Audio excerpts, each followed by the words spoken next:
Hello, hello. What's up, everybody? Welcome to the first day of YCS Anaheim Watch Party. How's everybody doing?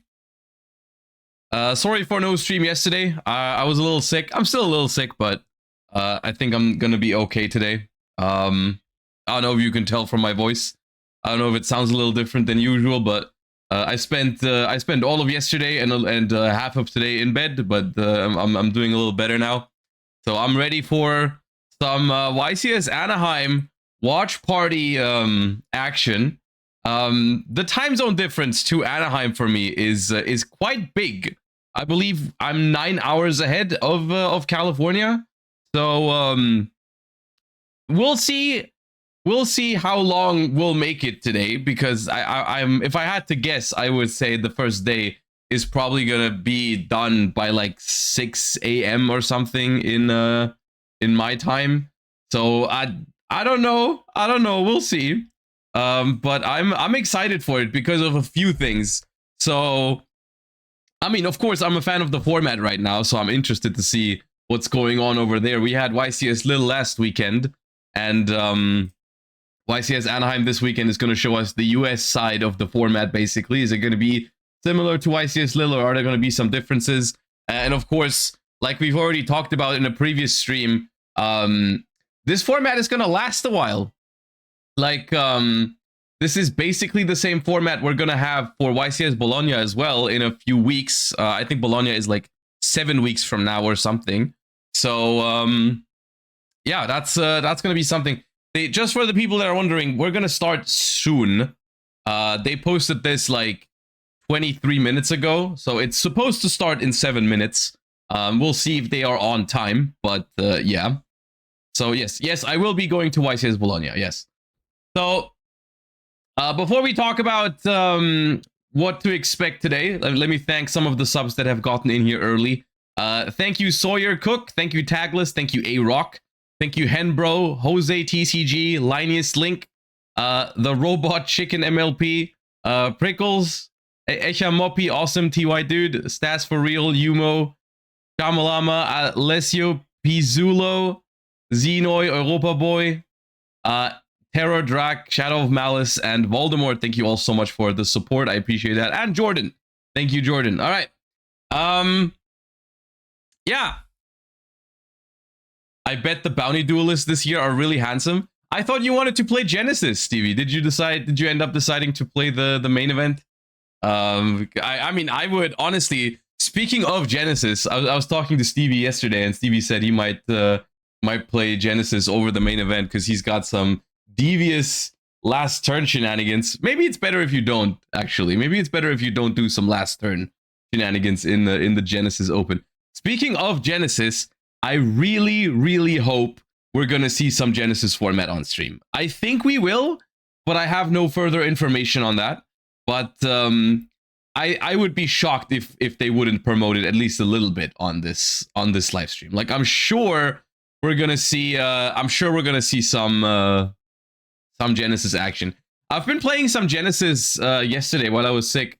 I've been theory crafting some Radiant Typhoon. That was fun. And it seemed pretty good, I will say. I put some runics in there. I will say the runics were kind of difficult to use without an EMZ. I mean, it's just like they're still decent, but you just can't like the main problem is not that they're not high quality cards anymore, because they still are, but you lose the freedom to activate them whenever you want, which is a little bit annoying when you're playing Radiant Typhoon. Because in if anyone's been messing around with Radiant Typhoon, you'll feel me. But sometimes I just want to be able to activate a quick play spell, like, because that triggers all my other things. So I want to just activate a quick play, and you can only really do that with Runic Tip. But yeah. Banishing your opponent's stuff in Genesys is good. Yes, in Genesys, of course, if you hit like a crucial card that has points on it, especially, you feel kind of dirty if they spent imagine they spent a bunch of points on like a Graceful Charity and you just banish it with the runic. That feels extra extra devious. But yeah. do you think Fire Kings are still strong in Genesys or in Advanced? Because I do think in Genesys, Fire King is one of the better decks, for sure. I mean, I guess we can do a little sample size, because what do you guys think is the best deck in Genesys format? Because I think you could argue a lot of ways. You could argue the format is slower, so some really strong grindy strategies are actually the best. Like, I'm thinking like decks like Odeon or Eldritch, I think are pretty hyped in Genesys at the moment. Some people have found some more combo heavy decks to still be good. Like, I've seen people play what's it called? Red Dragon Archfiend and stuff like that. Archmage is something a lot of you guys are saying. I personally liked Radiant Typhoon and Dragon Rulers, but I think that's more of a I want them to be good than they're actually the best deck. But they felt playable to me. Oh, by the way, I want to give a shout out. I want to give a massive shout out in case you've seen my Dragon Ruler deck profile on YouTube for Genesys format. Well, in case you haven't seen it, I recommend you check it out. But there was a comment with a crazy nice idea, which I thought was awesome, because I said in the profile, like, one of my favorite plays in the deck is like, Here There Be Dragons, to exceed summon the Disaster Dragon Ruler on my opponent's turn.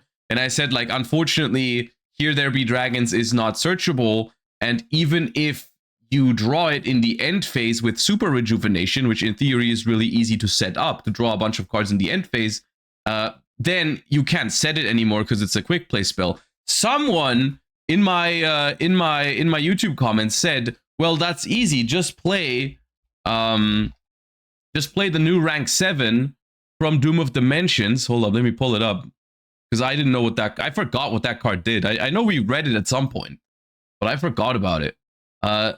They said, yeah, just play Kurzeb's The Gowled Glutton, which is a rank 7 that says, when a normal or quick play spell card is activated, quick effect, you can attach that card on the field to this face-up card, and if you do, this card is unaffected by that card. During the end phase, you can set one spell card that's attached to this card. So, in my Dragon Ruler deck, all I have to do is make a rank 7, which is not that hard. And then I go end phase, I draw a bunch of cards with my Super Rejuvenation, and then if I draw Here There Be Dragons, I can activate it, attach it to this, and then set it with this. Which is funny because it 100% just answers the problem that I was describing in the video. And it's not very often that a Yu-Gi-Oh card does that. You know, like, very often you have a certain problem and you look for a solution, and you look through all the cards and you're like, is there something that kind of fits? And it's like, usually the answer is no. Sometimes the answer is kind of yes, but you have to like work around it. And in this case, it's like, well, yeah, there's a card for that. It just came out like a week ago and it does exactly what you need it to do. And it's a rank 7 in your Dragon Ruler deck. Which it caught me off guard when I read that comment. I was like, yeah, that's crazy. That does exactly what I need. That's exactly what I need. So that's very funny. So I added that card to my Genesys Dragon Ruler deck, and I'm excited to try it out. I think that's awesome. Stream live? Oh yes, stream should be live. Where is it? Where's my stream? Live. Find out what cards have what point values and build your own deck. It's definitely the newest and let's go. Billy's already yapping about Genesys. So you're going to want to check it out, just like we're about to do here at this exhibition match before the YCS starts. Ooh. So stay tuned, and remember, it's time to duel.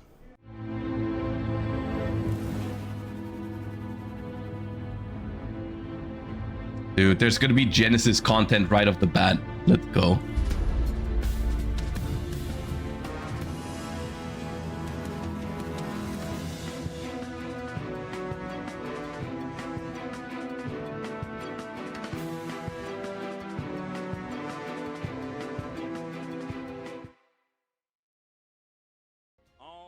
Mike, here we are for the first Genesys match ever streamed. Gladiator Beast versus Flame Swordsman. Okay. Not decks that are currently being treated as top tier decks in Genesys format. Because when I won a YCS back in the day and competed in the World Championship. It was just the written feature matches that I'm so accustomed to.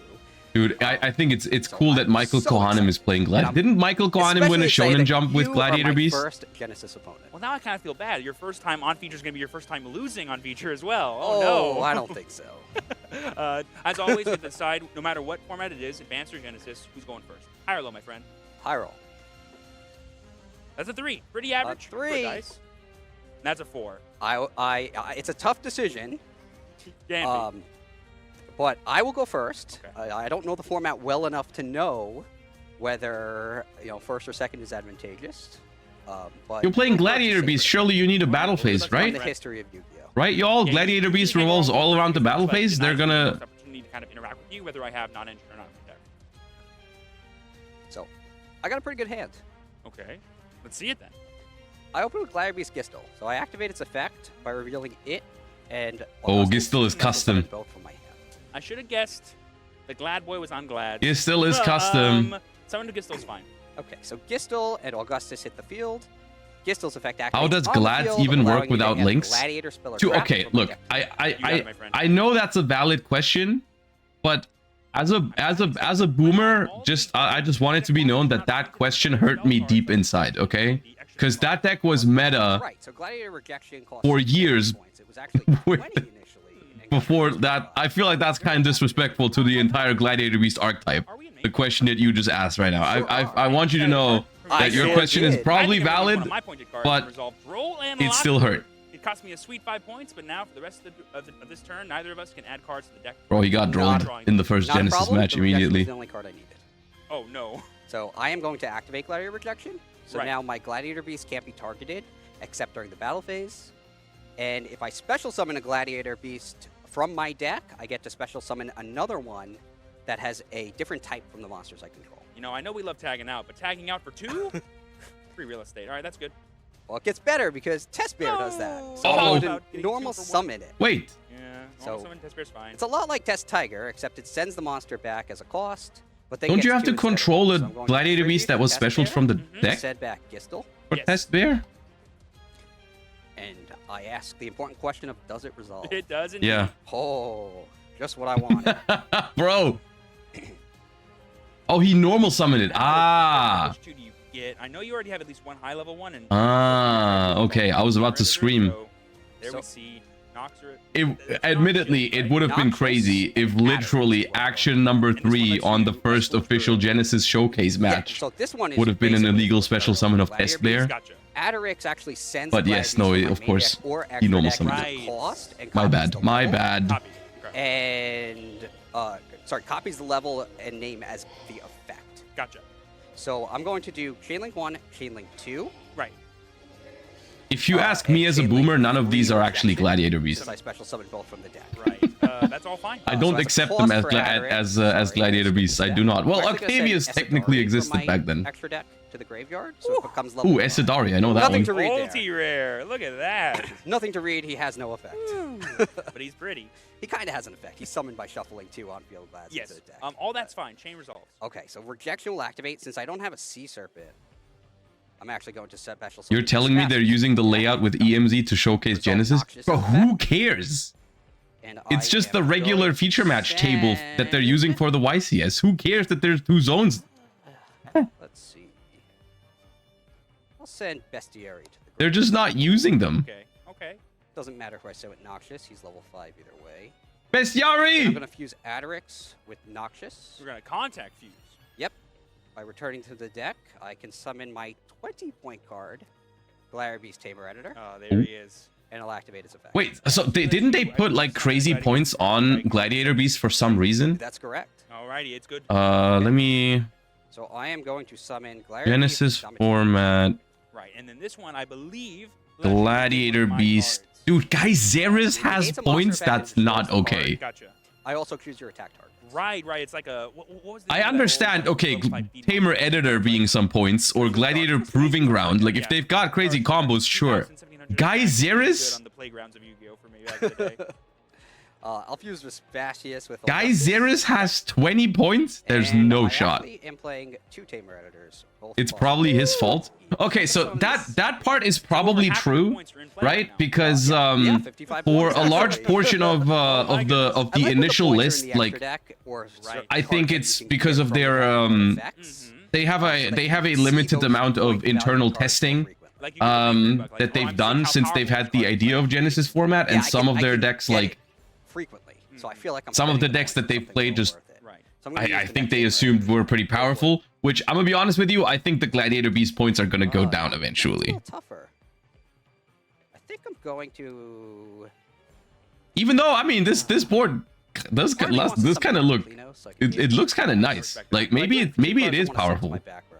So I'm going to go for the second Domitianus. This is and hope kind they can't of clear my field And with these it. this are, is soft kind of turns, good, correct? isn't it? That's correct. So they can each negate a monster. I need my monsters. Then I will set 2 cards, and I will pass my turn. All because right. that was my first turn. And so to my understanding, the only interactions I have to worry about are these 2 fun monster negates and then 2 unknown spells and traps on your board. And- Everything else can activate on my turn. Correct. And they can't be targeted because of rejection. Only during except the battle phase. except during the battle phase. Gotcha. Okay. Works for me. I'll go to my draw phase. All right. He drew the nuts. He did draw a Test Bear and Yeah. Bystial, which is pretty I busted. think I do have an effect in standby phase, maybe? No, I'm okay. Main phase. So Okay. time for me to reveal what deck I'm playing today. So I'm going to send as a cost to summon this card a copy of Fighting Flame Dragon to the graveyard, and this will allow me to summon the Dark Flare Swordsman. Ooh. So this I'm is playing X Flame Ryzeal, but Is that an terrible, inherent is what summon? you're It telling is an me. inherent Ooh, summon, so exactly. I can't stop it then. Exactly. So I just summons the card to the field All right. by sending this card. Oh, you saw nothing. Oh. I'm now thinking, because this card can tag out into my other, kind of like your deck, into my other Flame Swordsman, but it's probably not worth it, I don't think. Still not a great board. I'm going I to mean, in activate modern the Yu-Gi-Oh, effect of yes, Red it Eyes wouldn't Black be, Full but Moon in Dragon Genesis, I think this is actually a then pretty set impressive a board. Metamorph spell trap to the field. So that's an effect that activates in the hand. It does activate in the hand, and this card will go back into the deck and shuffle after I set the card. Well, since I can't stop spells and traps, I'm going to use 1 Domitianus effect now to negate And destroy. the activation in your hand and destroy it. Exactly. So we get destroyed. What does Domitianus do? All right, so that's 1. I'm now going to tribute my Dark Flare Gladiator Swordsman to Beast the deck. Flame Domitianus. Swordsman from my, or a card that mentions it from my deck to the field. Once per turn, when your opponent activates a monster effect, you can negate the activation, destroy it. Oh, I'm just going to cut it off now and use Domitianus' effect to negate destroy. Okay. okay. That is a non-hards once per turn. That. Okay. Fighting Monster Flame negate. Sword. So this is a quick play spell that has 3 effects. The first one is I can add from my deck to my hand a card that mentions Flame Swordsman, or when an attack is declared involving a Fire Warrior, I can target a card in the field and destroy it, or if you target And one you of choose my the attack Fire targets for your Warriors- opponent's attacks. That's kind of nasty too. Sorry. If you target a Flame Swordsman or a card that mentions it with an effect, I can negate that effect. So I'm going to choose the first effect to add. Okay. Okay. Chainlink 3, we'll add The this. opposite of Heraclinos. I'm gonna go ahead It and is add kind of Fire nasty Swordsman. if you can summon Monster Heraclinos effects now and negated. Domitianus, because then you got spell trap negates and monster Nope, negates. that's good. Okay. Luckily for me, yeah. I have not used my normal summon, and I have fought through all the negates, I believe. Hopefully I did. Could have tapped before. Oh, I'm actually going back in. Okay. Hopefully. You did fight through the negates, but I do still have 2 back row I cards.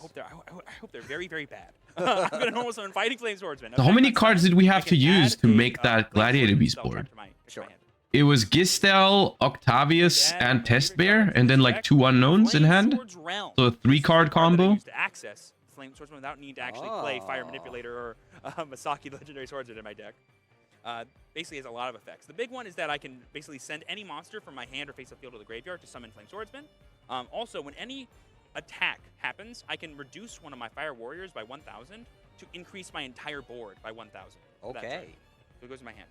I might be going back in, so I'm going to activate the Flame. Kind of a bummer that the control deck lost the role. All right. I mean, yeah, that's why you would normally play. I mean, I don't know if they're doing a match or not, but like, I'm sure, like, there is, I think that's why, in general, like, a lot of the board breaker type cards are costed a lot lower in Genesis format than the hand 2 traps, cards left in your hand. because a lot of these Does it have an boards, effect while on they are destroy? powerful, they're not nearly as resilient Think to I wanna use like this. board breakers as they are in advanced format. Like in advanced format, I could target you face draw up a Ra's Fear mode against a 1-card Dormouse, So I'll just and it destroy probably the one does that nothing. continues Whereas to here, like, this is a 3-card Gladiator Beast combo, and 1 Sphere mode would probably like completely destroy it, right? But I will activate the effect of Fighting Flame Swordsman when he sends. So that is because they have no cards in hand too. So that is like That is supposed to be the downside, I think, in Genesys format for these kinds of decks, where there are still decks in Genesys format that are supposed to win if they go first in game 1, but I think they are more likely, or like they're supposed to lose more often post side if decks are prepared for this kind of stuff, right? Like I've been playing Lava Golem or Sphere Mode in all of the decks that I've been playing so far that could afford to, and I think they slap these kind of decks around because like the combo decks in Genesis, they're just not as layered as they are in advanced format. Like in advanced format, like a 1-card combo gets you like 5 monsters, but then you also have follow-up and crazy back row on top of it. Whereas like in Genesis, I don't think that's always the case. Who knows if Droll wasn't used, maybe we could have searched like a War Chariot as well somewhere. I don't know. So Tamer Editor is a once per turn effect. But yeah. Tamer Editor. That is good. Special summon Heraclinos. So now I have a card in my hand that I can discard to negate whatever card that is, if it's not the card I expect. And that is a fire monster, so I could have used potentially what this card is. Oh, yeah. I think another card that's very underexplored right now in Genesis format, or maybe it's not, maybe people are actually playing it, I just haven't seen it, is Super Poly. I think Super Poly goes kind of hard in Genesis format because it's only 10 points. I think 30 points, 30 points for 3 Super Polys when all the extra deck stuff is basically free. We'll go to game 2. All right. And kind of like you were mentioning earlier, we kind of saw the power of using your points on engine cards because there's a reason why these cards are pointed. Do the targets cost points? There might be some fusions that cost points, but none of the like good Super Poly targets, like Garura, Mud Dragon are 0 points. I'm sure there's also some maybe there's also some custom targets for certain decks that you could use. I don't know if maybe there's a Gladiator fusion that just says 3 Gladiator Beasts. I have no idea. It goes right in. The smoke screen. I shuffle it up and then I just Ultimate Slayer is good too if you're playing Garura anyways. Yeah. I'm sure I don't have any extra deck cards floating about there. Let's see. I wasn't prepared to play against Flame Swordsman. So No one ever is. That's the power. When I built this deck, I definitely did not have. But like depending on what deck, if you're playing a trap deck, I would definitely advise cards like Sphere Mode or Lava Golem. Those are really good. That's the trick, folks. Always keep. At least that's what I've been doing.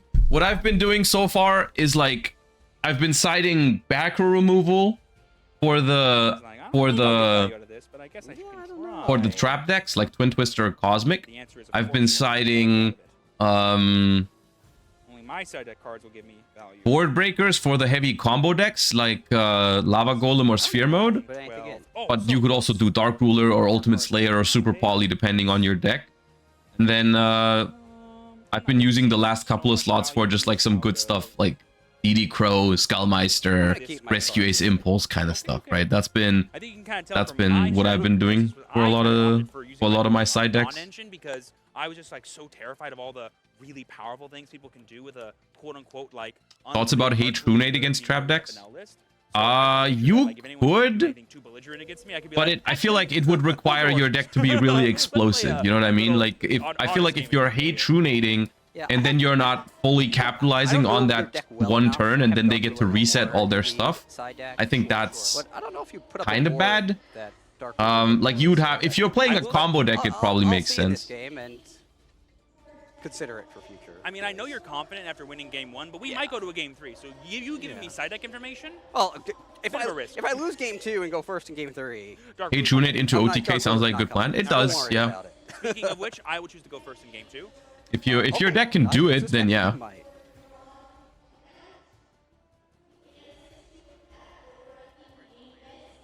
Alrighty, good luck to you, my friend. All right, good I'll luck. be going first in this game too. Thank you, our Dutch staff, for letting us. The stream chat is molding due to the full combo. I mean, I will say some people are probably expecting a little bit too much out of Genesis in the sense that they want it to be like giga slow and grindy. But the thing you have to realize is that that board was still made with a 3-card combo, and still is not even close to what any advanced Yu-Gi-Oh deck does with 1 card. So yes, it is still a much lower power level.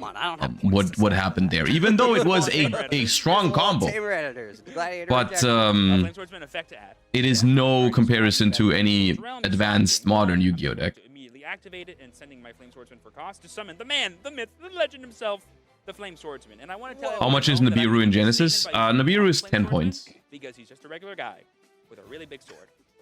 On effect of being sent to the graveyard, Flame Swordsman will let me send another card. I'm going to send everyone's favorite Dragon Made of Fire. Yeah, it was basically 2 monster negates as a 3-card combo, right? And he also said it during Steven's turn, like he had no way to negate spell trap cards. So literally, I think 1 Dark Hole, I think they were destructible. So literally 1 Dark Hole, which is worth 3 points, would have wiped that board, I think. Unless one of the cards protected them, but I don't think they did. Okay. And Dark Hole is like a legit card too. Like with the Dark Hole for 3 points is a good deal for going second as a side deck card or maybe even main deck in some slower decks.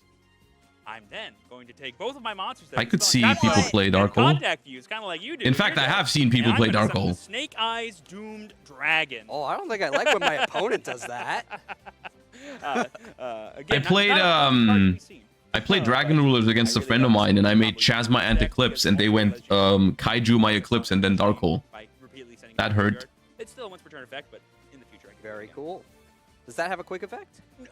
So on summon, I could take one of your monsters and move them to the spell and trap zone, but only on summon. So it's not a quick effect, but it is a triggered ability. All right. Luckily, I don't have any. Now, fun fact, I've done all this without my normal summon. I'm now going to normal summon the other half of my deck, the Metal Illusionist. Oh. Ooh, make it Light Fiend. Any Metal Morph trap card straight to the field. Yeah, I still don't have the points to play cards that stop that. I don't even think there are cards that could stop me automatically setting cards either, for what it's worth. Well, I mean, there's Effect Veil, or there's, True, which I think costs points. There's Infinite I think Permanence, 7, I know yeah. does, yeah. 13. I'm going to set Max Metal Morph. Sure. This card lets me tribute a monster to summon a monster that mentions... Is the stream at full quality? Now that you say that... All right. This is the really... Yeah, it is on I'm going to 1080p HD. Send my Max Metal Morph to the graveyard to summon Red Eyes Metal Claws Dragon. Ooh. That's also a summoning condition. So on summon, this will allow me to search my deck for... because How can you check the Genesys points cap after siding? What does siding have to do with it? I guess you must not know that the side deck is included in your points cap. Like you cannot bring in more points from your side deck. Like if you want to play cards in your side deck that have points, you have to play less in your... Like if you want to side deck a Super Poly, for example, that's 10 points in your side deck, then your main deck can only have 90 points. Like the 100 point cap is main, extra, and side combined.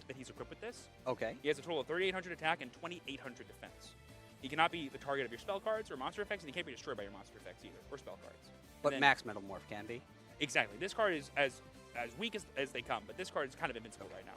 And then he's also a negate for any kind of card you have, and then you'll take damage equal to the highest attack points of attack position monsters you control. It negates any Has anyone been experimenting with with like an archetype that has no points on it and then just slap 3 Pot of Greeds in it? Because I kind of want to do that. I'm going to activate the effect of Shocker, I know. Like I like drawing cards, but I just feel like I kind of want to. That's what I've been doing in Radiant Typhoon. I'm going to set one card face down. I'm going to set another card face down, and I'm going to end my turn. That's it. This is it. I'm doing. I mean, yeah, of course. In certain decks, you would rather do 2 Graceful Charities. Targeted, right? Sorry. Yeah. I should say it cannot be destroyed by spell or monster effects. Also, your opponent cannot target it with monster effects or spell cards. So trap cards. Spellbook with Pot of Greed. Dude, Spellbook is another deck I kind of want to cook for Genesys format. It's like that's. I feel like that's the thing with the beginning of Genesys format right now. There are too many ideas for me to act like. I have too many ideas and I can't try all of them in the time that I have. It's actually hurting me so bad. Like I can come up like with 15 ideas like per minute that I want to try in Genesys format. Like there's so many decks that you guys are mentioning right now that I haven't even thought of yet, but I'm like, yeah, that sounds dope. I want to try that. 2,000 life points to activate Primite Roar. Are we andalling today? Are you playing Mirage of Nightmare and Radiant Typhoon? Yes, that was my first idea. My first idea was play 3 Mirage of Nightmare for 10 points each, and then because you're playing the MST archetype, you can MST your own Mirage of Nightmare, which seems awesome. I haven't pulled it off yet, but it seems like an awesome combo. But then I eventually, in the Radiant Typhoon deck, I tried the triple Pot of Greed and it felt pretty good. Do it with Runic? Yeah, it was a Radiant Typhoon Runic deck with 3 Mirage of Nightmare. It was my first attempt at it.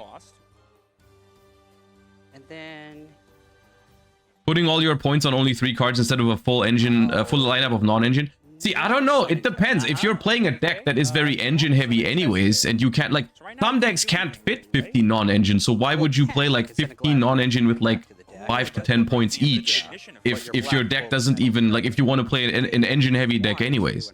Like an engine heavy deck where the engine is cheap, you might as well play like expensive non-engine, like expensive draw cards or something, right? I think that's also a possibility. On summon of that card, if you don't have anything, I'm going to activate Salamander with Chain, targeting my Flame Swordsman to equip. Join me on the Archmage train. You like fusions? I do like fusions. I kind of noticed that most of the decks I've played so far in Genesis are Exceeds based, but I do like fusions so too. Gain 700 attack, and then I'm going to book that face down. okay, face down it goes. I am going to set 2 cards. Did we normal summon Test Bear again? And end my turn. Thinking in your end phase. It doesn't really matter. Okay, oh, end phase is good. Okay. Memento is still kind of broken in Genesis. What's the points on in Memento? Because Memento, in theory, is a very strong deck, even without links. Okay. I'm going to activate the effect of Flame Sword's Realm. Oh, main phase. Okay. Activate the effect of Flame Sword's Realm, tributing my Flame Swordsman and my Salamander with Chain for cost. Okay. 3 cards for 33. Okay, this will Oh bring yeah, another 33 card. King, 33 Twin, 33 Bone. I'm then going to Ah, you know what? That is still playable. This will now allow me to fusion That summon is a still Flame Sword playable. monster. Sorry, fusion summon at all, actually. Just fusion summon anything. But I can It's shuffle cards from not field, hand, the or graveyard easiest back to make deck. work, but it's definitely playable. But they go back. the deck. I get them back. Yeah. All right. Alrighty. Have you seen anyone running Doomsy? Not in Genesis yet, but someone brought Doomsy to my last locals that I went to. I unfortunately didn't play against them, This guy but is really cool. So basically, yeah, they also didn't do super well with I think it was Doomsy Doomsy Horus or something. Doubles attack points. All right. That's current attack. He also has an effect that if he's equipped with a card, I can quick effect destroy a monster on the field and burn you for 500. Ooh. But that's a quick effect only if he's equipped. If he's not equipped, it's just an ignition effect. Okay. It's summon good. Someone's good. I will then declare the effect of Salamander with a Chain to equip Okay. my Ultimate Flame Sword. That's So good. he's now 35, and now his effect is a quick effect like I just mentioned. Okay. Anything here. Nope. That's good. I will then activate... Did you understand the game plan for Doomsy? 1,000 I haven't. I just saw that they played it. I didn't have time to watch Okay. any of their. I watched one of their games, but they bricked. So I don't know if that's the game plan. I'm gonna chain my 5 Oh. card. Destructive Daruma Karma Cannon. I'm going to chain Do I have a spell trap negate? Ultimate Flame Swordsman, targeting this monster to destroy, and you'll take 500 life points. Sure. And then that is going to be fine. Oh, actually, hang on. I might not want to do that because I need to respond first to that. So I think... So, Yeah, so instead, that's a better play. I forgot this was win. So actually, Chainlink 2 will be full Metal Dragon to negate this, and then Chainlink 3 will be Ultimate Flame to destroy that. Sure. Oh, he does have an Omni. Okay. So first, this is destroyed. Yes. I take the damage. And Yes. The Daruma Cannon is negated. Yep, and then I've taken 1,000 life points. Yep. Okay. I will then switch my Snake Eyes to attack mode. Do we have another good And I'll trap go to battle. card? Yeah, I'm very down. Because those don't know this. I drew the vanilla. My only hope was if you misplayed around the Daruma. Gladiator Right. Beast. I was like, I'm gonna try to force your hand. Gladiator here, and Beast if seems that's like a card that very doesn't activate, focused I can on going destroy first that one. deck You had 2 cards that didn't in Genesis format, which makes me sad because it used to be more versatile than that. Faithful, Grain 3. Or maybe that's just my my boomer brain just hating what Gladiator Beast turned into. Maybe I'm just hating for no reason. Long ago, the world was ruled by spells and monsters.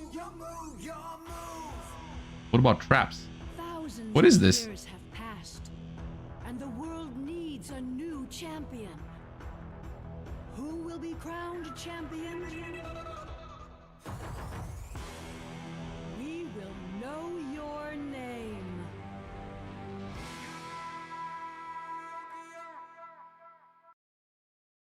Welcome Welcome to the Yu-Gi-Oh! Championship Series live in Anaheim. Today marks the beginning of the 2026 season. Over 1,500 ready to duel, crowding into the convention center, coming from all over the country, some traveling from across the globe.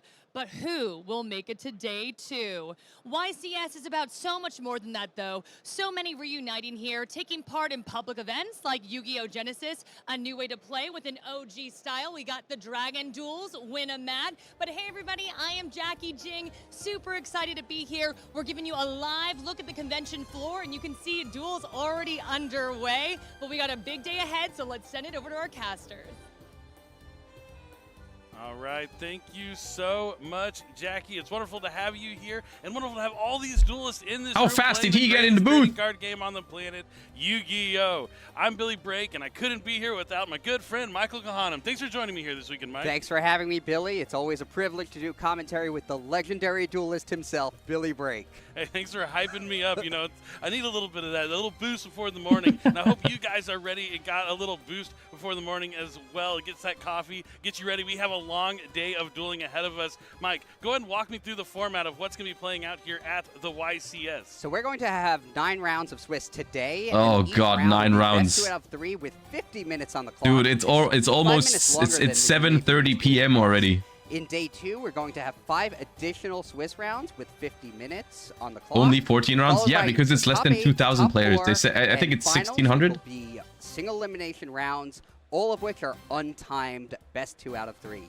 This is a brand new event format for North America, so I'm excited to see how it unfolds. Yeah, it's definitely incredible. We're going to have so many rounds of Swiss, cutting down to a top 8. And, you know, the players are going to have to play a lot more Yu-Gi-Oh! Maybe than they might be used to. I mean, similar with the amount of rounds with the top cut just kind of converting to Swiss rounds, but more opportunities to win. And it kind of rewards the players who do well, gets it off to a good record. Like, you're not going to make that top 64 in first place undefeated and then lose 1 round to the top 64 guy, and then you're eliminated. Yeah, you're going to have that opportunity. I think the new format benefits stronger duelists. Yep, and we're gonna have to see who those stronger duelists are gonna be. But let's not. Did you like the new tournament format? I mean, I didn't make day 2, so it made no difference for me. I played 9 rounds and then it was done.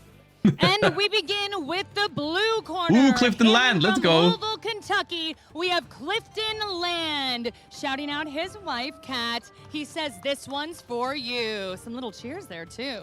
Now to the red corner, coming from Moreno Valley, California, we have Liam Felipe. Fun fact, this is his first YCS. Was it Ryzeal against Yummy? He has been playing for only 3 months.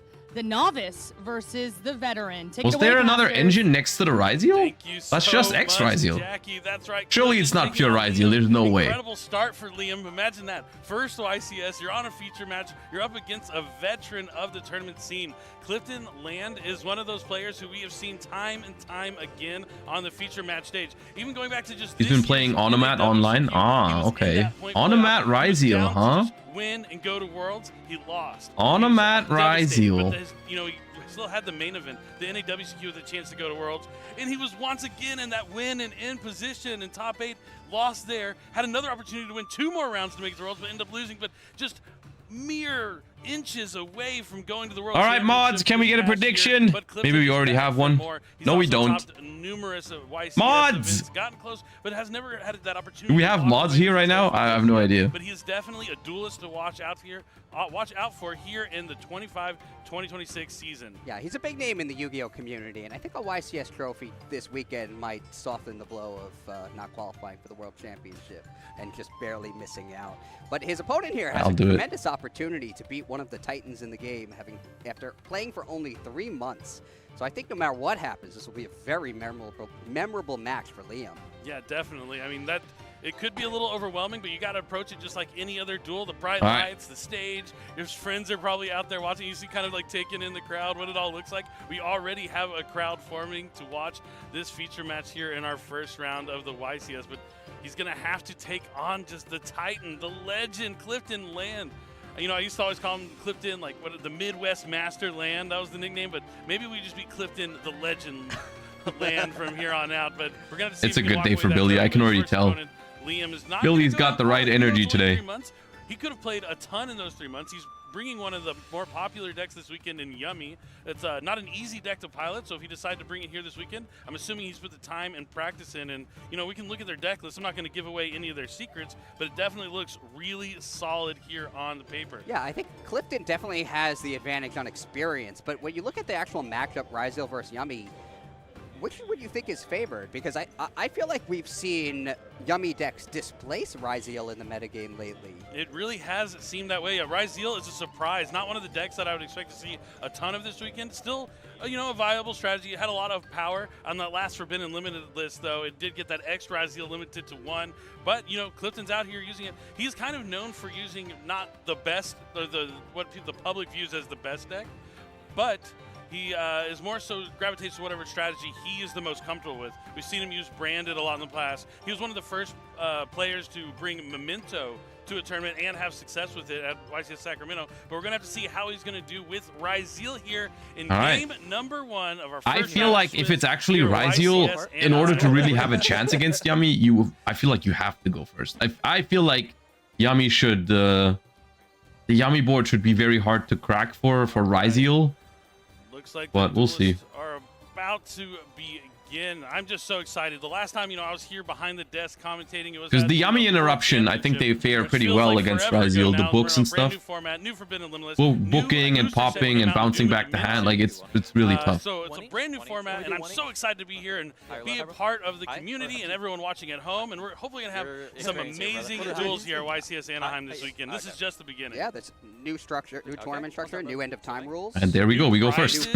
Easy. There's a lot of awesome improvements. Yeah, first place gets to pick their giant card and they get it at the end. Dude, there's a Ryzeal plasma hole. Really cool, but the game is underway. And there's a Ryzeal plasma hole in the opening hand, so this maybe is pure Ryzeal. Dude, does Onomat Ryzeal play the trap card? Yep. There's also a Protoss. I hold it for an effect that special summons. What do you think of and we get hit with the Fuva immediately. It's an interesting one. It kind of is also like kind of the approach to like saying like, look, I have this. Yes, it does. Really. Dissuade Clifton from doing any sort of play. Yeah, I'm seeing. Dude, the extra Ryzeal was right in front, so I couldn't see much. Dissuade from playing through something like that. I mean, we're probably going back in, no? Pay some dividends there and just have an opportunity for Clifton to have the decision to not make a field that's too insurmountable. But we'll see if he still does like push through a little bit. But yeah, maybe saving the puts the Sword Ryzeal back on top. Dude, we got Valor Ash Bell ready to go there over there. Well, he's pushing forward. Dude, he opened Cookie for hand traps. And then special summoning it to his field by sending an Xyz monster from his extra deck to the problem is those hand traps will not do well against Ryzeal here. Yeah, I'm surprised to see him send that to the graveyard, but I see that card. He let the X go through? In Master Duel. You know, there's a lot of things through Master Duel, like they find a couple of things and then they find their way into the TCG. Reading X Ryzeal, I mean, they did say that Liam started playing 3 months ago, so calm down. Falls right away. He's still going to get that draw just the same as he had held it, but Clifton is going to get Star Ryzeal. Star Ryzeal is going to allow him to access a Ryzeal spell or trap card. Cross Cupsy. Straight for that Ryzeal cross, so that he's shielded against something like a Nibiru once he Xyz summons. We did. I can't comprehend the fact that we didn't Valor the X Ryzeal. What else are you gonna Valor against Ryzeal? I guess we can say for Duo Drive. Liam eyeing that effect Valor in his hand. He's eager to use it. So there's his 4th summon. He's going to use it to special summon Sword Ryzeal. He'll use not Valoring Star either. And he'll get another Ice Ryzeal. It's insane how many monsters the Ryzeal deck can just put on the field with one card. They just keep on going, and like a neat trick if you're wondering, like, oh, which one adds. I mean, if you actually started playing 3 months ago, there is a chance you haven't really practiced much against Ryzeal recently, right? Like, because if you started playing 3 months ago, you didn't play through like the Ryzeal like full power format. Can see someone using 3 materials for Duo Drive. Oh, so it does what? So this is smart. So he's using the 3rd one, so he'll be able to use Ryzeal Cross if he needs to, and still Ghost Ogre to detach to add 2. Right. That's a really safe play to make.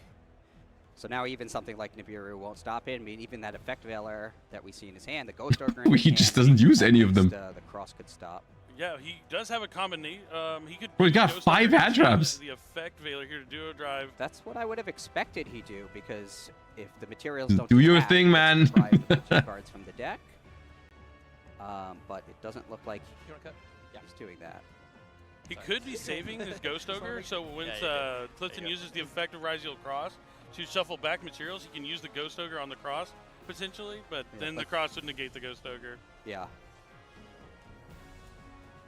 But let's see how Clifton navigates this. Liam has already drawn 2 cards from Fualos, so he's going to have some cards to work with here in his hand. Yeah, he does have a lot of cards in his hand, and they are interactive. Really nervous? Cards, Yeah, I mean it's fine. Use them to take advantage of them. Okay, special node, Special summon overlay node for right here. Doesn't use the detonator. effect, just immediately overlays both into another copy, or the first copy of Ryzeal Detonator. He's gonna give him Draws another Fuva. draw. Yeah. He's not using the detonator's effect. Oh, and he's going to banish 3 to summon Protos. This is probably explains why he was pushing through that Fualos, because he knew the Arch-Nemesis Protos was going to be the end result. I've definitely seen Clifton use this card in other strategies before as well, and now he's going to use the effect. Okay, he called light on the Protoss, which is the death against Yummy, and we had 5 hand traps in hand. Oh yeah, so And he used I didn't none hear of what he called, them. But you're right. That's the only reason he would need to protect detonator. We didn't do any. All right, first move from Liam, normal summon. We have our first normal summon of Yummy Cupsy. And it is a light monster. It is a light strategy, light beast specifically. So the Protoss will be problematic. I mean, I don't show it, do it? in hindsight, what would have been the right way to hand trap this? That's a copy of Yummy 'Cause- Surprise to the hand. That's a good I card. mean, I like Yummy Surprise. Let's say it like that. If you don't know the Ryzeal deck at all, and it's your first round at a YC, and it's your first YCS ever, you're playing for 3 months, and you don't know what the Ryzeal cards do, I don't blame him at all for not knowing what these cards do. Also, we're gonna try to make Snatchy here 100%, because we are too pure to know what Protoss does. And now we're gonna realize that our entire deck is fucked. Oh, dude, you just killed me. Yep. Looks like he's realizing that without being able to special summon light monsters, there's not much he can do. Yeah, this is definitely a tough position for any Yummy duelist facing down an Arch-Nemesis Protoss turn 1. He's just going to set a single spell or trap card to the spell and trap zone, and now it play is back to Clifton.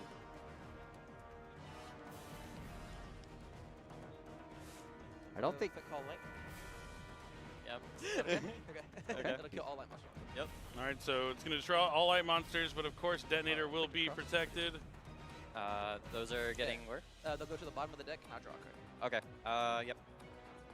So he'll use Cross's effect to draw. When are we gonna realize what Ghost Ogre and Veiler do? We just got to keep in mind this is Liam's, first YCS. It's only been playing for 3 months. Still kind of they're learning nervous. The ropes, but, It's okay. Hats off to him for being here in this feature match. And, It's okay, my sweet summer child. You don't have to be ready for Protoss on your first feature match. That he's going to be able to look back on and be like, I remember when I just started Yu-Gi-Oh! And I got on the stage against one of the best players in the game. He's taking on a Titan.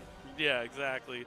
And that Titan has moved to battle phase. He's going to attack with Protoss, attack with Duo Drive, and finish the rest of Liam's life points off with that Detonator. Yep. That's a match 1. Sure. That'll do it. And Clifton takes First time seeing it. great game 1. Liam had that Mulcharmy follows, but Clifton seeing that Arch-Nemesis Protoss in his opening hand said, you know what, I'm just going to keep on going and see what I Protoss, can do to good.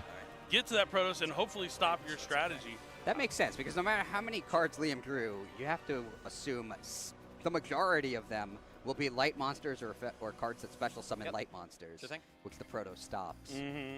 So cards like that can stop Protoss crazy. so many cards from being played really help when your opponent is able to draw several. So were there any Onomat cards in Clifton's deck? I forgot to check when he was going through the deck. Not a big deal. Yeah, I like Harpy's Featherstorm for playing through the Mulcharmies. Oh, you can draw everything you want. I have Featherstorm for your turn. Now watch him absolutely destroy Clifton game 2 and 3. I mean, I would like to see him go first and combo do the Yummy combo and see what happens from there. And then you can have that extra protection, so All right. absolutely nothing can go wrong too. You need the Dragon's really a quest for the win-win piece, but I'm in for just the spell and trap protection, the negate there. But yeah, I did see that you were playing Glider Beast in our exhibition match. Wasn't Clifton just dead if he used all the hand traps? That's right. It depends how he would have used them, because like Ryzeal is pretty resilient to hand traps, and Clifton had 2 starters, so like the initial effect Veiler or Ash Blossom or whatever wouldn't have stopped them completely. I like, because I think Clifton opened 7th Tachyon, Sword Ryzeal, and Ice Ryzeal, so no combination of like Veiler Ash would have stopped that from playing. But like, yeah, it was a lot of fun. I think you know, it would have been weird because the best choke point there, like if really the way the cards were drawn, I think if he had gone Veiler the Star Ryzeal, and then Clifton overlays for Duo Drive, and he draws a Ghost Ogre on exactly that draw, it's kind of cracked, right? Like, because there's no cross because we Veilered Star, and then we Ghost Ogre the Duo Drive, and then Clifton is kind of left with like Detonator Pass. But then again, I think we get Protossed anyways. So, because the Protoss was hard drawn, there wasn't really a way to prevent it unless you hold the effect Veiler for the Protoss, but you can't know it's there. So I don't think even a experienced player who knows how to hand trap Ryzeal may have lost to Protoss Call Light there. To go first in this matchup. He will not have to face down a Protoss before he gets to play. Could also Ash the duo without the Ogre, yeah. Okay. Draw. All right. Stand by. Yes, sir. Why is Huvalo still in the deck? Over there. delicious. They are delicious.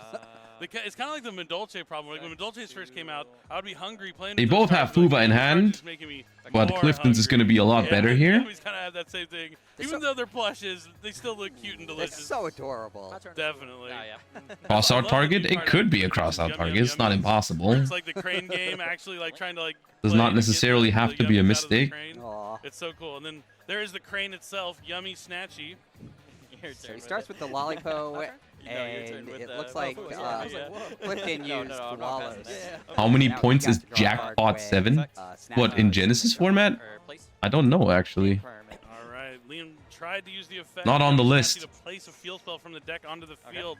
Clifton has the infinite impermanence to negate that effect. Special. Liam's not done just yet. He has the cookie, Yummy. He's going to special from the hand since he controls that. It's got hard-drawn surprise. Honestly, here, I'd consider just passing, giving no further draws. But then Clifton will draw That surprise? The cool thing Not about the the Yummy worst. deck is you can use the Link 1 monsters as a synchro material. That is like the most unique thing. Yeah, those synchros letting you adapt any Link 1 to turn into a tuner. Pretty sweet. Which is why we've seen like some of the like cards like the Sky Striker. Set Imperm, set Surprise is kind of good here. Sky Striker cards have made a huge. Yeah, he does see it. Okay, nice. To me, it feels like it came out of nowhere, but it just has such great. Nice, not bad. Yeah, Sky Striker mobilize engage. Oh, he drew Ice Ryzeal. Okay, Ice Ryzeal and X Ryzeal, so he is able. He's able to play through some of this. Can be used to synchro on the opponent's turn for a Cookie Yummy Way, which will put 2 monsters face If the down. Valon hits the Imperm here, it might be playable. Can return to the extra deck to summon back that Cookie Yummy by a synchro monster. Ah, that's the surprise, and we don't chain it. Okay, so he summons X by sending Valen. We don't chain the surprise to Super size Reborn. Sky Blaster to the graveyard, which lets him destroy the Yummy Surprise with the Valen's effect. Good pick. That was a good pick. Yeah. I didn't see it, but I assume he added a card to his hand with X. Special sword. Figure probably the sword. That You kind of have to book now, otherwise Detonator destroys you. To his hand. You kind of have to book now. Nope. No Droll and Lockbirds to be had. Liam eyeing his face down card, returns it back face down. Intimidating. Yeah, sometimes you gotta look. I do the same thing. Like just when I'm thinking, like out of habit, I'm just like checking my face downs. Like constantly, kind of. Yeah, if we let him make Detonator here, it's over. Like what was this? Oh no, never mind. It's useless. This doesn't help me, but I wish it would. The bell on top was already like I think Clifton was winning this regardless, but Detonator here is massive. Straight into Detonator. Smart stuff here. Since Liam didn't go into the Cookie Yummy to put the 2 monsters face down before the Detonator came out, now the Detonator will be able to change to destroy the Yummy Snatchy and pretty much prevent Liam from going into the... Now we cannot synchro anymore, and there's a Ryzeal cross. He just has the Ryzeal cross in the hand too, so now he's going to be able to negate a monster effect. He's special to Ice Ryzeal, he's special to Sword Ryzeal, and now the normal summon for Ice Ryzeal is coming Nah, down. we're cooked I here. think I said Ice, but it was X that it was X and Sword and now Ice normal summon. Yeah, everything he did before was before normal summoning. He also got to absorb the Valen as an... Liam is not really a good player. Y'all, he started playing 3 months ago. Can we go easy on someone who just started playing Yu-Gi-Oh? There's nothing wrong with not knowing how to play super well on your very first YCS, like after you started playing 3 months ago, okay? I know it's unfortunate in terms of like but it's round 1, you know, like you don't always get the most hype gameplay in round 1 of the YCS. That happens. There is it's a hard game, and there's sometimes people entering YCSs that haven't been playing for a long time, and that's okay. All right, so cut him some slack. All right, Season opening, he's going to discard the Ghost Bell to do that, to summon that ice. at least he's trying. At least he's trying to play like an actual deck and doesn't show up with like stun or some shit. I like that. About Duo Drive, we do know he plays the full armor. I like when people play real decks and not just stun because they just started or whatever. Like, you know, giving himself a challenge. Oh, that's kind of I think it's all right. The Ray Lancers, because he can just always grab a spell and discard it if he needs. Plus, actually, it looks like that's exactly where we're probably nervous. First YCS ever. Immediately on feature, like, come on. 2 level 4s, and he'll be able to make full armor Utopic Ray Lancer.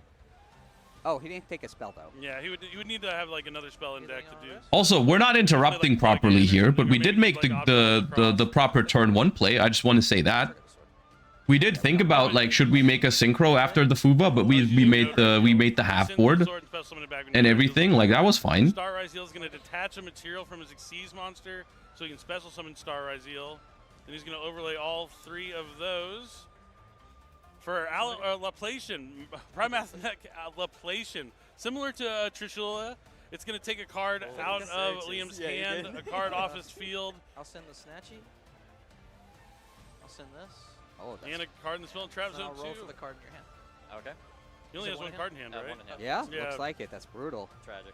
Clifton not wanting to leave Liam with a life point. We get Protossed again. He has the Protoss, just salt on the wound here at this point. Clifton is wanting to show him, yeah, I had it all, using every Yeah, I think they're on feature because of Clifton. To attack. He's calling light and protecting the detonator. Tech. Tough again. He wants to make sure Liam's first round of a YCS is one he'll never forget. He'll remember the name Clifton Land the next time Liam is out dueling, but he'll always have a cool match he can look back on and talk about. It is an unfortunate first opponent to run into. That one is probably a name that might be seared into his mind for some time. But we did talk about we have so many rounds of Swiss to be played. Even losing just 1 or 2 rounds, you can still make it to day 2, and then if you keep on winning out, maybe top 8, which it is now after you have more rounds of Swiss to get to that top 8.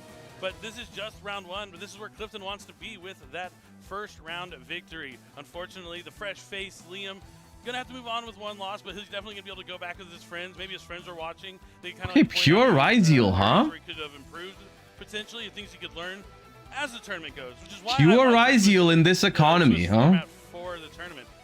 Interested to see how that's gonna turn out. You just did a play wrong. You missed something. You didn't know about an interaction. It's something you can learn from during the tournament and still figure it out and improve as those Swiss rounds continue. Yeah, it's not unusual to improve as you play in the tournament. I've always felt that in the later rounds of tournaments I competed in, I was a better player. Yeah. And I was more confident playing my deck. So hopefully Liam has that same experience and crushes the competition in the later rounds. Yeah, definitely. And even if not, there's so much other things to do at a YCS beyond the main event. Like once you're out of the main event, What do you banish for Protoss with Pure Ryzeal? You mean for Flag? I don't know. Maybe there are Onomat or Heraldic cards in there, we just didn't see it. Something you always want to check out. And what happens to be the case is those Rivalry of Warlord decks are Genesys format decks. We kind of launched that first, the Rivalry Warlord. So, in regards to Genesys, what I would really like to see is I want to see feature matches from the Genesys Invitational that they're doing this weekend, right? Because this is the first weekend where they have actual official Genesys tournaments. Like, I know the Rivalry of Warlords feature matches were technically Genesys legal decks, but I want to see what the people cooked. I don't want to see the kind of decks that like the Konami brought for Rivalry of Warlords. I want to see the decks that actually are winning in the tournaments and stuff like that, or the stuff that people cooked up. Clifton, everybody! Woo! Look at this fellow crowd gathering here. How do you feel after that big win? It's always good starting the day off with a win, so I'm excited. That was good. Yeah, definitely a fantastic start. So obviously you've participated in numerous YCSs. So is this your YCS?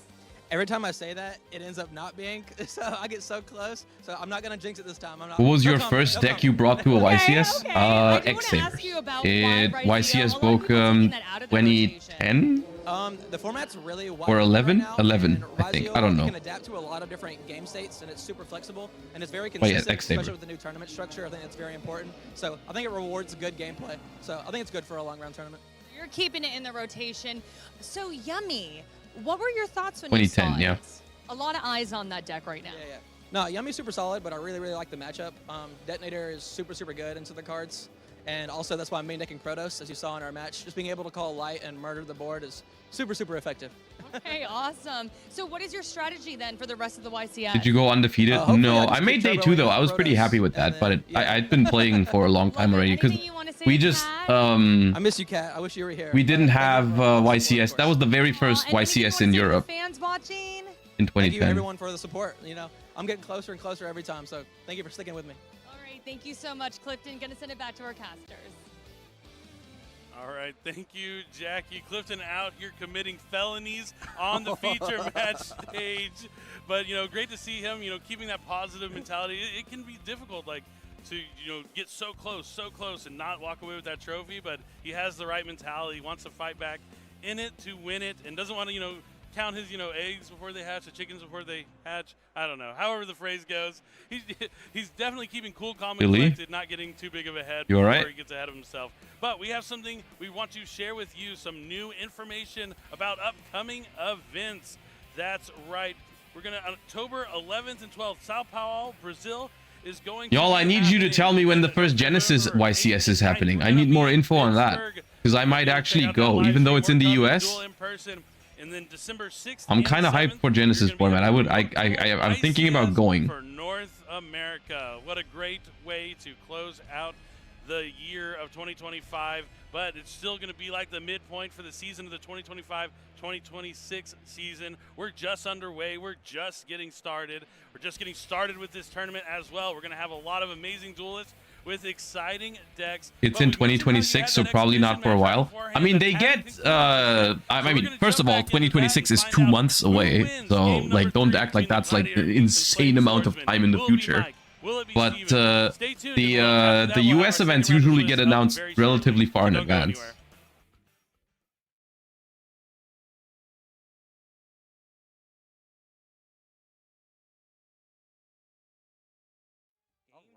The ever faithful Game 3. Game 3. I'm going to dip into the side deck this time. Because now we have more information. Now you know kind of more how my deck plays, the way. Yeah. Dude, it seems like they have Genesys gameplay for in between rounds, which is nice. Goes all in, and then we take out the cards I know we're not going to need. Sounds like a good plan. But you kind of see the vision of the deck. Is I'm playing as many Joey cards as possible, and I'm kind of forcing them into the deck. A huge shout, by the way, to Peeps Yu-Gi-Oh, aka Jordan. He's like the Flame Swordsman Master, and I'm merely a student. So if you see me misplaying, it's Peeps because he's mentioned. better at this than I am. Well, I think you're doing him proud, right? Well, I almost flubbed it there, but that's okay. We got there in the end. So, okay. Flying Sea. What was Flying Sea again? It's like that card has seen zero play since Link Summons. But this is like what's really cool. Flying Sea was like, that even though things you aren't- cannot you exceed, still know right? a lot about your opponent's decks, even if you've never played Which is before, pretty you can nasty learn a lot against about some it. decks in Genesys format, I can't remember because they exactly can't what just it is, link it off. But you just watching you play the deck, it takes me back. I learned everything. And Is now it I know actually that's- 0 I love that there are points? some cards also that That can feels put like an in the oversight. in the advanced format, like Test Bear, or right? like Test Bear, and have a place in That it. feels like a little bit of an Definitely gives oversight, you an because that's kind of like a disgusting floodgate against Very, very Exceed strong. I was decks. very afraid of that card. It is very strong. He's a one card Tamer editor. It is 0? Yeah, it shouldn't be, I think. No secret. Well, I think with Genesys format, I think that's okay, because they're adjusting it relatively quickly, at least it seems so far. Oh, too bad for you. Flame Swordsman's 1800 attack. Your Dragon Ruler deck can just search a tuner. Yeah, I'm not worried about it in Dragon Rulers, just like in general, right? Like when you're playing an Exceed deck in Genesys, like I think Flying Sea is a pretty nutty Yeah, card. I bet. Ooh, is that adding to math? Typhon's 10 points, by the way, for everyone watching. Oh, you really do love putting that in your extra deck. Yeah, I love that. I really like using points on stuff that's easy to access. At least. That's my Typhon was philosophy. also I mean, it really makes good so much against that sense. Like Gladiator you're Beast saying, board, by you the can way, right? always access From the last cards. I'm game using or my from game one, option, as like you've seen. because the I can't guarantee Domitianos I or whatever is I am 3,500. drawn to them. Right. So that was my Typhon thought makes it philosophy unable to going into activate, this. and then you I can. don't I mean, you know, only bounce one though. The other one you Oh, still no, that's correct. have to This deal being with my somehow. first match But of the format. Yeah, we learn as we go in a format like this because it's literally developing. It's barely a week and a half old. Right. Yeah. And you want to build your deck around the pace of the game, right? You want to. Or build around what you think is really fun, like I did. Like my theme, my deck is to summon as many Joey monsters as possible and hopefully have them work. Well, I just always play Gladiator Beasts. That's true. But like, it works out for you. Man. Flying Sea being 0 points and a Ryzeal at 97 blows my mind. And then you want So, what about this is confusing to you? The fact that Flying Sea is 0 or that a We'll go Ryzeal first is again. 97? First seems Because I like don't know both how these two are us. at all Usually a good idea connected. in Yu-Gi-Oh! Are I've you heard. implying I've that talked to Flying many Sea of the needs to best have more players. points and a Ryzeal needs to have less But this is points? a new world. This is a new format. You don't know. And also Gladiator Beasts. Because a take out, Ryzeal they get to should- go back to should the deck and definitely place have a themselves. lot of When they points. Battle, you don't get a battle phase. Yeah, I turn do one. think that's like a really big grind game potential because a lot of the games that I've played in this format have come down to like people like needing multiple counts of Vengeance throughout the entire game, not just Yeah. like 1 or 2 turns, which can be pretty important. And Gladiator Beasts, you always have access to it. Yeah. Alrighty, my friend. Ooh, 5-card rip. That's a good sign. Oh. Is Master Duel cooked or is Alright. Mitsu gonna save Look. it? Mitsu's probably gonna be fun to play with for a while, but I think it's still I'll go to cooked. the main phase. Main phase is good. We'll mess around with Mitsu on the think day it 2000 comes out though. Primite roll. I'll try it a little bit, but overall still cooked. Well, it worked so well last time. I think I will Ash Blossom. Good old Primite Roar. I know he's Spent afraid a of a lot of points 1900 on normal that. monster, but I'm just like, yeah, 45 points is a lot, but Ash Blossom's a pretty good card. Stand the test of time, that card.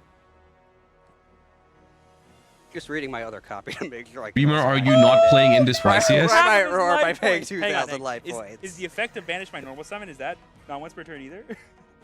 If your opponent normal summon, I don't think it is. Oh no. But Why you only would get the one effect to normal banish summon your normal per summon be turn. once per Oh, turn? that's right. It's So- The normal summon is already once per turn. Okay, we're fine. That's fine. Primate Roar is good. So I'm at 4,000. You're at 4,000.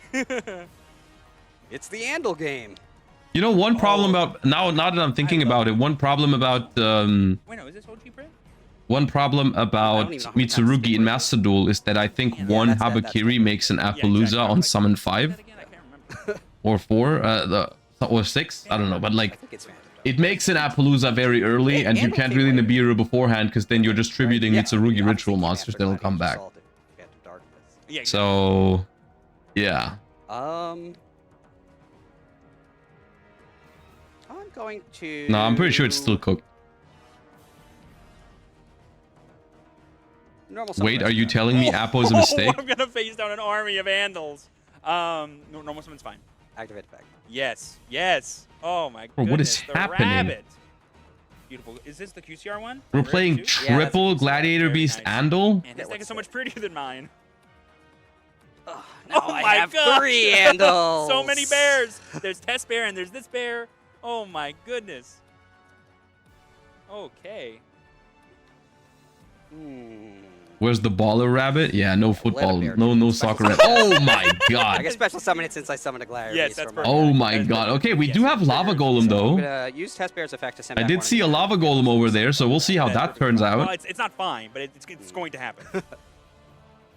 Oh my goodness. Then I'm going The to Glad go Lads with... are in.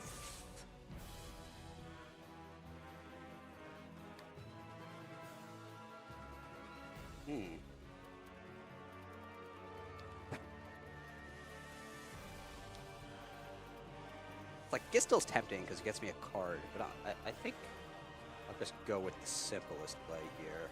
It depends on like how afraid you are of me like breaking your board, I guess. Is like, are you gonna need follow up? Who knows? Yeah, like, Not that And I'm we have helping this you, test bear emote. Sure. You're the one with all the bears. Granted. have a- Little guy. I'm just I- a little guy with a sword. I do have a lot of bears. These are facts. That, like, This must Oh, no, be no, no, no, Genesis. it's happening No, on this the is table. I actually think the I main think I'm done event for y'all. final. yeah, it's Whenever Yu-Gi-Oh! Player does that, it's over. Yeah, it's a tough one. So this one was summoned by the Roar, Yes. so he can stay. Yes. So gonna be a There's no rank 4 Glads. There are always fusion monsters in the extra deck. Yeah. Well, there are rank 4s. I still can't get Not over the glads. fact that Gladiator Beast Geyseris is 20 points. Yeah. Out of all the cards you could have put points on in Gladiator Beast, Okay, I'll do. you put 20 points on Gladiator Beast Geyseris? I feel like that's a criminal offense. I'll do that. I'm gonna do Gistle and Noxious. I think we've committed a Chain Link 1, crime. Chain Link 2. That is fine. Okay. So Noxious is gonna send a Glad from my deck to my graveyard. Why is Glad Beast so many points? I feel like we're getting a taste of it here. I feel like this is why. I feel like the combo potential in that deck is Oh, yeah, actually nice. pretty high, and it doesn't actually require that many Link monsters, it seems like. Okay, this lets you discard any Glad card to get any other Glad I card. think Discard any over card. Yeah, so time, that's 3 effects. we're Discard gonna a card see to a get any lot of Glad decks card. that you would have never But the imagined effect on to first actually stage be a here is that I summon the problem Gladiator Beast from my get deck some points in turn, Genesis and format. set Like the decks entire that Gladiator have combo potential but never actually got to show it off in advanced constructed. I think there's gonna be a couple of those decks that will be good enough in Genesis format just because the power level and the decks that they're competing with and the amount of hand traps that they're competing with is smaller. We'll fuse the animals. And they're gonna eventually get some points Make for Gladiator it, Beast Esadari.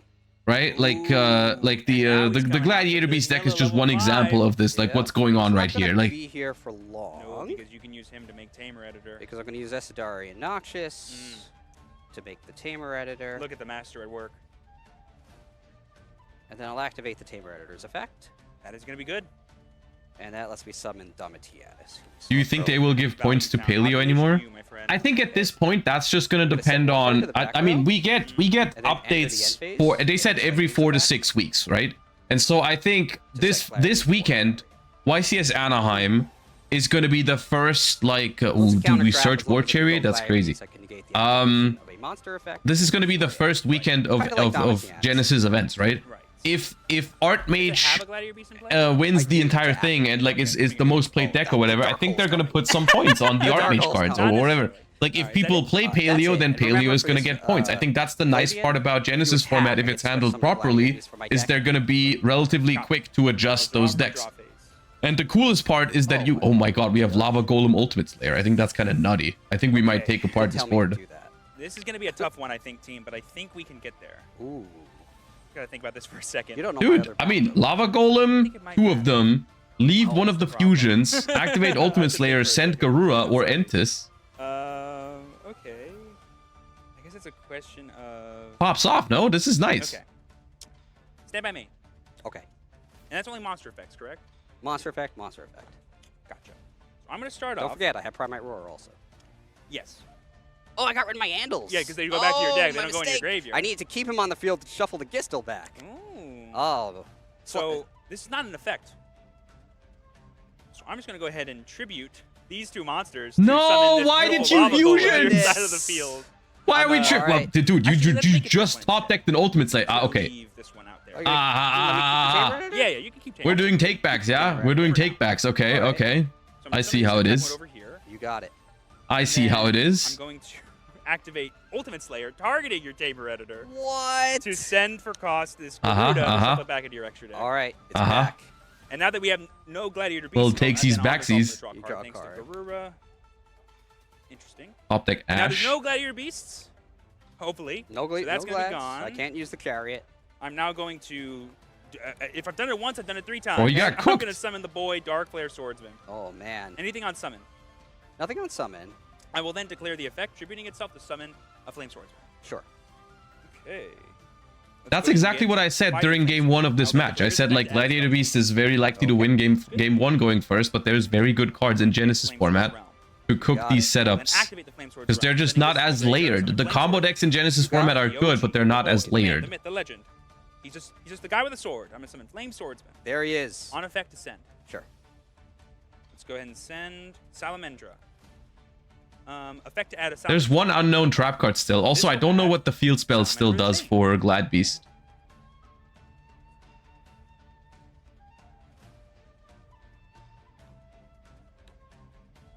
I will then activate another Salamandra spell, who's already in my hand though. I'm gonna activate Salamandra Fusion. This is an equip spell What? that I can equip to the Flame Swordsman. He'll gain 700 attack, and then if he's equipped to a Fire Fusion monster, I can Layers send equals both Link cards to the monsters, which they graveyard don't and have? summon any Flame No, Swordsman. that's actually not what Alright. layers Is that means. good? You got it. The man, the myth, the ultimate legend, ultimate flame swordsman. That's pretty good. Anything on summon? Nothing on summon. The strongest combo decks are probably those that can search Omni traps, so Onomat or Synchro Spam. Yeah, don't get me wrong. I'm not. I don't know if I don't think Gladiator Beast is like the end all be all for combo decks. Like there's probably better stuff out there in Genesis format still. But I think All right. I think Genesis they just have they have pretty elegant ways to handle this sort of stuff, right? They can just slightly increase the points and make it more balanced that way. He's currently 42. Without like the thing is like you don't have to make decks unplayable. All you have to do. No, points well spent. You got it. That's Both of my GG's. face down cards need me to have a Glad on the beast. Glad on the field. Dude, he kind of had everything though. He had Ash, Ultimate Slayer, Lava Golem, and a way to OTK without normal Yeah, summoning. the third Glad. That was kind of This was nuts. super huge of a top deck, and I'm really glad I sided into both of these cards because these are really powerful going second tools that we've always had access to, and there's 0 points in Genesis. 0 points. Really good. So even if you play against really powerful combo decks like Gladiator Beast, you always can have the answer still. Yes. Great match. Absolute pleasure, my friend. Yeah, Lava Golem 0 points, Ultimate Slayer 0 points. That's one of the best answers to combo decks.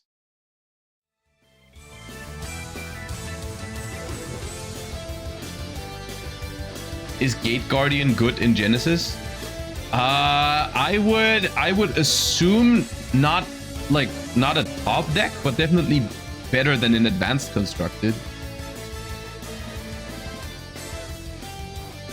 Dragon Ruler 0 points too. No. Hello, everybody. Unfortunately it is not. time for trivia, and I found Tom and Clayton.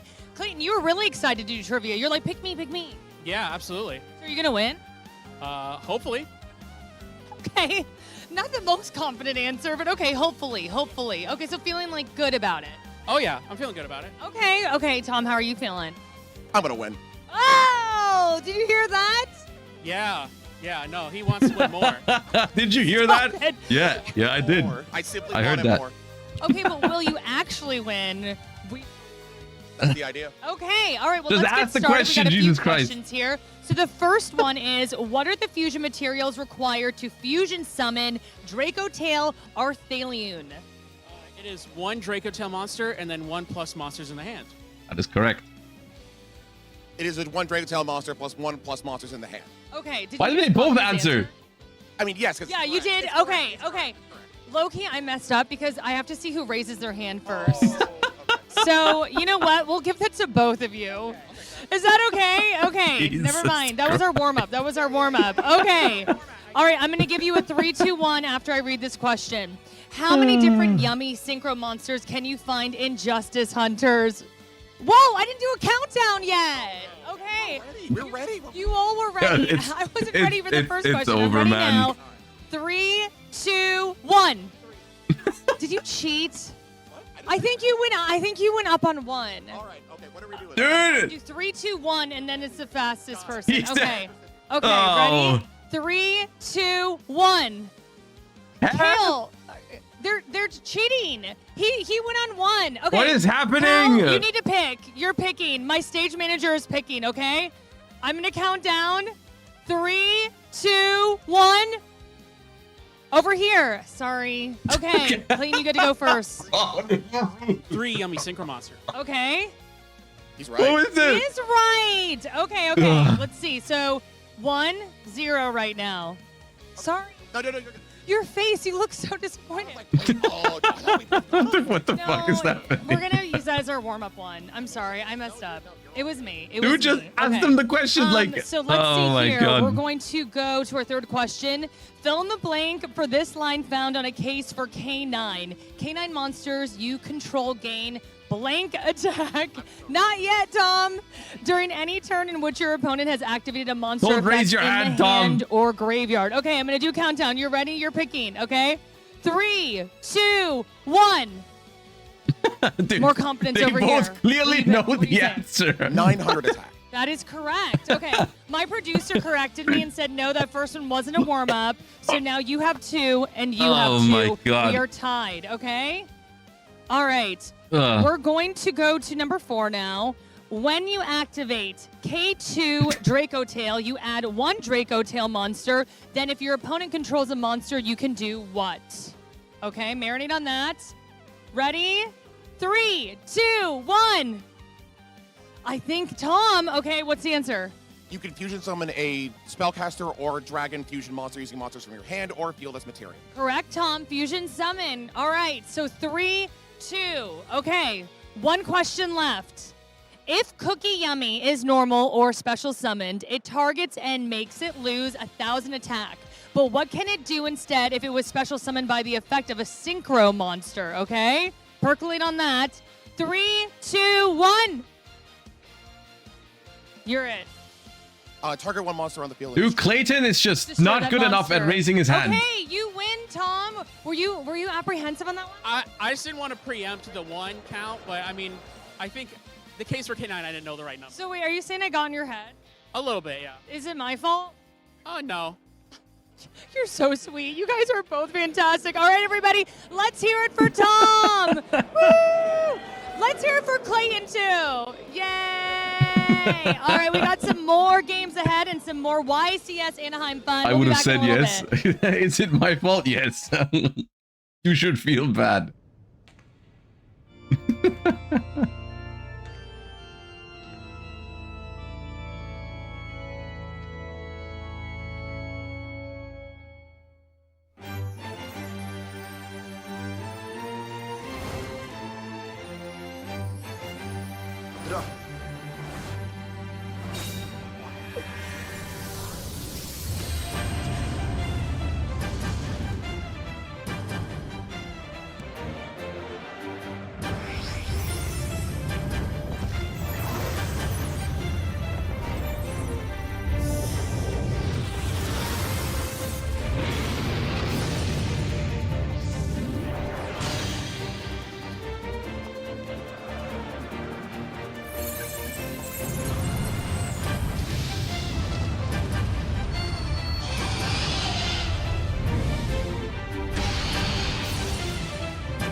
Dude, who's Slifer?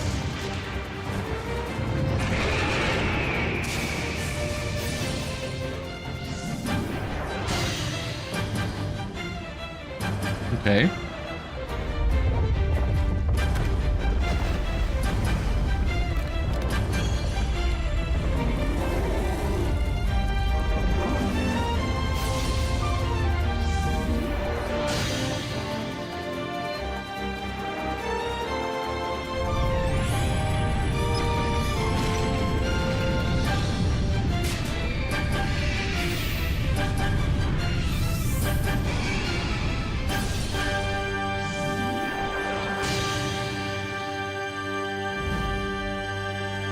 Polymerization. That was not polymerization.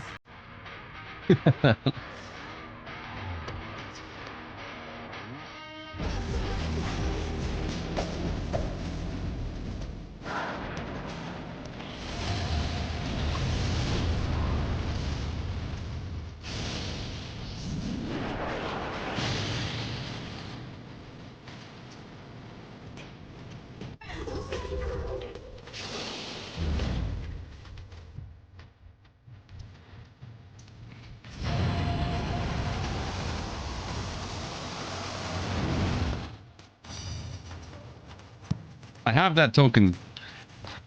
The rabbit is cool. The rabbit is cool. I like the rabbit.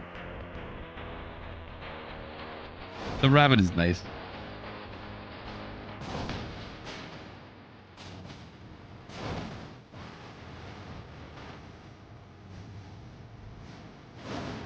Do you follow football? Not a lot, but sometimes. I'm not like super into it, but every once in a while I'll watch. But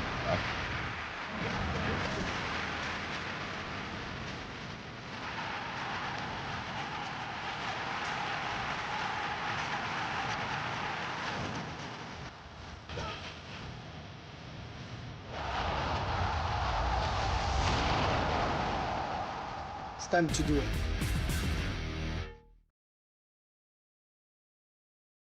okay, that was a long ad.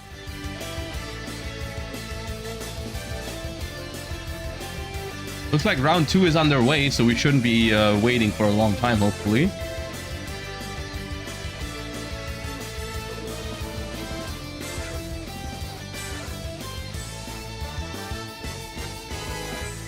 Guess the character. Wait, who is that?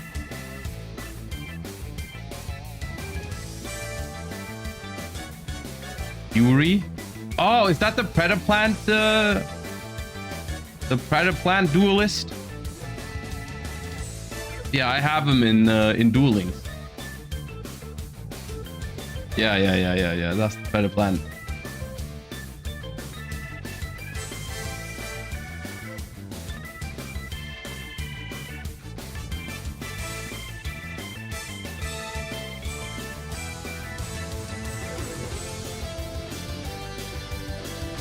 Predaplant is broken in Genesys, by the way. Dude, that exact message shows up like every 10 minutes in my chat, but with a different deck.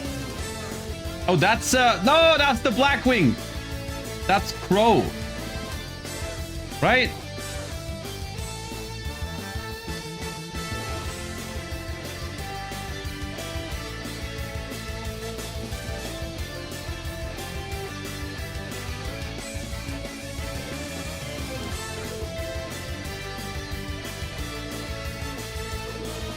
That's Mbappe? No, it's Crow Hogan.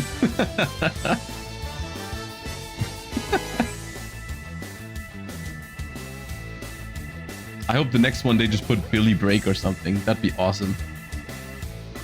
Can you imagine? It'd be so funny. We'd all be trying to figure out which like Yu-Gi-Oh character it is. And then it's just Billy Break.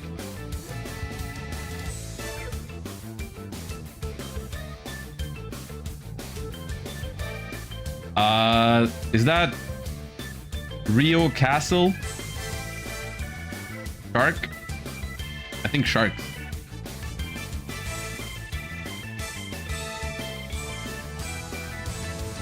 It's not Billy Break, I don't think. Oh, it's the sister of the shark player, okay. It is Rio Castle, okay.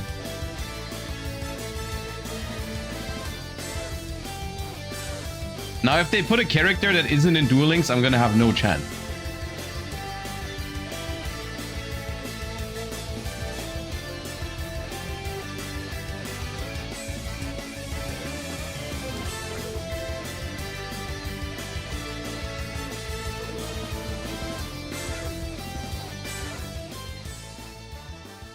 Alright.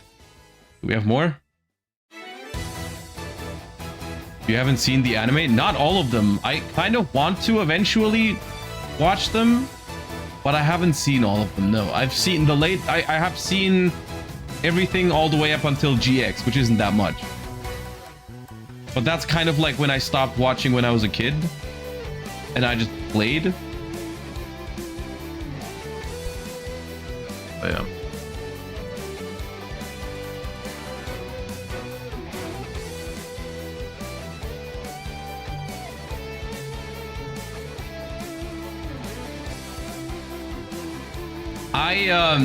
I kid you not.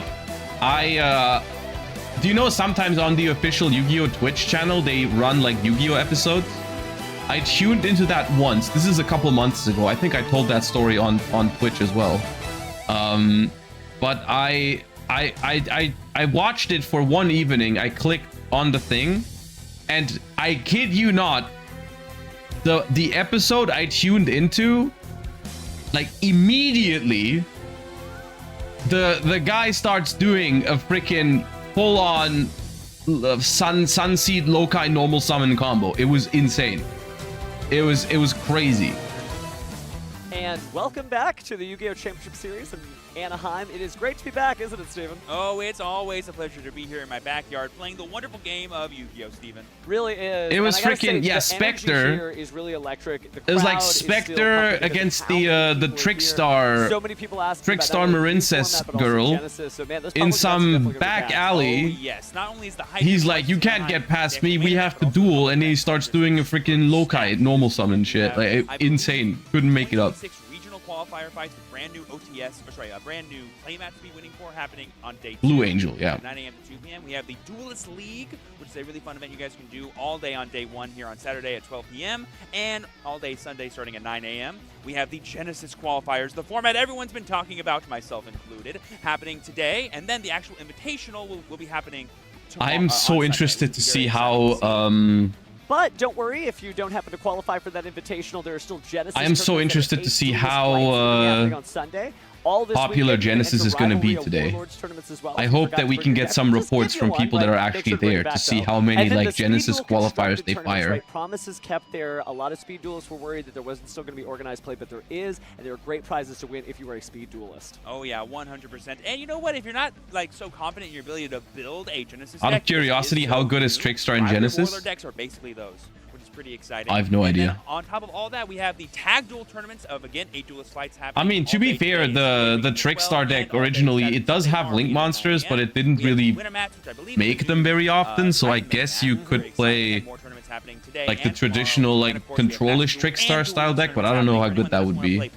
You can still play online as well. Oh yeah, and those tournaments are really fun. The last time I entered a Yu-Gi-Oh! Duel Links tournament, we actually brought out the game map. Better than Marincess? Yeah, okay, sure. Yu-Gi-Oh! Experience. So if you can hear my voice and you're in California, you can still come on down and actually enter these public events. And speaking of public events, there's more. Gabe Good was Trickstar's best card. Fair enough. Yeah, it was. The 3v3 tournaments that's happening beginning at 10 a.m. tomorrow on Sunday. That'll be a big event. I think it's only one event, and you have to bring all the teams together, which is very exciting. We have Dragon Duel constructed for all of our friends born between 2012 or later, I believe.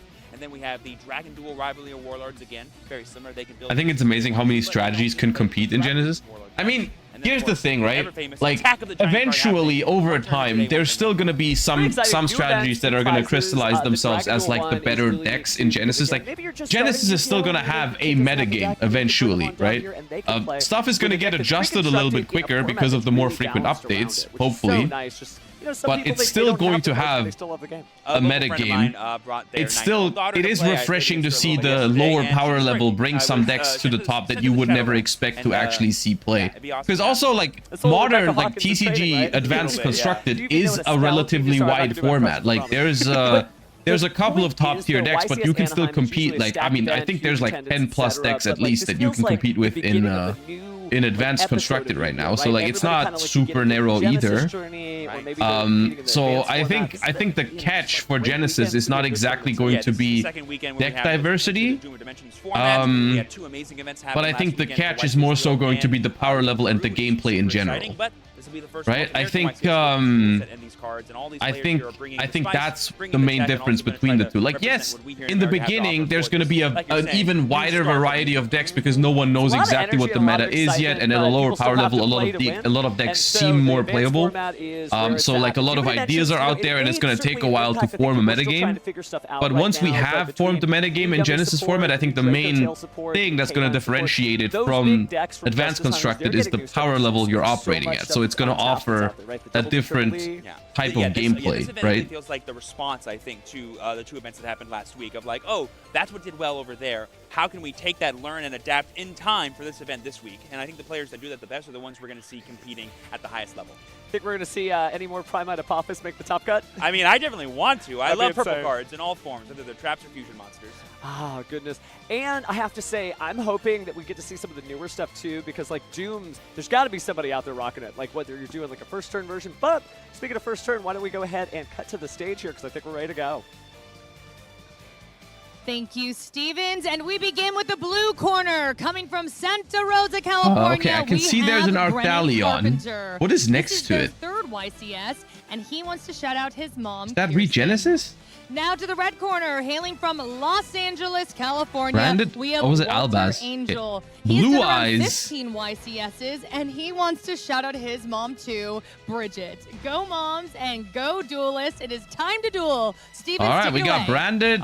Thank you so much. Oh, Jack. it is Albaz. Now I see it. Walter, two Cali Okay, boys yeah. representing this state strong. We Now I see the Albaz. I was looking at the face. I was looking like around here. Blue Eyes in the red chair. Ooh, Ooh, the Duel of Dragons. Primite Blue Eyes is All right, still branded honestly a very Dracotail strong choice is in this a popular format. version Think of the about fact deck. that Blue Eyes Spirit Dragon has kind of like a Usually, soft don't out expect to too young much being, branded from especially this. in I mean, multiple maybe monsters I'm at one wrong, time. but the most if popular he is version of running this that deck just Primite plays Imperial like Dragon, and it's not just one for the graphic Albaz bit, and it also two is a branded great way to fusions. get rid of all of So his it's opponent's like dragons, which Right. just Dracotail, it's more all like of a his opponent's light Dracotail deck monsters, that so plays a we'll have to small see how this plays out. branded engine as an extra starter or push. But yeah. And then we have Blue Eyes, a deck that hasn't seen a lot of play recently, or at least I think some people are still playing it, but it's not super well positioned right now. So we're gonna see how that's gonna fare. The prediction is already up. Well done, mods. But I promise you, duelists, as somebody who's been up there, because we were up there just in the last event, it's a little bit more distant from everything else up there, right? You get your own private judge, you get your own private seat right there. So once you get into the duel, I think these duelists will, well, they won't have the nerves anymore. I mean, we also know duelists like Clifton Land, who in round 1 was like, well, this is my opportunity to show off, so let's do so. Oh, man. That Let's see if Blue Eyes can compete. Was exciting. I know he knew I mean, I do think if they get to go first, like, it's... well, what a gambit there. It's... Now, it's going to be interesting as like, these duelists get into it. Drill Beam is good against Drill Beam is good against Dracotail, I feel like. The problem is just that they have two really important spells that you want to hit with Drill Beam, the K2 and the Rahu, and if one of them resolves, I think you're in trouble. We'll see. If you can like get a combination of Purge, Ash, Drill Beam, like 2 out of those 3, then you might be fine, because then you can negate both, and then it might be hard. And Branded Fusion if they draw it, but that's not searchable, so that's just going to be a 2 of. Or like, I mean, it's not searchable in the typical version of the deck. If they play a bigger branded package, of course they can search it. Because so many people are getting back into the game because of the new Genesys format, we may have people who are listening and tuning into a YCS for the very first time. So shout out to we'll see how it goes. Your first time. We welcome you. It is time to duel. Oh, yes. And what better way to be reintroduced to the game than watching Blue Eyes shred stuff? Yeah, that is fair. Great deck, but it certainly has a certain realm of nostalgia to it, too. Now, it will be interesting to see, depending on how this matchup plays out in Game 1 here between our 2 players. Again, we have Brennan on the left, and we have Walter on the right. I believe they're about to decide who goes first. Are you going to follow all day 1 features? It depends how long it takes, because it is already now 8:30 p.m. for me. And I've been a little bit sick the last couple of days, so if I'm getting too tired and my voice is dead, then I might call it a day earlier. Tomorrow I want to stay all day. So yeah. Okay, Blue Eyes going first. I can see we have access to the Blue Eyes cards. Did we draw access to Primite as well? I'm not sure. I see a Super Poly though. I did see the flash of something potentially in Brennan's hand that could have interacted, but maybe he's trying to save it for a more important choke point later on in the turn. It is hard reacting to Blue Eyes White Dragon plays because that first Sage, that's a card effect, but if you negate that, they're just going to be able to resolve this Mausoleum of White and get their play set up. Hi Josh, I'm an OCG player. Can you put K2 back to 3 and put something like Pan to 1 so I can win my locals? Thanks, okay. Dude. And there we see the... I don't know which artwork of Blue Eyes. I still think it's crazy that they hit Dracotail in the OCG. Looks like we're going back into I think that's insanity. The Blue Eyes conversation, it depends on whether you're running Kaiba Man the Legend, who rewards you for running the correct number. Do it? I would if I could. You know I wouldn't have hit Dracotail. Like, nah, I can wing this with 1. I'm gonna go Grandpa style. I think that's completely. I think that is completely nuts. We're gonna get the Blue Eyes back out. Still, I heard Mitsurugi is the best deck in OCG. Mitsurugi is probably going to be good, yeah. Giving us access to a Synchro 9 play. Looks like we're going to be going for that tune-up right now.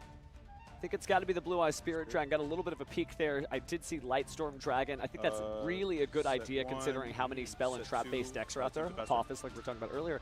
But speaking of spells and traps, set 2 and pass. And there we see an end of main. So main phase is still going on. Activate the effect of Dracotail Fimena to allow you to fusion summon. Ooh, we got 5 mana. Looks like we're going to be sending... That's going to be very annoying. There's an Urgula in there as well. Urgula pop True Light. Because we have 2 monsters being fusion summoned from the hand, we'll also be able to bounce 2 things. So the chain's going to be a little crazy here. We got Urgula, Mululu, and Arthalion going on. Dude, Mululu as well!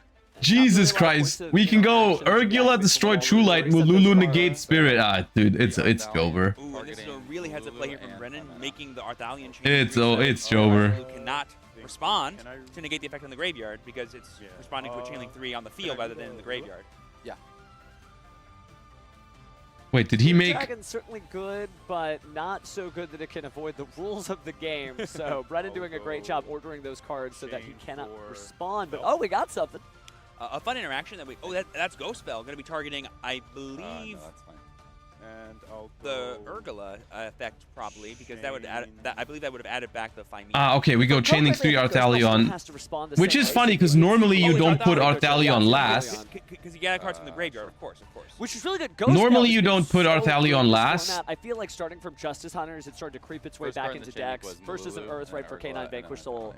But that's really heads up, just being able to have... Normally you don't put Arthalion last because you're trying to play around Ghost Spell, but here we had to put it as Chain Link 3 to play around the Spirit Dragon Negate. Something on the field while, of course, setting the cards from the graveyard, which can give us access to our K2 and our Rahu, so that way we can have the extra bit of extension and follow-up that we need to maybe go for game next turn as Brennan. But there we see the effect of True Light, setting the Wishes with Eyes of Blue, and... so we're setting Wishes here. This way we can still play, I guess, a little bit. We don't have... We have a second normal summon still. Still in the main phase. This is interesting. Yeah, I believe it's like... So Malulu and Urgula are going to resolve. The Spirit is going to be negated. We're going to probably pop the True Light. We could also pop the Set Wishes, but then the Spirit would survive. Yeah, that'll give him an access to a fusion monster next turn no matter what. Oh, they're popping a random back row. Okay, the Super Poly. Wow. And it was Super Polymerization. That could have been a very awesome play for Walter there to kind of gotcha Brennan after the first fusion summon he made. Spirit is permanegated? That's true, yeah. Spirit is permanegated. I keep forgetting about that. You can make out of anything, yeah. Blue Eye Siren Dragon certainly comes to mind as a way to be able to recycle your traps and whatnot, but we won't be seeing it. Yep, so there we see K2 and Rahu are set now. We can keep playing with Wishes. A Lightstorm Dragon, maybe. Very powerful, and I believe that a little Lightstorm Dragon to pop both of those. Because we did prevent Engine from getting back into the hand with the Bell. So maybe we're flipping over the Wishes. But like, what would you even get? You've already gone through Maiden. You've already gone through maybe like Roar could be cool to get you access to another Blue Eyes, but you've already used Maiden's Effect on the graveyard too. You'd still get the spell and trap, so you might be able to get out like Majesty of the White Dragons. To be Urgula still is one add back. Ooh, discard. Oh, and there we see the discard of Magnuma being met with the Ash Blossom and Joyous Spring. That's GG. Say no to Wishes. That hurts. And that mag could have been very useful for Walter to combat some of these powerful graveyard effects we have access to, like Urgula, to be able to recycle the Fimena. So it's just not happening for him here. Obviously, he's got those two cards set. They're not traps, right? They're the spells he's going to use to open up the next turn. So Walter, with very few options left, does have to figure out how he's going to proceed here. Does he just let this go, or does he flip that card face up? And he is. We're going to Majesty a White Dragon. He hard opened the Majesty. Didn't need to. Is that? That's only one though, right? We only have one Blue Eyes. Yes. So I don't think that's going to be good enough. We would need pop 2 here. He's targeting the Set Rahu, I think? Yeah, it's a Set Rahu on the top. Which makes a lot of sense, but because we already have a monster in play, the Ketchu is access to a fusion Pop 1 with Majesty here is not really going to matter. So he might be forcing Brennan to fuse off with his Arthalion. Interesting, yeah. It's going to be difficult to see. We can't, because the Spirit is negated. Spirit. My imagination would say Blue Eye Spirit Ultimate Dragon, or Blue Eyes Ultimate Spirit Dragon, excuse me. So I believe it's a clarification here that the Blue Eye Spirit Dragon is effective. Yeah, it's negated. Ironically, that's not bad for them, because they don't want a monster on the field for the Malulu anyways, for the K2, I mean. I feel like it should follow it like Effect Veiler. Or like Imperm, kind of. Yeah, so I think you just lose the Blue Eye Spirit Dragon. Yeah, that's going to be it. Wow, that's unfortunate. Because of the wording on Mululu, it just like follows the card. Yeah, Effect Veilers like that too. It's not. They thought they could still tag out into the Omni, but it actually ends up being okay here because the K2 cannot fuse now, which is okay.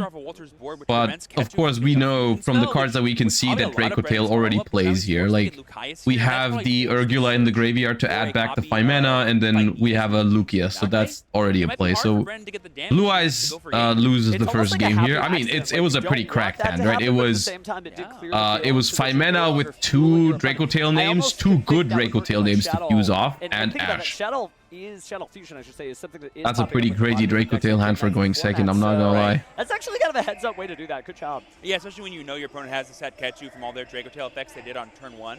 Very important. Well, catching up on the duel here, we do have Lucia, sort of the elemental hero Stratos of this deck, being able to search something out of the deck to the hand once it's normal or special summon. But it looks like Brennan is kind of slowed down here. He's trying to decide what to do next. It's going to be tough because he's kind of running low on resources here. There we see the Primite being discarded here to fuse off with the Urgula in hand and then Lucaeus on board. Is this going to be Arthalia number 2? Or is it going to be a different fusion monster? I could imagine using. Could have tagged out into the Omni, it gets negated, then destroyed, triggers an end phase and Reborn Spirit. Yeah, it was correct to tag out there. It was correct to tag out in response to the Mululu being on the chain. Bring back Fiminus that we can fusion summon on your opponent's turn and get the non-target negate again. Yeah. For sure. But there we see, I think, a chain of True Light from Walter. But you're not going to be able to get much from that. You're either going to be able to set or special summon Blue Eyes. Looks like we went for setting a card with a different name than the ones in our graveyard, so... There we see the Roar. It's just follow-up, right? He knows he's likely not to lose all his life points this turn, so he's just saying, next turn, I'm going to have some follow-up just like you had on this one. Yep, so here we see the setting of some cards here. I'm gonna be honest with you, in the current format, I feel like the Blue Eyes cards don't add too much to the strategy. So, yeah, it sounds a little rough, but I think like the Primite deck that won like YCS Lil just feels like a better version of this deck. You said how this matchup's going to shake out because we did see where layered interruption for Walter, but because the Blue Eyes interruptions just like seem kind of mid right now. I'm not sure. Stymie all of that by getting rid of that super polymerization with the blind Urgula pop. Super huge. It just feels like you rely way too much on Primite anyways, so you might as well play like the Primite control. Right? Think about it, you've got the Chronicles animation on one side, you've got the original Dual Monster series on the other, but it seems to be that the Dracotail is really pushing just through this deck. Like Blue Eyes very strong recently. I just feel like Blue Eyes without Primite is kind of meh regional level, and as right now. as the North American World Championship qualifier, I believe made it to top 16. Right. Spirit Dragon isn't the worst against Yummy. The problem is like for you to make a Spirit Dragon against Yummy, they can already like tag out 15,000 times on the way there, right? It's like, yes, in theory, if the Blue Eyes Spirit is on the board, then they cannot tag out with their synchro monsters.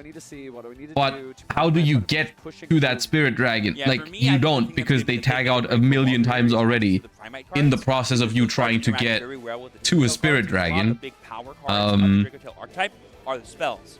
So basically it comes down to you need to go first and make a Spirit Dragon, which is... Well, speaking of negating spell cards, though, there is an in-theme... But even then, if they can get to a synchro, they can just make the one that books it first. And then if you tag out in response, then your Spirit is gone, and then they tag out in response to that. So it's like...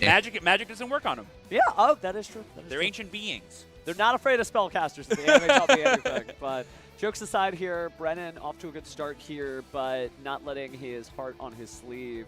He's just kind of locked in the same way his opponent is. Yeah, this may be round 2, but you can tell both these duelists are taking every single round seriously because... Primite control without Blue Eyes is definitely better, but Blue Eyes is very cool. Matters. Yeah, I mean, sure. I think that is legitimately a reason for a lot of people to play it, because it is Blue Eyes bad chest, which is fair. No, Brennan very thorough there, just clarifying with the judge in advance there, like, you know, how am I going to be shuffling, etc. A lot of debate there, but judges tell him, hey, stay focused, you're in the game. It looks like we are about to get into the next game. I'm excited to see if this goes the distance or not. Yeah, but just making sure all the duelists can hear each other, make sure they can hear the judges, make sure they know how much time's available to them to keep playing. All important things as to be keeping track of as you're playing. This little kind of in between. Is Gem Knights playable in Genesys? They lose the Link monster. I'm pretty sure some Gem Knights cards probably have points though, but I'm not sure which ones. Because in theory, it still sounds like it could be pretty strong. Possible level. It probably is playable, off to a good start. But some of them have points. I think I remember checking. Walter is able to bring it back with Blue Eyes White Dragon. That's right. Brilliant Fusion and Master Diamond. Make sure that he can come back. Okay, Brilliant Fusion 33, Diamond is 66. Okay, so you basically can only play one Brilliant Fusion.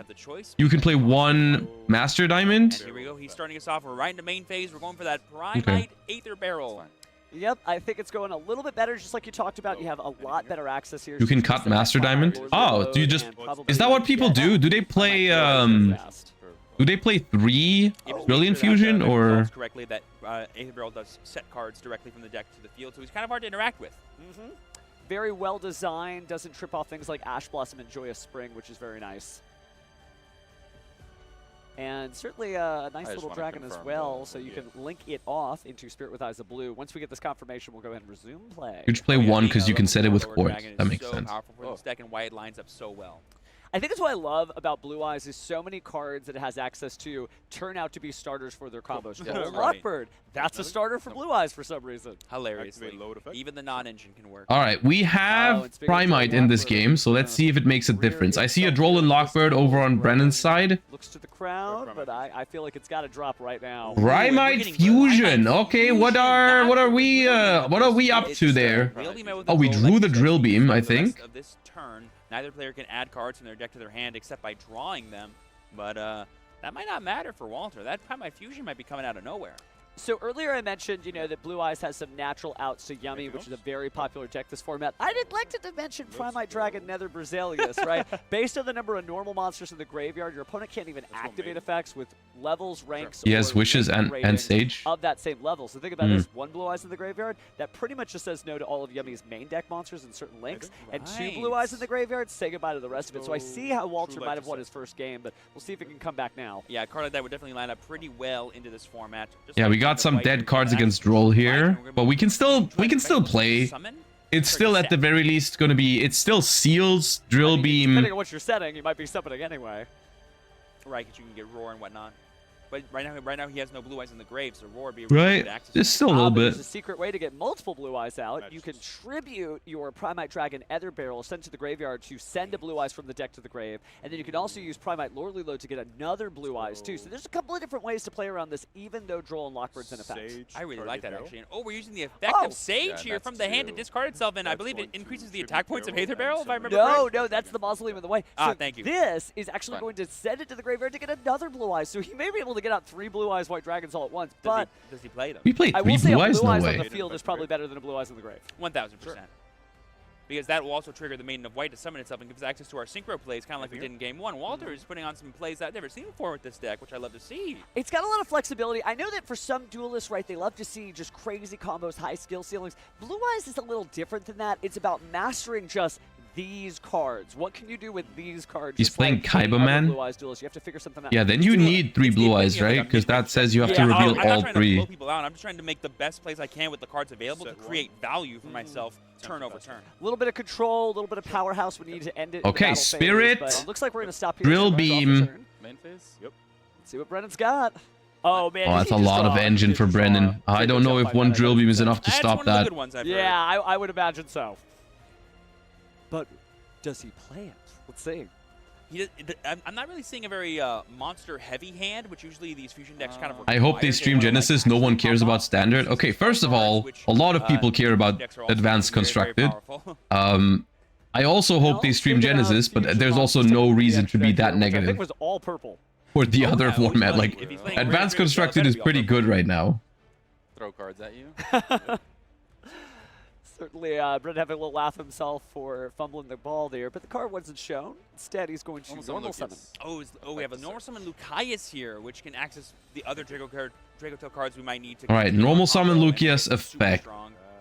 It's not a bad. Honestly, I don't blame him for thinking about drill beaming this, because like getting rid of the body as well as the search is not bad. Because one thing that you could also do to cut, like, to win against Dracotail is cut them off of names in hand. Like, if they can resolve their spells but don't have the proper amount of, like, Dracotail names in hand, that could be a good way to win. Yeah. You probably drill beam the Arthalion. I don't know if I, like, I found, like, I'm not sure if I agree, because I found when testing against Dracotail, I found stuff like Valor and Imperm on Arthalion to be rather unimpactful, because I think what you care about most is the graveyard effects. Like, I think an Arthalion adding back 1 or 2 cards from your graveyard is nice and all, but realistically, I don't think that's the most important part. I think once this deck gets going and has enough, like, graveyard, you know, like, because, yeah, okay, my opponent is not getting the add back from the Arthalion, but they still get, like, the 5 mana back from the grave with the Urgula, and then they draw, like, 1 or 2 or 3 cards with the trap cards on the opponent's turn, and then they're good to go anyway. But I think we're going to see that Primite Drill Beam. Yeah, there it is. So we're using Drill Beam on a spell here, which I think is good, but it's also going to be like... For the cost of Drill Beam, the problem is, like, if they have the other spell, then you're still kind of good. You don't currently have a normal monster on field, that's totally correct. Which they can either just hard draw, or they can get to it by fusing. We're gonna change. Oh, for chain. Forbidden Okay, yeah, no. Droplet, Look, Jesus Christ. removing it Jesus off the Christ. board. That's it. Okay, So that it is can't clutch. be Drill Beam because I believe Drill Beam does target. It does, just like Oh! infinite and permanent. So by getting it off You of the cannot send field- 2. What are you doing? There's only one And because monster. we're sending the Fallen of Albaz that's in our hand to the graveyard, we can't respond with Spirit Dragon to the Forbidden Droplets. But how are you negating that many monsters on your opponent's You side can of the only send field? Because you can only send as many monsters as they have. Oh, that's right. You're totally correct. Yeah. Because it's choose. That's right. That's right. I'm gonna double negate your spirit. So I'm we're gonna using spell cards, so make that it way we can attack guarantee 600. activate that effect. I guess he's like, oh, okay, if you get 600, that's fine. 25. Play 2 powerful cards rather than 1. I'm gonna put it to a quarter of its attack. That's okay, just Right. a warning. Things will continue. But he did reveal a little bit of information there. I think in Brennan's head, it was like to prevent gonna go the with spirit Somersault. from tagging out, but the problem that'll is, negate if the spirit tags out here, you just negate whatever it summons, so you don't actually The Drill care. Beam will resolve without effect, and then the Lucaeus will now resolve, adding a Dracotail monster from the deck to the hand. If we don't have access to Phymena, now might be a good time to get one. It depends on if we can still fusion summon. Oh, no, sorry, no, we're using K2 here. Yes, it is fusion time. So we are going to be able to guarantee fusion summon. It's just a matter Yeah, of that droplet was what crazy. materials. This could be an Urgula Gambit to get rid of that last unknown set card, which I don't believe we know. Oh, no, we do know. It's the Majesty that he set up True Light. He just gets to that. No, they caught it. Actually He is pretty good. he would took just the destroy Albaz one back to his monster, hand. Though, so getting rid of It was just now droplet is a for great 1. idea, but it looks like we're actually going to go ahead and send those 2 for Fusion Town to Arthalion. Yes, Arthalion. and so now we can activate the effects of Urgula and Lucaeus as well as Arthalion here. I will Chainlink 1 Arthalion. Looks like Chainlink 1 using Arthalion, 1 in and hand, probably so Chainlink I will 2. target. Urgula targeting. Droplet sounds like Oh, a no, tech we're for the targeting mirror. Arthalion. Droplet is surprisingly good against Dracotail because of this exact same interaction. Like what he just did with the Droplet against the Drill Beam Like, for me, is hardest the thing exact about same playing thing Dracotail you is can that do I with really Droplet don't against like, what Dracotail order Flame. Lucius to Place add When they back. try to negate your spell, Dracotail Flame also targets it, so you can just send it, negate one of their monsters, and resolve your spell. And then also, because the flame doesn't negate the spell, it also does not get to draw a card, and also there's no recycling Justice happening. Hunters came out, obviously everybody. So Droplet is surprisingly good against Dracotail. Even like normally you think at least I think of Droplet as like this crazy answer to combo boards where you like negate like 2 or 3 monsters at the same time. Against Dracotail, you use it very differently. You're just literally going like, okay, I'll send this 1 spell card just to make it resolve and also negate something on your board. But it's just like that one interaction has a lot of value for you because like your spell resolves, you negate one of their monsters, and they don't draw a card, which is a lot if you think about it. That's another body that we have to potentially And then if you do end up playing against a more combo-heavy deck, you can still use it in the other way, right? All right, Walter gonna go ahead and put the Blue Eyes back on the field. Oh, we're also chaining with True Light, it looks like then too, to summon it. And then effects here resolve, so this will be. So we're using the Majesty here because there's an Urgula that was just fused with, so it would be popping that set card anyways. All of a sudden, you're about to lose some monsters. Yeah, because remember, the Spirit is negated, and I believe Droplet also works like Mululu, to where even if you tribute it, you still won't be able to summon. And I will pop True Light. Okay, so True Light's gone. And then True Light's effect should activate, and you can't negate it with your Blue Eye Spirit Dragon because Blue Eye Spirit Dragon is negated. Kind of a fun thing you could do as a Blue Eyes player. Oh, so we used Urgula to get rid of True Light. That makes a lot more sense. And then Walter just chose to go for the Majesty to have it in the graveyard to protect his monsters from being destroyed. Yeah. Oh, no, they're still getting destroyed. Okay, I lied. Is that me? Sorry. Yeah, you're unable Now to I protect will- yourself. Yeah, Your Blue Eyes, Blue Eyes is in a rough There we spot see the right now Rahu, in this who allows format, to I fuse from our think. hand and from our deck. We're going to be fusing off the Phymena that's in our hand. They could have played this slightly better, but I honestly don't think it would have made a difference. Like, yeah, in this game too, we should have tagged out with the Spirit here because we could have into the Ultimate Spirit because that would have floated eventually. But let's be honest, that's not what's gonna lose them the game here. Like that's yeah, that one float wouldn't really change anything here. Like one of the ultimate fusion decks because it's one of the few decks that I've ever seen that truly takes the downside of fusion summoning, i.e. losing monster cards, and actually make it a good thing. Like, oh, I'm losing these monster cards, but I'm getting them back. I'm also getting spells and traps. I'm also creating a giant cycle of pushes with these 2 powerful monsters, turn over, turn over, turn, and any half what my opponent puts up is not going to be good enough. So it's all pluses, I think, is like the idea. Well, I will say Frightfur and Fluffle might have a word with you about that, about the only We see fusion deck. Dracotail But it's Sting still here, which is a good, and nasty card it's against interesting Blue to see Eyes the players too. are starting to pick this back up. I love Oh, Dracotail yes, Sting, there dude. is That card is Dracotail so Sting goated. coming out from Brennan. I believe that's a new card released in Dooms. It was in the This allowed him graveyard. to banish some Two cards were sent. not from more the field, frustrating correct? But cards is this in Walter's graveyard. sent at the same time? Yeah, Yes, it actually, was nice in to the have graveyard. basically Oh, like a and double DD Crow. Yeah, but here we have a 5 mana clarification while it was on in how the graveyard, Arthalion works, he because topped it Arthalion off was with the placed in the trap, graveyard as so a it was result in of the grave, Majesty. It and was then in off the of the graveyard to Rahu. see Yeah. the fusion summon of Rahu, and it doesn't matter where the monsters so I come said from, these whether two. they come from Kept deck or Sting going hand. second. As long I as think monsters Sting in is the one of the graveyard at best same ones time, going we bring it second back. because interacting with the So graveyard is Blue one now of the and best Arthalion ways to back deal with the together again, follow-up but for most still decks, not quite right? enough to get through 8,000 life points there. No, and we did and set a then K2, but we already activated one earlier in the Orgo turn, so we won't necessarily be able to targeting fusion summon again. We've already normaled. Here we're going to activate the effect. Especially against Blue Eyes, like, if you can somewhat play through the board, but then maybe their follow-up is what would get you. Like, follow-up turn, you use Sting to banish the, like, Drill Beam and Maiden, or Drill Beam and Blue Eyes, or Drill Beam and Ether Barrel or something. Like, that's resources, crazy. and because we have access to the Sting, we can fully get rid of them from the graveyard at the beginning of his turn during the draw phase if we want. Blue Like, Eyes you known for ruin its their grind entire game, but follow-up with Dracotail one known card, for a bit basically. better grind game. One that's based on spell and trap cards being cycled. Sting is underrated. I don't know if Sting is underrated at this point. I feel like most people have gotten the memo that Sting is actually a crazy good card. I believe we never activated the effect of Phymena. Yes, so we're going to be using the effect here to fuse again, using two monsters from the hand, Lucaeus and Fallen of Albaz. Oh, hey, the branded part starts, but it's just going to be used for Secretaria on Dragon. Right, but this could be used to summon another monster because I believe we did send Would the you dragon main deck and it? I would, spellcaster yeah. to the graveyard. Well, equally as important, it is sort of pushing against spellcasters and dragons on the other side. And there is the handshake / fist bump. We got a little bit of both there. And Brennan wins round 2. Yes, beautiful. Always love to see the purple cards Oh coming out. god, I hate when that happens to me, but I love when it happens to other people. When one of them does the hand, one of them does the fist, and then they both switch at the same time, and then it still doesn't work out. I hate when that happens Really to excited to me. see. As a big purple card fan, I'm definitely happy. But it was awesome to see Walter do those fun moves. But it's awesome when it happens to other That's the people. kind of deck you want to make sure you have your interactions and your fundamentals down, because that's how you win games. Not by just like blowing people out with really powerful card effects.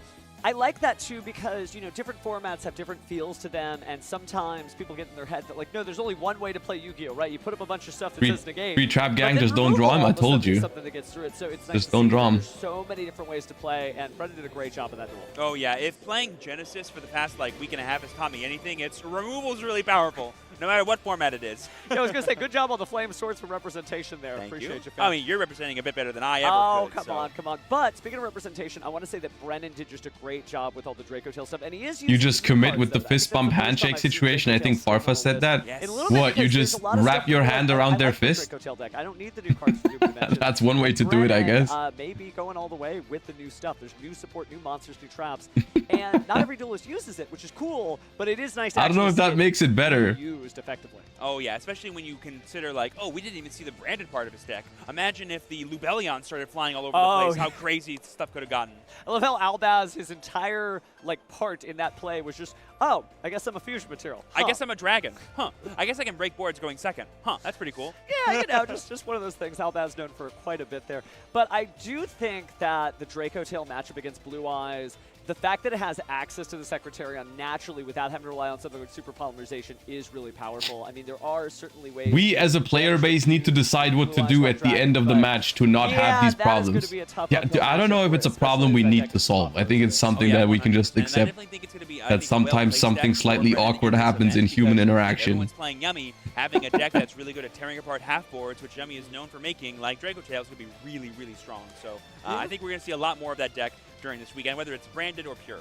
So we've gotten to see Yummy. We've gotten to see Dracotail. We haven't seen K9. I know that K9's kind of in a weird place. Some people are playing like K9 Crystron right now. Some people are still trying to rock out K9 Vanquish Soul, and there's like other decks out there. But it'll be really weird to see like where the format kind of shakes out. Because, yeah, we had 2 YCSs, but the last 2 YCSs last weekend were very different. Very different, I think a lot of strategies are kind of coming out of the woodwork of, like, we still have Mitsurugi that we can definitely see throughout this weekend that's never went away ever since it came out back in Double loss if it happens. Yeah, if you and your opponent can't agree on fist bump or handshake, it's actually also a double loss under the new policies. Yeah, and Mitsurugi, you know, having access to great They cards just like forgot to add that in, but they're going to update it Austin. does that? Like, think about it. Yummy can't do that. But speaking of things that can be done, why don't we go ahead and throw it to the stage so we can hear more from our winner. Thank you so much, Stevens. And I am with Brennan now. 2 wins. You said this is your first win on stage. How are you feeling? Feels good. Didn't embarrass myself too bad, I don't think. Fumbled the handshake at the end, but it was great. It was awesome. It worked out. You did fantastic. So 2 wins. This is a strong start. How are you feeling about the rest of the YCS? I like how that's a Feeling topic good. now. I think so far so good. It's still early, so I'm not going to get too optimistic, but deck is performing well. Some of the tech choices are working out, so it's good.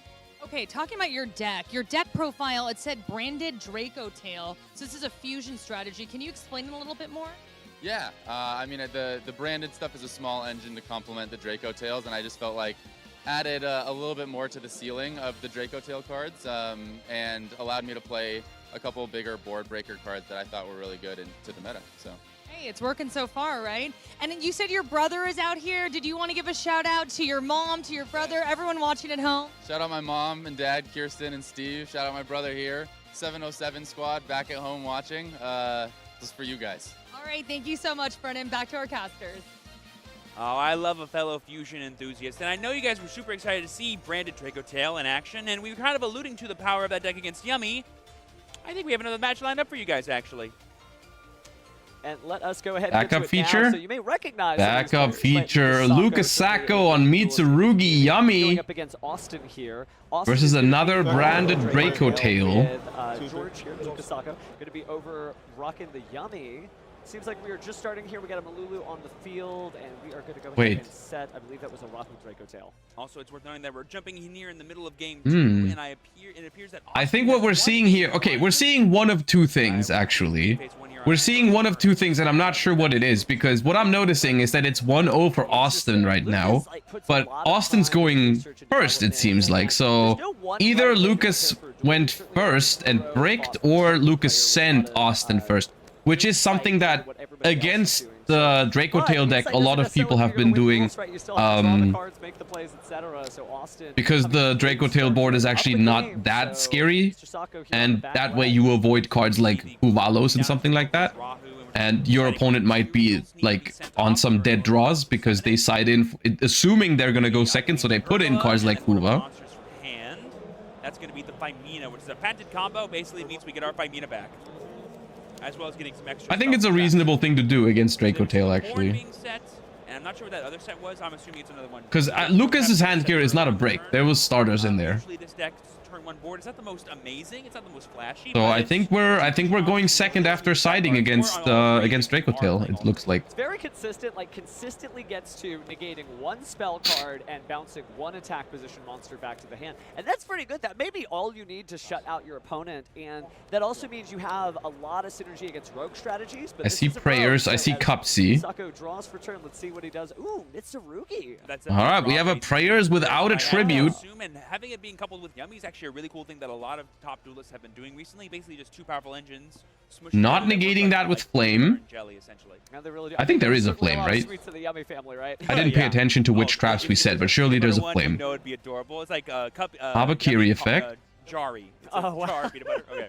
Give him time, give him time. But speaking of sticky situations, looks like we're going to Tribute have Saji. on the board briefly, and then get I think it's Horn and Flame. So good to see that deck is still working the way it's supposed to. We have Ash for Saji. Okay, that's why we let the prayers go through. We wanted to Ash that, which is fair enough. Ash Blossom, if you know it's Mitsu Yummy, I think Ash Blossom is definitely better against the Mitsu half than it is against the Yummy half. So using the Ash first and then saving the flame for like cards like Thrust or like any of the Yummy stuff like Surprise or Obedience School. I guess you could Ash some of those too, but order of operations, you're not really hard. You can also save flame for a random non-engine like Called By or whatever. I brought another deck with me. It's in my main deck.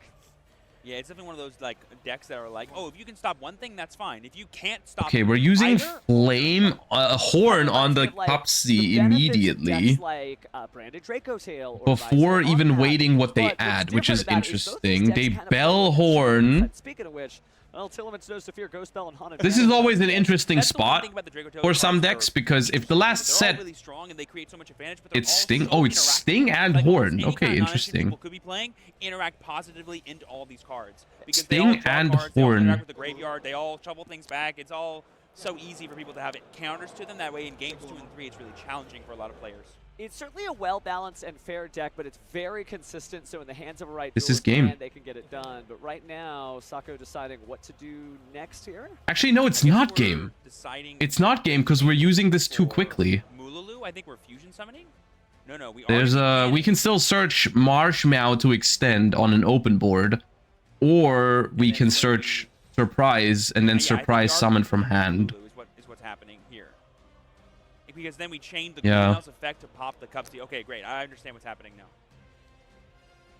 So yeah, Gulamel pops the Cupsy, and then Mululu here is going to allow us the fusion summon. But there's still going to be a potential Arthalion Gas in Sako's hands in terms of how many that could maybe bounce the way to extend. forward, which is what this deck is known for. It just plays Like, that could be game, right? Like, if, because I see a 5-mana in Austin's hand, and right now, Lucas' hand is Habakiri, there's a droplet, though. There is a droplet for Arthalion.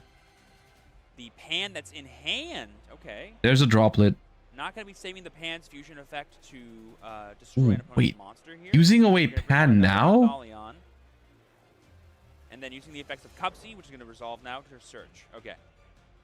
Yeah, that's the other thing about Dracotail is the chains can get a little wild. Gonna get Surprise here over Marshmallow, which is fine, because Surprise can also special from hand, so both are extenders here.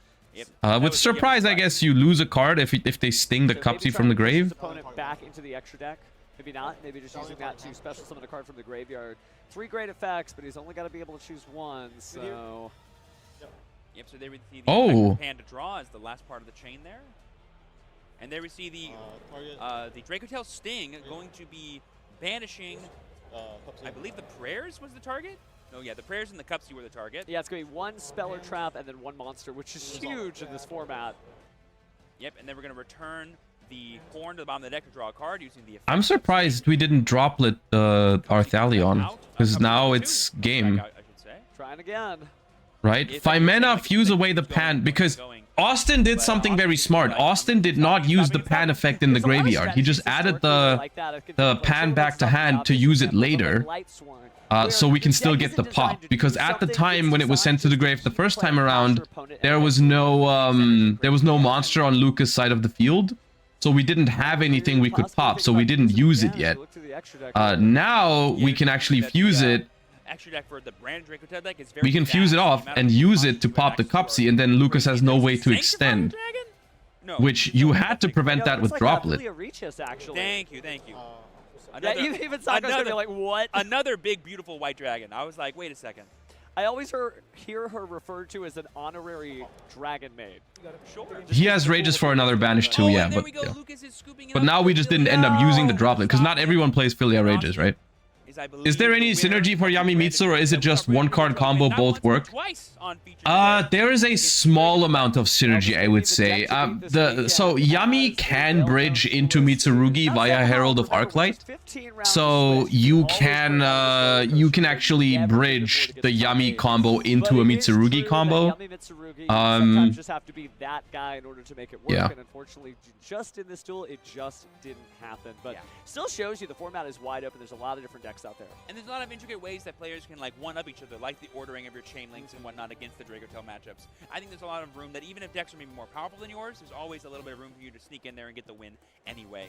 Gotta say, the Dracotail Sting, I think, is just an excellent card this format, and not everybody's running it, but maybe this is like just the commercial, like, hey guys, you want to win like these duelists? So it's essentially sacrificing some non-engine space for more resilient combos, because you've got more avenues to go down, and like your combos become more powerful and stuff.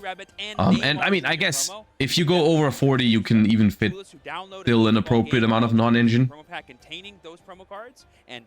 Drawing any Mitsu not named Tabakiri seems awful. So typically, I think the Yamimitsu decks play a smaller amount of Mitsurugi cards. They play, I think, 3 Habakiri, 1 Murakumo, 1 Ritual, 3 Prayers, 1 Saji, and 3 pre-prep with Mirror. So, but yes, you are right, like drawing a single Murakumo or a single Ritual spell or a single Saji or a single Mirror is not great. Some people are super into football. Definitely People not, aren't, but yeah. man, that token is sweet. Oh yeah, I definitely want to summon that off of Nibiru. I'll tell you that much.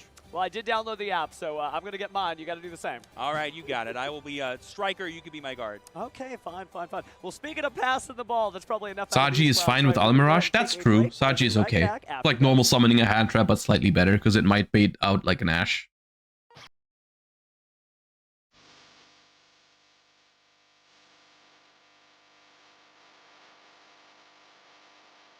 Pre-prep Hava, 6 good cards, 4 bricks. No, it's also prayers, right? So it's 9 really good cards. It's 9 really good cards and 4 mediocre ones, yeah.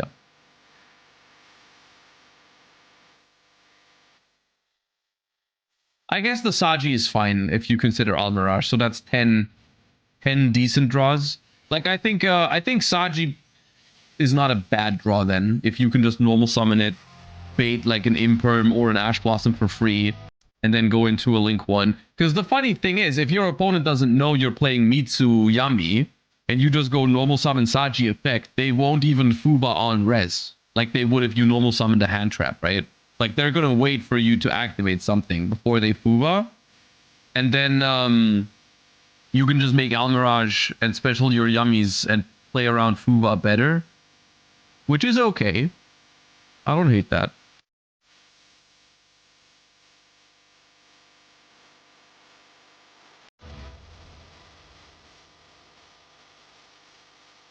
I know the answer may vary depending on the deck, but what's a good number in general for generic monsters in the extra deck? That question is impossible to answer, I think. Like, I don't look at it from that perspective when I build my extra deck. I just put in the cards that my deck makes frequently.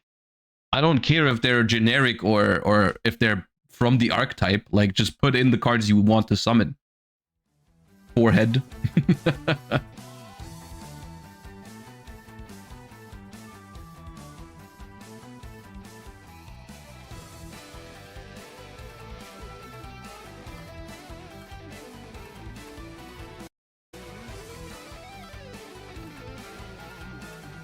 Oh! It's a danger. Nessie. No. Bigfoot. Yeah, Bigfoot.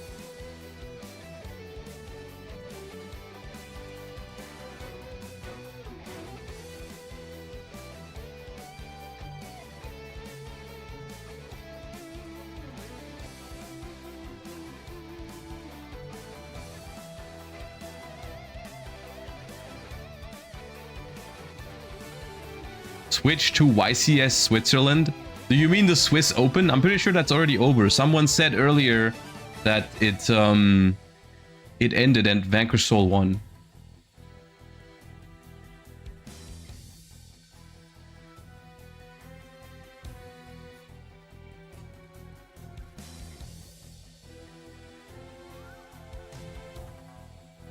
Vanquish Soul isn't dead? Apparently not. I mean, I don't think it's dead either. I think it's like okay.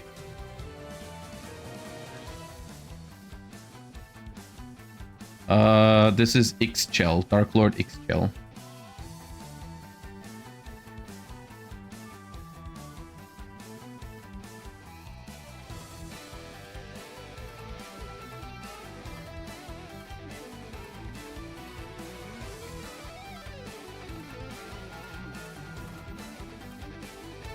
How many people at the YCS? 1,600.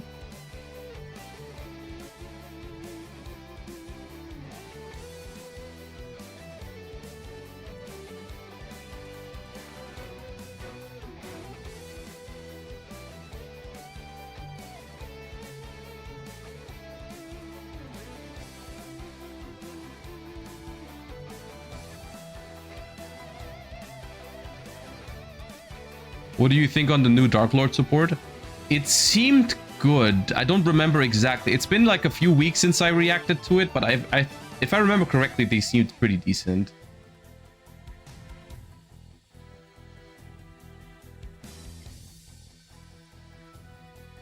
Was Anaheim over 2,000 last year? I was there last year, and I don't think it was because we only played 11 rounds with the old system, so it couldn't have been over 2,000 and what is it, 56? So it might, maybe it was a little bit bigger, but it was not 12 rounds big.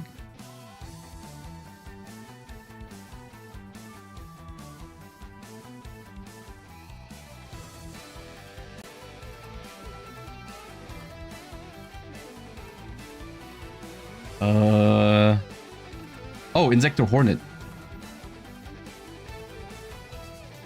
1,400. Okay, so it got bigger actually.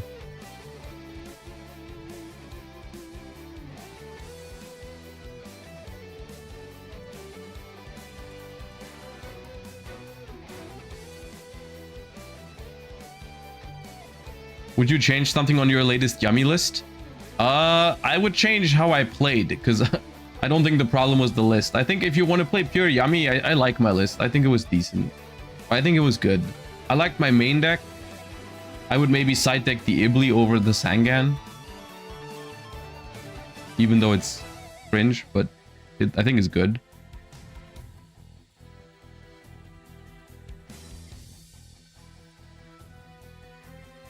Did you hear that Anaheim has 0 Time Wizard or Time Travel events? Didn't they show a graphic earlier where it said they have them? I feel like they showed multiple. Maybe it's just a matter of they want to push Genesys. I don't know.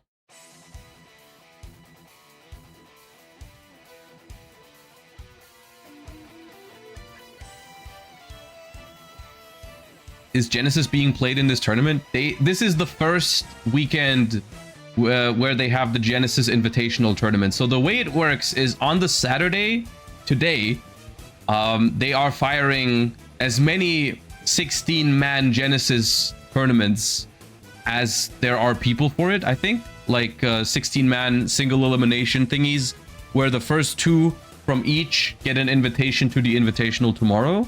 And the prizes for it are crazy. And there was a decent amount of hype surrounding Genesys format, so I'm actually very interested to see and hear about like how popular it'll be at this weekend. I really hope they're gonna feature some of it, like at least from the Invitational tomorrow. The playmat is nice. Ooh, what's the playmat?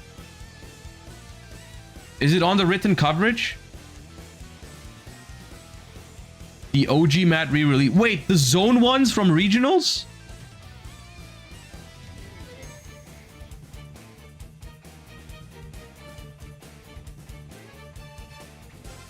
Dude, what is this? Oh, Blaster.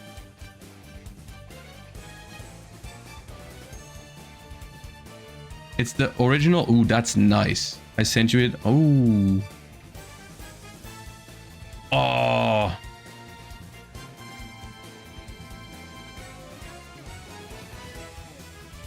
Oh, that's nice. That hits. Yeah, that hits. Oh, yeah, I need that. Oh, yeah, I need that. Yeah, it's stitched. It is stitched. Ooh. That is a boomer mat, but I'm all here for it. Ooh, I need that. Ooh, I need that.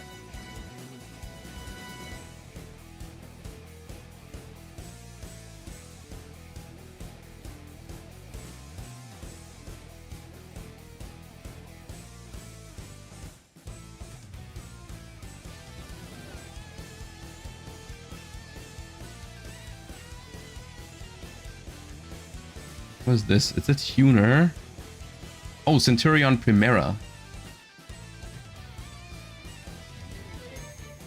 Where do we get that mat? I didn't hear. It's Genesys pricing.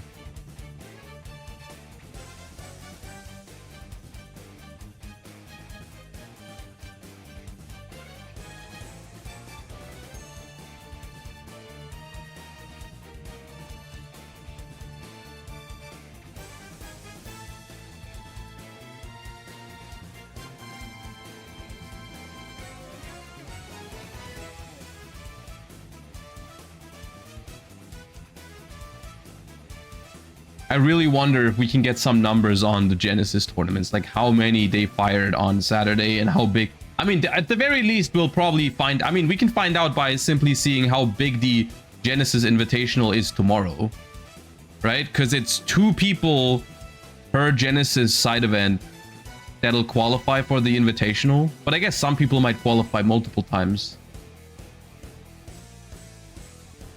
I got into an argument with the boys. Ashen's still terrible in Genesys, right?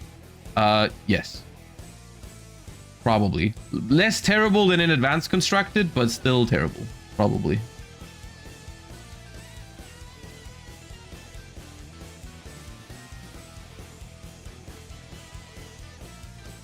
D-boys.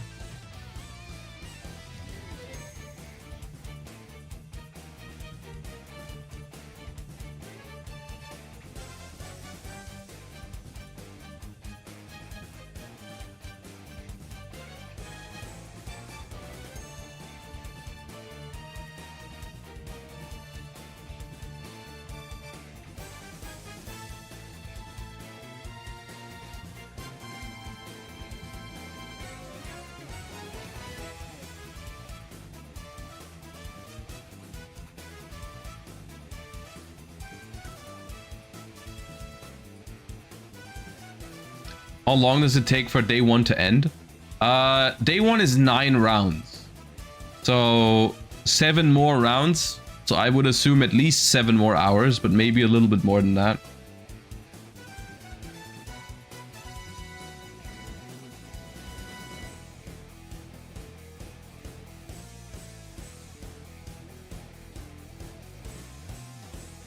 It would be sick if they had garnets that cost negative points, like you run Pot of Generosity and it's minus 5 points per copy. No, that would not be sick. That'd be dumb. Because you would just put these into your like side deck, and then make your main deck like completely degenerate. Because you can already you can play like some crazy stupid combos. No, don't let him cook. No, that's a bad idea.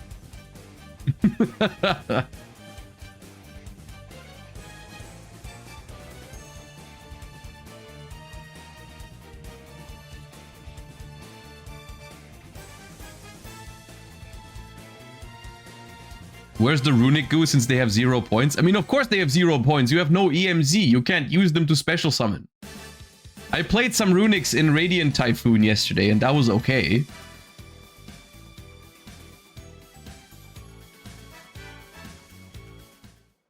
Welcome back to YCS Anaheim. Oh no. And I have 2 contenders oh no. for trivia. I have no, Darian not trivia. and Jaden.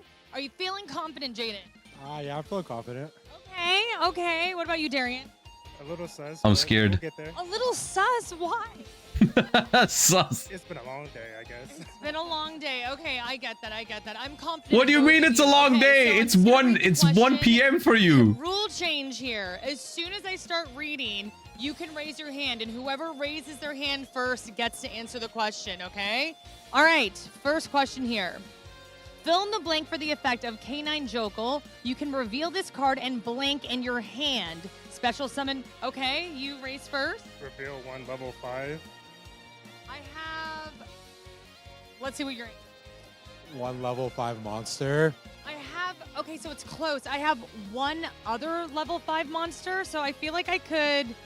Oh, come on, dude. That's rule sharking. Okay, he answered first. Okay. That works. It wasn't word for word. Okay, number 2. What attribute is Dracotail Gulamel? Spellcaster. That was a very slow hand rate. Water? Okay, that's correct. Okay, 2-0. Oh, you attribute. Looked hesitant too. You weren't 100%. Spellcaster is my favorite attribute. Sure. Okay. All right, Darian leading the way here. Question number 3. What do you need to control in order to special summon Lollipo Yummy from your hand? Okay, we got Jaden on that one. 1 light beast monster. I don't have that. A yummy monster. That's not what I have down here. Let's see if you got it. 1 Link 1 monster. Or a Okay, synchro. so I Level 2 have a synchro. Link 1 monster or a level 2 synchro monster, so you got part of that, so I'll give it to you. He plays yummy this week. You're playing Yummy, you didn't know that? You play up. That's you What's don't, going on? dude. I don't know. You're gonna study more. That's what's gonna happen. Darian, maybe you're gonna have to do a tutoring session over here or something. It's my part-time job anyway. Nah. Is it? Is it? Okay, got it. All right, so Darian quite in the lead here now, 3-0 to Jaden. Let's go to number 4. If an Xyz monster that has K9 Lupus as material, what effect does it gain? Can't be targeted. Okay, that was kind of close. I'm gonna have you guys rock, paper, scissors to see who goes first. My back was kind of to Jaden, okay? Okay, you get to go first. It cannot be targeted. Yes, your opponent cannot target this card with card effects. There we go! Jaden's on the board! I got one. Let's go! Okay, so 1 to 3. So the Yummy player, you're telling me the Yummy player knows that Lupus makes it untargetable, doesn't know when you can special Question Upsy? number 5. Name one of the 2 Yummy Field spell cards from Justice Hunters. Okay, you're up first. He's playing Yummy. Okay, let's hear it. Yummy Amusement Mignon. Okay, that works. Or I thought you were going to say both. Do you know the other one? Yummy Amusement, a Croaky. Okay, so I'm going to give you a 1.5 because you said both, but it's still not enough, unfortunately, Jaden, to beat Darian. So, Darian, you are Don't our play with winner. his feelings What do you like wanna say, that. Everybody? Shout out my main testing partner, Honorable Nils, Sweden, and all the other guys that we came here with. My first win of the weekend. Let's go. Hey, a win's a win. We'll take what we can get, right? That's right. I got to get a win somehow. Aw, okay, well, you guys are fantastic. Thank you so much, Darian and Jaden, and we'll be back in a little bit. Say bye.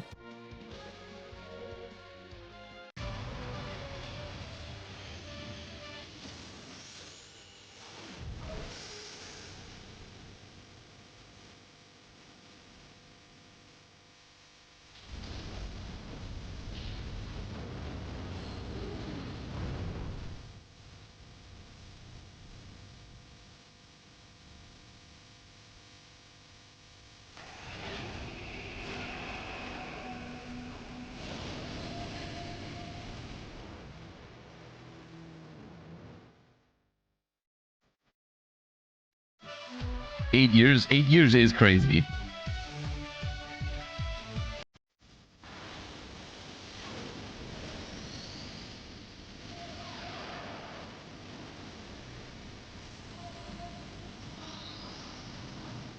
Duel Links is so fun. I've been playing some Duel Links recently just to stay up to date with my quests and shit because I want to play the Worlds qualifier next year. And I've been enjoying it. It's okay. Better than Master Duel right now. But that bar is also on the floor.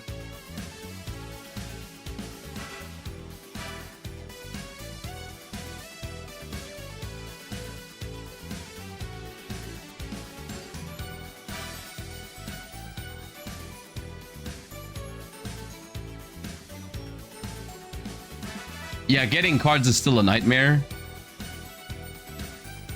That is true.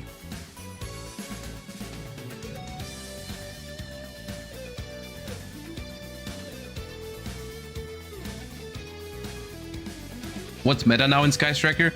It used to be, it was like Shaddoll and Despia recently. But I think like those got nerfed recently and now I don't know. But I've just been playing Sky Striker. I don't have all the new cards. I'm saving my resources for when I actually want to play a tournament. Like right now I just want to save up gems for when the Worlds qualifier is happening. It's still Shaddoll and Despia and the FTK. Oh yeah, I saw they made an FTK. There's an FTK in Duel Links right now that's like crazy consistent. But I think they're probably gonna... They probably pitched that, like... They probably patched that quick, right?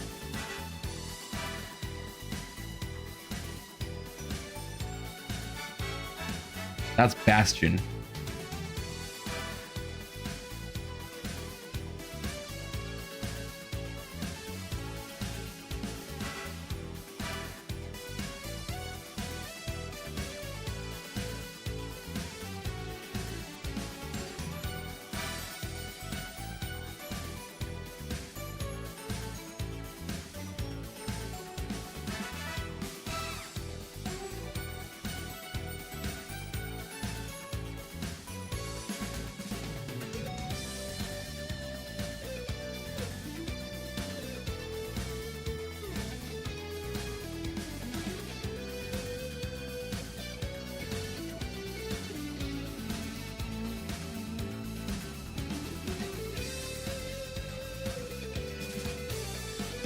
Billy!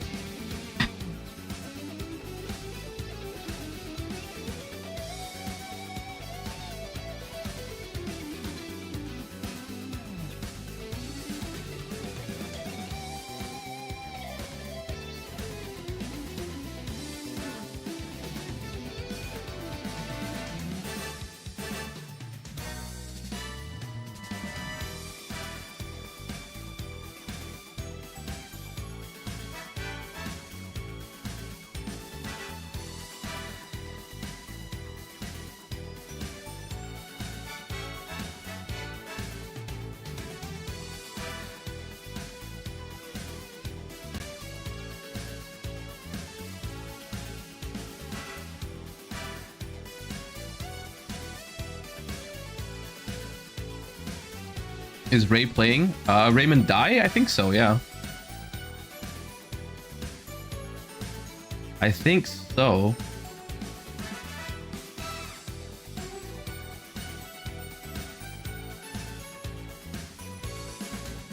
How'd your day go? I've been sleeping mostly because I was pretty sick yesterday.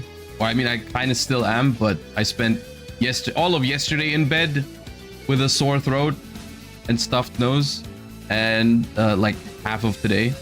It's a little better now, but yeah.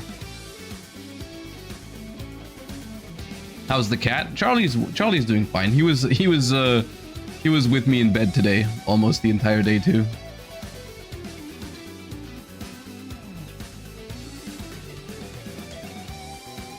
When you turn 30, it can happen. Okay, look, can we not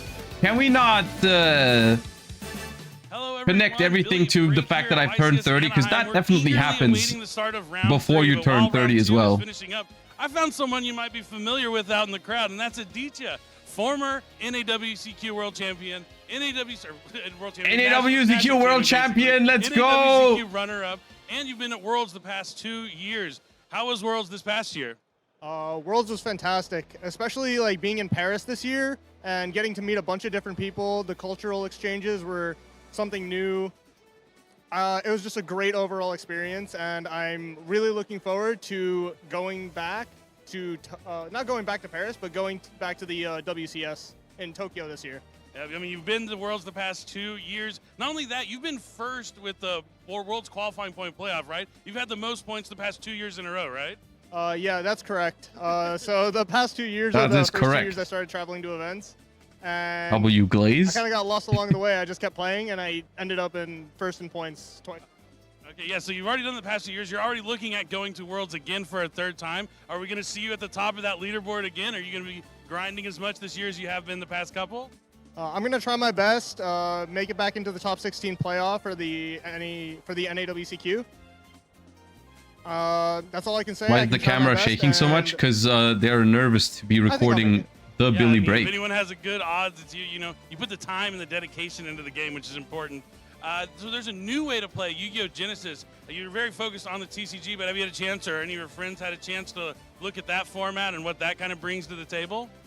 So yeah, as you said, I've been mostly focused on the TCG, just with the current decks and all. But I do have some friends that I talk to that test, and they've come up with some crazy strategies for the Genesys format, the 100-point format.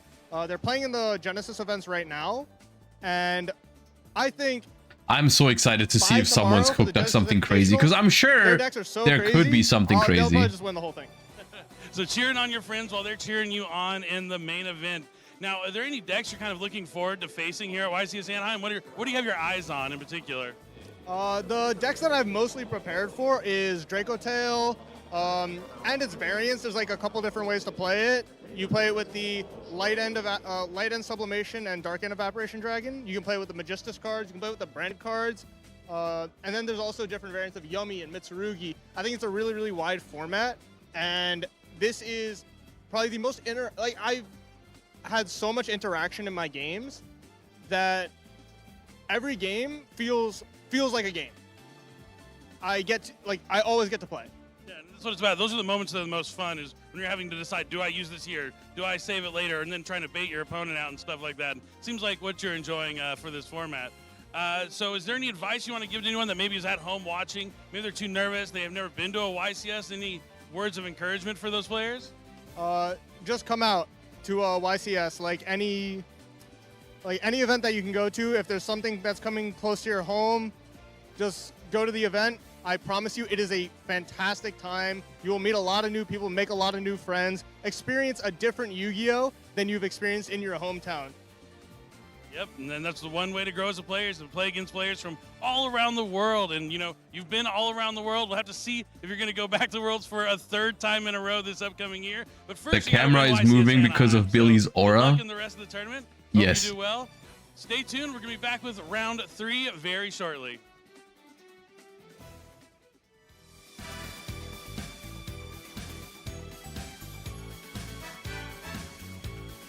Do you think Billy Break will win this tournament?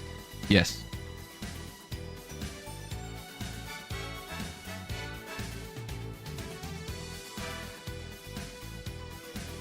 What's your opinion on the deck building aspect of this format?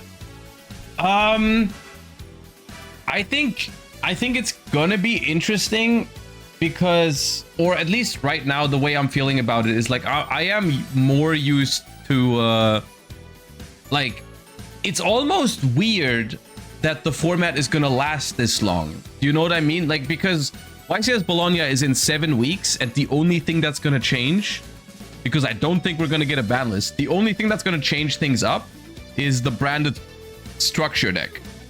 Is that Starham? Yeah. The only thing that's gonna change things up is the branded structure deck. So the format is largely going to stay the same, which is almost unusual because usually I feel like products are closer together, and I think it's kind of refreshing. But at the same time, it puts me in this weird position where like I'm not entirely sure what's going to happen from now on. Like, are we just going to keep playing Dracotail, Yami, and Mitsu and like variations of those? Or is there actually, like, is there room to discover something? And if there was ever room to discover something, I feel like it's now because we have so much time. Anaheim at the Anaheim Convention Center. I'm going to find some duelists and ask them the hard-hitting questions. Let's go. Hello. I'm with Brian and Reckner right now. And my first question is, how many YCSs have you been to? This will be my third. Third, okay. This will be my second. Your second. Okay, so relatively new. What do you love about YCSs? I think just the level of competition and how wide the competition is. Okay. I agree with that statement.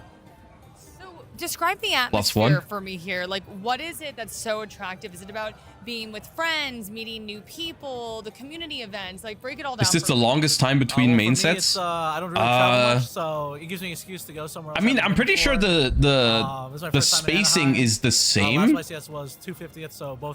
Between the main sets, I think it's just like maybe an absence of side products, which I think is good. I don't know. I don't know what it is. A different scenario, which is always fun. I love that. Where are you guys traveling from?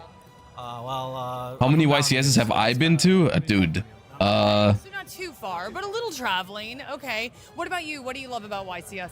Well, partly I don't think it's 100 yet. Aspect, I get to hang out with my friends. But maybe like long road trip. The other part is I get 70, to plan 60. out, I don't a little bit know. more competitive. I knew this was coming out months in advance, so I started prepping for it, going to tournaments, and getting ready for that. And I think both of those 70? parts Dude, I don't is know. something I really enjoy. Okay, great. So fun question now. Favorite card and why? Favorite card, Magic Cylinder. Okay. I love Magic Cylinder. Good answer. So the reason in high school, that was my favorite tech card. I like to play against my opponents. And you've only won 5? and I always Yeah, it's only 4 actually. It's even more pathetic than you think it is. Yeah. And the worst to see, right? Yeah. Unless you got something up your sleeve. But okay, what about you? I love Elemental Hero Stratos. Yeah, okay, why? Well, the first competitive I Kind of embarrassing, actually. When I first started playing 2013 was Heroes. Having to admit that. I don't like that you made me admit that right now. My heart. Nostalgia. Got it. Okay. If you could be any Yu-Gi-Oh character from the anime, who would it be and why? Seto Kaiba? Yes. Tell me why. Because the rules don't apply to him because he has money. And I quote. We'll take that answer. Okay, what about you? Are you concerned that Triff might reach you? What? There used to be a time where I would compare myself to other people and maybe feel bad if someone else would win and I didn't, but I think I'm past that. I don't think that's a healthy mindset. I think if someone else wins, Can you help him out that's here? fine. It doesn't actually who does he affect remind you of? you as a, You like, remind me of you know. Pegasus. Oh! I think it's fine. If someone else is, there's a lot of really good players in Yu-Gi-Oh, and they all deserve their spotlight. It's not always my day. Yugi boy, but we'll take it. Come on, give me Yugi boy. Yugi boy. What do you think? I'm surprised. Do we approve? Yes. What about our Seto Kaiba impression? Oh God, no. Nothing's coming up right now. Come on, don't do that to us. I forgot what he says actually. I'm like, Besides we the iconic line. give the iconic line. Ankh development? Yeah, okay, maybe. How about just a scream? No kidding. We won't make you do that here. Okay, we're putting him on the spot too much. That's it for us. That's a wrap. Thank you guys so much for answering the little questions. Small claps, yay. I am with Cynthia, and I'm asking her the hard-hitting questions right now. Where do you travel here from? Bay Area. Is that a hard-hitting question? Not too bad. Did Where are you you guys drive or from? fly? I flew. Okay, all right. And then how many YCSs have you been to? Too many to count. Really? Rough number? Over 20. You are kidding me right now, right? No. Over 20? That's so cool. Do you remember what year was your first one, or around what time? Yes, I was an undergrad, so this must have been in 2014, 2015. Yeah. Oh, wow. Oh my gosh, so how did you get into Yu-Gi-Oh then? Oh, I've always loved Yu-Gi-Oh. Did it start with the anime, or did you have entry through the card game? Yeah, both. I mean, anime, card game. Josh's first was 1999. Did you like find it No, on TV? in 1999 I was 4 years old and there were no So, like, YCSs. did you find it on TV, or did like someone introduce it to you? It's not It true. was all the rage when I was in elementary school, and oh gosh, I'm really dating myself now, so I was... Us young girlies here. Okay, well then, what's your favorite card? Blood Mephist. Okay, tell me why. Oh, that's based. Because Konami will never print it again. So it's special, and it's just unique, and it's like Is Blood desirable. Mephist- Is that right? I guess they have never reprinted it, but why? Just to be contrary. Is it another issue with like similar to Contrarian, I love Airneos? it. Okay, do you have like an underrated card in mind? What do you mean by underrated? Like maybe like people overlook it, and you're like, you shouldn't sleep on that one. Yeah, I think the Necros cards are all very Ooh, underrated based, right now, so based alert. What are you playing with right now? Necros. Okay, there you Oh, go. very based. Why do you love this deck? It's a very special deck for me. I have been playing Necros since 2015. Oh wow, so familiarity for sure. Yep. Okay. Okay. That's Was there goated. anything about its dynamics or strategies that you really like? Yeah, I like the ritual summons. I like how you can. I still have to give Necros a better chance in Genesys format because I don't think I gave it a proper shot because I wasn't familiar with the new lines. I still want to try it. Yeah, just dropping it, being so real right now. I love it. Is there a mainstream character you really like? Billy in Break. which series? I mean, like, okay, let's do They like really break. Yugi. Are you a Yugi Moto girly, or are you a Seto Kaiba girly? Oh, I think they're both quite interesting. What does that mean? I'd rather not be either. If I have to cheat to win, I'd rather not win. You know what I mean? Okay, I'm getting Based. Pegasus vibes from you. Is that just me? Pegasus cheats too. Yeah, Pegasus cheats the most. that is You know not what? a At Pegasus least he vibe talks at all. really cool and he's fashionable. I don't know. He's also romantic. I suppose. I mean, if we're going for fashion, Jack Atlas is up there right with them. Okay, we're gonna lock in Jack Atlas for you. Can I get a Jack Atlas impression? I actually don't know him that well. Okay, Pegasus. Pegasus. Oh, I would drink wine if that helps. That was in the Pegasus voice? I don't think I can do a Pegasus voice. Don't put him on the Yugi spot boy. like that. Oh, Yugi boy. Cynthia, you're killing me here. We'll take it. We'll take it. Thank you, Cynthia. Yay. Hello, everybody. I am with the legend, Trishula! the veteran, Mike Thomas. Hello. Hi, how's it going? Did you like that intro? Yeah, that was great. You're doing great. Was it fitting? Yeah, I think so. Last year at YCS Anaheim, Trish let me sign his forehead with a Break Sharpie. down the lore for me. When did it all begin? What were the high In case you points? haven't seen Tell that me about video. your Yu-Gi-Oh lore. I thought it was very funny. I thought he meant it as a joke, but then he actually wanted it. LOB, like 2004. So I was like, okay, I'll when they do used it. to do tournaments at Toys R Us. I was a little kid, and I kind of would wander in there with my dad. I'd make him watch me, and I didn't know what I was doing, but Why it was a though? lot of I have fun. no idea. When There he was a walked card away, shop right he up the walked around street, with so that all that's what day. me and my dad did on Sundays. We went to Toys It's R Us. still and then there. the card shop Maybe right after. it might be under that cap. Okay, so then it evolved into. I just really love this game. I've been playing it for years. I stay at that card shop, you know, like as extracurricular my whole life. And then, you know, Master Duel came out. I play that game every day. I love it. Love the Poor Duelist soul. Cups. And, you know, I make so many great friends playing this game. And it's just so hard to leave. Hold on, you gotta talk about your accolades. Oh, man.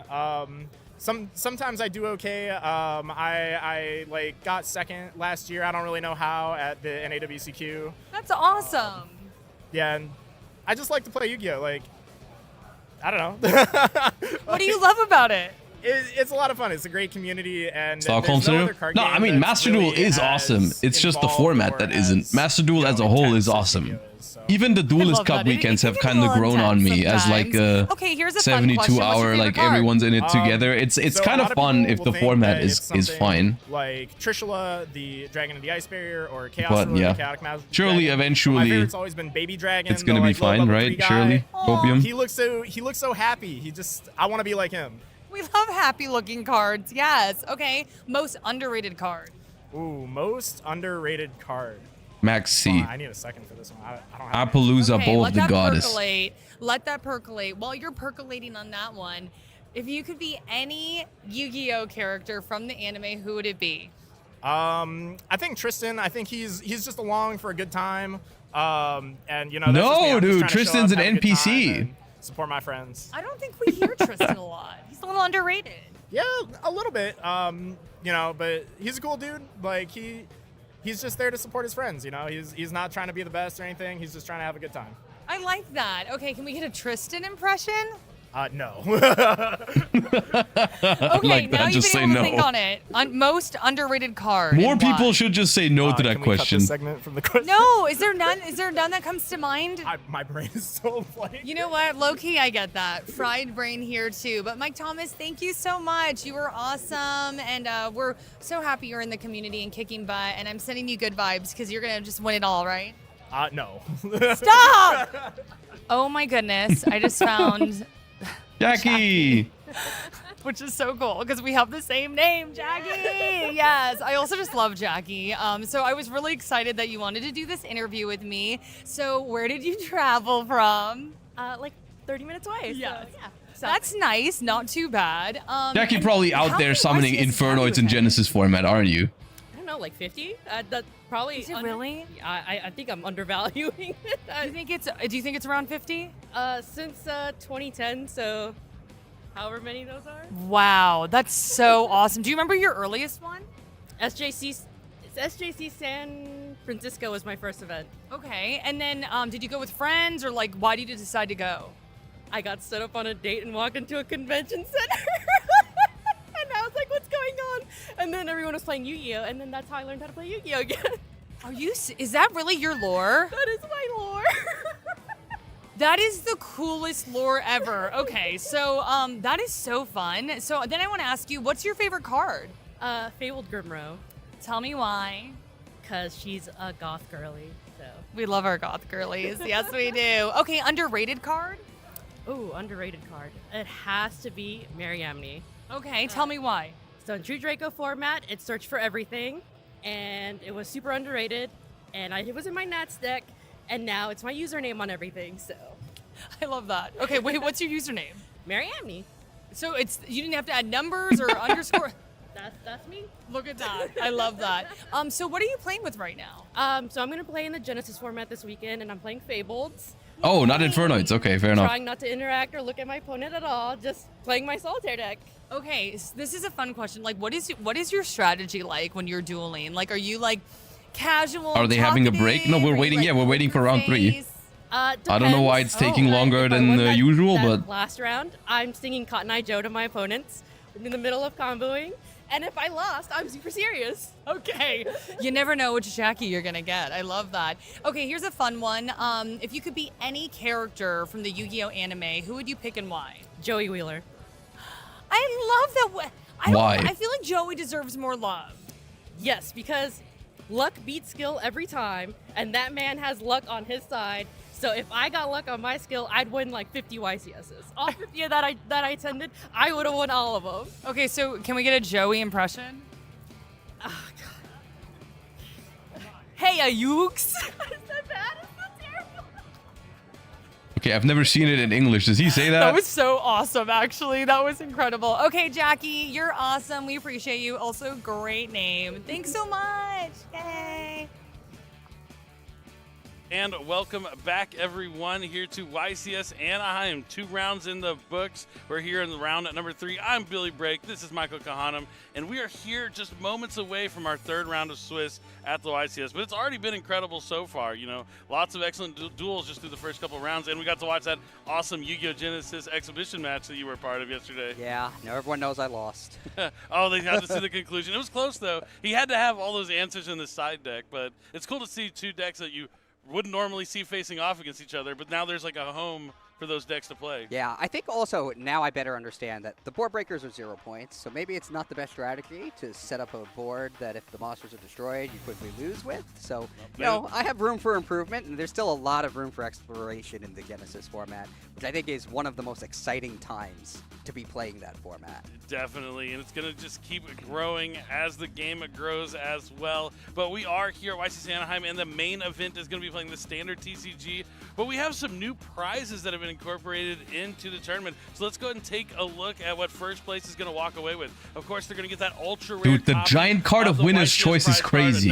Chat, they get to pick a. If you win a YCS, you can pick a giant card now, and you get it. Which one do you pick? Collection, a YCS Premium Messenger Bag. I need you to tell me which giant card you pick. This is the new one, a giant card of the winner's choice, and of course that invite and VIP status at the next WCQ next summer. But that giant card is absolutely incredible, and of course that beautiful trophy that only one of over 1,500 duelists competing here this weekend will be able to walk away. And you also saw that Effect Veiler and Card Trooper, which weren't mentioned on there just for making top 32. All those players are going to be able to have that Card Trooper. If you finish in the top 16 after the final standings, you also get an Effect Veiler, and these prizes just accumulate and stack as you go further in the tournament. Whether you make that top 8 final cut or not, you're still able to finish and get those cool prize cards. But can you pick an alt art? About that giant card, like a giant card of your choice, that's a dream prize. As like both of us have won, you know, our championships in the past, YCS, Shonen Jump, same thing, different letters.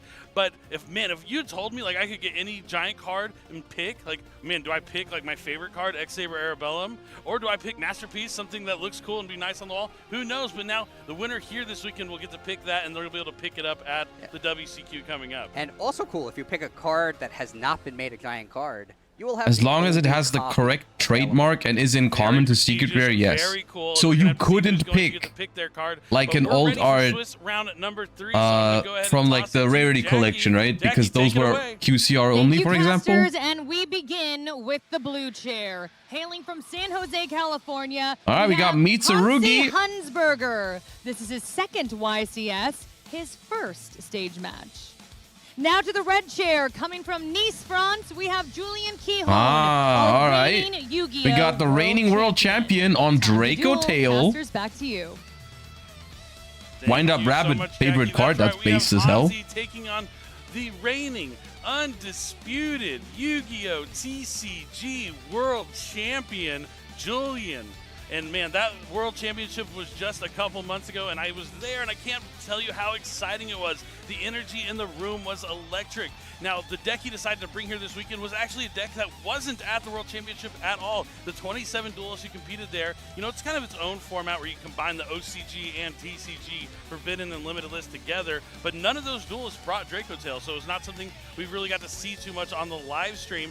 But Julian now switching from that V9. NA Dracotail players are very branded pilled. I mean, look, they're calling it branded Dracotail, but let's be real here. That deck plays 2 branded Fusion and 1 Albaz as a starter. Like, it's basically Dracotail. It's just Dracotail, but instead of playing Polymerization and King of the Swamp or Cartesia, their way to fuse is freaking branded Fusion. It's basically Dracotail. He's not afraid to change up his decks, and he's extremely proficient with a variety of decks. He understands the game very well, and I think that Julian actually might have the greatest accomplishment I have ever witnessed in the Yu-Gi-Oh! Trading card game, having qualified twice for the same World Championship, the 2025 World Championship, once by winning the points playoffs, and then again the next day by making the top 4. And then winning that World Championship. If there's any way to prove that your World Championship victory is not a fluke... Any insights into how competitive players afford travel to all these events? Is there sponsorship for this? I mean, a lot of players have sponsors, yeah, which helps, but I don't think it ever covers everything. I think a lot of Yu-Gi-Oh! Players just spend money on it. If you're like one of those players that has the top 16 most points, because we have that. Like I have a team and a sponsor, but I usually pay on top for the events themselves. Get to play on their own single elimination tournament on the Friday of the NAWCQ to get that invite. As you mentioned, Julian was one of those 2 players to do so. That also means you've probably been playing more than anybody else for the previous year. That's true. So he has a lot of practice and a lot of experience, but it's still no easy feat to qualify. Qualifying for the World Championship once is an incredible accomplishment. And I think all of the top players will tell you that is what they aspire to do. But to do it twice is remarkable in the same year. It is. We saw the previous year, Ruben Peñaranda, who also went on to become the world champion. He actually made the top cut at the NAWCQ, but he got through there with the point playoff, so he was close, but no cigar there for him. But Julian, however, showed him up in the next year, said, you know what, let me take over, I can do this. Yeah, and it worked out for Charlie Futch, who had the fifth place. So Julian's invite. Is Jesse still in? I mean, Jesse is going to play this round. This is the first round Jesse's going to play because he starts with 2 buys, right? Which is absolutely incredible. Because of the UDS belt. Also 2 other players from Jesse's there. Yes. So Jesse's 2-0 right now because he's got 2 buys and he's going to play the first round in round 3. But as you mentioned, Charlie, the former Dragon Duel world champion and recent YCS champion. Such an insane rule. Yes, it is kind of insane. But I do think they will expire eventually, right? What year did they say the what year are the buys gonna expire? I think they will soon. Illustrious accomplishments that he has so far. He's still not a YCS champion, so he needs to add that to his belt, and he's looking to do so here this weekend.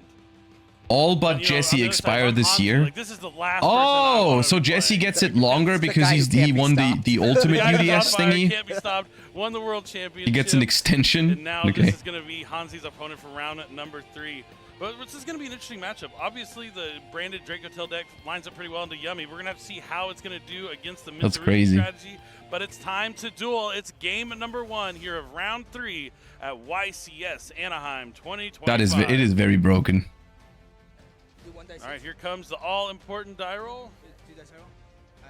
Yeah, I think the latest Forbidden and Limited list created a lot of hype around Mitsurugi because it wasn't effective. What's UDS? Do you think that it was a North America it was America exclusive. I think South America and Latin America also had it. It was a tournament series that no longer exists, where the winner would get a belt that was like from wrestling style thingy. You get a belt if you win, and you get like 2 buys at every YCS you enter and stuff like that. Weekend, So Mitsurugi there's no in the actual top sound that 4. comes out, like, They we were can't doing hear some each other Gallant through Granite, search for fossil dinosaurs. No, I can only hear him outside. That we're maybe not I don't going hear to But they don't do them anymore. And Hansi's deck, Oh, at I least don't in hear game anything number going on. 1, but you never know. That fossil dyna is always right still around the start? corner. So, you know, finding ways to adapt the Mitsurugi strategy might be why it is seeing so much success as a pure build here this weekend. We never had them in Europe. But it looks like And I don't know. I always thought it was kind of weird. Like I thought the belt was a cool idea and everything, but I thought the fact that like winning one tournament like 5 years ago gives you an advantage in a tournament today. I always thought that was kind of weird. So different. It has the Golden Lord on it, right? Yeah, it has like the Golden Lands and stuff like that. I love the artworks that go with the archetypes you should play the card in, and that's one of them. All right, we Ash bottom extravagance. But Julian has the Ash Blossom and Joyous Spring. Hansi will not be drawing 2 cards. But he will still lose those 6 cards from his extra deck. Yep, that's the cost of playing the card. So he's going to start with Aramasa. All right, we get Ash Dawn Extravagance, but we still have Aramasa, and that is going to be a way to play. Looks like he's looking for That is 1-card combo if there's no other interruption, and of course, since the Aramasa resolved, there's no Veiler or Imperm, so and Ash has been used, so I think that's going to be all there is from Branded Dracotail here. I think Mitsurugi is going to be able to combo here.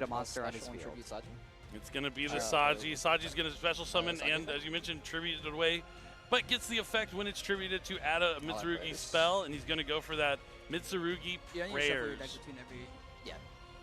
We've seen these Mitsurugi cards for, you know, they've pretty much been on the scene since they were released, but really Searching the Prayers. second wave of cards pushed them to a whole another level where they're able to be played like in a pure strategy like Ritual we're seeing here from- now. Mitsurugi Ritual is going to use the effect to summon a ritual monster from hand by tributing the materials from the deck. And here comes the I'll use Habakiri. Night Sword from deck. And he needs to send 2 And I'll use 4s. Kusanagi Oh, he's going to do 1 from his hand. He has the New chain, I'll Kusanagi go in his hand. A lot of times the Kusanagi, players 1 target only ritual play 1 spell. copy. Night Sword Serpent's going to special summon itself, and the Kusanagi I was confused there for a second because I think he said Ritual from deck, but I think he meant Ritual tributing from deck. So each effect on Mitsurugi Ritual is once per turn, so he can still activate it to use the other effect to special summon from the deck. By tributing. So we're going for a Granite line here, which against Dracotail, the Nibiru is not going to be that big of a deal. If Julian was playing Yummy or something like that, then the Nibiru in hand would be pretty massive. But versus Dracotail, I think the Nib is not that big of a problem. It can still help. Probably in his head, don't get Fossil Dyna, don't get Fossil Dyna. No, it is just going to be Nibiru. It still will be difficult to play through, but not as scary as a game 1, turn 1 Fossil Dyna. Nib Prayers in hand? Yes. There's the second activation of Mitsurugi Ritual. He'll tribute the Habakiri from the field. And he will special summon from the deck. Is it going to be Murakamo or Futsu? Looks like he might want Futsu.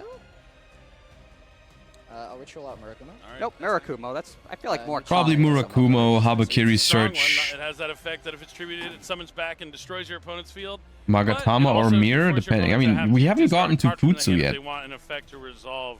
Very powerful Mitsurugi Ritual monster. And now he's going to add Mitsurugi's Mirror with the effect of Habakiri as it summons itself back to the field. He can do that since he did properly summon the Habakiri and then tribute it from the field. Here. A lot of times players We can get Futsu with Prayers, yeah, but at this point we are come back with their effect because they weren't summoned properly. we are kind of playing into a potential nib because we're using up all of the ritual monster effects. Now he's going to use the Prayers, tributing off the Ame no Murakamo Mitsurugi. This is not Genesys format, no. Mitsurugi is pretty tough in Genesys format, actually. I mean, hypothetically you can play it, but what is it? Its Prayers is 60 points. I think Prayers is 60 and something else also has points. Not per turn. I think. Actually, let me check. Very quickly. Ritual is 100? No. Ritual is 60. Wait, Ritual is also 60? You cannot play Ritual and Prayers together. Now, okay, it's doomed. It's dead. And he also It's gets dead. to use its effect to add a Mitsurugi card from his deck. I would say it's okay if you could play one ritual, one prayers. I would honestly consider like trying it, but only one of the two and then only one copy is not This possible. weekend, if players were going to be main decking more copies of Droll and Lockbird, it was a really popular side deck choice last weekend. But I'm wondering with It's still pretty playable. I don't know. I like okay. Then you just play without prayers, which is one of the best cards in the deck. I guess you could. Side deck for players this weekend. Droll and Lockbird is very effective against Mitsurugi. Have you seen how many times? Okay, I mean unplayable is a stretch, but I don't think it's like a good engine with one ritual spell, no prayers. Mirror is a ritual spell that'll let him summon a Mitsurugi ritual from the hand, more along the lines of like a regular ritual spell. But the key part about Mitsurugi Mirror is it includes the names of all the Mitsurugi ritual monsters, so you're able to use cards like pre-preparation or rides to get it to your hand. That's important. It also has an effect where it can return to the deck, right? So you can use it again. So that's kind of cool. It just goes kind of with the theme of recurring cards. All special food too. Swords turning into reptiles, big scary snakes. Why does it always have to be snakes? And we're seeing this excellent field here from Hanzi going first. Yeah, that's a banger board, dude.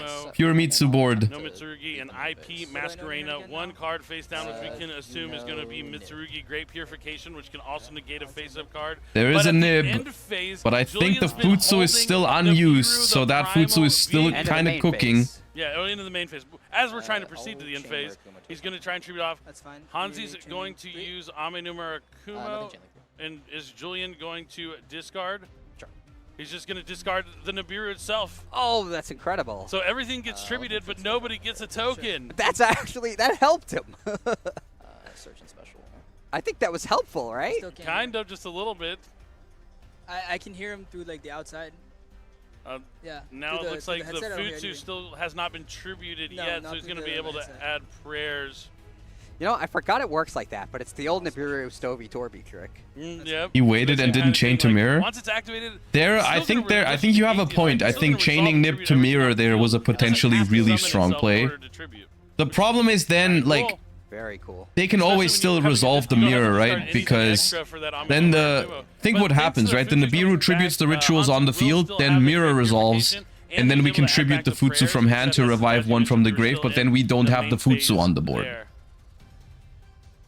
All right, now play is to Julian. He had a couple of interactive cards. I see more interactive Wasn't cards Nib in the end and then keep Ash for Futsu the best play? In hindsight, when you know your opponent gets to play anyways, then yes, but like not ashing a Pot of Extravagance is kind of rough, because you also, I mean, you can assume it's Mitsurugi, but you don't know for sure. Like, what if it's a different deck that plays Pot of Extravagance and then you just didn't ash it? So I don't know, like, I get ashing Pot of Extravagance, honestly. I think it's fair enough. And yeah, Ash Blossoming Joyous Spring to negate it. Nothing else. Rahu Dracotail is the fusion spell, but it also lets you use one from the deck so you can Ash Blossom. And then he's going to normal summon Mululu. Right. Mululu. And then that's going to get met by the Purification right away. The Futsu is going to be tributed. And then chain link to... that's fine. That's game. That is game. Pain blocking the Futsu in the graveyard from Julian's Ash Blossom as well. So I think what Julian is left with here is Urgula and Ash Blossom. Waiting patiently to see what happens. Prayers are going to be added to the hand. Which is definitely a concede, yep. Set card is a prayers, but Julian really only had static. I can't hear anything else. The Rahu and the Mululu, and both those cards were enough to be stopped from Hanzi, and that's going to push us into a game 2. I mean, if you're talking about decks that are good. Ooh, I see side frames in Julian's side deck there. Alongside, I think D-Barrier is going in. It looked like he got hit pretty hard by Nibiru, but it turned out it wasn't nearly effective enough. Yeah, he was still able to get you just 2 interactions, but those 2 interactions were just enough. I mean, yeah, if Julian maybe had something like Ketu Dracotail, a copy of Branded Fusion, more man, pure Mitsurugi when it plays the game is so good. He might have wanted to use on his opponent's turn, so he was already I was worried about 2 things with pure Mitsurugi for YCS Lil, which is why I didn't play it. I was number 1, I was worried about D-Barrier, which is a card that does not let you play the game, and number 2, I was worried about bricking because the deck's kind of inconsistent, which is also something that lets you not play the game. But if I get to if pure Mitsu plays, really then fortunate for Hanzi, I'm you're good. Sitting down for a feature match playing against the reigning world champion. A good way to calm the nerves is to win that game at number 1, because now you're just one game win away. But this is where the side decking gets a little more important, because not only is Julian be able to go first in game at number 2 with his side deck, even in game 3 when he's going second, he might be putting in those key cards that we mentioned, like Droll and Lockbird, and other sort of shutdown cards that could be detrimental to Hanzi's. Played against 4 different Mitsu variants in a row today at regionals. Trust me, that engine has to go on the list. I do agree. I think not hitting Mitsu was a slight oversight on the last list. I mean, I'm personally, I'm fine with pure Mitsurugi, but I am a little annoyed by all the hybrid versions that are popping up right now. Like, I didn't expect people to start playing all the crazy stuff like Mitsu Yami, Mitsu Orcus.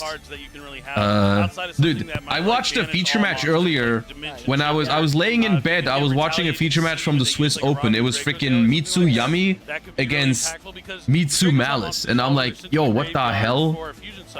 Like, what's going on? Dracotail spells and traps from your deck. So if you're able to make sure they don't ever touch that graveyard, it can really cut off the strategy right from the beginning. Yeah, we have seen a lot of Retaliating Sea gain popularity.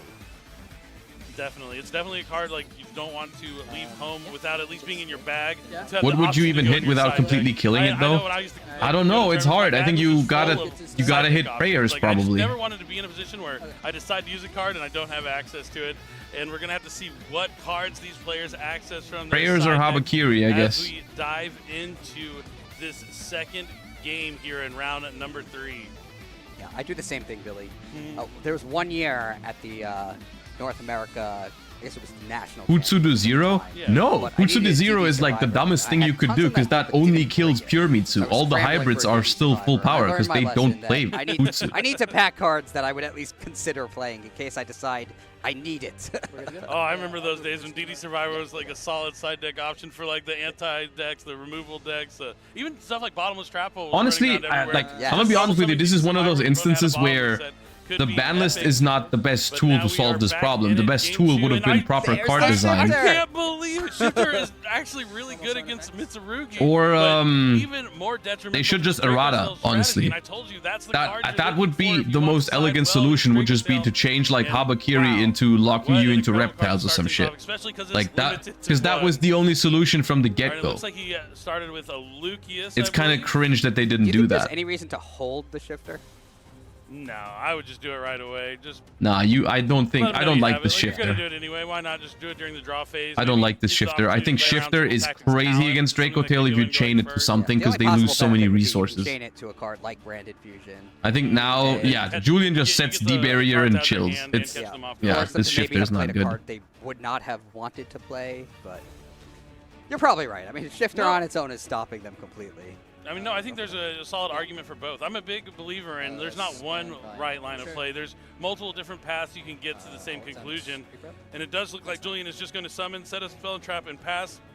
He was hit hard by the Shifter. Ooh, you're not going to bell that. Shifter Interesting. will hurt Hanzi, but he's able, since it's his turn now, not having to worry about too much interruption, he might be able to play through it. Not need to rely on the cards coming I mean, we have D-Barrier for Ritual, so I guess we're not afraid of it, but still, it's a really premium bell target. Option in the Mitsurugi deck, and that is what is going to happen here, adding Habakiri and that Mitsurugi mirror. There's the Habakiri. Scared of Talon's Thrust, sure. Mitsurugi monster from his deck. I guess we could attempt to just not activate anything this turn, just D-Barrier and be fine. Could work. As long as it's tributed.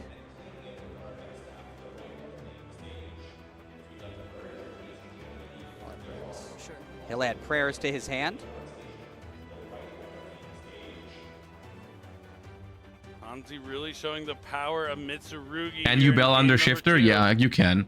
The only Ghost Sister you cannot use under Shifter is the very first one, which is Ghost Ogre. Has a key card. He I says, think every other one you can use under Shifter. I'll do you one better. Dimensional Barrier, you know, excellent against extra deck monsters, but can also call Ritual. That is a risk of playing a pure Mitsurugi strategy, because all of your big monsters are ritual monsters. Yeah, and if you were playing something like Ryzeal Mitsurugi, you'd still have that opportunity to like normal summon Ice and then go into Elixir. But with pure Mitsurugi, yeah, you're dedicated to those rituals. Yeah, D-Barrier was a big miss on the last ban list. I felt that with Fiendsmith Ryzeal, if they And the dimensional 20 barrier banlists before that. seasoned monsters, then at least you can still link summon. You can link Infusion, you can have Yeah. Desiree, yeah, definitely. But when you're playing pure Mitsurugi, if you can't ritual summon, you're kind of stopped, and I think that is. Josh already tired? What do you mean already tired? It's 10 p.m. Yeah, that is and a I'm great sick. answer to that Dimension Shifter. And he ended his turn with nothing on his field. He can't, yeah, I mean, he can't summon anything. That's absolutely To be honest with you, incredible. that You know, Julian shifter, just being I think that patient. shifter is the Now, reason plays back why He knows he won't have to play through a shifter. Mitsu He's is gonna losing this start off game. with the Like if Fine Mana we right waited away, with shifter discarding last it to turn Fusion to Summon. chain it to 5 mana, like Julian this turn has like barely any He's gonna be met by plays. Dominus Impulse. No cards on the field, but Julian does have that Lucius, and now Impulse is going to negate Fine Mana. Julian's going to set a back row, and then that's it. Doesn't seem to even go to battle phase. Maybe playing it safe, but just passes right back. Does he have another copy of Dimensional Barrier set? He's going to need something.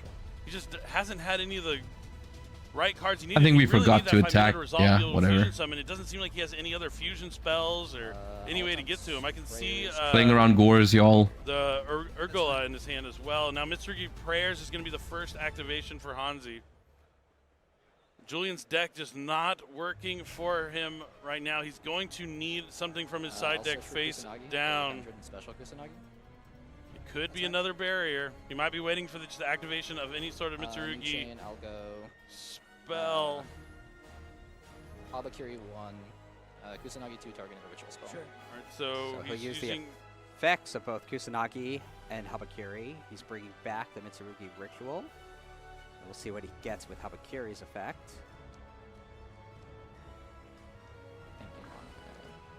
I think Julian is going to need another dimension. Let's hope he doesn't misplay and activates 5 mana. Wait, what's the misplay with 5 mana? He hasn't conceded yet, so I'm thinking that might be what he has. Why would faced activating 5 mana be a misplay? Could be, but when I don't see when it. it's the second duel, and if you lose, you're out. I feel like conceding's never the right True. move.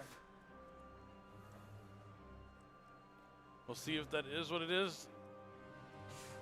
And even if he has that barrier set, he's still going to need to draw into something. Here comes Ritual, and it is another copy of Dimensional Barrier. Awesome. Ritual again.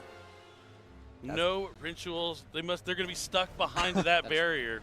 That is going to buy him at least one more turn to draw another fusion spell or a monster effect that can fusion summon. There are a lot of them. There's Femina, Mululu, and then Ketu, yeah, tons of spells. Rahu, Branded Fusion. Like he has the cards in his deck. They just need to be there. He needs to believe in the heart of the cards.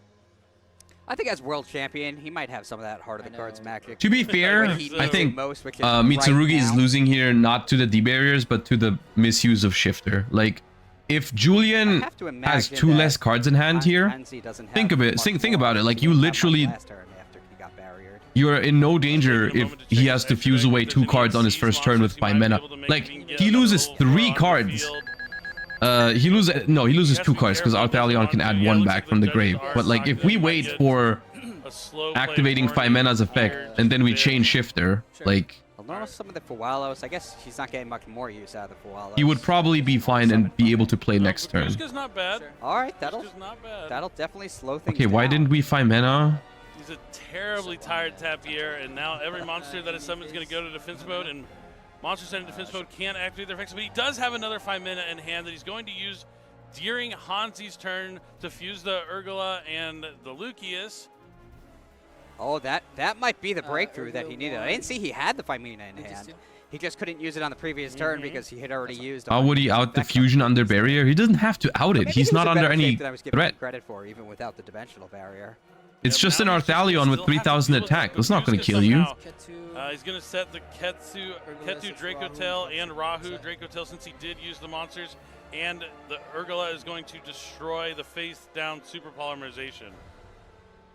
That's a good one to take out. That super poly would have been pretty detrimental, but That is good. He just needs. He does need to solve the Baguska though before Hansi can come back. yeah, we're going to see maybe he can find a way to go into something like SP Little Knight with one of his fusions and banishing the Baguska. But even if he does that, that will also guarantee that Hansi's going to have another turn because the SP Little Knight would prevent him from attacking directly. So this is where Yu-Gi-Oh! Is at its best, is when you're having to think, you're both kind of Baguska does nothing against Your Dracotail opponent here. always has like the right answer, but you're not quite out of the duel. But it looks like Ketu's going to add Dracotail Pan to the hand. And now does he fusion summon afterwards since his opponent controls a card? I expect he will, and I expect he'll use the pan. Yep, and he is going to use the pan. And Pan will be able to take out this Bagooska. Yep, so that's what we're going to see happen. The monster is summoned first, so it does come in defense mode, thanks to Bagooska. Oh, and he's setting Dracotail Flame. I believe he summoned Secretarion Dragon. Targeting Lucas Pan. Which is going to gain, you know, some attack points because of all those vanished cards from the dimensional all right, we go to game 3. But Hansi's seen enough, and Julian let that be a lesson, y'all. I personally, I don't think there is a reason to shotgun Shifter against Dracotail. I don't think there is one. I mean, if you want to play around one of Triple Tactics talents, sure. But even then, I think I would rather have my opponent waste their resources and then look at my hand than just set D-barrier pass and don't care about Shifter at all. Diving into the side deck. And there, I saw some cards he's putting in. One of the cards that I thought was going to be really popular in the side deck this weekend, we saw it all over the place at the YCS Lille in Paris, France last year.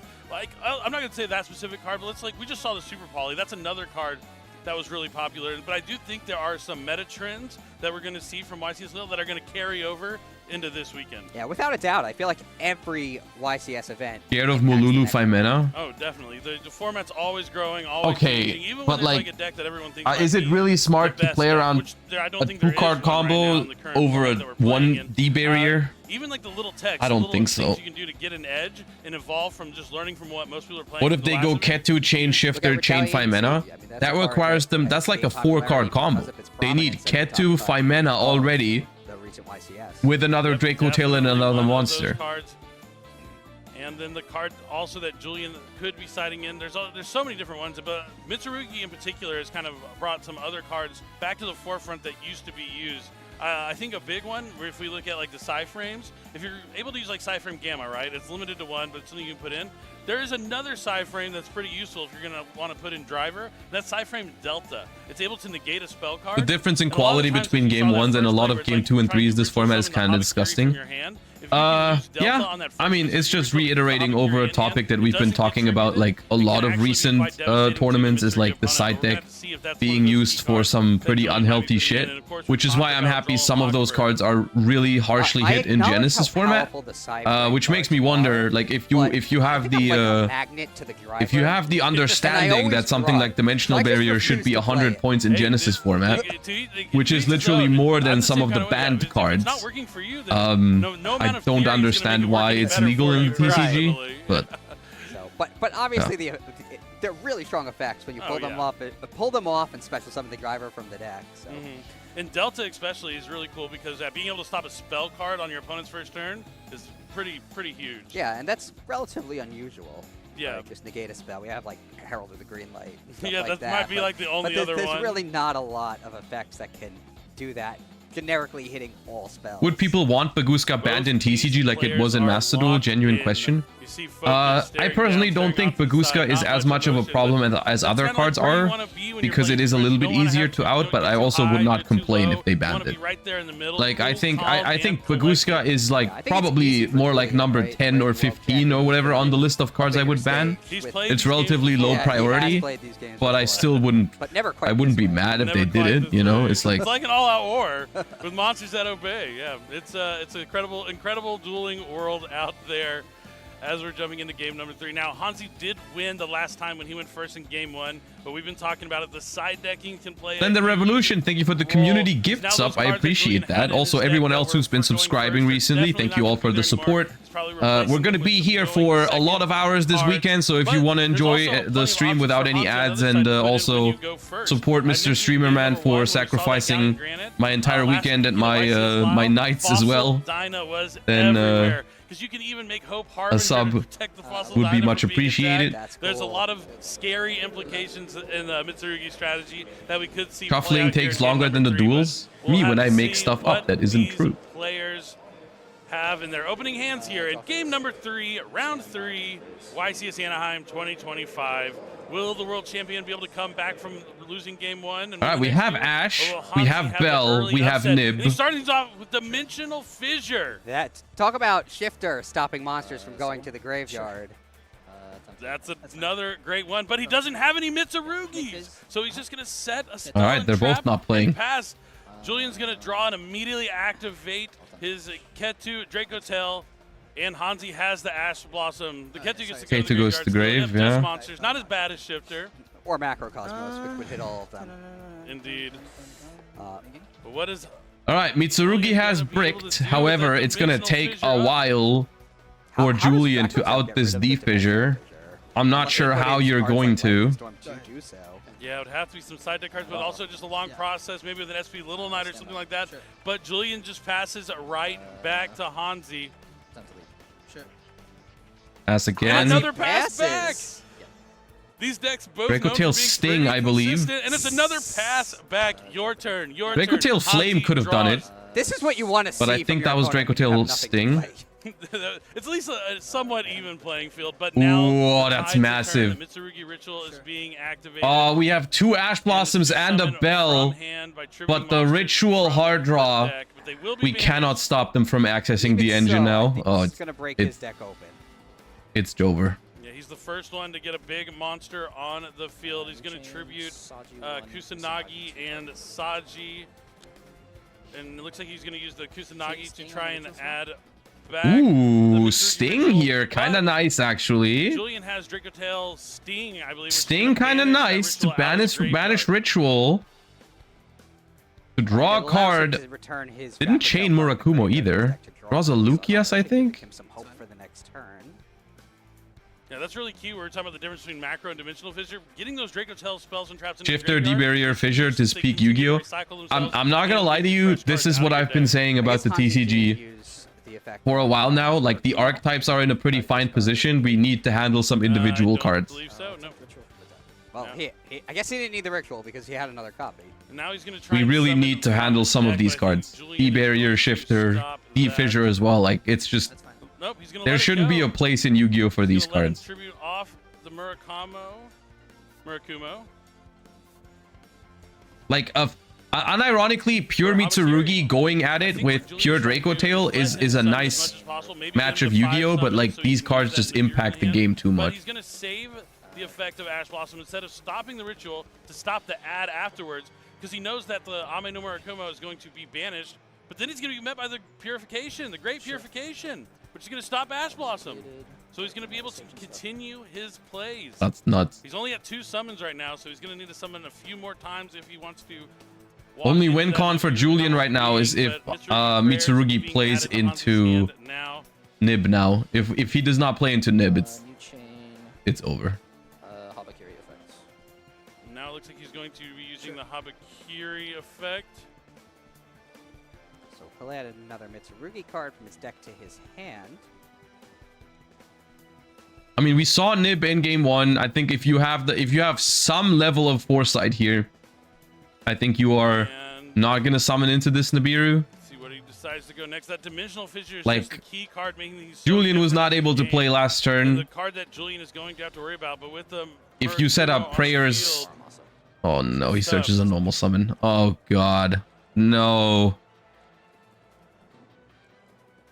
No, Hansi, no.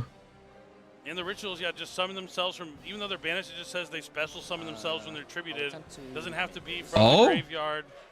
So the main? And no Murakumo on the field. I think this is 4 summons as well. He's just going to attack. Oh, very aware that we just saved the Aramasa for follow-up, maybe. We have prayers already, I believe. If he does get the Nibiru on the field, that's a monster already established. He just needs to get an extra monster on the field to maybe go into SP Little Knight to start dealing with Dimensional Fissure. But and with so many cards in Julian's hand, but no cards he can play, I feel like the odds he has a Nibiru is relatively high. Yeah, exactly. You kind of can make that read on it. Yeah, I think Hansi did make that read. Smart stuff. Still. Ooh, smart. Playing around to Nibiru. I like it. Well done. Down, and Hansi will end Driver. Oh god. Oh god. Every time I'm doing that, every time I like, set a card face down, I always find myself, I feel like I'm in the anime, right? So I'm always like, I'll set one card face down and end my turn. And I can't stop myself from doing it. It's iconic. Oh, that's a game. That's a that is beyond game. I jinxed it. No, you jinxed it, drawing the driver, but not the side frames. But the first, he's going to try to normal summon Dracotail Lucius. Gonna banish that driver out of his hand, thanks to the Ame no Murakumo. Yeah, I think Dracotail is gonna fall here. And then he's gonna add in what honestly could have been a really nice match, but unfortunately, some dimensional. It's funny, all of those cards have dimension in their name. We had Dimension Shifter, Dimensional Barrier, and Dimensional Fissure ruining some of these games. Which is just another reminder that all of those cards should be banned. Pull up the text to double check to make sure it doesn't have to go to the because they stopped us from seeing some good Yu-Gi-Oh here. Right. It is discard, so he can legally activate the card, but as you mentioned, he won't get the effects of the monsters that only trigger when they're sent to the grave because they'll be banished instead when he fuses them. All right, he's gonna go for it though. At this point, he just needs a. And Bagoose got the terribly dimensional tape here. It's still a tough position because he knows he has the prayer set as well, and he's gonna use the Urgula. And the Femina. Artelion, target your guys. I mean, Chain Prayers, Tribute Murakumo, Special. Okay. There's a line here actually. When the Habakiri goes back to hand here. Habakiri goes to hand.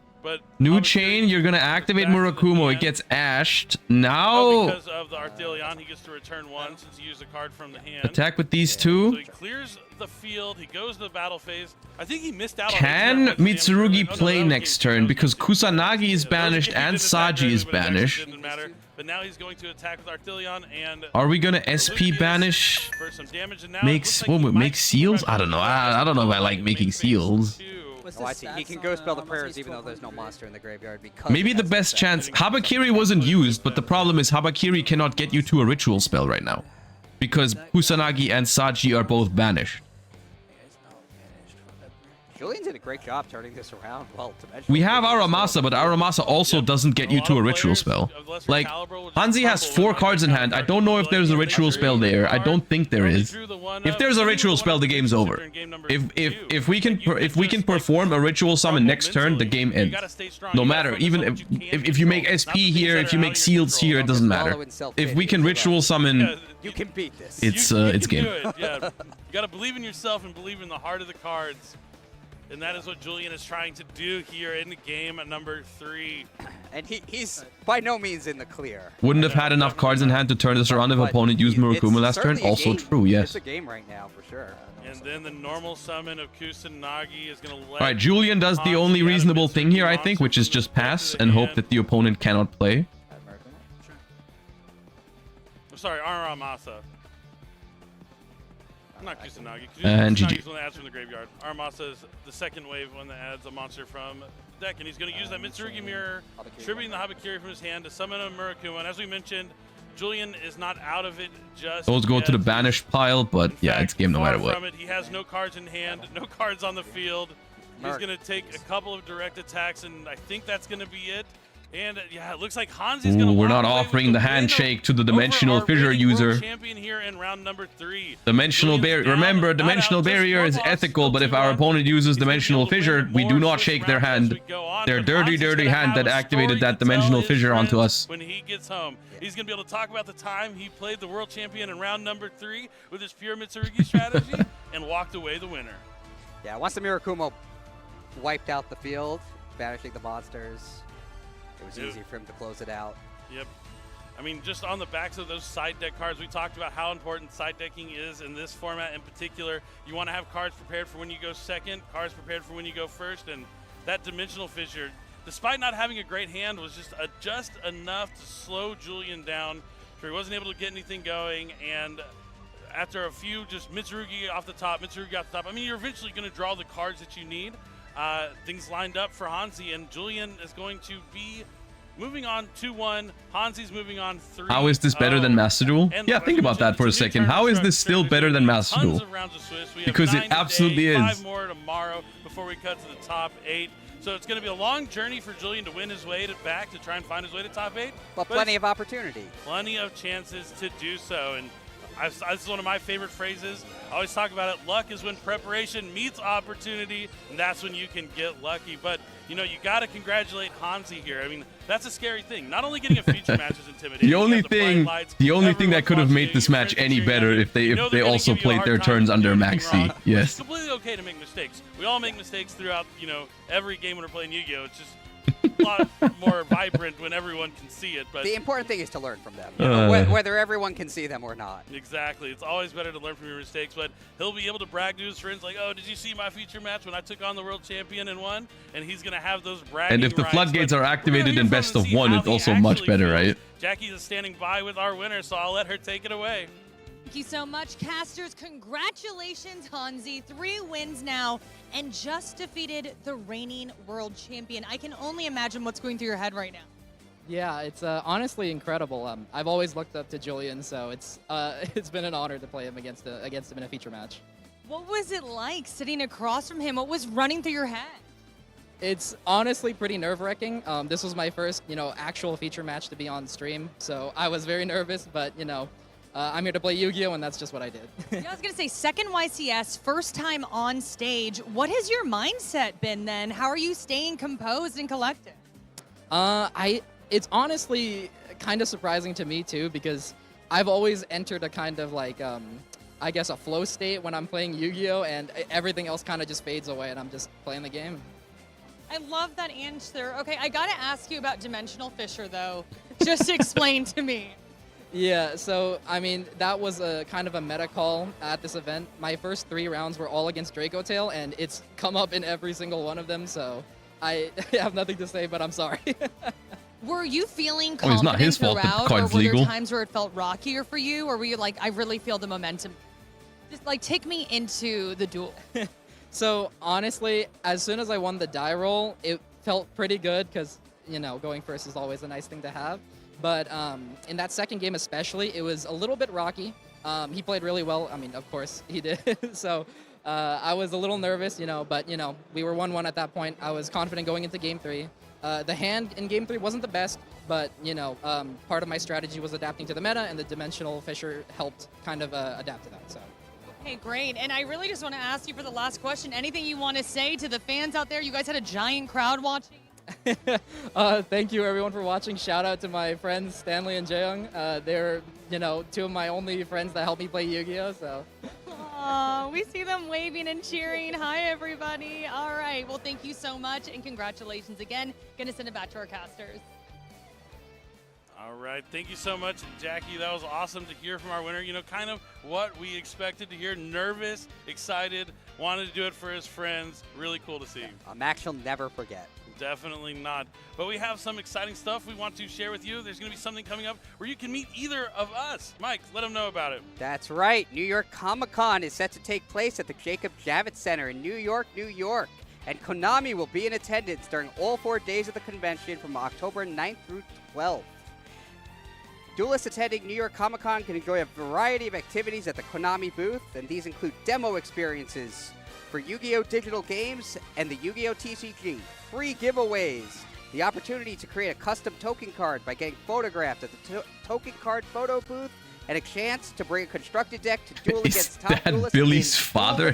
No, it's that will not. include both me and Billy. Why would you think Attendees that? will be able to preview future products. Will have the opportunity to purchase special That question merchandise caught me off exclusive guard. to the event. You can see that awesome game mat right there on the screen, available only at New York Comic-Con. There's also going to be some new stuff, including a deck building station. Can you look at the new DDD cards in the next break? Yeah, sure. We can. A free promo pack containing Rescue Rabbit, the eFootball version. Billy's dad is the same age as Josh. Featuring an international soccer Yeah. superstar. Yeah, that's Jr., true. Available for attendees that download an eFootball game and complete the tutorial. And finally, you can test out the Yu-Gi-Oh! Duel Links new Duel Monsters World Update. Yep, I know you've been playing a lot of that Duel Links update. Noah Kaiba's in there now, right? Noah's there. You can unlock Noah, Serenity. Ooh, those fan favorite characters that are awesome to see. But that game mat, you can only get it at New York Comic Con. I don't think it's even gonna be available online. Features that awesome chibi artwork of Akiza, kind of celebrating that legendary 5Ds decks where we have those chibi artworks in that, also coming up in the product. But we have our bonus feature match going on right now, so we're gonna jump into some more Yu-Gi-Oh! All right, what do we have? So let's just jump right into it. It looks like we are in game Cyber Dark Cyber Dragon K9. Hello? Tamir's playing a deck that you're a pretty big fan of, though, Mike. Yeah, I am a pretty big fan of Cyber Dragon. Yeah, it has the Cyber Dragon, but with some newer cards, Y'all. some K9 Cyber Dragon stuff as well. And his opponent, Jesse, is playing that Dracotail deck that we've also heard is quite popular this weekend. We need to do something about The synergy this. is great with the K9 and Cyber Dragon cards because they're all level 5 and they're both rank 5 strategies. Oh, okay, so I can see, yeah, kind of the K9. It also has Dimension in its name, by the way. 5 monster, and like, okay, can I put these things together? And Cyber Dragon is like the OG level 5 monster. With it's literally the last 4 games, Even the the ones last that aren't 4 level games 5 on can make stream them level 5. were all ruined by a Nova, different dimension card. That's what we want to do, but We've got Dimension Shifter, Dimensional Barrier, Dimensional Fissure, and different Dimension Ground. For Dracotail in many different ways. It looks like a Ketu Dracotail. Maybe it's time to just ban cards with Dimension in their name. Use a monster material from the deck and one from the hand for a fusion summon. It's actually the most powerful archetype at this YCS, is the Dimension archetype. Forget about Dracotail, forget about Mitsurugi, forget about Yami. Dimension might be the strongest archetype. At least so far on stream, it's been the archetype with the highest win rate. Previously, and then you also have Dimension Shifter, Macrocosmos. Plenty of options. You just got to pick the one that lines best up into your deck. Yeah, we're definitely seeing an increase in It is. popularity. I mean, yeah, you guys got a point. It is Doom of Dimension format after all. And we see all these strategies that are dependent on monsters being sent to the graveyard. Yep, definitely. Yeah. At least there's only one Dimension Shifter, but it looks like Arthilion's going to come down and get rid of that monster. Maybe try to return a Lupus that gets banished when it leaves the field instead, so that's why we saw it get banished there. And now it looks like we're going to see an activation of the K9X Forced release to rank up the Ripper. The Ripper there's a full moon and is now transformed into a werewolf. I do like how the cards work like that, where it's like, oh, here's their transformation time. It's kind of cool. Very cool. Okay, I really Billy. like those quick play spells that upgrade the Xyz monsters, but I see a lot of players not even using them. Yeah, sometimes when you combine the K9 strategy with others, you just have to make decisions just to fit everything into a deck. But they're incredible cards. Yeah, they're so strong. And you get to add it for free pretty much if you haven't included it in your deck, which is always nice. But maybe it's just they don't want to drop it. You see 2 set cards here from Jesse. Just another one of the Dracotail players out here feeling the pressure. Now it looks like Cyber Dark Worm is being discarded here from Tamir to add a Cyber Dark monster to the hand. I believe it. Oh, Claw, Cyber Dark Claw. Claw, yeah. That discards to add Cyber Dark Realm. Attempt to activate the Cyber Dark Realm. Cyber Dark Realm is being activated next. And that's going to be met by a Dracotail trap card. I think that's Horn. No, Billy, it's not Horn. Horn is not going to try to bounce the spell card. It's Flame.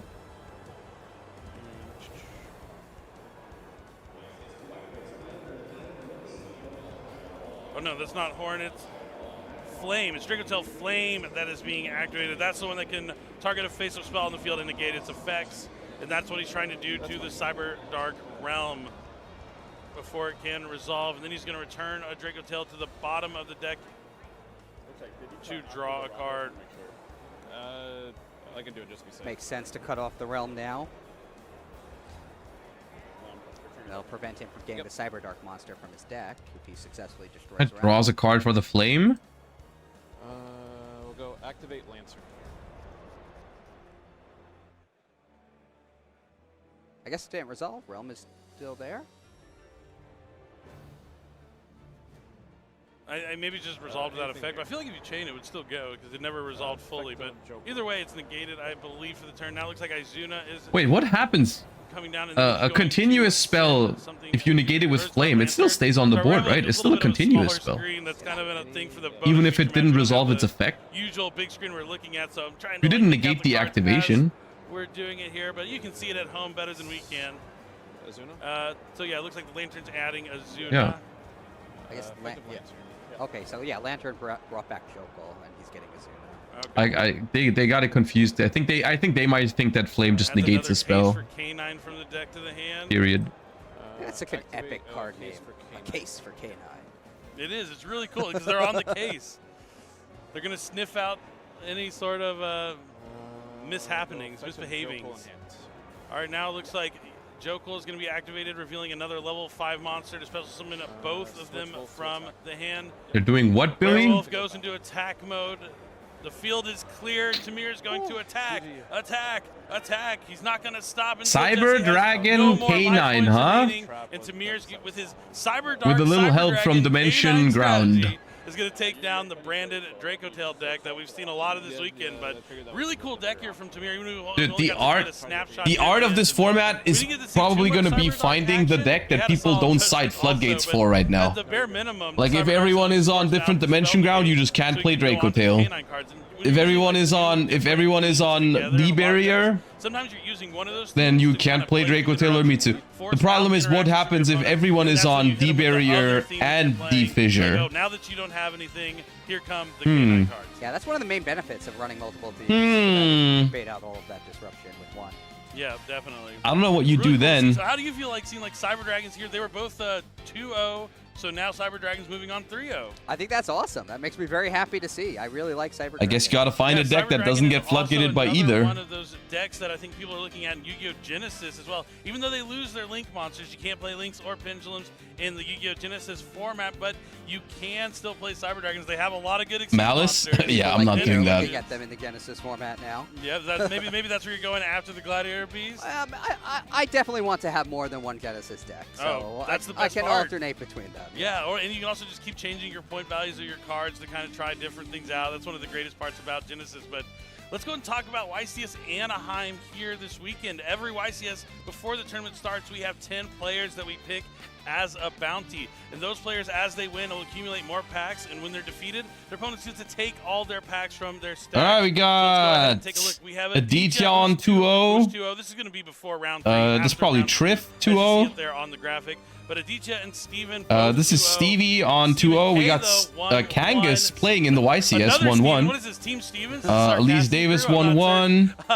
Forbes 2-0. Vilfredo, Willie 2-0. Carly Fudge 2-0. And Willie, Lewis 2-0. Sebastian 1-1. That's our NAWCQ champion. Charlie Fudge also sitting on 2 wins. And Luis 2 wins as well, and Sebastian 1-1. So a lot of our bounties off to a good start, winning the first 2 rounds.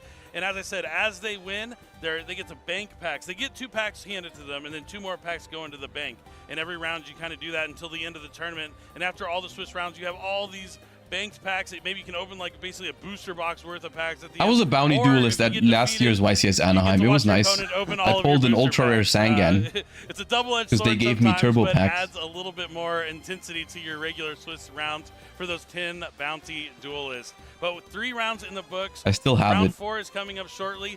Will we continue to see Dracotail be met by these anti-graveyard cards, or will Dracotail rise to the top? Is Mitsurugi going to be met by Droll and Lockbird?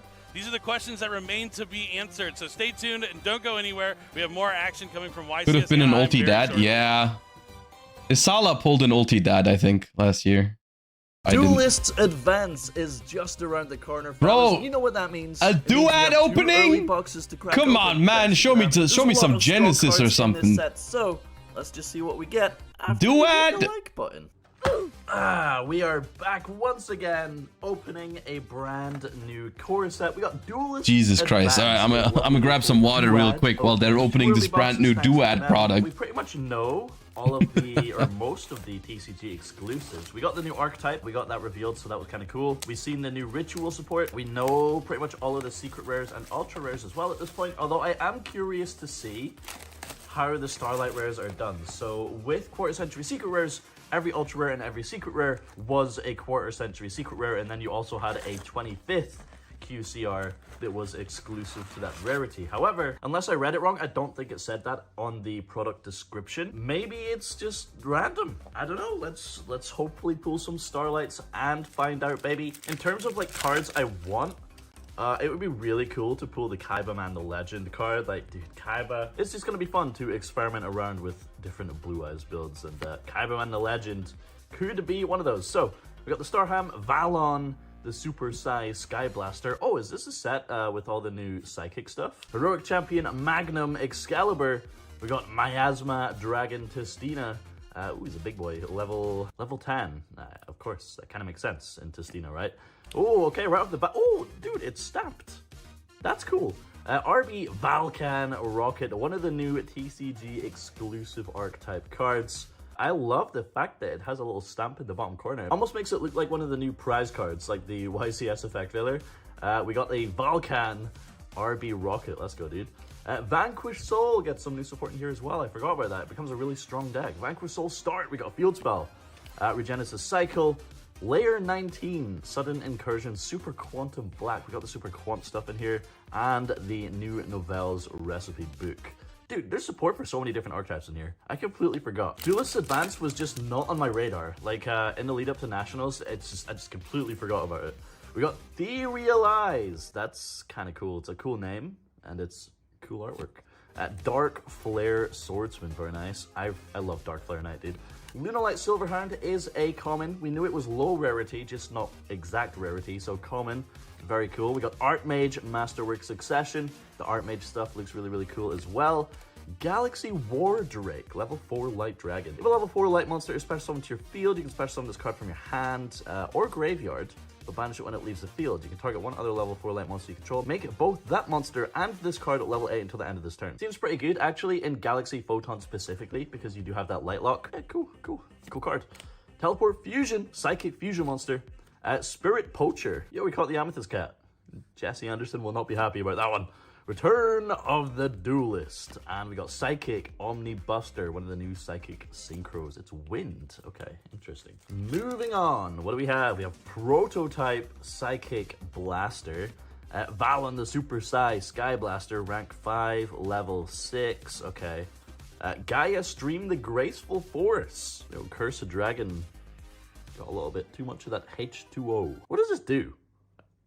I've read the effect. I don't understand why. That's a card, I guess.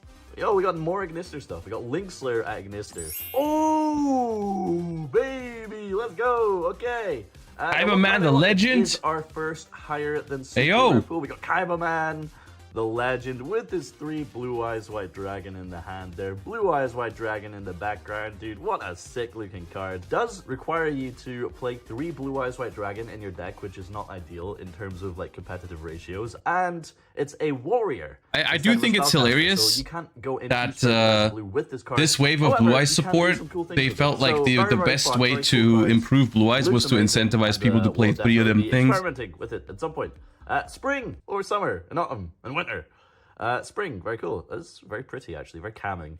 Miracle Raven, we got the new Ritual Pendulum that can just ritual summon itself. Love that, so creative. Moon Gardener and Inferno of the Ash. All right, y'all.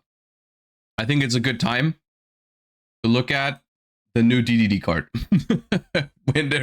when they're showing Duelist Advance on the YCS stream, I think it's a good time to do this. Hold up. Okay, we have initial news on Burst Protocol. Actually, before we look at the DDD card, we've got some more generic information on Burst Protocol as well, because they have announced the set on the official like product site. And there's a couple of information in here. I mean, of course, they mentioned Forbidden Crown. We've already looked at that card. It's going to be very strong. My guess is it's going to be a secret rare. They announced some other things that we already know about, like the new Dark Lord support, the new Rocket support, but also confirmed that we are getting Spenta, the Magistus Seedler, which is a very, very powerful Magistus support piece that we're getting in Burst Protocols. That's going to be very strong. I feel like between Spenta and Forbidden Crown, Burst Protocol already has 2 potentially really good chase cards. So that's good. And then Mercurium, the Living Quicksilver, which I don't know. Have we read the effect of this card before? The artwork doesn't seem familiar. Yeah, no, they haven't actually revealed the exact text on it, but all it says is a rank 10 exceed monster that attaches a monster from your deck to itself as a material when it's exceed summoned. While Mercurium has material, your opponent cannot activate monster effects in their grave if you have a monster with the same attribute in your graveyard. Mercurium needs to be kept fed with new materials to keep this effect going, but as long as you can keep him satisfied, you'll be able to shut down your opponent's key strategies. So I guess we're going to have to wait for the exact wording and so on and so forth to see how good this card actually is. I think right off the bat, like, attaching any monster from the deck is a pretty powerful effect because we can tutor anything with a good graveyard effect. Right? Like, we're going to have to wait and see for the exact text on this card, but it could potentially be good. Another small info they threw in here. It's also that time again for a brand new world premiere theme. The scientists have been deep in the lab messing around with the things, that are probably better off left alone. Mitsurugi cards without any restrictions? That's also something that should have been better left off alone. What's that? Scientists with dinosaurs? Okay, well, surely nothing can go wrong with their experiments, right? Yeah, that's all we got for the new world premiere theme, scientists and dinosaurs. I suppose let's wait and see. Is it going to be another Mitsurugi or is it going to be another Ascent or RB? Who knows? We'll find out soon, TM. One thing we can take a look at right now is DDD Sage King Alfred. That's right. After the first wave of DDD support in Doom of Dimensions, we are not done yet, actually. Because we're getting more in Burst Protocol, a fusion monster for DDDs, which to this day I'm still terrified I'll ever have to play against DDD in a tournament because they got way too many effects and I know probably like half of them only. But eventually I'm probably gonna have to learn them. 2 DD monsters, a Fiend Fusion Dark. You can only use the first and second effect, level 6 as well. You can only use the first and second effect of this card's name each once per turn. During your main phase, fusion summon a DDD fusion monster from your extra deck by shuffling its materials from your hand, field, and or banishment into the deck. That seems like a valuable effect for DDD. Now, I don't know exactly, like, look, I am not deep enough in the DDD sauce to tell you exactly how good this ability is.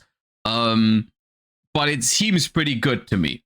I don't know if it's exactly what they needed, but it seems pretty strong.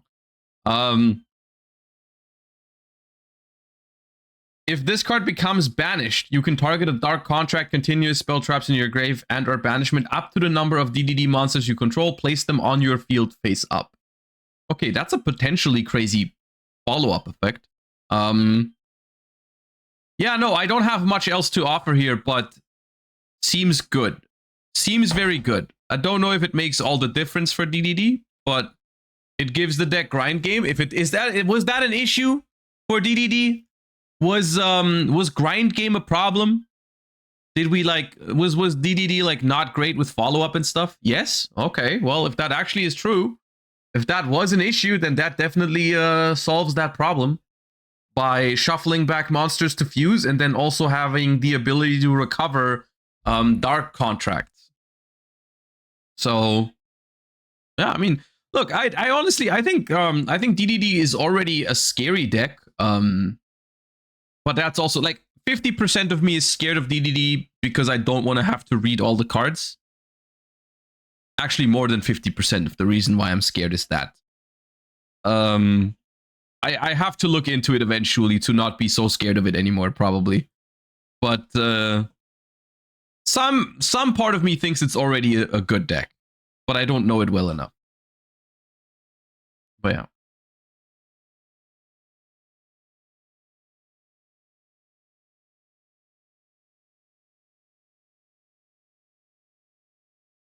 All right. Dude, we're still opening Duad on the official stream. It's crazy. We're still opening Duelist Advance. When did Duelist Advance come out, y'all?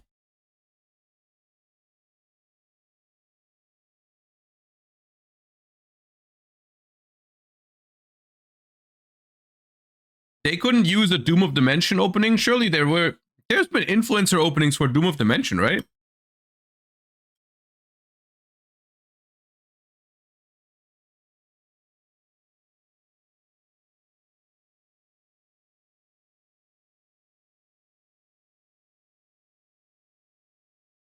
or Justice Hunters, or they could show the European Battles of Legends openings where every influencer pulled like 3 starlights. That'd be fun. That would make the product look real good.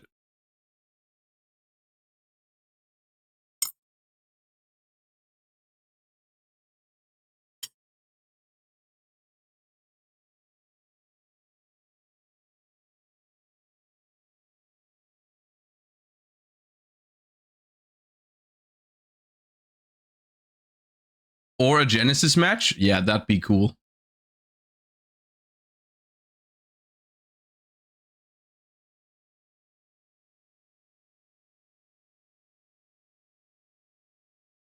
I hope the next round is soon. Y'all, I think it's cooked, y'all. It's 11 p.m. and we've just finished round 3.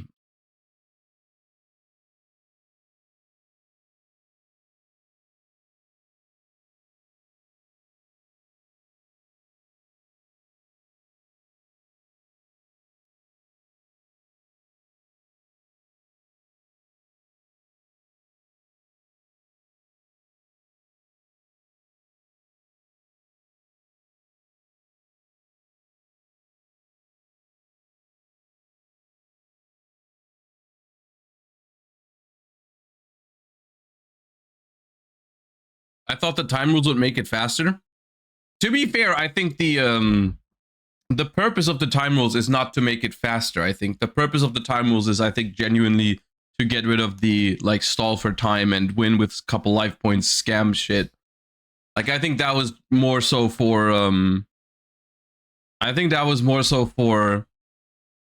like quality of life, actually, rather than making tournaments faster.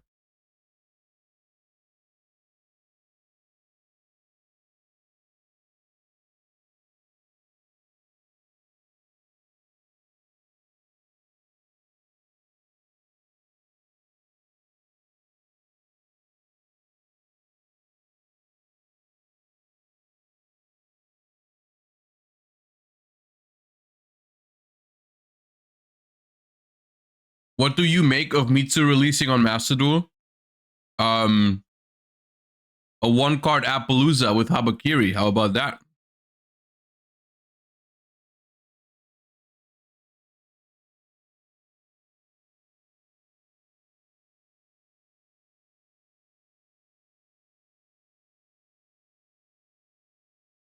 Wow, RB stage landing.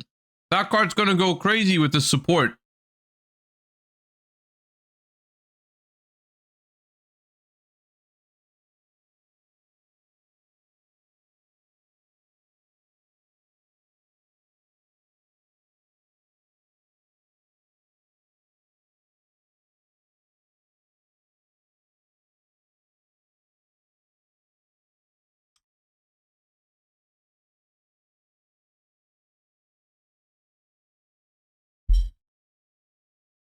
Spenta is full Mitsu combo plus Savage. Yeah, I saw that. I saw that video you posted. That's also crazy. Yeah, no, yeah.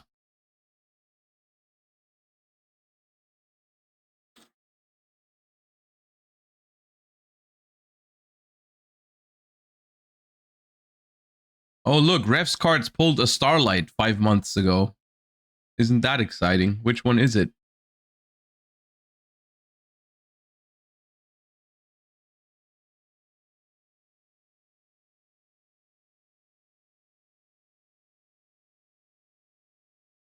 Art Mage.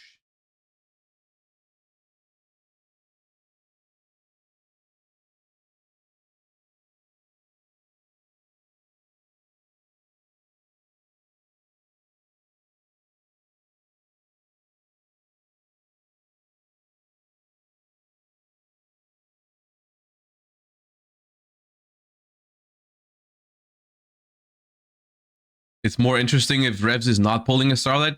I feel like Revs always gets a Starlight, yeah. Out of all the influencer openings I've seen, Revs definitely gets the luckiest.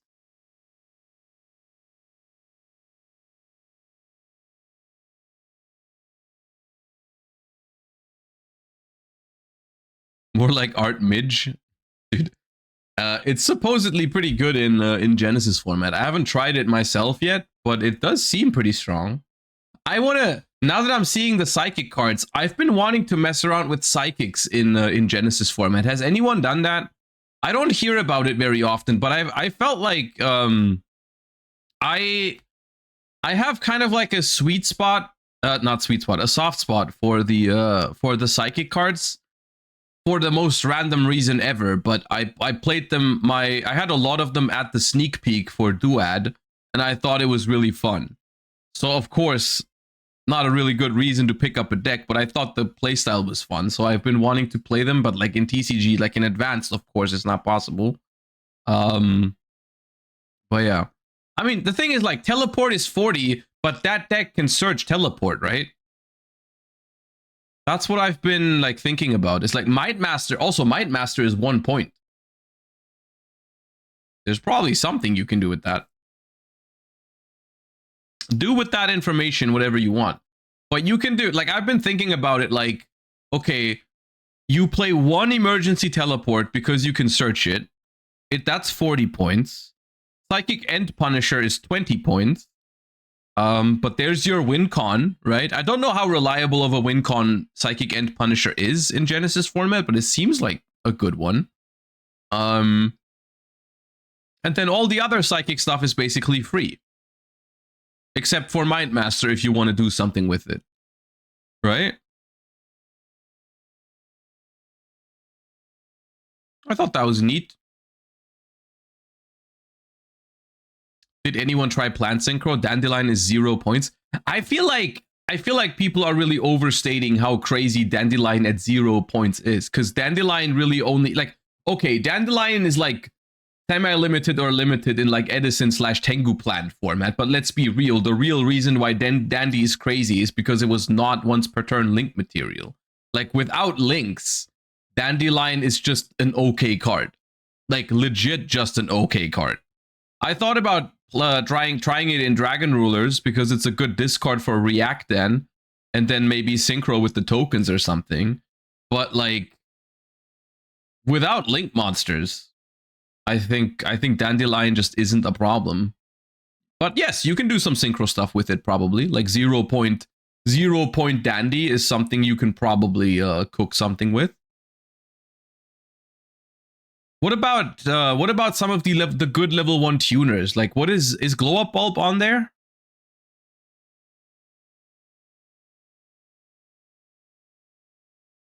Dude, what am I doing? Let me at least pull up the... Let me look at the playmat again. Oh, I need that. Genesys point.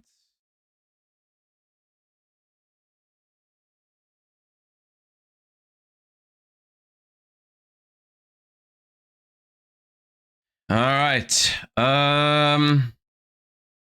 Glow Up Bulb 21. Oh, you guys gonna think that's hilarious. Oh, my battery just died. My mouse battery. Hold up.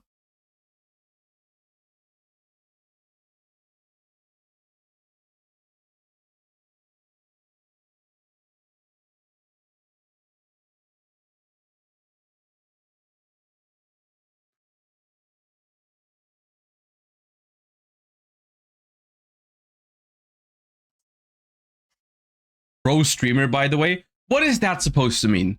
A professional streamer cannot have their battery in the mouse, like their battery just lasts forever? Okay, dude. Okay, Glow Up Bulb is 21. Spore is not on here.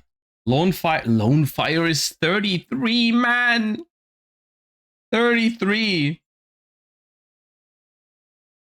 PG Hyper Librarian, 33 points. Okay. What do you mean I can't draw my entire deck? Formula Synchron is not on here. 1 for 1 is on here, right? 1 for 1 is 91 points. Okay. Why is 1 for 1 91 points specifically? Is there like another level 1 monster they put exactly at 10 so you can't 1 for 1 for that specific monster? Or what? Because 91, seems very high for 1-for-1. Like, I get that it deserves points, but like, why 91? Level Eater? Level Eater is just straight up 100 points. Onyx? Nah, it's not. It's not. 1-for-1 for Ponix is not the reason. Snake Eye Ash. Original is 100. Snake Eye Ash and Poplar are 5 each. Okay, so you can't play 1-for-1 Ash and Poplar. Maybe that's that. I don't know.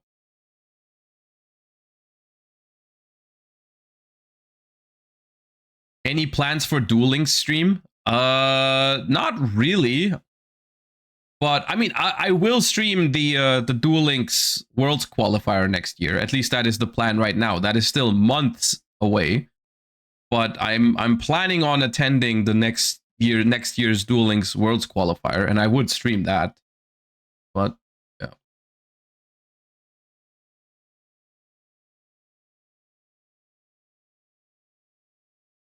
There's a Google sheet of the points sorted by name, type, and point. I mean, I can sort it by points here. You can click here. Up. Up. Magic. Fairy Tale Snow. Snow is 85.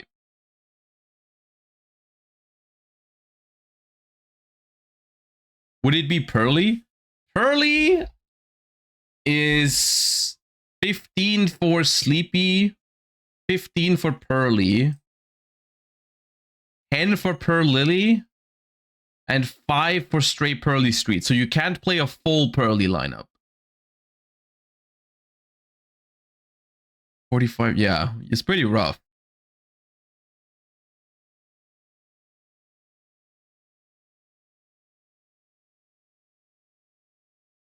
Last box was crazy for Duel Links, full power Tenny Sword Soul.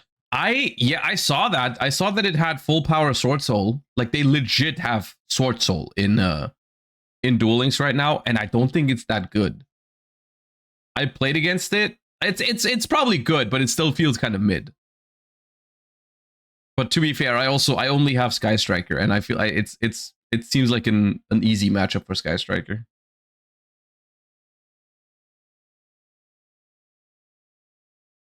They don't have Baron. No, they don't have Baron.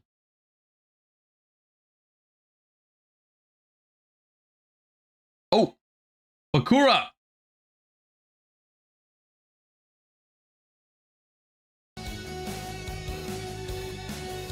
The Duelist Advance opening has ended.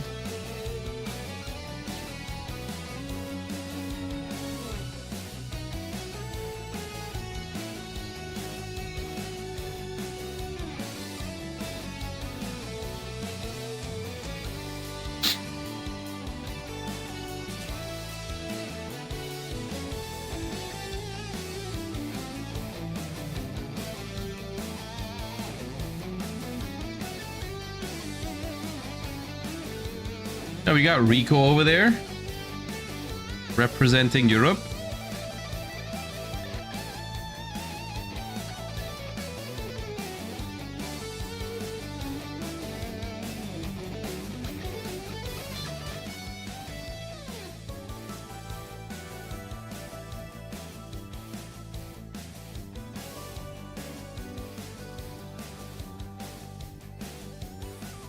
Nice seeing so many people there.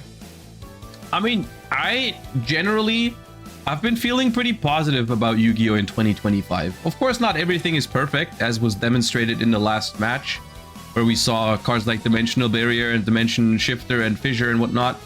But lots of good changes this year. You know, better price support.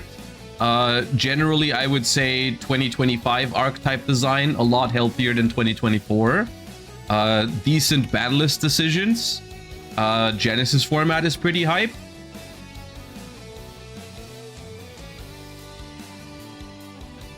I think it's been a pretty good year for Yu-Gi-Oh! I'm happy. New time rules are better than the old time rules, although they're still not perfect, but they're okay.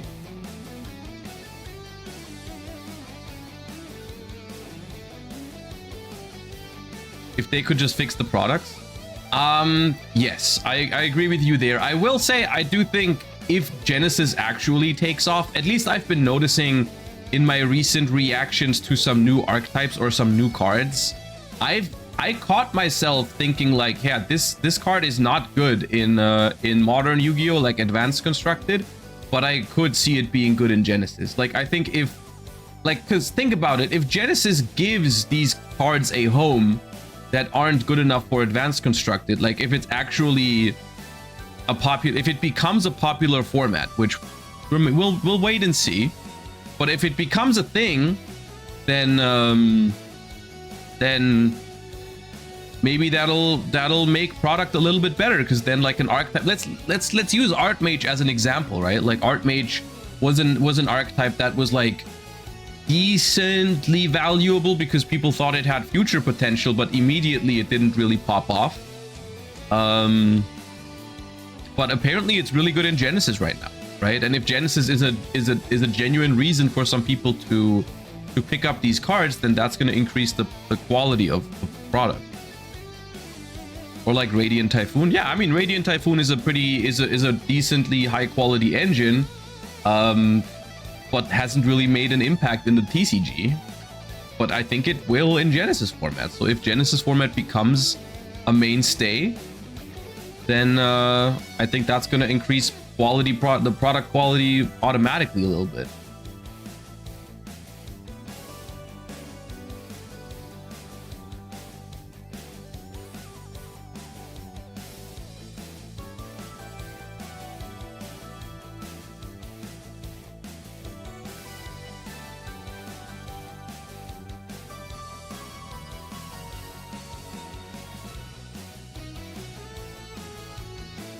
Yuya.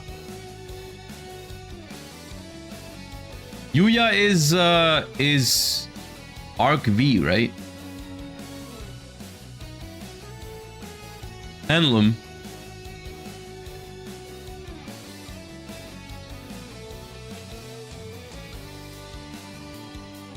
No, it's One Piece. Where are you in One Piece, Farfa? Because I think we're roughly on the same pace. So, oh, okay, we're not quite there yet then. We're still in Dressrosa. Teto Kaiba.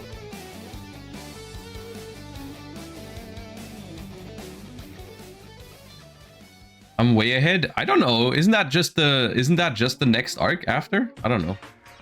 I think that's where they're supposed to go next. Can't be that far ahead.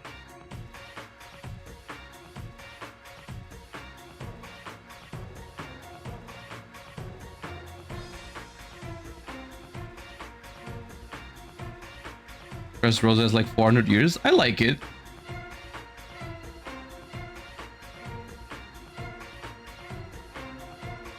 But yeah, with your attention span, it might be a problem.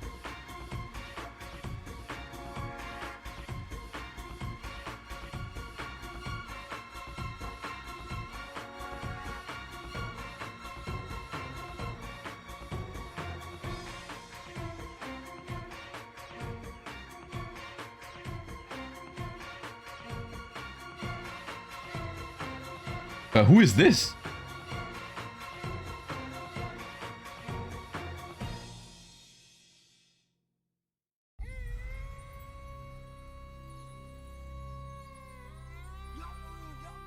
What is that? God?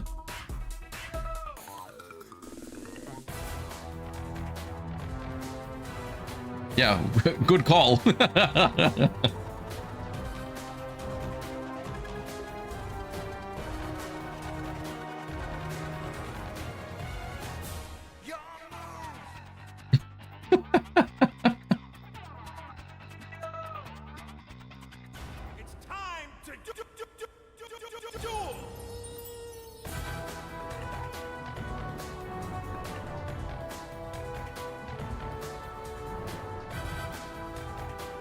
Why does Rico not have an opponent? Everyone else is playing already.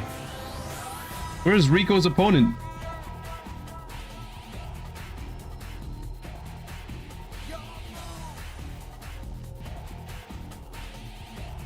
Bro, can we please get round 4? Can we please get round 4?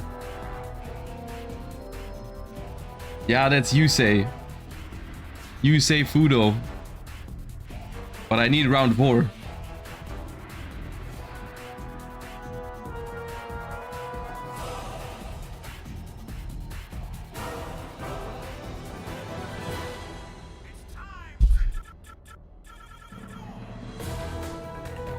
How far behind schedule are we? I don't even know if we're behind schedule at this point. Is that John Stardust? Yes. That was John Stardust.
Oh, yo.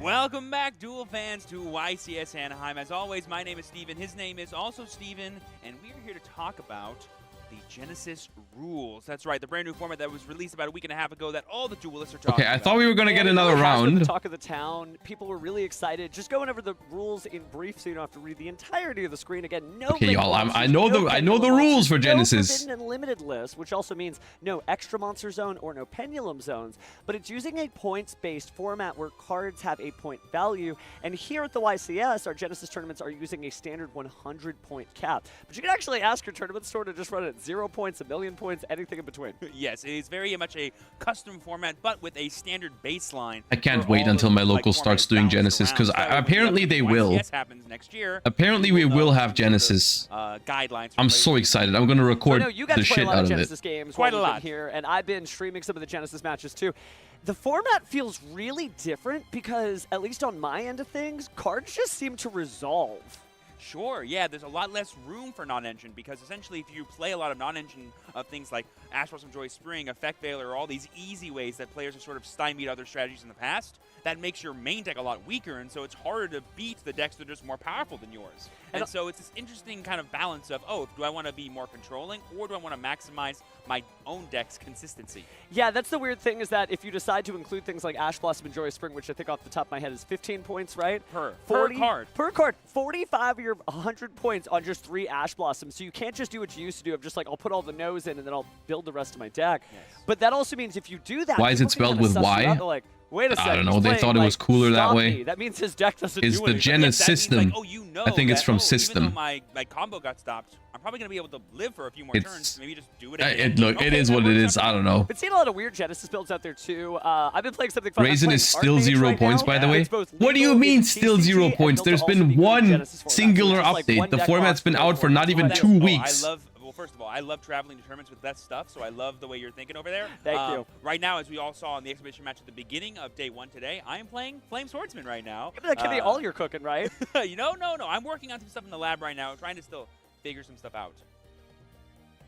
And I've been really trying to Sartix work. You know, those beautiful pairs from space that I just love so much. Yeah, well, we have to not forget the fact that this is still an advanced format tournament, so when we do tune in, we will be showing advanced format matches. But in the background, we may be able to cut to some Genesys finals over the course of the tournament, so it'll be neat to see. But primarily, this is still, it's not the Genesys YCS yet, although that is coming, which is wild. No, we are still waiting for round 4 to begin here at the YCS Anaheim. I need some Genesys feature matches from the actual tournament. The decks we have lined up is going to be pretty exciting. I need that. Well, speaking of the format, let's go ahead and talk about our YCS format here as we dip over in. Again, we are going to have day 1 today, 9 rounds of Swiss, 50 minutes, best 2 Is Fire King playable in Genesys? Yes, you get no non-engine, I mean, no other point cards, basically, because the Fire King cards are going to take up all 100 of your points, but I think it's pretty good. We're going to decide this with cards, not with rules. Yes, essentially, day 1 is going to be a lightning quick tournament, officially deciding who's going to be showing up to day 2, and day 2 is going to be a slog of the best players, having as much time as possible, hopefully. My friend apparently made it to the finals and is going to be on the feature, but it's pre-recorded. What is your friend playing? Incredible at this game, they're able to get to the finals with Tell me about that. decks possible, and then the actual finals is like 3 days. 3 hours. 3 days. One duel, they just keep recycling like outstanding dog Baron. We never get to go home. Oh my gosh, I don't think I could play a duel for 3 hours, let alone 3 days. Some duelists are that good. I know you're out there somewhere, Chad. Okay. Well, those duels are competing for something, Steve. Let's go and take a look at the prize pool that these duels are going to be playing for to see kind of what they can expect. Ooh, and there's that beautiful trophy with the brand new Alothaverse. I believe it's Stratios. Stratios.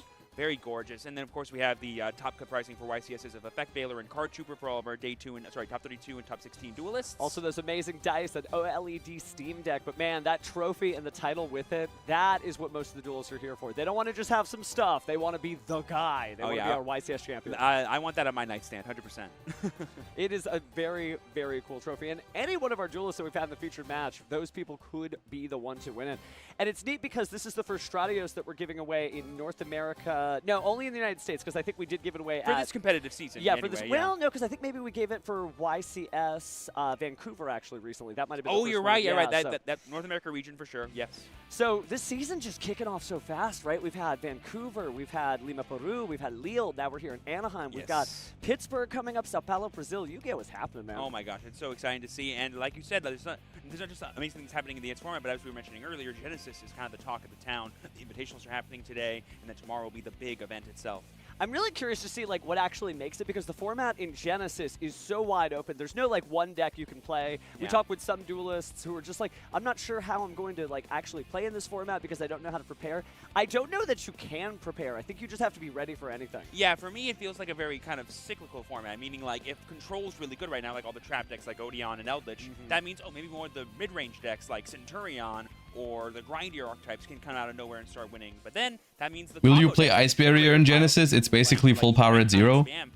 No, I don't really vibe with Ice Barrier that much. I know it's not. It's probably a decent deck, but I just don't like it. Call is for a given tournament. Yeah, it's going to be one of those things where it almost is regional dependent. And we've talked about that at locals all the time. You know, sometimes your locals, you don't have a Dracotail guy, so you don't get that Dracotail matchup. No, it happens. It does happen. All but the time. In Genesys, I had a Genesys tournament go off at my last regional, and the #1 duelist was just playing Regenesis.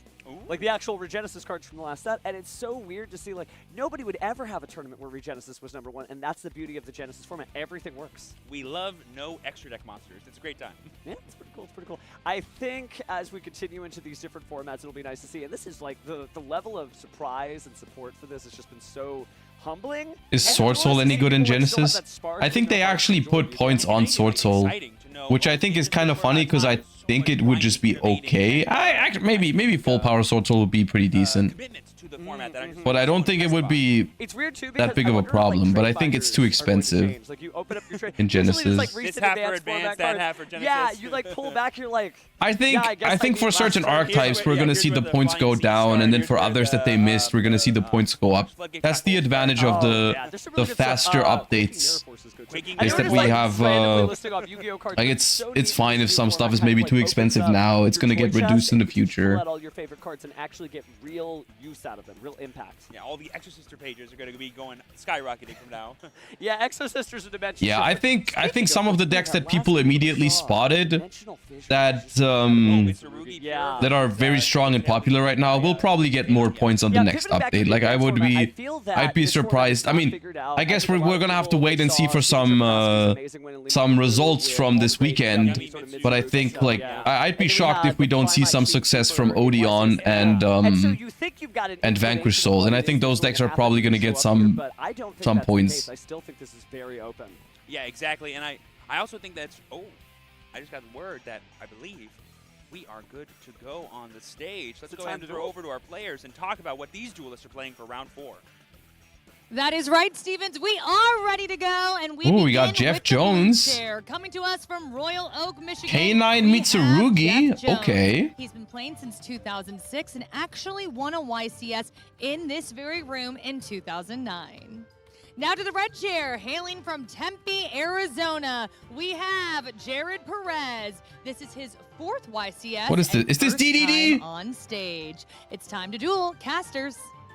Is this a DDD? All right, so getting back into it, Jeff on what appears to be my God. Okay. And his opponent. I'm pulling up the database right now because I have no idea what any of these cards do. Demons are in the house. Jeff. And did I hear Jackie right? This is Jeff is a returning YCS Anaheim champion. He has a lot of wins under his belt. Remember, he is an ultimate duelist, right? He literally has the belt. Yes. And Jesus he is Christ. No stranger to this stage. I almost think that like this is Jeff's natural habitat. The number of times we've seen him up here. If he duels out in the field, maybe he's actually nervous just at the tables with the other duelists. And I'm definitely intrigued by this Mitsurugi K9 deck that he's kind of representing here. I know I've heard a little bit of, worryings about a deck like this, and I think Jeff was showing it off to like Billy earlier today, and I definitely think we're gonna be in for some show if he can pop off his combos. Yeah, K9's been looking for a little bit of a home. Obviously, K9 Vanquish Soul took a little bit of a hit on the Forbidden Limited list with Ryzeal going to 1. Yeah. Obviously, we're not making the nose jokes anymore, but those in the know were able to figure out that there are other ways to play it. We've seen K9 Krishtron, but K9 Mitsurugi is really interesting. Step 1, win the roll. How much would you think, like, the people that play DDD, how good is it at going second now? Whether you're pairing it with something like Dimensional Fissure or you're just playing it with K9 for a little bit of that extra control element, it's doing really good stuff, but Jared is obviously not on a deck that, most people are used to seeing. Well, yeah, because it's one of the new decks that came out of Doom and Dimensions, all the brand new triple... Did you ever meet him? Yeah, I met him. Zero Doom Queen Machinex, and of course the slew of powerful pendulum monsters and their buddies that have existed for this archetype ever since, 2016, is going to be super exciting to see.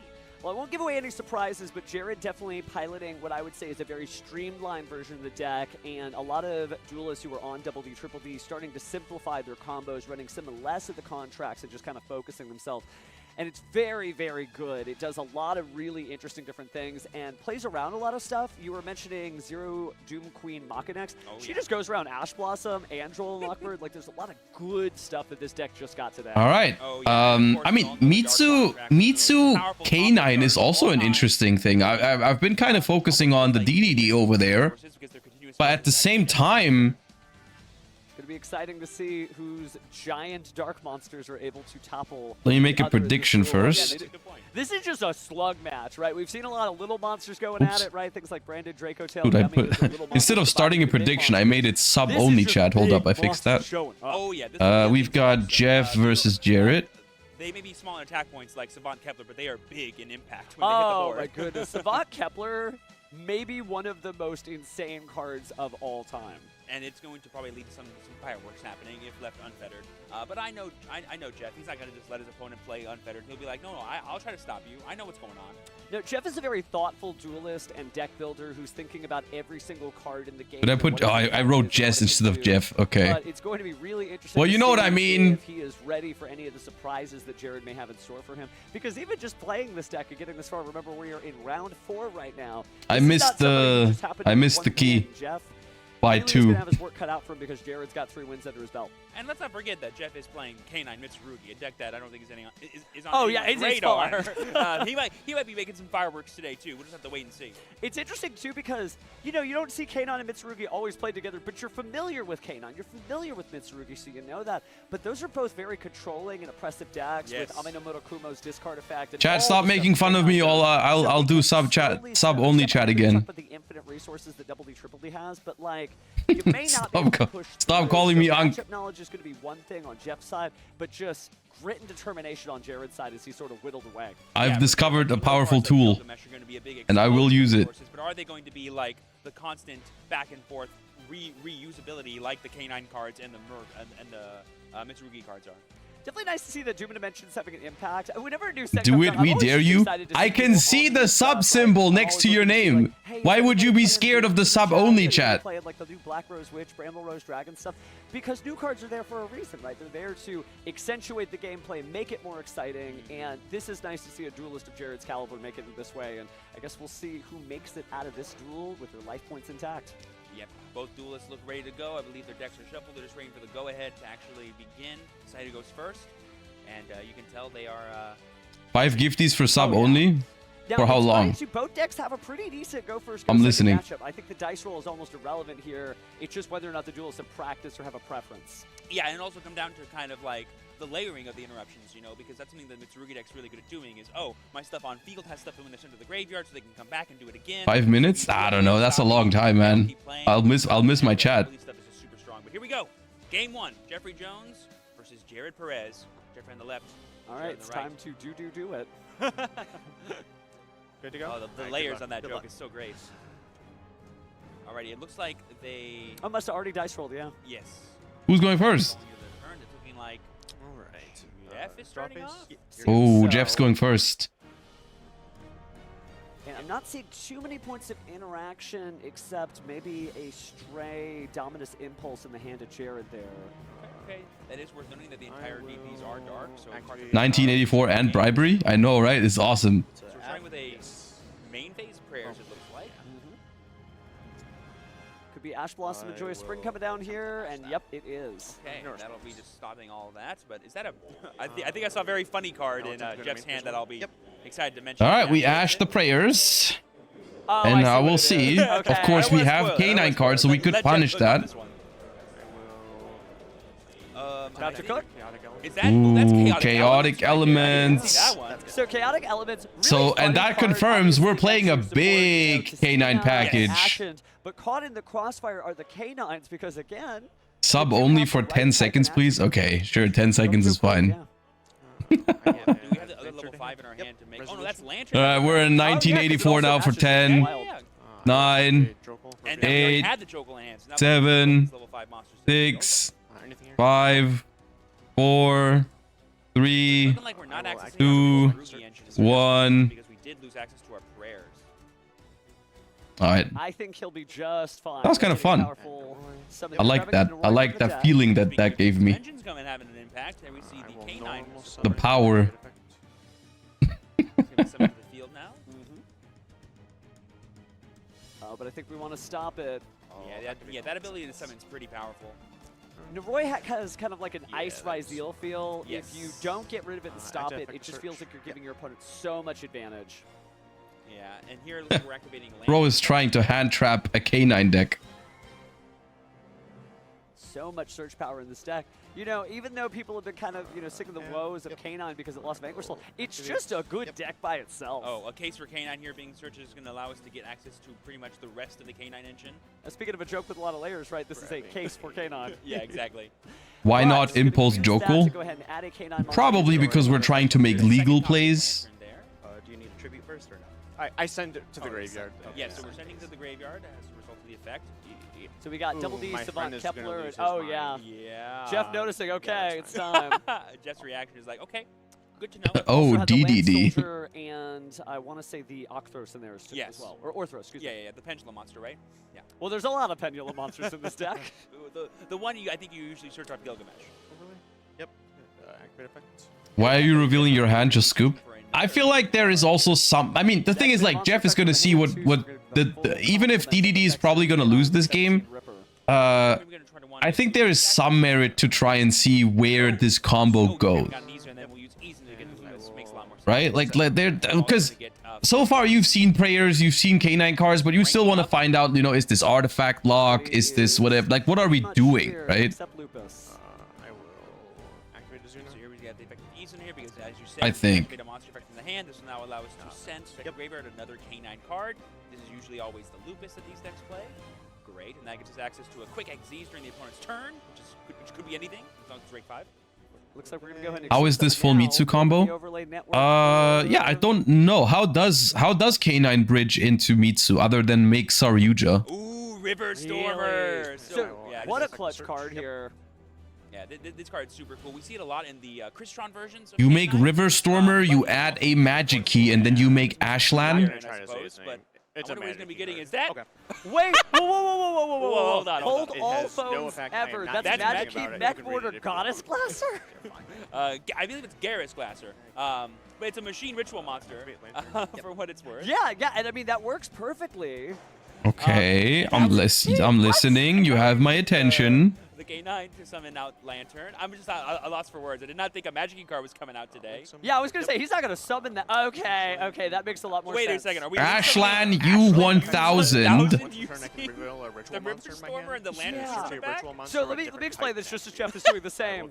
Using that River Stormer as a way to search out an Earth machine that happens to be a ritual allows you to reveal a ritual for the King of the Feral Imps at home.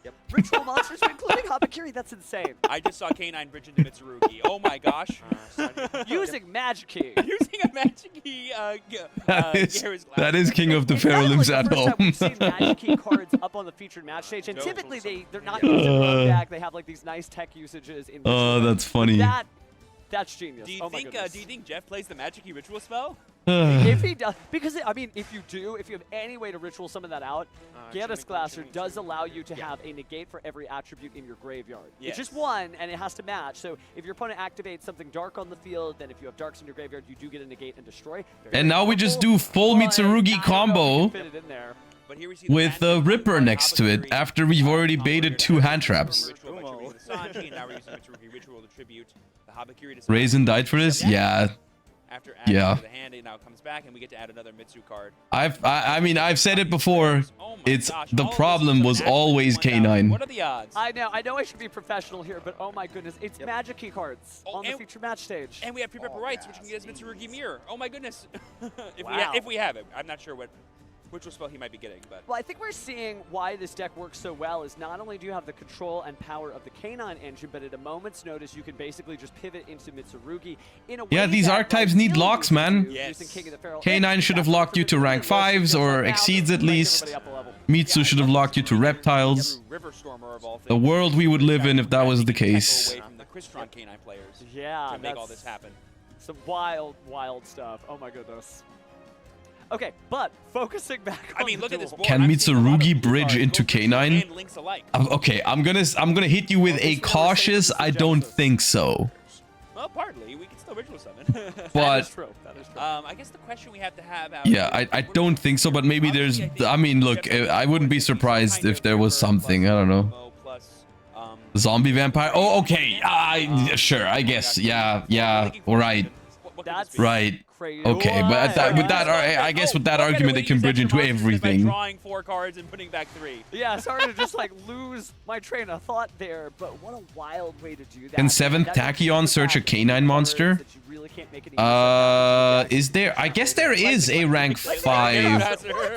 Yeah, Dracluxion for 7th Tachyon, and then you can search. Yeah, that's. Can you search Jokul? Yeah, with the masquerade thingy, right? That's a dark. Looks like we are just going to 5. do some straight lace plays here, activating Mitsurugi prayers and tributing Amino. Giant red hand is Earth. I can't believe we saw all 3 on the field properly ritual summoned at one point. All 3. Which is adorable. We love it when the boys come to hang out. So we're going to be bringing back the Futsu from the graveyard to have that as an interruption. So that would search Noroi. And I believe we have not brought back the Murakumo using its own effects. Yeah, okay, yeah, it bridges. Able to bring it back? Mandatory already chain link one. Oh, that Saryuja is so crazy too. Does Saryuja buff attack and defense? I forgot. Is that just a 3700 defense Futsu now? Special summon from the hand as well could be clutch depending on what monsters he's got. So this is an interesting build. Yeah, it could be a nice form of extension too if you ever do get kind of stymied, but then get like a bunch of random bodies in play. Yep, so Murakumo did come back. Prayers. Oh yeah, we did prayers in the beginning of the turn.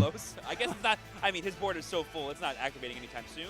Now we're gonna use these two to We did prayers twice. That's unfortunate. That makes more sense. I don't think. Look, calm down right now. I don't think it makes a difference on who's gonna win this game.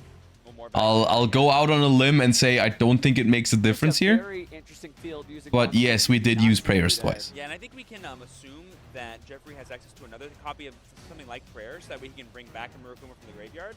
There we see a patented set 3 more cards face down and pass. We know we have the force release for a rank up play. We know we have the Lupus in the grave and the Murakumo in the grave.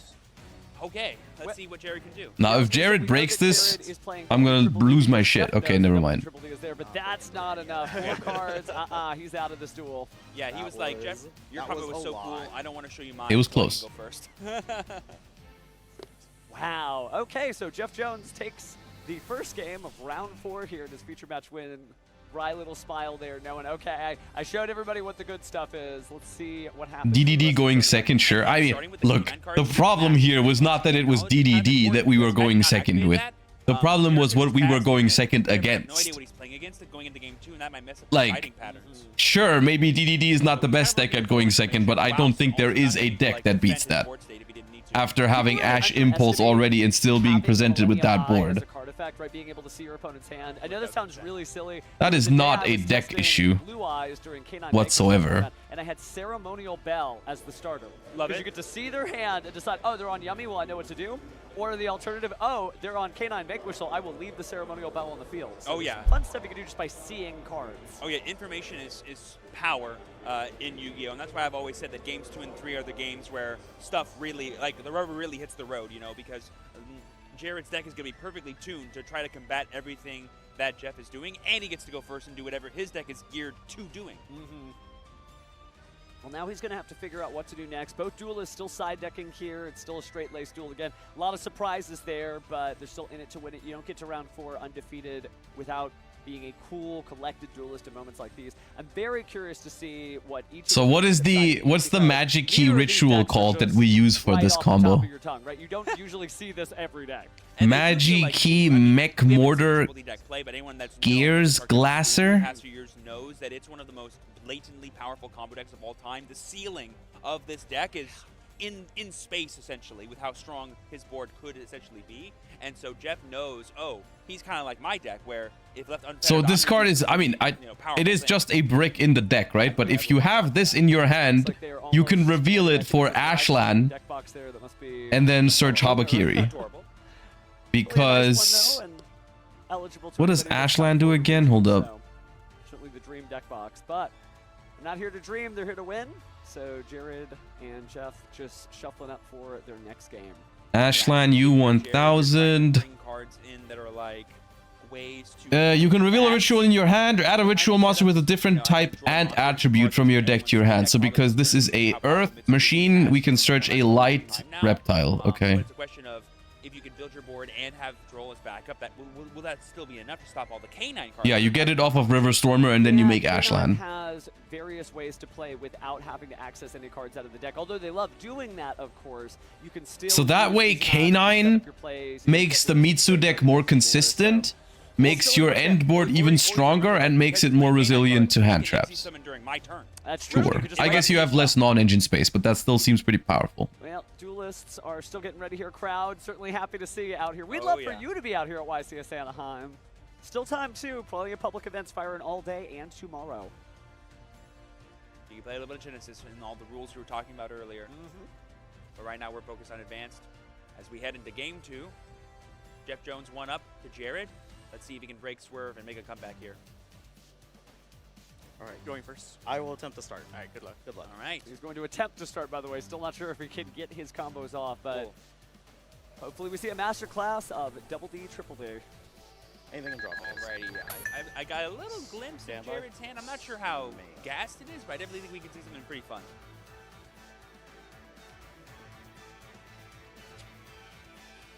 we're going to see a set here.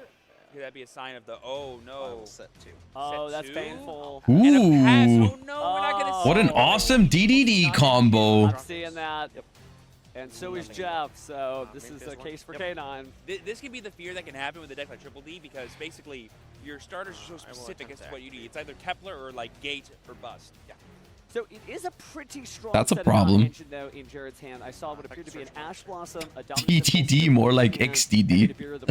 So that's a pretty decent lineup of defense. Jokel here summoning itself and Lupus, and we have the Jokel effect on summon.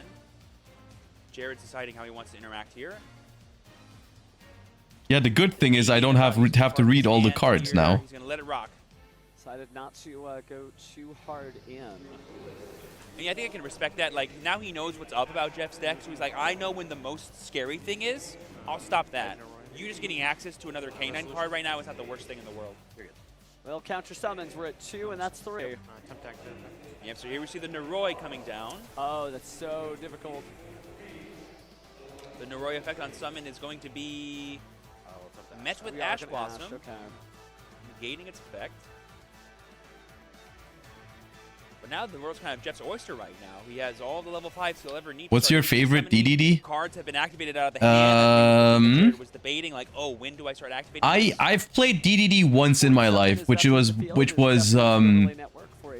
it was good, which does not narrow down the time period at all because that's since it's been released until today. But I've played it when I think like the first, like when it actually like came out. So I think I like Kepler, and I like the Ragnarok that you put in the scale, the big one.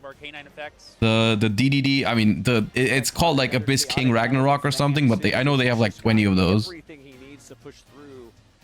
But the main deck scale one, not Machinex, because that's the Pendulum Exceed. 100%. Well, even if we do, we have the Ripper to stop it. So it could be like a question of what else is in the hand. Abyss King Ragnarok, I think is what it's called. And then go from there. The guy on the throne? I mean, yes, but don't they also have like 20 of those? Get a read on the opponent's hand potentially. The one who revives? Yeah, but they also have 20 of those. It's impossible. I just now realized it's impossible to describe a DDD card. Kind of sees this quick 2-0 victory. Because they all have the same, like, the one that's a pendulum, the one that revives, the one that's on a throne, the one with the long-ass name, the one that's called Ragnarok. Yeah, dude, it's just give up, man. I don't know. You know the one I mean.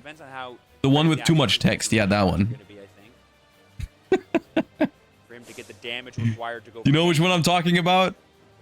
Yeah. Debating here on responding to the effect of Izuna to summon, it looks like, for Jared. He could have something like Impulse, I guess, in the all-dark deck. That's fine. We're going to let it rock here with Izuna, summoning to the field and then going to be setting a card from deck to the grave, or not? So now we see you pick up his cards, maybe thinking about that I will Nibiru. attempt to enter battle phase. Just put the fries in the bag, Jared. How much damage does it play? How much It's damage okay. do I have, like 1,700 or something? Well, we're about to find out. So we have the 21 with Izuna, I believe. 51. Attack for 3,000. Yeah. 3,000 with Noroi. Yeah. Sorry. Oh, and there it is. Wow, Jeff apologizing to his opponent. Because he knows he just didn't draw any cards that let him play. It's the mark of a true duelist. He's like, I know that you could have done a lot of stuff, and all we see is Oh god, Impulse, cross out Nib Ash. The D in their name. Just not double D, triple D's time. Just a little update. There is procedural or minor that happens. There was a legal activation of Mitsurugi prayers twice in a turn during game 1. The judges were informed during the issue between games. So again, just going to be a warning, but reminder that even the greats still sometimes make Nib going first. It may have been a one-off cross-out target because we saw the cross-out. Especially when you take as many game actions as Jeff did in game 1. Oh, yeah. So it is just one of those things where I've never seen DDD win a game before, not today either. I've seen it. I think it had a backup feature at YCS Lille, and I think it won that.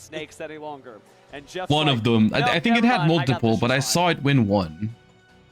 Yeah, for sure. 1,000% happens. But congratulations again to Jeff putting on an absolute clinic in this round. You know, game 1 was the hardest part of playing DDD is just submitting the correct list. Oh, dude, like, yeah, putting the list together is a nightmare, probably. Jared didn't get up here by with all the magic, names. Right? It wasn't like he just appeared out of nowhere. He obviously knows his double D and triple D cards well. So we might see him back up here, right? It's a long road with the 15 rounds of Swiss we have now, but X1 could still make it to the top 8. Yes, this is the end of Chapter 1 of Jeff's YCS Anaheim story. There's still Chapter 2, 3, 4, 5, 6, 7, 8, and who knows how many for the rest of this round. So I'm sure he's going to do great things. You know, being Triple D by accident. Oh, yeah. When someone plays Triple D against you, they know how that deck works better than you will understand Triple any D? other deck in the game. It's one of those decks where, like, you have to really understand how much of a set of tools you have in the toolbox, because you're doing weird stuff of, like, I'm going to go ahead and put this in the extra deck, but so I can bring it back out. It's such a crazy combo deck. It really is. And I'm sorry that we get to see more of it, and so is Jeff, actually, has apologized to his opponent. Great sportsman, by the way. Yes, we saw a combo go off, not 2 combos go off, at least. Maybe next time. Does show you the power of Mitsurugi, though. Mitsurugi Well, seeing the K9 Mitsu combo at least was kind of cool. It's pretty broken, in the top 8, I think that's pretty obvious, but it is kind of cool. I think maybe you're like sleeving up for locals. Maybe you're about to play in an advanced format, win a mat later today. You better be ready for snakes. Yeah, in my mind, there's like 3 big boogeymen of this format. There's the giant reptiles that are gargantuan elemental monsters. You have the dragons of all. Are you gonna play Mitsu in Master Duel this week? I'll probably do one Master Duel stream this week for the release day of Mitsu. Yeah. The yummy cards. Those are going to be the 3 things that every duelist is worrying about, and we've seen them pop up time Just and time again one. throughout these rounds, and I'm sure we're going to see them a lot more. Well, notice that everything you said had the graveyard in common, so I really understand the inclusion of Dimensional Fissure last round. In like the pure Mitsu decks, In the pure Mitsu deck, because you still get the effect when you tribute. It doesn't say tribute and send to the graveyard. Yeah. It doesn't say special from the graveyard. Yeah. It just says when you tribute, go ahead and bring that back. And then bring it back out. That's right. That's too good. It's just cool to see, right? You know, everybody only has so much time in the world, even if you've got 24 hours a day to bleed into Yu-Gi-Oh! But what these duelists are Y'all, it's almost midnight, and we've just seen round 4. Literally living in like the show. I mean, we just saw Magic Key, Mech Mortar, Garrus Glasser in a Mitsurugi K9 deck. There's so much innovation always happening in this game, and it's beautiful to see whenever it does. Yeah, and it shows you that there's no like one right answer. Everyone's like, what's the best deck? There's no best deck. There's best duelists, and it's people figuring out what you can play. And obviously, like, some decks need a little bit more work than others, right? That's fine. I'm not showing up here running like Primite with Space Mambo. I'd have to put a little bit of work in to get that working. But yeah, it's just one of those things. And speaking of one of those things, I think we were ready for our interview, so let's go ahead and go on to the stage. You're gonna stay up late? I mean, a little longer for sure. I don't know if I can do all 9 rounds, because that's probably gonna be like 7 in the morning for me. I think that's a little too extreme. I guess pretty good. I'm glad I got to show off my combo. That's like I'm pretty excited about, because it's been a while since I've been able to like innovate something that's kind of new and no one really knows about. Game 1, I made a legal activation, which is something I definitely should have caught. In the grand scheme of things, it wasn't. It was pretty inconsequential, but still something I should have, like. I'm better than that. In the grand scheme of things, you did fantastically. But Billy and I were chatting, and he called you a deck innovator. So I do want to pick your brain about this combination. Oh, you're going to be very disappointed. Okay. I have not been able to test or play at all. And we're winging it. Well, yeah, basically, my deck could be way better, but about like. I figured out this stuff about a week and a half ago on accident. Yes. As we do sometimes. Yes, and then I had to hurry to figure out. Dude, I hate when I figure out that River Stormer's full Mitsu combo on accident by searching a Magic Key machine ritual monster. Hate when it happens. Seems like you're off to a fantastic start to me. What is your mindset for the rest of the tournament? Also, 2009, you won in this very room.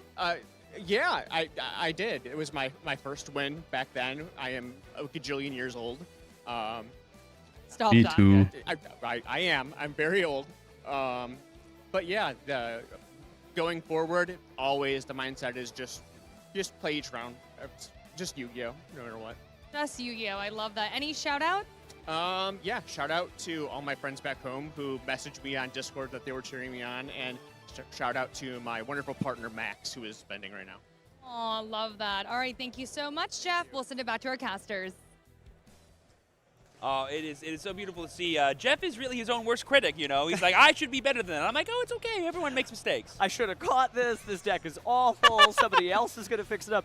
But he did kind of mention the same thing I did. There is only so much more time in the day. Right. And that's what makes the Yu-Gi-Oh community so wild, because they're able to do so much like research and development as a big hive mind, all you duelists at home. And speaking of the duelist community, there may be some events coming up in the near future. Yes, that is right. The 300th YCS champion, the Yu-Gi-Oh! Championship Series is going to be happening this coming This year one's in gonna be February hype. 14th, 15th weekend. We're going to have 3 separate events happening in Richmond, Virginia, Guadalajara, Mexico, and Dortmund, Germany. That's super exciting. Talk about celebrating the community and all the different events that have been happening for so long. All those milestone events. I know where I was on the 200th YCS. I know where No, I was it on isn't? the 250th Oh, okay. YCS.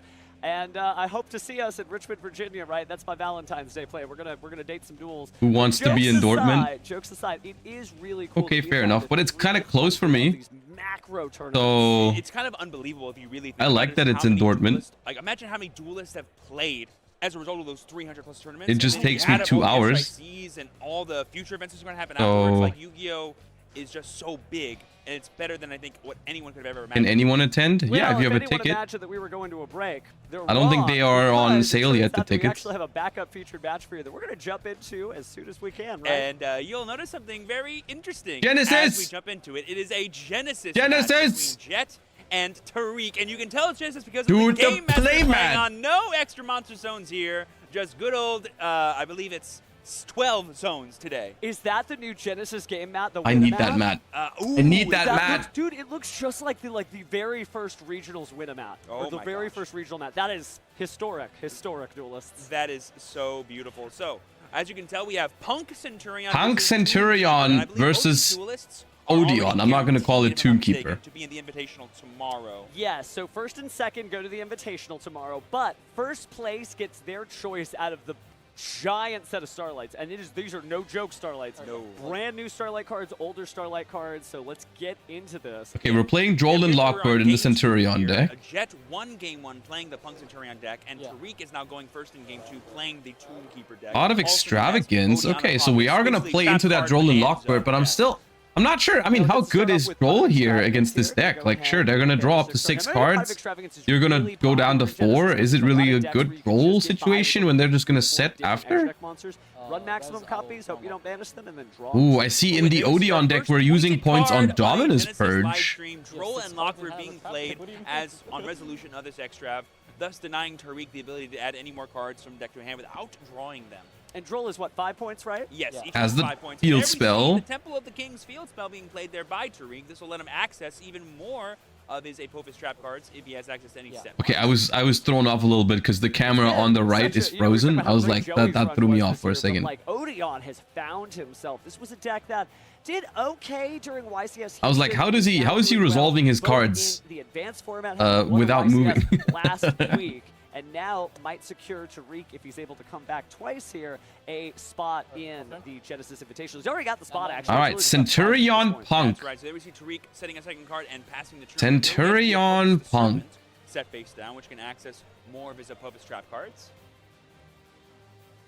But I'm really excited to see this Punk Centurion deck. There's also a Dominus Purge in The hand. choice to use a lot of his points on engine cards, like the Centurion cards. How many points is Centurion? I don't know. Does it have points? I believe that's... Who is that?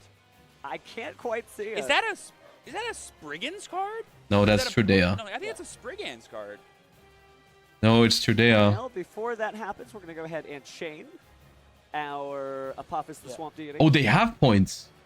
Auxilla 33, Primera 5, Trudea 3, Stand Up 5. Okay. Oh, is it Trudea? They have points. No, I don't think it's Trudea. It's definitely not Primera. That is going to be the wild thing about the Genesis format, is you have to have not necessarily familiarity with every single Yu-Gi-Oh card, but you're going to be doing a little bit of reading if you don't. Yeah, for sure. Speaking of reading, though, let's go ahead and pick up our Angel statue Azarun here. It's still good. Still a great card, even without access to... Okay, so we're gonna use our Apophis cards on the Centurion Trudea on normal summon, and then we're gonna put up an Azarun statue, which is pretty good against... I mean, it's pretty good against synchro strategies. Yep, I did see a Deer Note in Jet's hand, which we're going to be activating here, sending into the graveyard. We're going for Deer Note. Or is that Foxy Tune? Not Deer Note, Foxy Tune. They threw me off because they said Deer Note. Discarding Emblema Oath. That's a sign of strength. If that's the weakest card in their hand. So we're going to bring out no Punk Zayam in here.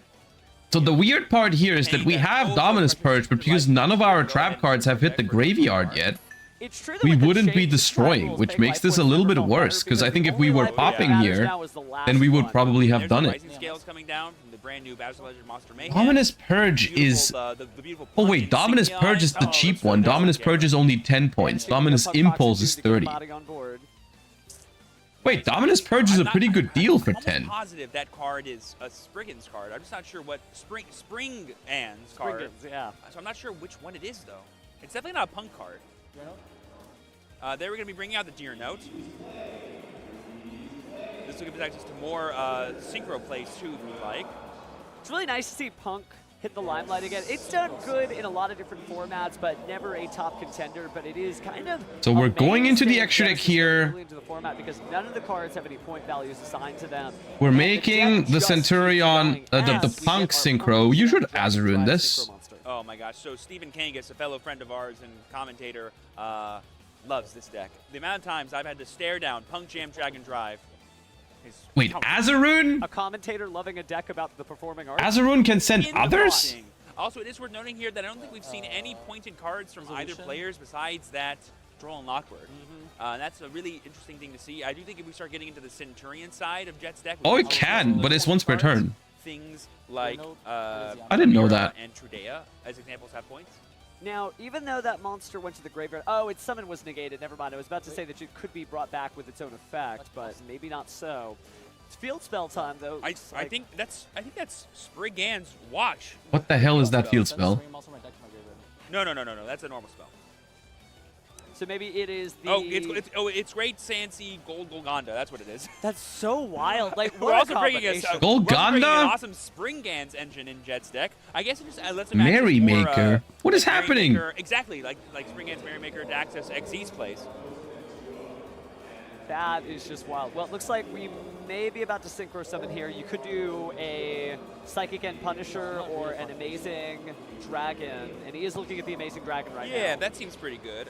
You get to return cards from the field to your opponent's hand equal to the number of level 3 tuner monsters in your graveyard. Yeah, we are seeing Jet do some cooking over here with this Punk Centurion Spriggan's deck.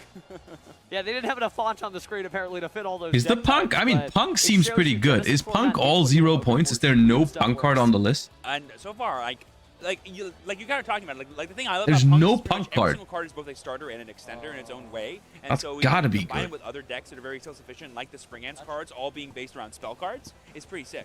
I'm definitely sleeving this up when Like I again, Punisher and Teleport. Yeah, sure. Merrymaker's a really cool card, and then we're going into the Sark by ass. the name of Explorer, correct? Boom! No. Purge That's that the Gated with Champion destruction. Stardust. Oh, that's right, because it's the Therion portion of the storyline. Yes. So we are going to Okay. go ahead and get rid of that. Now And it what? looks like we just saw a Dominus Purge at the graveyard. If I'm looking at that right. Right, because it searches, and because we have a trap card already in graveyard, by activating it to negate, it also destroys. So now it's being sent to the graveyard as a result of Purge. And I believe we still have the Azarun statue. Yeah, Punk seems too cheap. I could be wrong. 0 point for Punk is crazy. When imagine this, like Sword Soul has points, but Punk doesn't. That's crazy. But you're right, Pep would be really fun to see here, Psychic and Punisher. But I believe Psychic and Punisher is 20 points, so he might not have had the point allocations to fit it in. That is true. That is true. It's one of the greatest boss monsters for Punk, but it may not happen because you do have to. 0 points for Odeon is also very good. Thoughtful deck building, right? This or that. Oh, I think both of those engines are not unlikely to get points on the next update. Utopic F-Zero package, which is where the Spriggans are probably really good because they're really good at summoning rank 4 monsters. Okay. They're all the same levels. That's pretty sick. Well, speaking of sick, it does look like we are going for our amazing dragon here. And this could be really good at dealing with that Azarun statue. But have we by bouncing it back. have we made anything here? Like, what is the aren't we just getting outgrinded by Odeon now? It has to be the level 3 psychic tuners, but which is at least one in there. Yeah. Oh yeah, Zayaman is in there. Or can we still go for game? It does have another effect. You can only use each effect once per turn, but you're allowed to special summon a Punk monster from your graveyard. So he may be foregoing returning the trap cards back to the hand, and instead just trying to get a little bit more extension. I like this. I like this. But Tariq is playing the more Yeah, Tarek's face cam is frozen. Turns go as long as possible, whereas Jets are trying to play the Bladen combo deck, who's like, oh no, I'm trying to end the game right now if I can. Well, speaking of dragging the game out, remember this is the finals of an event, so it is untimed. That's right. That's right. So we're gonna just go battle phase. It looks like and attack over these monsters. Attack and attack. Wow. Okay, so doesn't Azarun like kill the thing that killed it?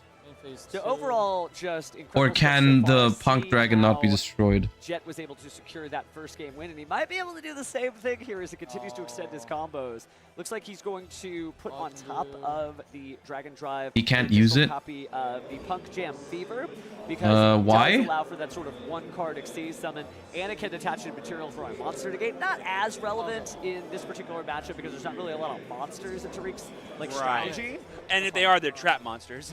Azrun is water. Oh! And they're normal monsters, so they don't even have effects for Jam Fever to stop. Oh my goodness. It's just so Wait, cool to but see. Punk's one of my favorite it's a decks. trap in the Decks is graveyard, all about no? the community. But no deck is a Also, pet it's deck in light. Genesys. You're lying to me. All viable strategies. It's not They're all water. very threatening. Yes, I don't But care it what would deck it you're would playing, it would be you a can trap grab when it something, but by I'm the just time it worried about activates. I'm trying to look for every pointed card you've had in your Like deck. that wouldn't even Do some math matter. really quick. You're Okay, just there's no making more. shit up. That means you can't be playing this or this or this. So let's go for it. Looks like Jet is possibly moving to battle phase. Did some attacks, but it wasn't enough Ooh, to draw a close the Blizzard, game I out. think. So Tariq will draw for turn, take a look at his extra deck, seeing maybe if he's going to go into something like Superstar Slayer Typhon. That could Although be big. every card is expensive because I do have a Punk Genesys deck list that I built, but it actually uses more points in the extra deck than in the main deck because I just love the ability to just spit something out, right? Like I'm playing in the advanced. Thinking about the guy who admitted to guessing an answer because it was 50-50? Yeah. Welcome to Twitch chat. Yes, exactly. Like in the engine cards, the way that he wins the game. So what does Centurion Punk have here? It's one monster negate, right? The Exceed is one monster negate, and it shouldn't even be there because Azarun should have popped it. Game because your whole entire deck is built around accessing that part of your strategy. Whereas if you're spending your points on non-engine, you kind of have to draw them. Rising Scale can It's wild book. because this format, what a reach I this is think. going to be. But basically, we're living through the Ooh. sacred cards. Second Yeah, extract it goes happened. hard. Yeah, and so it's just cool to see. As don't worry, that's not an earthquake. We're just shaking the table here. Oh yeah, this extravagance is making a mountain of advantage, and with mountains come earthquakes. Earth-breaking draw power. Ooh. All right, but we are going to go ahead and draw 2 cards. This needs to be That was big. another man and a That's trap purple, card. which Tariq is happy about. And Imagine trap we cards still are have not things Typhon that left. Punk lines up with very well. There's really like no way for them to interact with those. There is the one card. Hippo if you're Shake. running Jodity Punk, you can search out the Punk trap cards. I can't and- get over that playmat. I There's one need that destroys playmat. face down cards and searchable, so that is in theme. But Jet is cooking. You don't have room for cards like that when you're cooking. That is true. That is true. That can't be in the meal. It'll spoil it. I guess Tariq is just debating here what to search off of the Temple of the Kings. We're going to be getting Anubis the Last Judge. This will be pretty much a free body he gets to summon because I believe he has plenty of trap cards in the graveyard. Absolutely does. With different names. Oh, and here we see Jet reading Anubis the Last Judge. Not the best thing if you're on his side of the table. Yeah, but that is going to be what's happening in Genesys. Nobody can know all of the cards in the Yu-Gi-Oh! Trading Card game. Not all the cards that matter necessarily, you know. True, true. And that's the great thing is that you're going to see people playing the strangest stuff in this format. Not that either of these decks are particularly strange. They're just something we haven't seen on this stage in quite some time. Oh, like I mentioned, I'm labbing Ursarctic right now, and every time I summon Mick Polar, they have to read it and go, what does this one do again? I'm like, it searches for a Ursartic card. He's like, and what do those do again? I'm like, you'll find out. So there we're going to be removing the 2 trapper guards to the banishment, bringing out the Last Judge. I believe we moved removed both of the Apophis ones. They're going back to the bottom of the deck now. And that's not an effect, so you can't jam fever it. It's just a summoning condition for the card. Those do still exist. How big is the Punk Exceed? A lot more than you might think. Yeah, just taking a quick look there. It's only going to be negating effects there, so it looks like we're just going to crash. 28. Yeah, 3,000 to 28. And what's the condition for Rising Scale to book? I heard. And that can kind of When a monster your opponent controls with 2,500 or more attack activates its effect. Oh, okay. So we just have nothing now. There it Okay. is. It's just man. Yes. Yeah, man wins this one, I think. I don't see how... I really don't see how Punk can come back from this. The rest of Jet's board, because I'm pretty sure Jet has no cards in hand, whereas Tariq has another copy of Temple of the Kings, which he could use. It's wild that you could just keep on piling those effects one by It looked good for Punk for a second, but excited to see just the I guess the ceiling for some of these decks just isn't that high. pretty decent. It made the top cut of YCS Houston, but we haven't seen it get this far, this successfully, this consistently until recently. Oh yeah, and this is in Genesys. Like it's doing well in both the TCG and Genesys right now, which is very rare for some decks. Yeah, just shows you these are good cards. I mean, purple cards are always good cards, Steve. And I'm going to be sitting here and going like, oh, yeah. And there we see the OG Temple. Treasure of the Kings is the field spell, but the Purge was kind of nasty. Yeah, this deck being able to play 3 Purge for 30 points is pretty nice. But this will allow him to activate the Apopus card that he searched this turn, which I believe was Apopus of the Serpent, that he put back into his deck, which is pretty sick. This will allow him to then get another copy of an Apopus Trap card that he can use on the following turn. And we're popping off, dude. I think we're going to be summoning Apopus the Snake Deity. How about you? Or sorry, Divine Serpent Apopus. I think so too, as we set, and then immediately are able to special summon.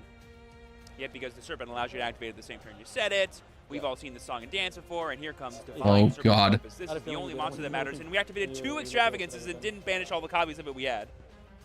Still has the fusion left in the extra deck after 2 extras. Resets both. Just gets its back. Our 2 trap cards, which are going to be basically infinite grind. Yeah, Jet can't believe it. Immediately picks that card He's and be like, wait, what? Whoa. Calm down. I thought there were link monsters in this. He doesn't have room to play all the traps now, right?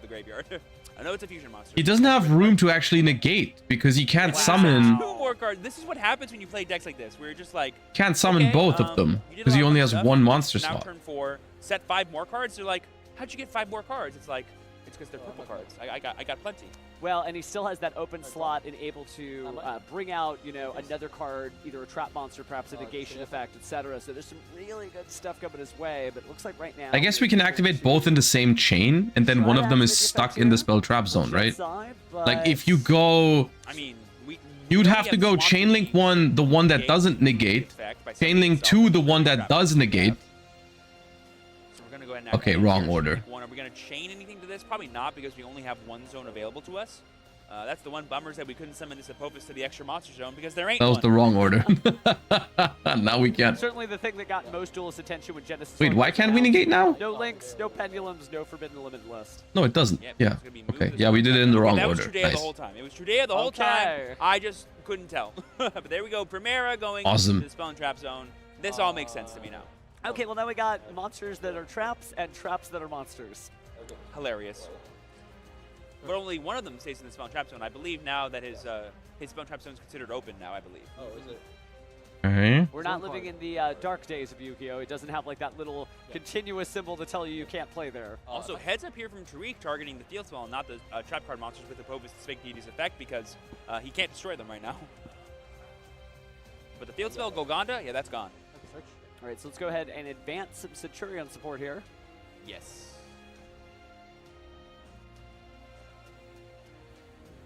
Now Jet, still a game up.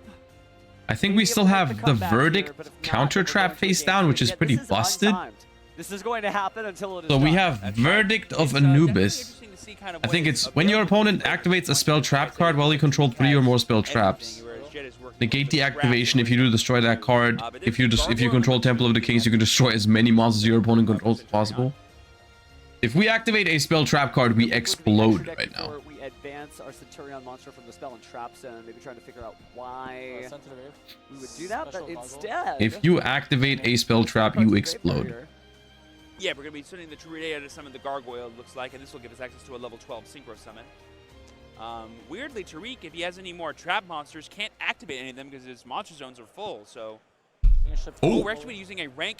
Spriggans! Explorer! Is that the big Spriggans? Yeah, that's Spriggan Ship X. Blower. It is Hippo a Shake. rank 8. You can choose one of your opponent's monsters or spell and trap zones to attach any number of materials from this card. If you do destroy the same number of cards your opponent controls in that chosen zone and its adjacent monster zones or spell and trap zones. Whoa. He's doing it. This might destroy. I believe it destroys adjacent ones too. So this might be able to get rid of 3 of That's a funny card. I love cards like that. Choose one of your opponent's monster zones or spell trap zones. Detach any number of materials. If you do, destroy the same number of cards your opponent controls in that monster zone. Powerful as well. In that chosen zone and its an adjacent monster. That's funny. Who said Heavy Storm costed points? That card is 0. Well, he worked hard for it, and so he is able to come back in this duel bit by bit. So... And I believe Explorer, but I do believe Explorer only has 1,600. What happened? All Tariq's monsters are very big. So able to deal with the traps, but not Why is able to Odeon attack getting cooked points. So now? Back into the deck once again. What options can he find? It looks like we're going to be getting... Whoa, Springans? Why are the Springans doing all the work now? Normal spell, Spriggan's watch. Immediately plays it. No, that's not Spriggan's watch. That's... Oh, I think that's Spriggan's booty. Booty! Yeah, that's Spriggan's booty. And now he's getting... Oh, you sent it. Okay. Yeah. Bro, what are these Spriggan's cards, man? That's not Oath. What is that? Yeah, so... that's Spriggan's watch. And this is getting him access to Spriggan's P-Door, which will allow him to then... Spriggan's what? Spriggan's monster his graveyard to bring it back by tributing itself. Because he got the field spell Golgonda. Gold Golgonda. And now he's going to access a rank 4 play, it looks like, here, using the Primera and the P-Door. I think he's going to try to go for an F-Zero line this turn, try to break the board here. No, that's a word I haven't heard in a long time. Oh, that's Daigusto Emerald! Some resources back, it looks like, because all he needs now is another rank 4. So let's see what he decides. These cards don't exist, actually. See, this is what I meant when I said I want them to show actual Genesys feature matches. Like, I wanted to see exactly this, like what kind of decks people cooked up. Emerald is probably the best Like, sure, I could see people playing Punk or Centurion, but the whole Spriggan's engine, dude, I haven't heard about that. I spent points on. Let's put them back and maybe use them again. Emerald is 1 point, yeah. Emerald is 1 point, which is funny. But that's what's so cool about this format. I think Emerald literally has 1 point just so you cannot loop any of the crazy 100 point cards. I think that's the idea behind it. They just don't want the 100 points cards to be easy to recycle from the extra deck. This might give us the Which makes some sense. because now we're going to be adding back the, Did he not use Anubis? I mean, there was no spell trap activated to do any of this earlier. Gonna go ahead and detach Because Verdict only negates spell traps. It has nothing to do with monsters. And special summon out of the deck. Let's see what we grab.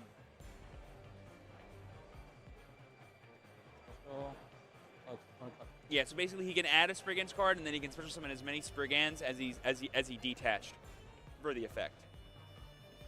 Oh my gosh! And now he has two rank 8s in play. But he might just be going to battle phase, I believe, because I believe they all increase the attack points of each other with the big one. I believe it's called Spriggan's Branga. Yeah, there's no reason to overcommit here. You could just sort of clear out your opponent's life points and their cards, and then afterwards put a controlling Xyz monster on the board. Yep, and there we see us bouncing the man with the mark, which is good because I do believe it protects from battle. So getting out of that way is nice if we're going to start going to battle. But this surely is not game yet, is it? Oh, we're not done yet. Yeah, so we're using Okay, we make the Captain Punk Sargas again. plus the Branga to make another rank 8. That's another Jam Fever that we did put back. Detach 1 to draw a card. So I think we're going to go and detach in order to keep things going. Not sure. Wait, that card is generic? That's a good generic rank 8. Yeah, that was the gigantic Sargass, was the monster that he summoned off Tallyho Spriggans, which gave him access Yeah, to that the is generic. that he needed. Now, it's not just attach, you of course do have Detach 1, draw a card. Ah, you need to have a Psychic Engrave to negate the monster effect, though. Not that generic. 600, yeah, which is like not a problem because if you have the field spell up, of course you get to draw a card thereafter. Oh yeah, you know, I was worried about Jet having no cards in hand, but all these draw effects are really helping him out. Getting back into the duel. I'd say slowly but surely, but there ain't nothing slow about this duel. Okay, so there we see the Emerald. So here we're going to overlay our 2 rank 8s to make the F-Zero that I was talking about, and now we're going to rank up into Okay, that's 20 points there. card in Genesys. That's 20 points right there for F-Zero. This is definitely worth the points. Utopic Draco Future. Board while stealing some monsters in the process. Oh my goodness. See what he takes. Yeah, definitely the Divine Serpent Apophis is going to be annoying because then every time Tariq activates trap cards, he gets extra value. Yeah, those free destructions are a little insane. I believe Anubis is still the biggest thing left in play because Jam Fever, I believe, is only 2,800. The magic of untimed matches. Yeah, I'm not gonna lie. As much as I appreciate this, I'm a little worried about the pace of the main event stream. Because we're in it's already past midnight for me, and we're not even halfway through the day. I don't think I can do all of day 1. I don't think it's possible. I'll try to stay until like round 6 or 7 at least, but there's no way I'm staying up until 5 AM or later. Because at this pace, like we've been here for 5 hours and we've done 4 rounds. Which means that if we keep up this pace, we're gonna be out of here by like 7 or 8 AM for me. I don't have that in me. I'm too old for that shit, y'all. card out of it. Yep, using Treasure of the Kings to do so. Going to be searching for another copy of Judge. There's no limit to how many of these guys you can summon, and I want to point out they are level 10 monsters, but there we see the Troll and Lockbird coming down as a result of adding that card to our hand. As I mentioned, this could stymie Tariq to the point of no return here, because I have no idea how you out this Draco Future right now. I don't know how anyone outs Draco. Stop saying Ankh. I'll do sub only again. But that's the beauty of Genesys, though, is that you do get to play your favorite cards. You can't play it in a quote-unquote busted deck because, again, the point cap keeps you coloring within those lines of 100 points. Right. But, oh, man, it's still a terror of a card. We do know that Tariq has Do the it, mana in Ankh. hand, but the second he summons it, it's just going to be taken away and attached to the Draco Future. Well, it looks like first we're going to place out another Anubis the Last Judge on the field instead. Now what? Not to. It's a summoning condition, so it can't be negated by Draco. Yeah. Ooh, there we see the Verge of Anubis being put back into Tariq's deck. That was one of the cards he had set face down. That got blown up by the X-Blower. Okay, people are still calling me Ankh. There's no point. It has to be used against different There's no types of point. It effects. didn't change anything. Yes. We're going back. So there we see the Anubis attacking the Champ Beaver. Once again, just get that other monster negate off the board. We already had one in play with Draco Future. And then we can attack the Emerald, that card giving Jet so much advantage. Now we're dealing a lot of life point damage. I believe 12 plus another 2 plus another 14. Jet's paid a lot of life points. We're definitely in the grind of this game right now. It is weird to just see a duel that's untimed. You're just like, okay, Yeah, you've been is this life floodgated. points getting close to being too low to continue this duel? No. No, we're just going. It just is what it is. Speaking of that, I was just waiting for someone to sub just so they could call me an Ankh again. Take a brief look at his graveyard. Some decent things in there, but Yeah. not enough to just clear through everything that Tariq has. Well, it is worth noting that Draco Future is also 3,000 attack points, which means it doesn't just outright beat. Are your but baby it can do pictures that battle, so paintings? it'll win that exchange if they attack into each other. But that's kind of like not good enough for Jet, because he kind of needs to not give Tariq more time to draw out of his Draco Future, because Draco Future is just a monster negate and not a spell trap negate. And there we see the Golgonda being met with Ash Blossom.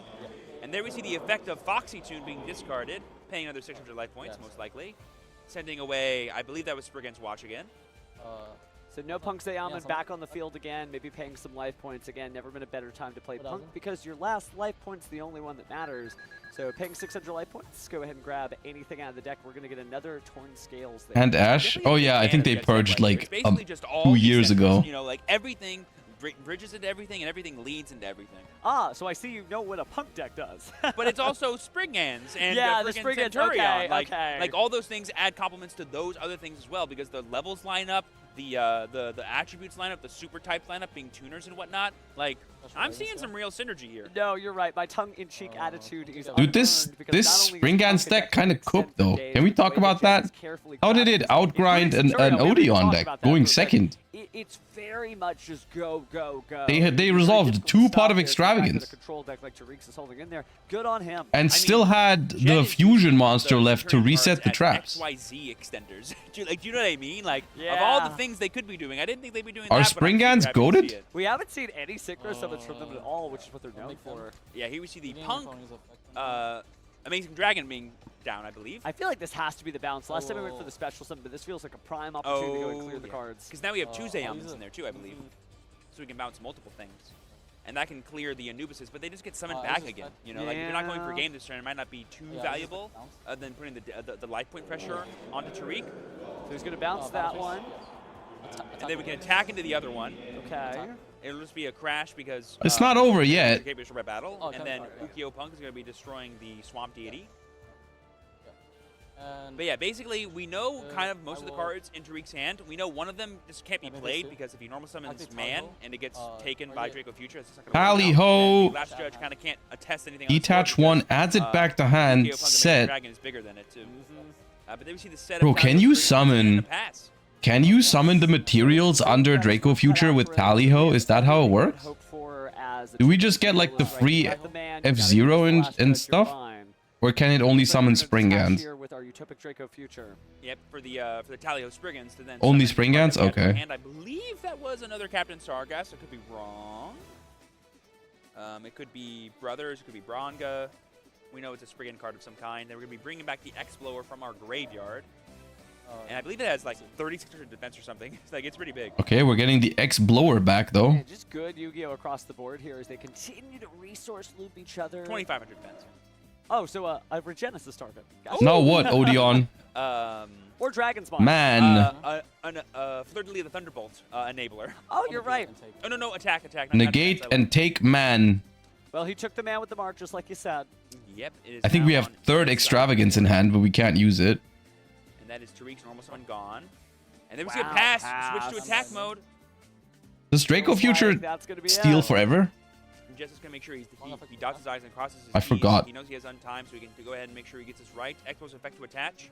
Oh, sorry, Gold Bonus effect. Perma? Hmm. And then battle phase, he's just like, the plunge? 1,000. I mean, this is way more than 8k, right? 3k from Draco Future. I think the Punk is also 3k. Or 31 even. 3,000. Yeah. Just double checking how many life points are available as he goes for the attack here. So we have 1,000 being done with the man. I believe that's down to 63. Then we have at least 16.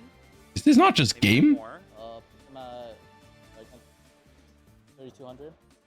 Yep, so I have you at 34, and then we have 3,300 being attacked by the Amazing Dragon, and then the Draco Future for game. Okay. And there it is! Wow, just incredible gameplay from Jeff. Combining Dude, that was... Punk. That was nice. And he fought the Springans. On turn 2, Tariq had a full board. Yeah. 5 zones full on The Springans outgrinding the Odeon cards. I mean, to be fair, they misplayed a little bit. But that looked like a cool deck. Went, I got this. Yeah, I'm fine. Oh my goodness. It's the beauty of this format. And it had Punk and Centurion combos in there as well. I wonder how the Punk cards or like why is Centurion even in here?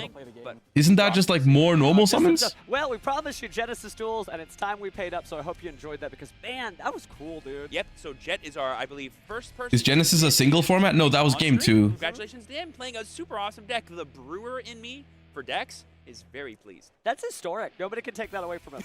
I mean, it really is. And what a deck to use that with. And I can't wait to see what everybody does. Because what I love about it is it's kind of like the Duel Academy assignment. And I know I make the anime references. And I know you're tired of the anime references. No. But just to make the Punk Synchro 8? Okay, so we're using we're just using another engine to have more starters for Punk? You think that's what it is? Me as a duelist on this table and let me show you my cards and you show me yours, and then weird formats and weird matchups happen that we've never seen before, ever. Yeah, the first thing I thought about was, oh, what do I want to play in Genesys? I was like, I want to play Flame Swordsman. Yeah. I'm going to make that work. And it does. And I don't get punished. And I actually can win a lot of games, which is super awesome. Gosh, there's just so many different decks that you can build. Kind of would be neat. I mean, we've talked enough about decks. I get that, right? What if somebody else talked about a deck? Someone like Billy and a really awesome notable player? Maybe. Do we have anything like that? I think we do. What about round 5? Hello, everyone. I hope you're enjoying the exciting and awesome coverage here at YCS Anaheim. Something else that's exciting and awesome here in Anaheim this weekend is Yu-Gi-Oh! Genesys, the brand new way to play Yu-Gi-Oh! Yesterday's field, but with today's cards. And I'm here with...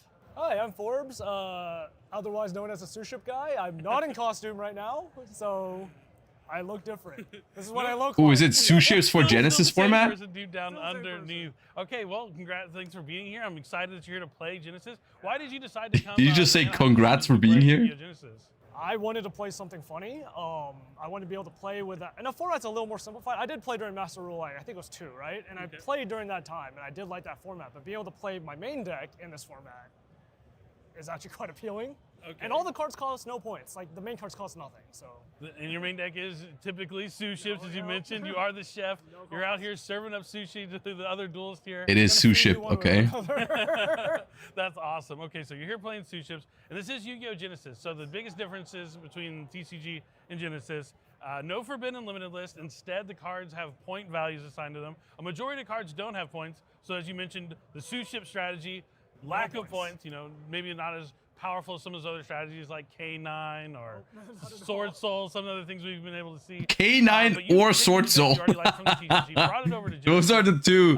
Those are the two that come to mind, yeah? Where did your points go since you don't have to dedicate any to your main strategy? So the advantage of sous chef, well, advantage and disadvantage is the deck by itself designed as a blind second deck. It is not particularly good going first. Okay. So I basically put all defensive cards with my points. So Billy is responsible for Sword Soul points confirmed.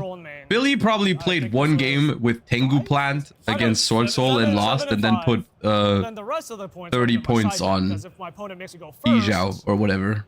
Oh, that's smart. And then I have 2 cards in the 3 cards in the extra deck. So you spread your points out. yugioh is actually 33 points. I just checked. I was joking. yugioh is 33 points. That's crazy. Very much so, yes. If I can't kill you this turn, I will try to out you next turn. It's at least a good backup plan. You mentioned that you're going second with this deck.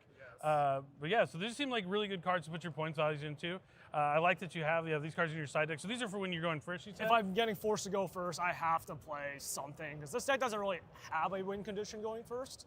I could add extra cards, but that cost me some consistency, so I just decided did I get that right? We're focusing a lot of points even on the side deck. The Solemn Strike have points. Unless I decide to play with I know Solemn Judgment has points, I think. Well, why don't you kind of show me Oh yeah, they all have some points. Yeah, we got the Strike 5, Warning 5, Judgment 7. I'm down to take a peek at the menu before I figure out what I want to order. Exactly.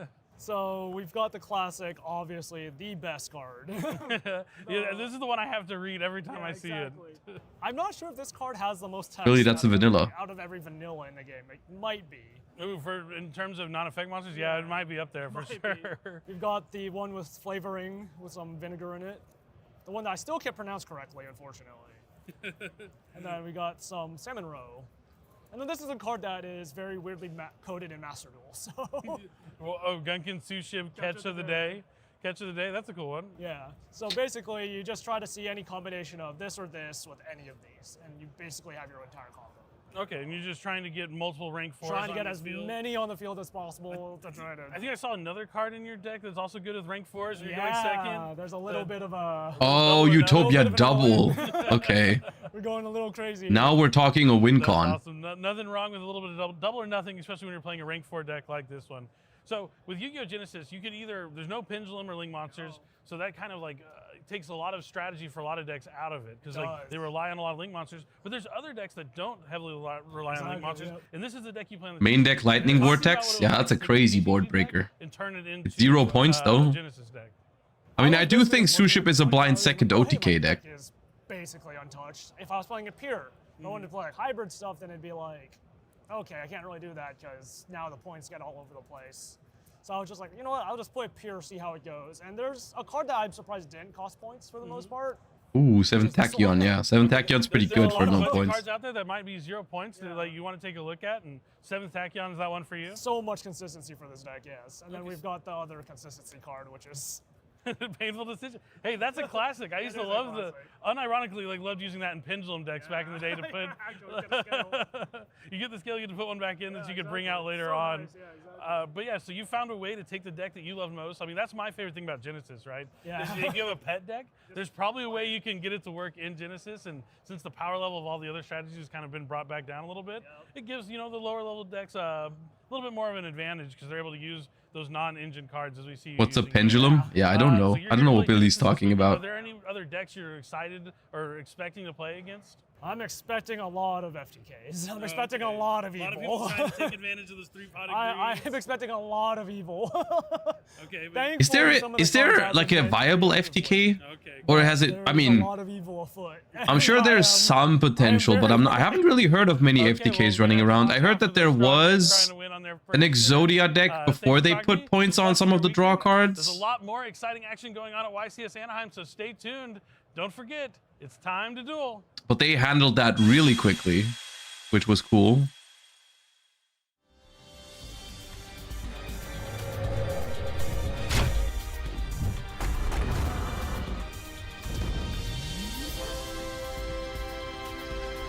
Say hello to Dark Magician Girl.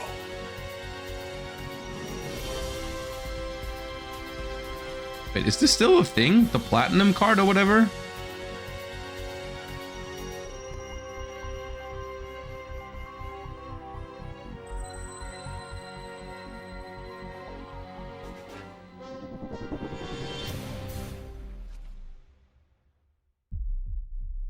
I feel like that's been a thing for like 2 years or something.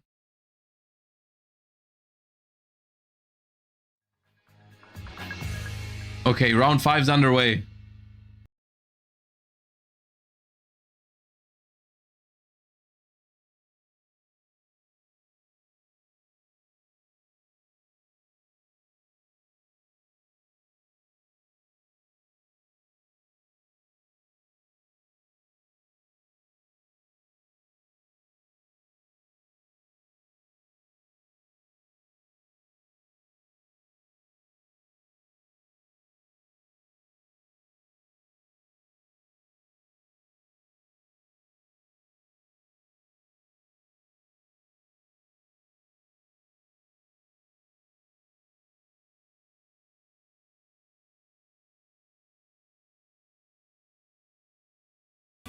And by Gishki FTK, what exactly do you mean? Like the hand loop? Is there really no Gishki card on the list? There is no Gishki card on the list. Yeah, the Gishki loop is legal.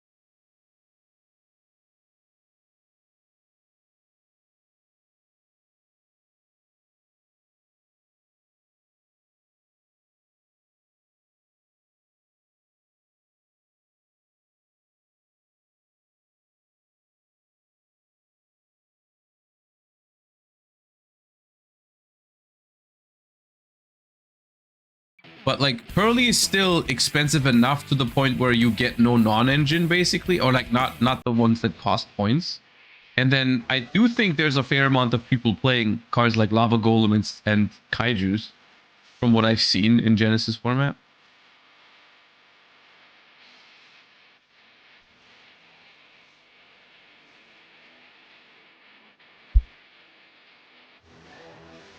Hello go. and welcome back, everyone. I can't believe we're already in the 5th round of Swiss here at YCS Anaheim.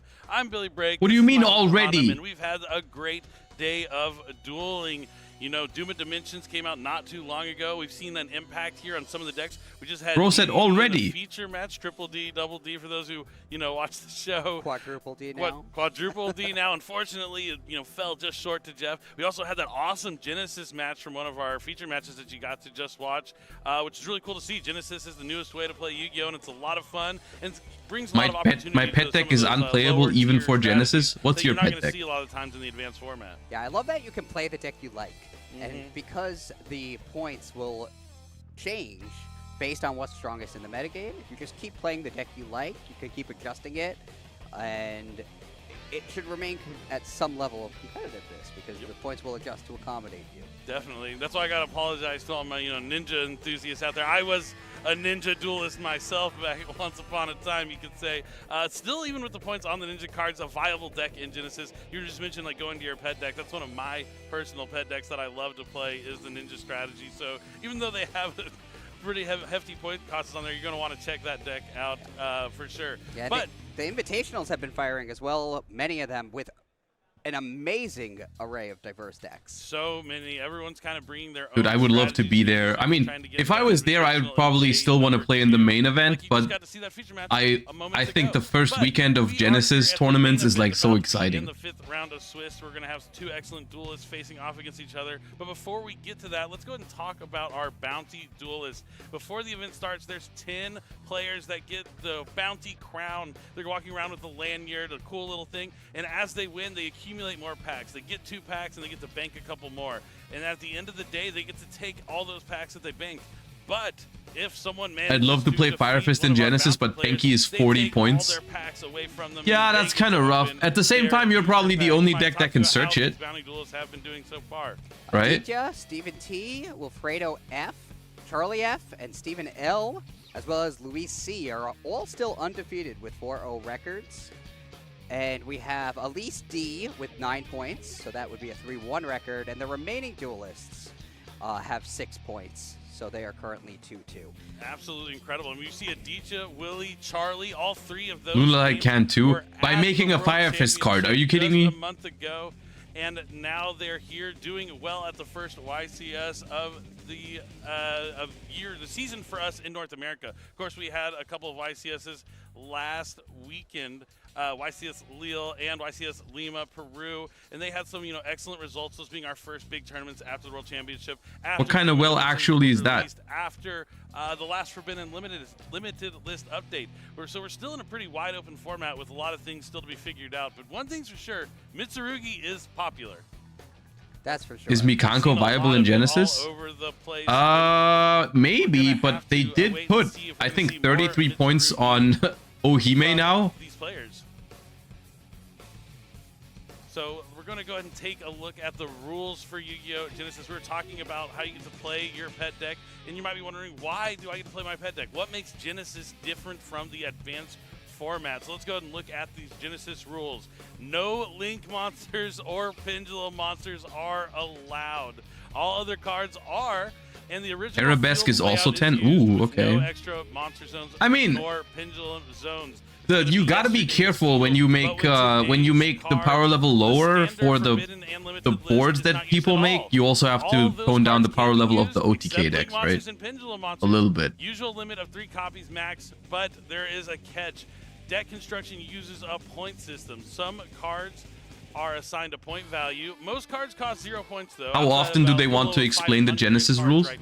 Are you mad right now that they are promoting their new format over the course of the YCS stream? Usually it's going to be 100 points. As you see, this YCS will run with the standard 100-point cap, but events can be run with any. I'm not really more interested in like the ones that go higher than 100, even though those can get a little crazy. I'm more interested in like when you have 50 points, 0 points. Then you're like taking like the lower tier, lower powered strategies, and then they're the only ones that have cards that you can actually use.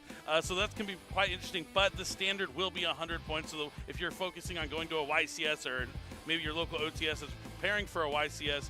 And we be mad when they promote Duelist Advanced during the... Yes. That one's granted. Up at a local level is cool every once in a while to kind of keep players on their toes and creative with their deck construction.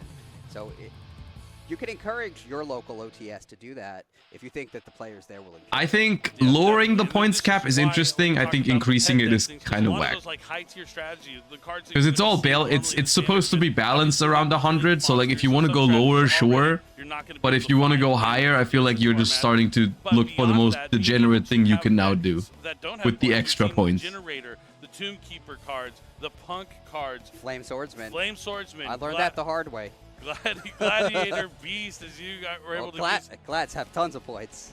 They do have tons of points. But you found a way to navigate through those points to still make an awesome field there. I've 75 points of engine in my deck.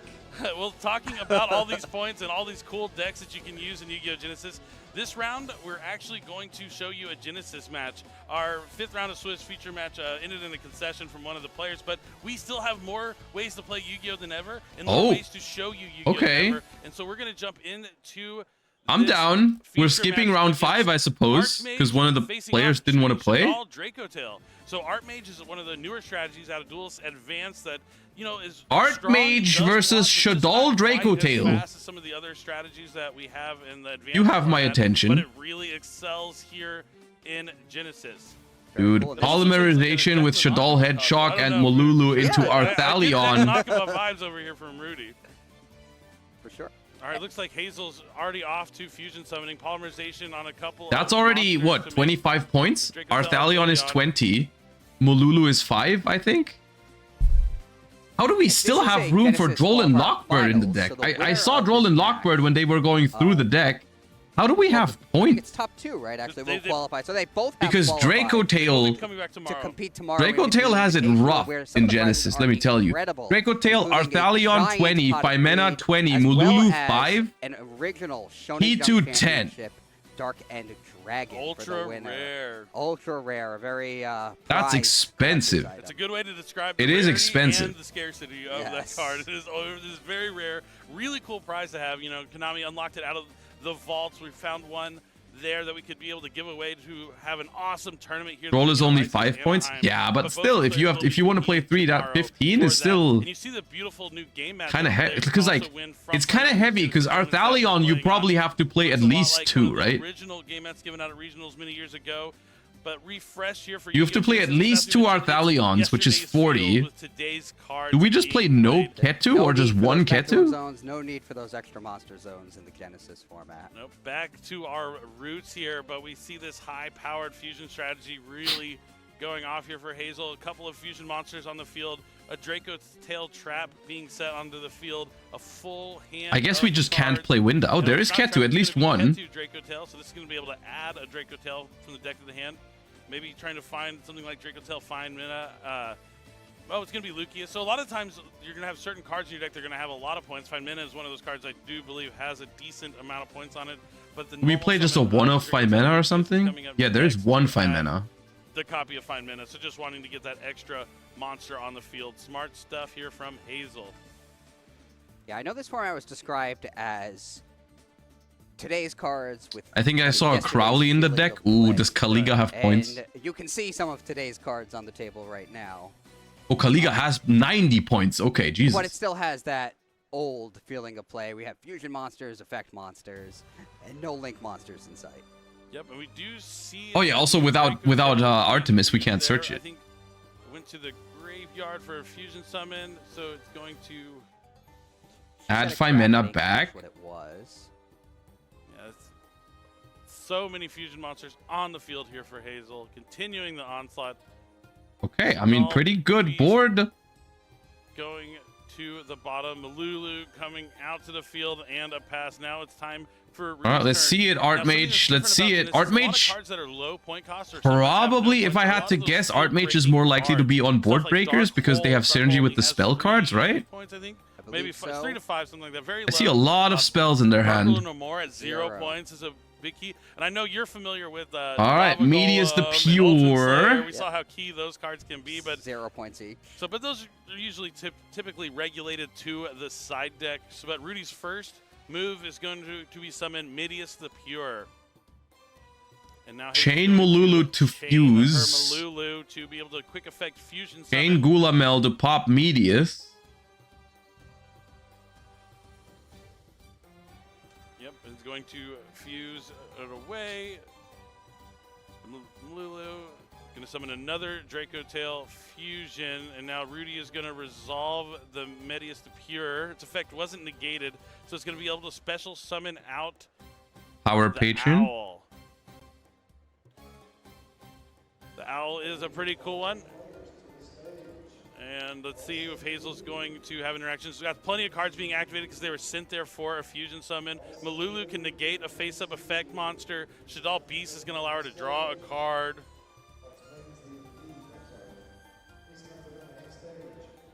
And just this one little power patron just standing down there. You know, like when I'm playing Yu-Gi-Oh, sometimes I like to, like, it's like watching the show when the cards like come to life when they're playing like on the dual fields and stuff on the show. When you just imagine like this tiny little owl facing down like all these giant. We're chaining the owl to fuse in response to the. But it looks like we're gonna see a fusion summon. In response to the Malulu, so that the Actorus is gonna get negated. You get Sting. When is round 5 gonna start? They did say in round 5 they had one of the players conceded. Apparently. I don't know why. So there is no round 5 feature match. We're getting this instead. Yeah, Diactress is going to be able to negate one of the effects. Billy said round 5 ended in one of the players on who was supposed to be on feature conceding. Bring back Medius the Pure I don't know. The hand deck or banishment. Maybe dinner was ready or something.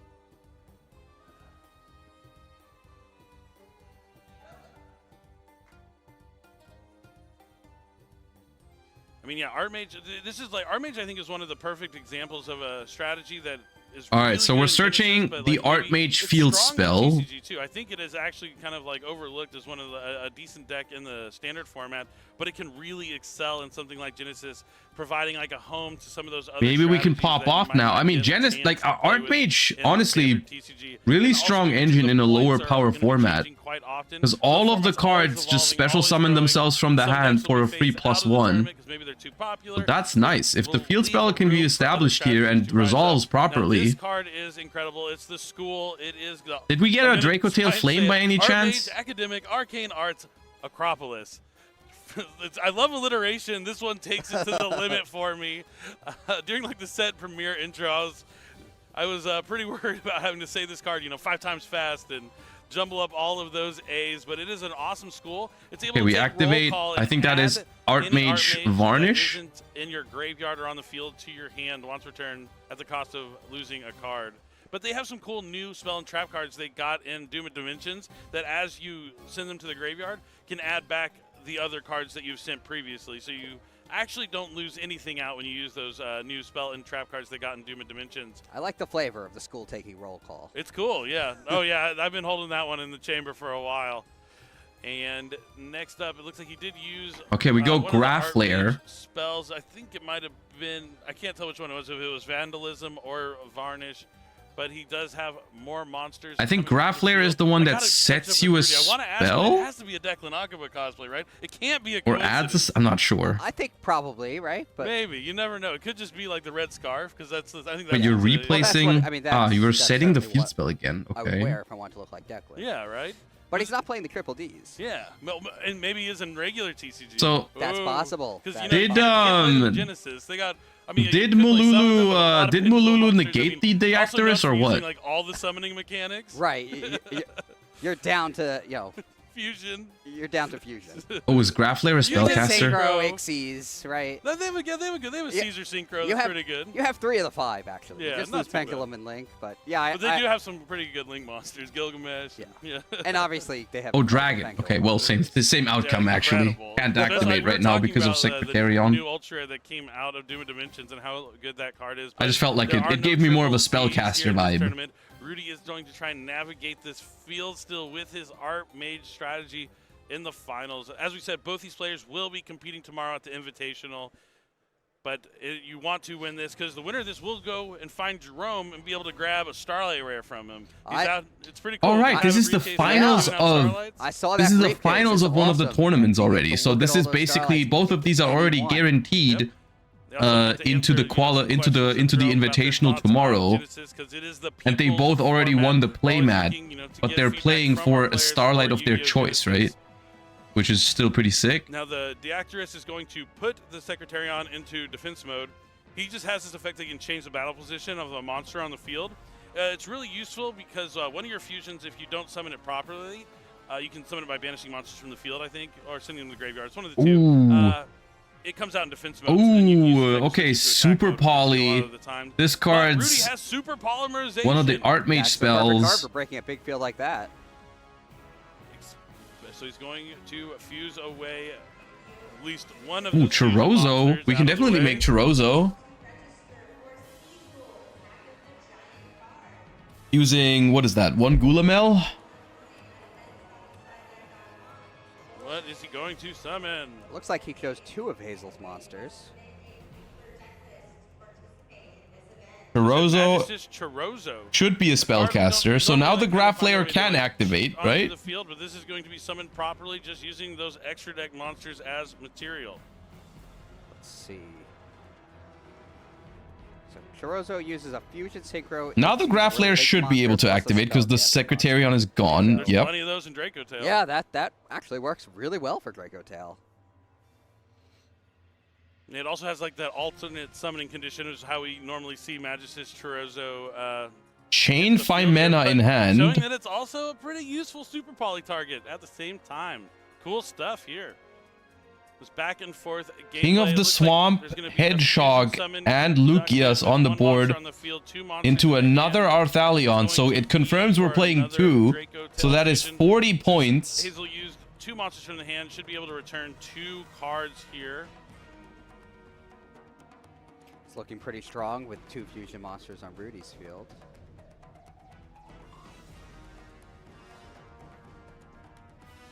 Been playing Paleo in Genesis, feels weird Karma Cannon not being Giga Broken. That's true. I've noticed the same thing. I played Karma Cannon in Paleo a little bit. I played a couple of games with it, and it just didn't feel that good to me. It didn't feel bad, don't get me wrong. It was still like a really strong tool to slow down the opponent. But like not getting rid of anything I talked about how Deactorus is going to is be a able to little summon immediate awkward. if it is, leaves the field, but going back to the extra deck will not trigger that effect. So now just with Okay, the Magis's Chorozo on the field, we're again in that position. The with flame kind of like was a cute cuddly destroyed by the creature Graph facing down Layer. A bunch of fearsome fusion monsters. Nothing more Yu-Gi-Oh than that. Chorozo And can now negate I attack, guess increases attack we points, have to activate the but field attack spell points and go attack for the monster. Spin Mel and draw one. Yeah, I mean, It's not as cute and cuddly as it looks. It can get pretty scary, given the opportunity. All right, and it looks like another... Can they pick any Starlight? I'm not sure exactly how it's going to work. You're going to have to ask someone who won one of these. But they said they were going to bring a briefcase full of Starlights from previous sets, and you can pick one out of those. So I don't know if they have every single one in there, or just from like the last couple of sets, or from the last couple of years. But yeah. I'm going to look that up. And the Acropolis? No, the AI Island. And it looks like it's going to add, I think it's fine. Okay, we're going through Litera here, which adds back a card from the graveyard. Presumably just another card to discard immediately, right? We're going to get back a spell probably. As long as the school's there, they're going to show up for class.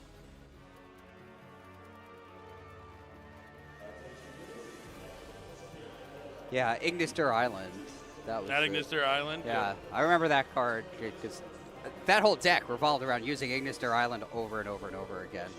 Yep, Archmage kind of has something similar vein. And add another Finmail not live because Chorozo is a spellcaster too. Yeah, we're going to have to get another attribute in here somehow. Yeah, the first one was Litera, I think. Litera is the one that's in the schoolyard. Should be in the library, but instead it's playing guitar. That one is Fine Mina. We're looking on like a small screen, so it's kind of hard to tell which one's which, but I'm going to do my best I can for the viewers at home. But you can Wait, see no, Finmail's a warrior. Not slowing it down at all, continuing to But find Litera ways is a to get more monsters on spellcaster. the Okay, field. now I got it. Special summon plus a draw. Really We've cool gone through effect there. Graph Layer already. So we actually don't have a main deck Archmage left that we can declare with the field spell. Fine Mel practicing the fine arts here at the Acropolis. Is that what the FIN is for? I don't know. I think so. It looks like she wants to paint something. I like We can bring back Medius though, right? I always like to think Litera, instead of reading a book, is out, just jamming out in the schoolyard. I always love the flavor of the themes in Yu-Gi-Oh! It never disappoints. It's one of my And that's going to give us a fairy. Yu-Gi-Oh! And then we can use Finmail. Dude, Finmail is crazy. During the main phase, if you have 3 or more different monster types on your field, quick effect, negate the effects of all face-up monsters your opponent currently controls. Also, until the end of this turn, their attacks become halved.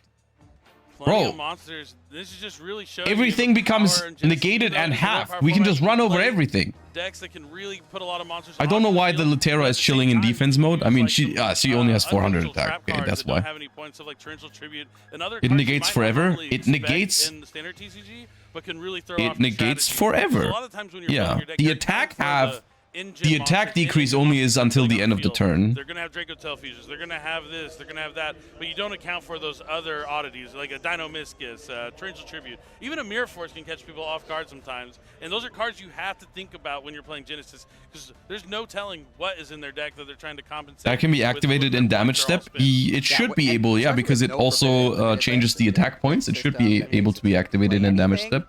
You really do have to account for everything, and there is tremendous diversity in the format. All right, these Archmage monsters are taking down these Dracotail fusions, and Rudy is finding a way back into this game, really showing you the power of the Archmages. Oh, it's main phase only. Ah, okay, my bad. Then no. They took a look at the hand. There's a Shadal Beast in the hand. Hazel's going to, just showing what they set. As they fusioned away their Dracotail monsters, they were able to set these during the turn. Rudy just making sure they know everything that was public knowledge. I wonder if there's 3 Gulamel. Yeah, we've gone through double Gulamel, double Arthalion. I don't think we're gonna have room for a 3rd Arthalion with the points. So that being gone is already. I mean, we can recycle it with Sting, I guess. Job's not quite finished just yet. Doesn't Right. have too much in terms of interaction during the opponent's turn. It still acts as a fusion monster. Now Hazel taking time to read to make sure there's nothing like going on, especially if Rudy doesn't fusion summon or anything else.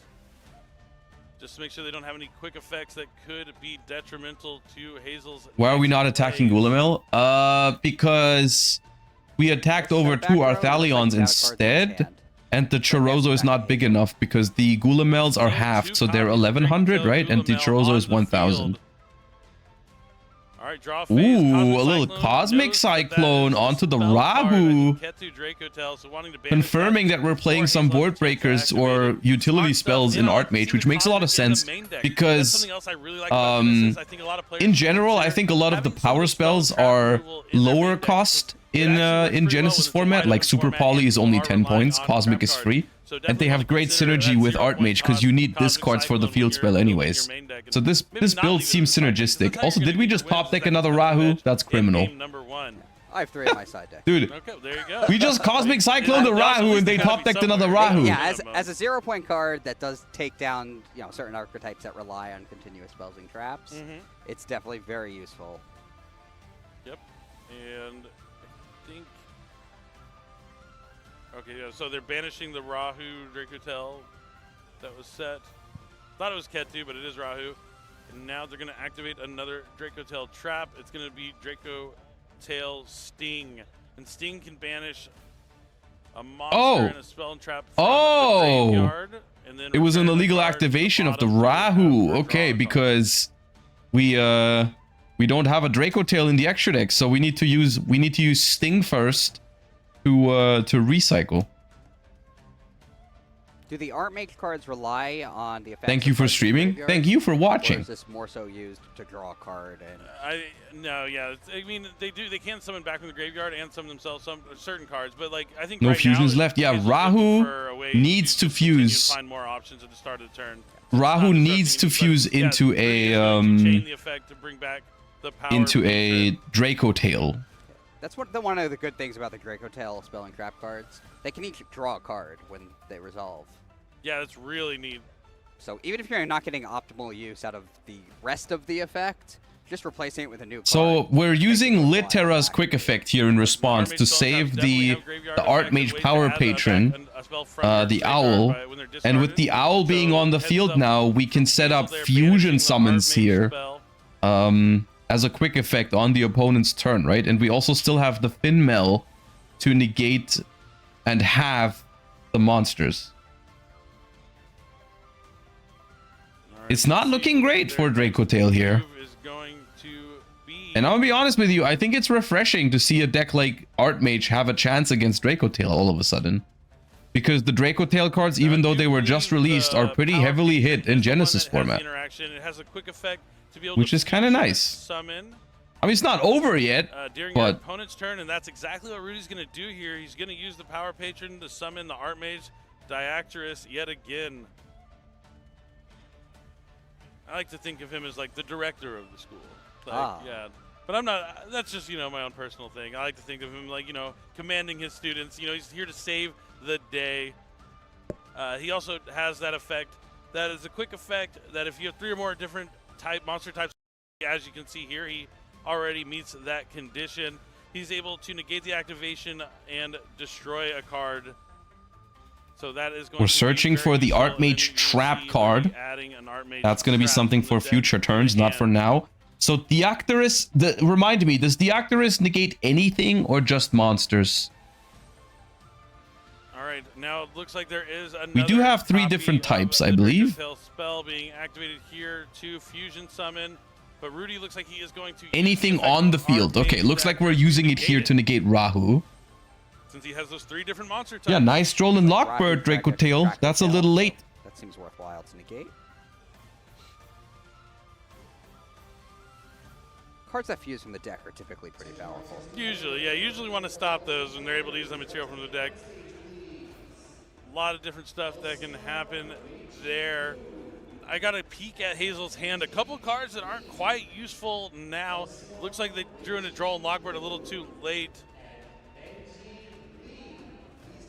Maybe we should have gone to the battle phase first to try and force the, like, right? Because then there's no more 3 types. Are using one of their effects here. All right, and Dracotail going first, setting up.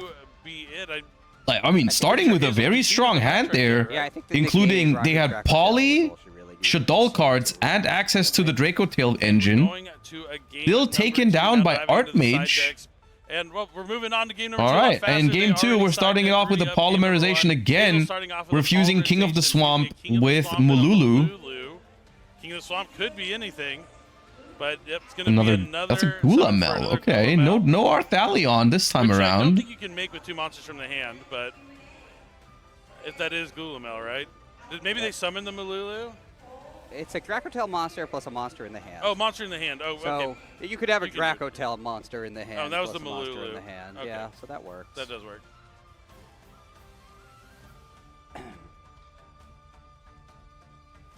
Now, going to use the effect of Mululu to set. No side in Genesys? There is a side in Genesys. They just cut it out. It's pre-recorded. Set a Dracotail trap that you can use next turn. You can also get a spell that you can still use on your turn. Yeah, those effects that just set cards from your deck when they're used as fusion materials are incredible. All right, we're activating Ketu. I'm not sure why we went for Gulamel first, but sure. We get Drolled here. Keeping Droll in against Dracotail is kind of crazy, I feel like. Playing Droll in the first place, I'm not sure how I feel about it. I've seen Droll a couple of times in Genesys format so far, and I'm going to be honest with you, I'm not convinced. 7 points, is that correct? 5. It was 7. But it does work here. It does work pretty well here. Down to 5. I know it's been a popular card.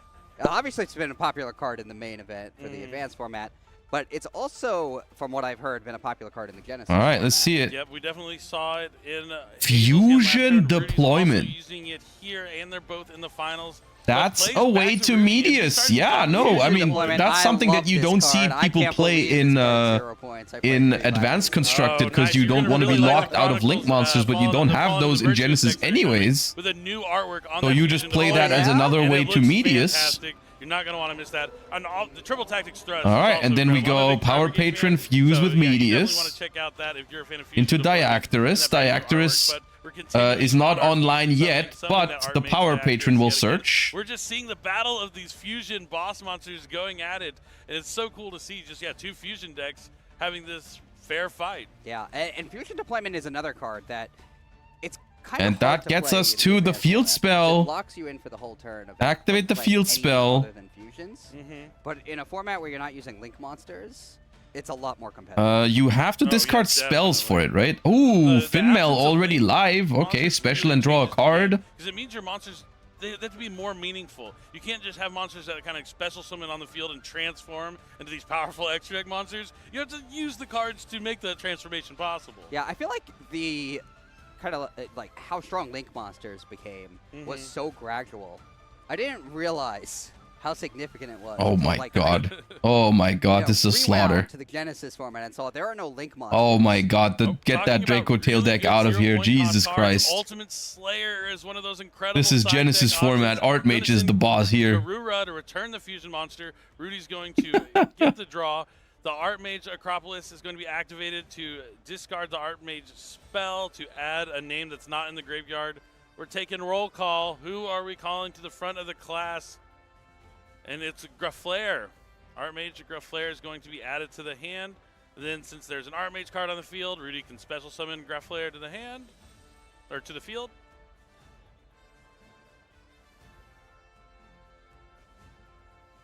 And Graflair is going to add another Archmage spell from the deck to the hand. That one, I believe, is Succession. I have hope for Doomsday in this format.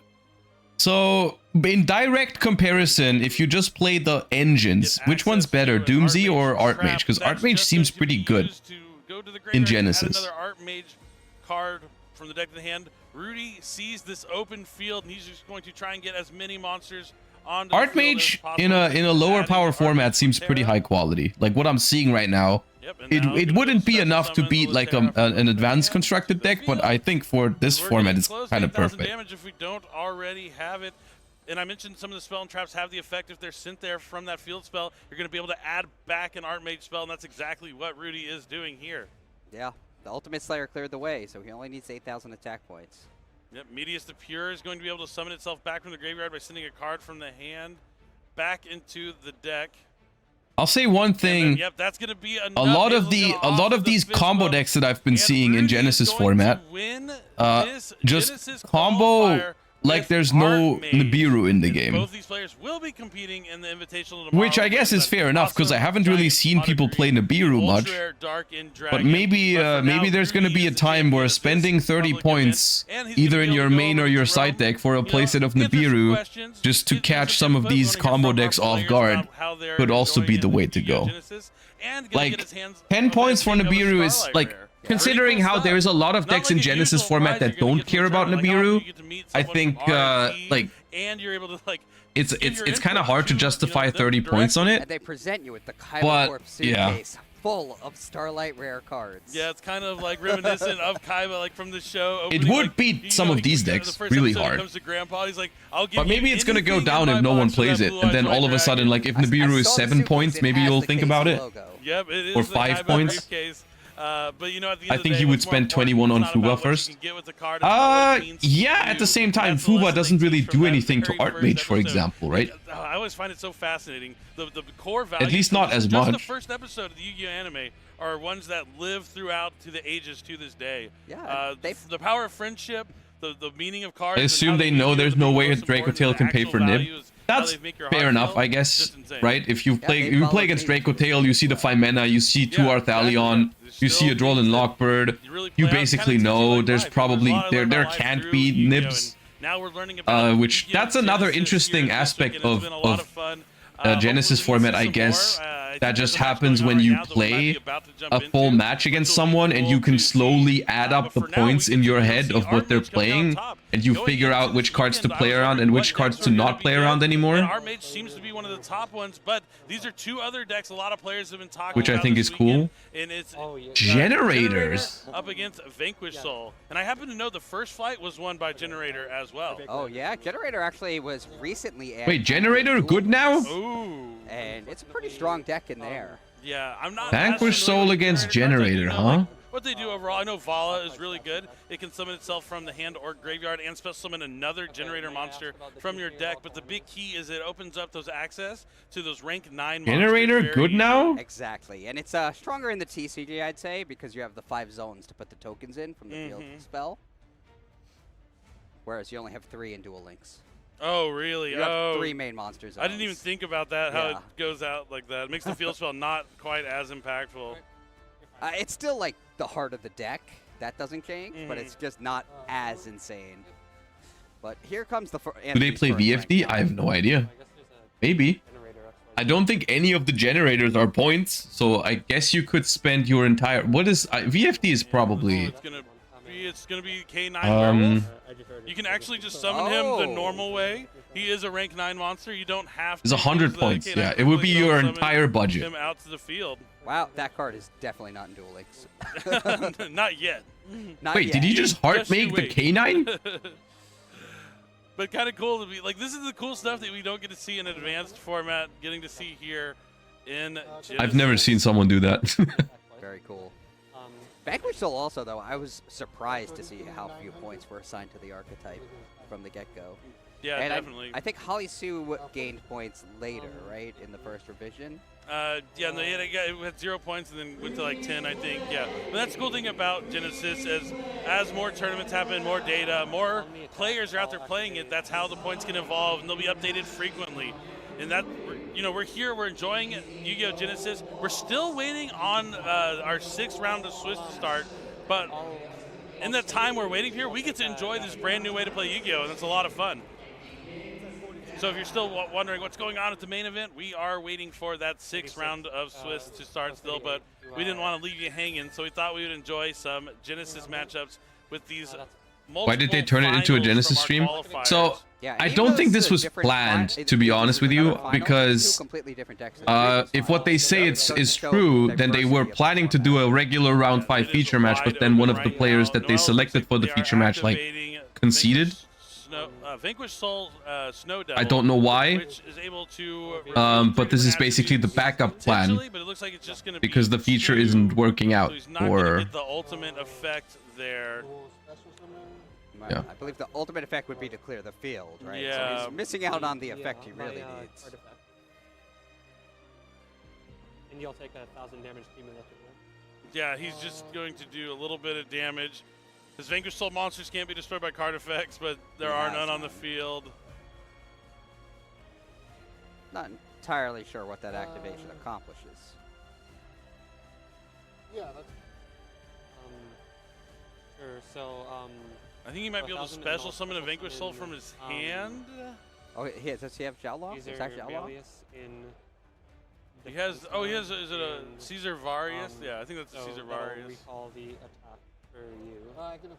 And a Xiaolong in hand, but he doesn't have like three. He doesn't I think Vanquish Soul is also a pretty strong deck in Genesis, but it not having access to Rock does change a few things for the deck, I think. But it probably will get some more, or should get some more points. Does he have the right attributes just to make it indestructible? Holy Sue is 10 points now, and the K9 cards are points now, so I'm not sure how smart it is to play K9 Vanquish Soul together.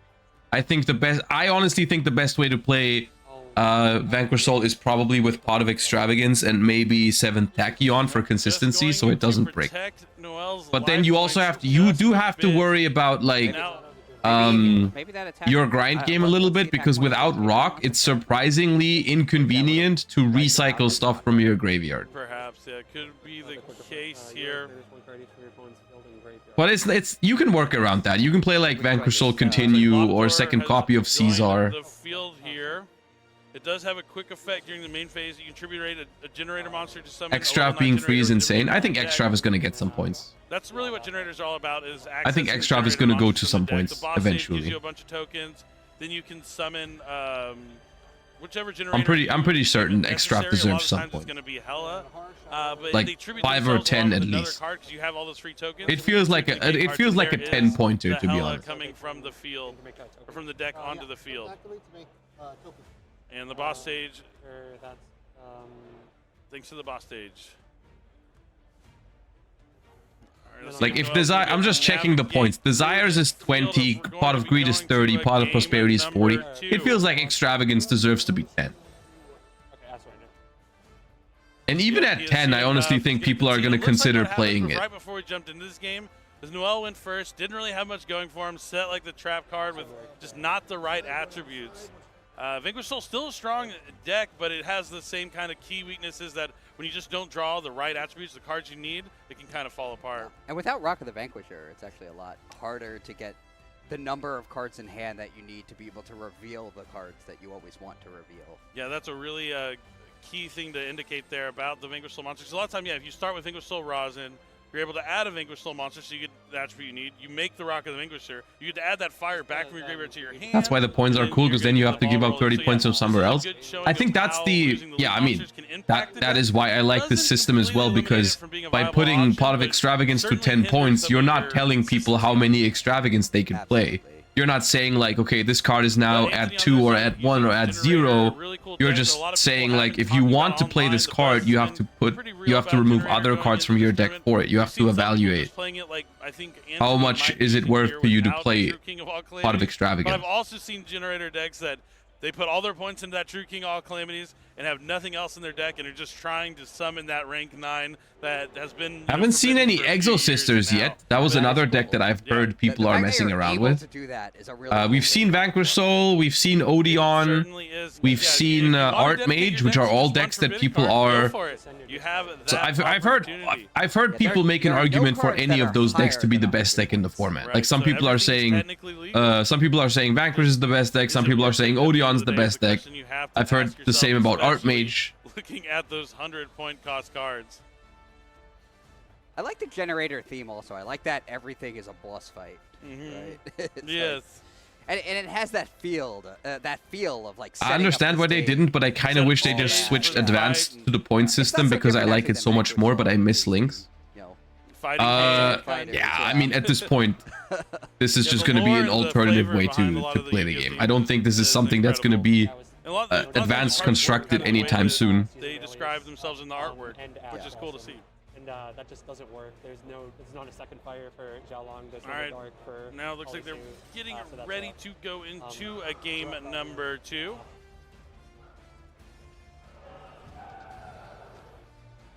As we're still waiting for the 5th round of Swiss to conclude, We're having a quick break in the advanced action to show off this brand. Exo Sister seems decent. I played against it at YCS Lille in one of the public events I played, and it seemed pretty Incredibly good. different from the standard format, with no forbidden limit. But it was no match for my cap. Dragon Ruler Cards are assigned strategy. a point value, and then you can only play 100 points worth of those cards in the tournaments here this weekend. It's so weird seeing no extra monsters. Yeah, no links, no bins. It's like we're going back in time. It's kind of cool. Oh, come on, But it looks Vanquish like Noel Soul. is off to a rough Come start on. yet again. Just one spell and trap card face down. Bro, Doesn't have a normal that deck summon. cannot be built properly. look Come at the on. body language In there, theory, I think Vanquish Soul should be more consistent in very low. A lot of times you can Genesys make format, bro. one spell and If trap anything, card pass. because like you're not playing cards like 7th Tachyon in the TCG. Bad sign. It usually In advanced constructed, Rhoda is 40. Yeah, but 7th Tachyon is 0. Yeah, against Malice, if they set a back row and then normal summon a monster, you might be in trouble. All right. Now, it looks like this is the exact same way the last game played out. A set spell and trap guard, an Ash Blossom, and Joyous 3 Raisin, 3 Stake, 3 Extravagance, 3 Mad Love, 3 7th Tachyon. Hell, if you want to, you can play 7th Ascension. Go battle phase. Oh no, he's going to use the effect of Lopter to tribute itself to try and special summon a level 9 generator from the deck. Yeah, Lopter's insane. It just gets everything going. It's actually in Duel Links as well. Ah, okay. It's kind of like a Lone Fire Blossom. A little bit. So our how does it work with the Genesys Invitational? I guess none of you will know this, but I guess I'm just curious. If they win, if they qualify for the open, like if they qualify for the Invitational tomorrow, do they have to play the same deck they qualified with, or can they make changes?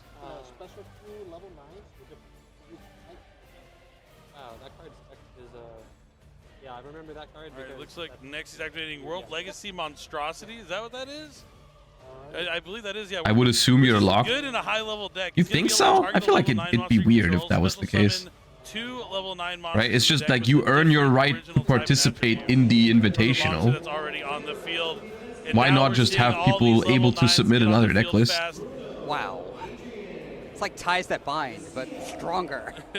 It's a monstrosity of a card. Oh, Ties of the Brethren. That's the card I'm thinking of? Yeah, yeah. No, yeah, the Ties That Bind's the dueling skill. Yeah, that's the dueling skill. But based on the card, the Ties That Bind. Ooh, that's Exceed Trishula. Yeah. They all get I made that card in my Radiant Typhoon deck. Summoning 2 more. It's that same kind of vibe. Because the big ones are level 9. And then we're going to see an overlay for, is that the, oh, it has such a long name. Let me say it right. I always call it the Trishula Xyz monster, but it's Phantom Fortress Interblasnir. Yeah, me and Billy were the Same card that he has. He just happened to draw the one Vanquish Soul trap card that you usually want to just get with Vanquish Soul Start. The field spell lets you set it from your deck at the end of your turn. You definitely don't want to draw it, let alone without having, and he's looking like he's just going to reveal 2 attributes yet again. So it's still just going to be only be able to special summon a monster from his hand. That card should be points. And it's going to be heavy Maybe, yeah. So if he has a dark, he'll be able to draw a card potentially. I think right now, Genesys format is not about being in a perfectly balanced state yet. I think it's more about the concept of this entire like no links, no pendulum, and point system. The Vanquish Soul Trap summons the monster. And so far, it's got me pretty excited.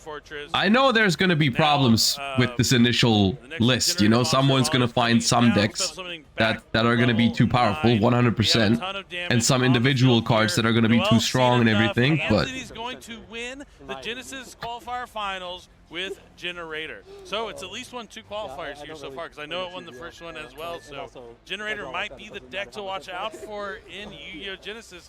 So what did they say? Generator has already won 2 of these qualifiers? That's going to take place tomorrow, and we will see both of these Is players Generator in the that sauce? tournament, but Anthony's the one who's going to walk away with the W and be able to get a Starlight Rare. While I'm very happy for the Generator deck, it might mean that Konami has its eye on it.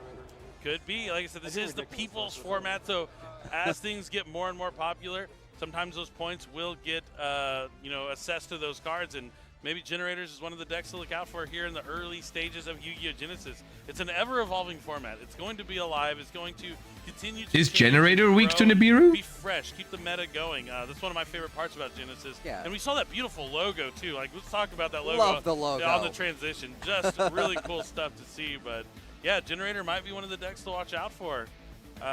Maybe I may go pick up some of the cards here after we're done. With, You can nib them on your own turn. Oh yeah, if Right they have now, the field spell and get like the tokens and stuff. I have Ninja. But I think then they have a negate for it. I have a Burning Abyss Phantom Knight deck that I'm still trying to like work on a little bit, but right now the only key thing I can do with it is like I go second, and I have like enemy controllers, and I want to go into like Break Sword with the Phantom Knight cards, and then destroy like the Spell and Trap, Raiders Knight, just kind of attack for game over. A bunch of big monsters, because as we've seen, a lot of early decks in Genesys, they're really focusing on putting out a ton of giant monsters. So I'm trying to take advantage of that and win with Arc Rebellion, Xyz Dragon. Yeah, that was a big dueling strategy for a while. Oh, that was the key. Yeah, that was like the goal of one of the decks. That's my goal now. One of the decks that was competitive. So, but that seems like a good deck to use in the Genesys format because it's an Xyz-based strategy. So, yep. I mean, I do miss Cherubini and Torn Scales, but we can get it done without. Or not Torn Scales, sorry, Rusty Bardies. Torn Scales is in there. You can definitely do without those. But those are just the decks I have right now. I'm always looking and building more decks for Genesys because that's. Is Break Sword one of Billy's favorite cards? Like, Yeah. Not only will like, the meta shift and like a deck will do well, so people are going to play cards that counter that deck. Definitely. The points get adjusted, so everything gets fresh again. It's just going to be the format that's always alive. It's the people's format. It's just I'm so excited about what the future has to hold for Yu-Gi-Oh! Genesys. And there's also going to be a Genesys YCS somewhere down the line. It's not just going to. All right, gamers, it is 1:30 a.m. and I'm happy to report that we're closing in on 1,000 subs again. I've been dropping some subs ever since I've switched over to more TCG content because Master Duel was a little more popular, but I appreciate all of you. If we can get some late night primers, we might be able to get there on today's stream. All right, there is a new Rush Duel mini box, Extreme Overlord. It has machine and when can we get full arts in TCG? Is what I ask myself every time I see Rush Duel card.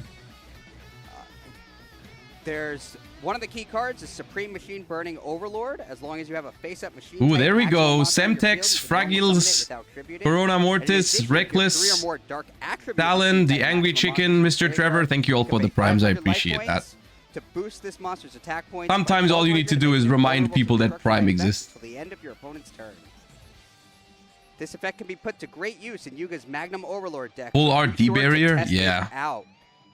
Yeah. We also have the new V-Friend card. Full art D-Barrier. 5 cards from the top of your deck to the graveyard. There's a card that gains 500 attack points until the end. Zabuza, Arcanite, and Rated Dart. Thank you guys for the subs. I appreciate you. More, you can have Guitarist, Romic and Roller, Berry Bassist, Dream Drummer, and Keytar Kid all in your graveyard.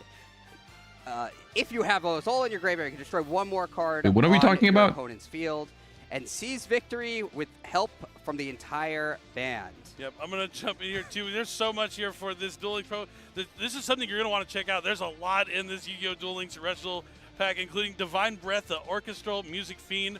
It's a fusion monster used by Teodosa in the anime, and by sending up to 3 cards from your hand. Imagine someone wins a YCS and makes giant card D-Barrier. I think there's a lot of potential for funny memes with the make your own what's it called? Make your own giant card. Unfortunately, I think like most of them are just gonna pick the card that they think is gonna sell for the most, which realistically is just gonna end up in people making like Blue Eyes White Dragon or Dark Magician Girl or Ray Sky Striker A0 or whatever, like those. To an end in a single devastating move. And we got one more thing to talk about. It's the destruction of the universe. A trap card used by Teodosa. I would just use it for one of my favorite cards. I don't know. I don't know which one I'd choose. Which one would be the most fun streaming background. Whether it be Runic Fountain or fusion monsters. I don't know. Don't forget that you can also fulfill the conditions for certain skills by actively reducing your own Daddy? life points. Dude, maybe I would go for Paleozoic Animalakaris. Yeah, maybe I'd go for a giant card Daddy. That'd be crazy. You're not going to want to miss that one. And yeah, just reading those effects, and there's some Circular would also kind of go hard, but I wouldn't do that. if you port Sakuretsu armor into Rush Duel, it sounds insane. Right. With a 3,000 point cost, believe it or not, it's still pretty good. And that's what Destruction of the Universe is. Definitely. So it's going to be cool. You're going to want to get your hands on those cards and play Yu-Gi-Oh! Rush Duel. It's like one of the only ways you can play Rush Duel here in the TCG on Yu-Gi-Oh! Duel. They don't get the giant card? No, they do get the giant card. They just worded that poorly in the initial announcement, but you do get the giant card. We're going to go to a quick break before we're back for our 6th round of Swiss here at YCS Anaheim. Don't go anywhere. We'll be right back shortly.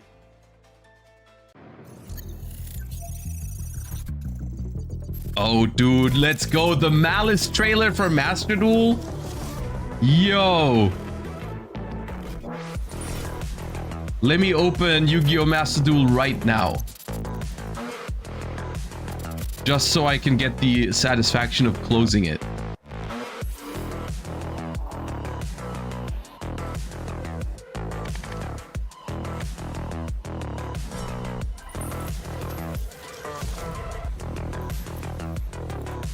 This pack is expired. Even better. Even better. Thank you, Cartesia's belly button, for 1 gift sub. I should not have said that. I should not have read it out. Anaheim Convention Center, and the atmosphere is absolutely electric and fun. So let's ask some people some fun questions. Let's go. All right, everybody, I'm with Julie, looking very kawaii for this YCS. So where did you drive from, or where did you fly from? I flew from Florida. What? Wow. Okay. South Florida. South Florida, no less. How long was your flight? 5.5 hours. Oh, girl, we're so happy you made the trek, though. So tell me, what do you love about YCSs? Why did you decide to come out? I usually judge them. I wanted to come out and play, and I've also never seen California before. Your first time in California. First time on this coast, really. Oh, really? Okay, so what are you gonna do? What's the plan? Obviously, we're gonna have our YCS fun. Yeah, just have fun. If I scrub out, I just hang out with my friends that I don't get to see on the other side coast. Aw, I love that. So how many YCSs have you done? I don't really know because I've gone to some as a player, I've gone to some as judge. So, Rough number. Probably about like 10. Maybe? 10. Okay, that's great. That's so cool. So, what do you think makes YCSs so great? Is it like the atmosphere, seeing the people, the community event? Yeah, Jackie's tall. I think it is the atmosphere. I think it's the people. Everyone kind of just comes together for the same purpose, and then they get along very well. They hype each other up, especially the live stage. Josh trying not to sleep. I'm getting a little tired, but it's 1:30 a.m. I got some. And then tell me, I got some rounds left in me. At least 1 or 2. I love how fast you answer that. Why? Honestly, I can't explain it. People just know at this point.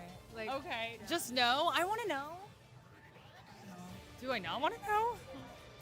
I'm gonna ask around. I know you have friends out here who will explain. Is the answer gonna scare me? I don't think so. Okay. It's just funny. It's funny. Okay, we'll see. I love when there's a secret answer. What's the most underrated card? Underrated? I don't really have an answer for that, I'm not gonna lie, because there's just too many cards in the game. And I play all the weird stuff. Honestly, like, go to the Deep Beyond. Okay, we'll lock that in, that's fine. Okay, and then if you could be any Yu-Gi-Oh! Character from the anime, who would it be and why? I don't know, honestly. Maybe, to be honest, I think I'd probably be Weevil because he's the worst. Weevil? Yeah. And just because he's the worst? Yep. Can I get a Weevil impression? No, absolutely not. You know what? I like that. Everyone's just been telling her no. She's been asking for an impression all the time. You're awesome. Say bye. Okay. And everyone's just been saying like no megalo. Close here. I'm sad you're not gonna be on stage with me. I'm a civilian this weekend. I know. What's going on? So I want to play Yu-Gi-Oh! I always get to watch people play Yu-Gi-Oh! And I'm like, I wish I was playing Yu-Gi-Oh! And now I got to represent Steven and Steven at YCS Anaheim. I love that. So how are you feeling? Are you confident? I put a solid 1 day of practice in. And what's he doing over there? We're having not encouraging faces in the background right now. This is what I have to do. This is my partner, by the way. This is the guy that I practice with and lab with, and then I just get berated every time. Okay, partner, how's he gonna do? Break it down. I actually think he's going to do really well. I know what deck he's playing, and in my opinion, he plays it better than anybody else does. No one's gonna be ready for the smoke that he's gonna bring. I opened Twitter and Kangas is 2-3, What type unfortunately. of duels are you like? Like, are you like serious or are you talking smack? I can answer that question. Oh, no. Yeah, let's hear from my opponent. Well, I'm not playing you. I'm commentating. But what I will say is he definitely goes hard or he goes home. That's the way he duels. Yeah, I don't play a patient game. I can tell you that. I like to go strategies that just like you play your entire hand in one turn, and either I win that turn or I lose that turn. So I expect all my runs to be over fast, and then I can get food and snacks and kind of walk around the venue and check out the public events. Play some Genesys. Yeah. Okay, what is your routine like to get into duel mode? Ooh, okay, well, first off, good night's sleep. And second of all, great question. I don't have one because this is only the first YCS I'm playing in myself. I was in a team YCS. Really? This is your first? Oh my God! First alone. We did a team YCS in Vegas, me, Steven, and Steven Darling. And then I've done a couple of regionals, but regionals are not as many rounds typically as YCS is. So I'm actually a little worried. Find me at the end of the day, and I'll tell you how it went. Yeah, I feel like you're gonna be like, so I should have done this. No, I'm kidding. I'm manifesting good things. Yeah. Oh my God, stop! Okay, I'm gonna eat my vitamins. I'm gonna make sure I have my caloric intake. I'm gonna be hydrated, and I'm gonna have a lot of citrus. Citrus is good for the brain. It activates the brain. Citrus, that's the key to winning in your duels. I have no idea. Okay, sure. All right, everybody wish Kangas luck. Bye. Okay, I am with Sal and Michael, everybody, here at YCS Anaheim. Really excited to be here. So how long did it take you all to get here? Did you travel from far, far away, or was this just a little drive? It took me 4 hours. I'm from Fresno. Okay. I'm from UC. I'm from San Diego, and it was like a 2-hour train ride. Who was your favorite Yu-Gi-Oh character from the anime and why? It's always been Kaiba. He has money, blue eyes, best monster in the game. Yes. I'm a big Jaden fan, honestly. Oh. The GX series. Why? I don't know. I just got really connected to it, and then my favorite card is Cyber Dragon, so I really enjoyed the show. Okay, I love it. Can I get a Jaden impression? Oh, I don't really know too many, to be honest. He's like, no impressions. Okay. Seto Kaiba impression? So at which point? You're poor. I don't know if Konami will let that one go on, but that was hilarious. I don't know if that's one, though. Well, here it is. Maybe something Seto Kaiba would say? I don't know. All right, well. I don't really remember one, so. We'll take that one then. That was hilarious. All right, well, thank you guys so much. Say bye to the camera. Thank you. Okay, everybody. I am with Zane, Zed, Dyer, or pick one of the three. Just Zed is fine. Zed is fine. Okay, so how many YCSs have you been to? Oh, that's a hard one. Rough number? It's probably going on 20 at this point. Just say at least 2. Okay. I started during COVID, and made a lot of friends in the remote duel era of the game, and ever since YCS Charlotte. Bro, in my head, 20 YCSs and started during COVID does not go together. Because how many YCSs has Europe had since COVID? Like 10? Very much the friends. Like, everybody, like, you just getting to know everybody in the community and trying to use it's legitimately crazy how many YCSs you can go to if you go to all of them. Being able to travel a lot and like what? Like NA has like this cooperative one. NA has like always hang out 6 or 7 a year, and then South and Latin America you get another 6 or 7 or whatever. The Canadian one included as well, and then you also get Australia. Like you can get to like 20 YCSs a year if you really wanted to and could afford it. Do you know who Yugi Moto is? I do know who Yugi Moto is. Do you know who Seto Kaiba is? I do know who Seto Kaiba is. You know who Pegasus is? No. I know of these characters, but I never heard of Yu-Gi-Oh till I got into the card game. So, but all my friends say I'm most like Revolver because my first deck was Dragon Link. So I'll say Revolver. Who is the one that you always say I am? What is that? Because I hate cybers. Which one is that again? You always say I'm like one of. I haven't seen. I fell in love of Reigns. Certain combo. Is that Revolver? Am I IRL Revolver? Okay. I'll keep that in mind if I'm ever asked the question. is very much Varus Revolver? something Okay. I love about this game a lot. Nice. So, you know, and apparently in the anime, I don't know. Revolver who he hates the actually Ignis is, but AI, apparently yes? Ooh, Revolver nice. does a lot of that, like combo heavy stuff. And he summons one of my I fuck favorite with that monsters, heavy. Borreload Savage Dragon. So You don't hate AI as much? Oh, you don't We'll know. take that answer. We'll lock it in. You don't know We'll watch that. the anime though, and continue to play the card game as well. Thank you so much, Zed, Zane, Dyer, all the above. Thank Bye. you so much. Hello, hello. I'm with Rocio. Hello. Hi. Harley. Hello. Oh my gosh, so cute. And Junior, who's dad, right? Dude, she's gonna say like Okay, so Infirm we're is so old excited in a to see your second. family here at the YCS. So, is this her first? She came last year for a little bit, but this is this is her second YCS. Second YCS. You're a veteran then. Do you love Yu-Gi-Oh? Mhm. What do you love about Yu-Gi-Oh? That I get to be daddy and I'm the better one. Dad, did you hear that? Yeah, she does. Is it true? Yeah, she does. She plays a lot of Floodgates.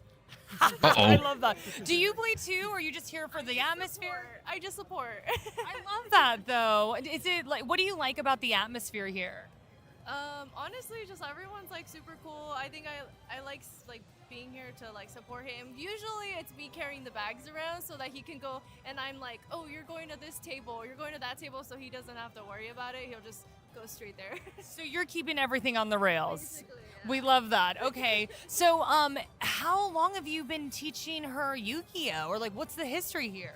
I've been teaching her, so I got back into it 2023, and I've been teaching her since here and there since I've been playing, and she's been like catching on more and more, especially now that she's reading, learning how to read in school. She's been That's not a requirement. Learning more and more and stuff, going to tournaments with me, locals. That's not actually. She really enjoys it. Okay, hold on a second. Dad, you are teaching reading through Yu-Gi-Oh cards. Yes, yeah, it helps. It helps her. That's amazing. Is that okay that this is going on or no? It's okay? Okay. Because that's awesome. How old are you? 5. You're 5? Oh my gosh, she's the cutest girl ever. You're so precious. I love it. Okay, good. Okay, so, okay, are you showing off your cards? Which one's your favorite? What is that? Can you show them to us? I want this. You like that one? Yeah. Why do you like this one? Because it's pretty and it looks like a flower. It does look like a flower. The Silk Bomb Moth. What's your second favorite card? I think I like this one because it's texture.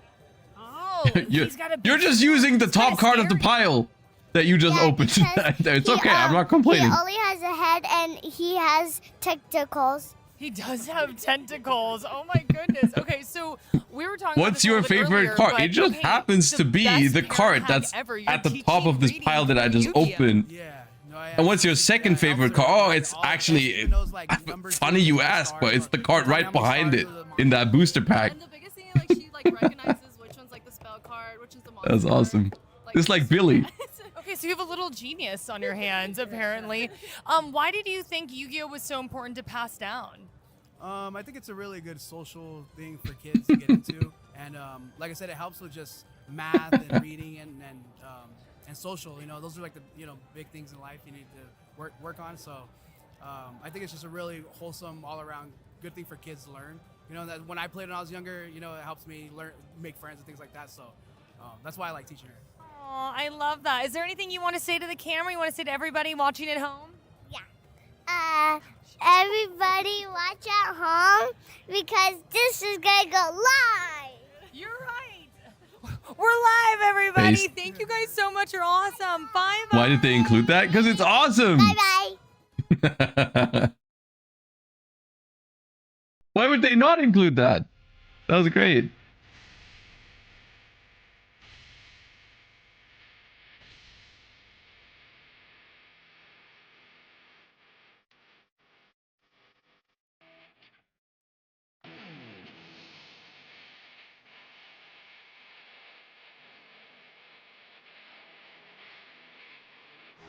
Man, I wanted the stun list. Dude, What if she asked her, what's your favorite card, and she said Dimension Shifter.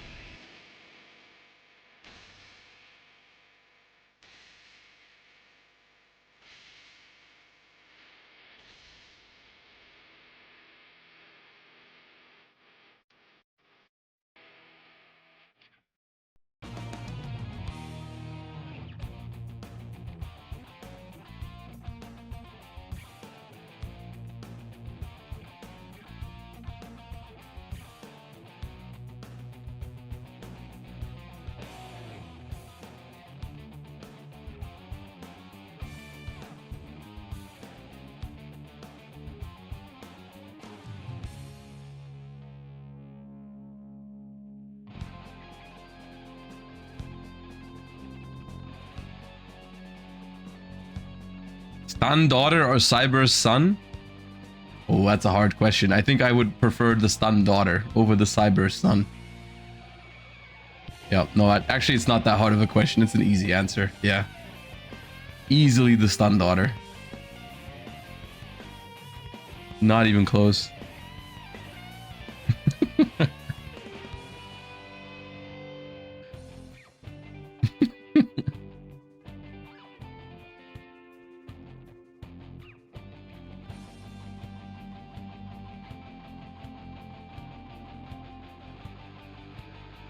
She can't use math mech because she doesn't know what math is yet.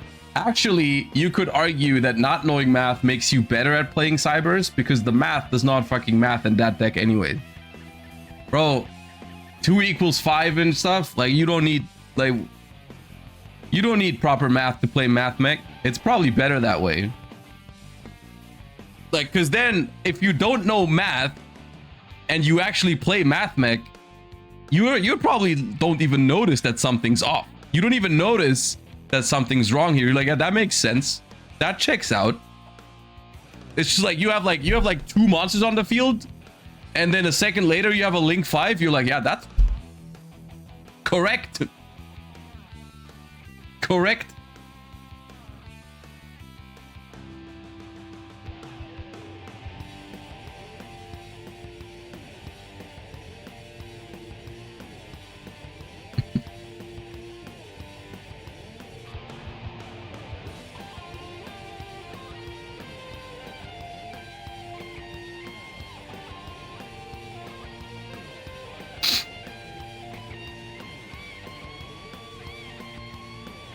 Actually, it's worse now with Accode. Yeah, I mean, with Allied Code Talker, it's like you have a link rating of like 17 on the board.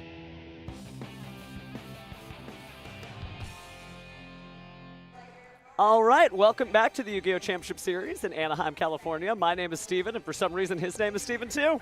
Yes, that's right. We are here, and we're going to be bringing you round 6 of the YCS Championship here in Anaheim, and I think we got some fun stuff. Round 6, almost 2 a.m. Who we found or what they're playing, because there's so many different decks in the format that are still working, but some older decks may make an appearance in this duel.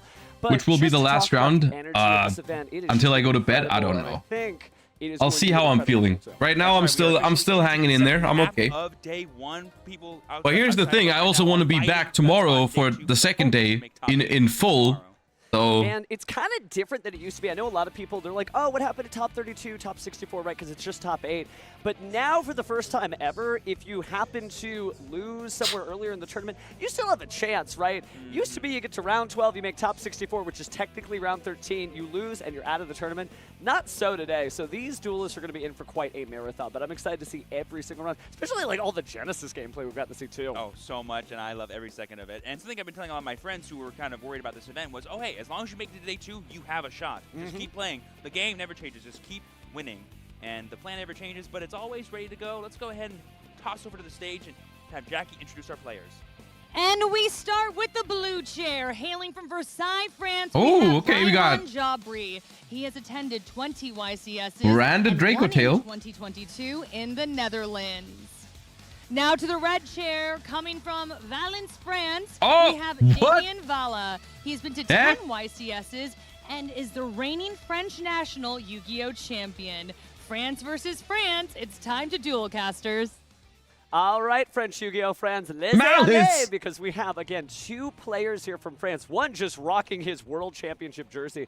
Again, Ryan rocking out branded Dracotail. All right, I didn't expect that one. On Bystial We have Maliss at this time of day. Yeah. French duelists, Ryan Jabri and Damien Vala, 2 pretty well-known faces in the European community.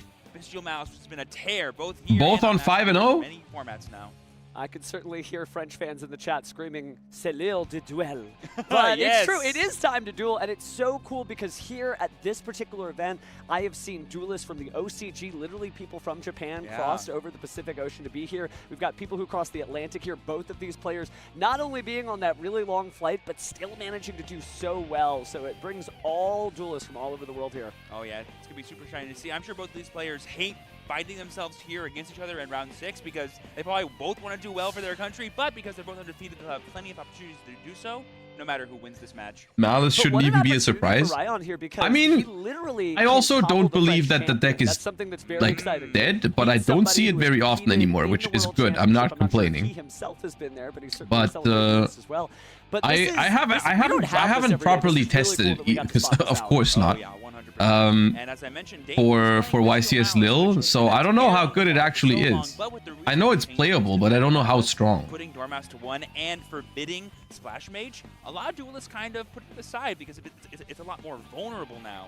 And in a format full of, you know, hand interaction, that could be really tough to kind of fight through and still establish your big Cypress plays. True, but what's really interesting is as Maliss exits the format, we do see a drop in things like Artifact Lancia and weird increases in things like Dimension Shifter. We saw Dimensional Fissure on the featured match stage earlier. So it's almost like this is the perfect time to play Maliss because nobody is expecting it. Yeah, you're kind of right. Like It is true that Maliss, in theory, would be like, no, pretty immune. No one's going to be expecting Pretty immune to most of the floodgates. undefeated, so it's been going well so far. Yeah, but so is Ryan, so it'll be neat to see what happens here. So there's going to wait for the die roll on stream here, but believe they're ready. Oh, by the way, you're so right. Wearing the Worlds jersey is such a aura moment. Like, oh, yeah. Like, if I was sitting across from Damien right now, I'd be petrified of like, oh my gosh, Worlds competitor over here. No, I am him. Well, we'll find out who wins this duel as we enter Game 1 of our Round 6 featured match. Both players have drawn their opening hands, but I believe they still need to decide who's going first. So here's the fated dice roll. We have at least a 6 from Damien. I believe a total of 8 for him. And we've got at least a 4 there. Ah, Maliss going first. I think he's choosing to go first. You love to see it. Oh, that's so cute. They said let's go in French, I believe. Oh, that's so cute. They spoke French. But it is so good to see so many international rules. We all speak another language. The 2 French That's right. have spoken in French. I don't care if the person is across That's the awesome. blind, knows only Chinese and no English. We can communicate through cards. Well, speaking of communicating through cards, let's let the cards do the talking as Damien starts with Allure of Darkness, drawing 2. Oh my god, his Master Duel. That's the only one he's got, but it's the only one he's gonna need, baby. Pay 300 life points, summon, and then anything on resolution. Well, French champion privilege right there. Good at banish. Wow, no response. Yep, just use the effect here and banish another Maliss name from the deck to the banishment. It looks like we're targeting White Rabbit. Oh, I love these cards so much. Forgive me for being giddy. I can't play these in Genesys because they're like a Link deck. I mean, you still could. You could just use United We Stand after getting all these level 3 bodies on the field and run like Gravity Bind. That'd be epic. But here we see the White Rabbit being summoned by paying 200 life. I'm gonna make a Maliss beatdown deck in Genesys format because they're all level 3. I'm gonna play Gravity Bind. That is the essential reborn for the deck. And there's the Mulcharming Fuwalas that Ryan was holding on to, trying not to reveal to his opponent that he had that. And now we know it's good. Oh, Call by the Grave, never mind. Oh my goodness, that French Call by the Grave coming down with the swiftness to banish the Fuwalos and now negate all Mulcharming Fuwalas for the rest of this turn. That is incredible to see because the reason why it is actually Master Duel. Now Damien was forced into going to a Link Summon, otherwise he'd be doing nothing else for the rest of the turn. Well, let's see if he decides to keep things going. Yep, with the backup adding Nister being summoned to the field. Yeah, this is just a normal summon of backup, not normally the way you see this card. You usually see it as a special from the hand when you have a Link in play, but you can get value out of it just by normal summoning it, and now we can go straight into a Link 3 if we're Damien. I'm thinking Damien's trying to respect cards. If you drew that off call by, no, he already had it. He didn't draw the call by off Allure. I saw that. I saw the call by in opening hand already. But technically, I think Fuwa was still correct in response to Allure, probably. This will be the 4th summon of the duel. T'as So pris yeah, Wizard. Damien's taking a Ah more non, t'as pris Chessy, tu conservative laisses route carte. than I think other players would, Ok. but you got to keep in mind that a lot Oh, of the that's so extensions cute. He like said Flag another Lights thing in and Link French. Decoder are forbidden for a reason. Well, I do feel like if you've been to the World Championship, you probably have some good plays under your belt. So we activate Maliss and Underground. Going to banish another Maliss card here. Okay. This time it's Maliss in the Mirror.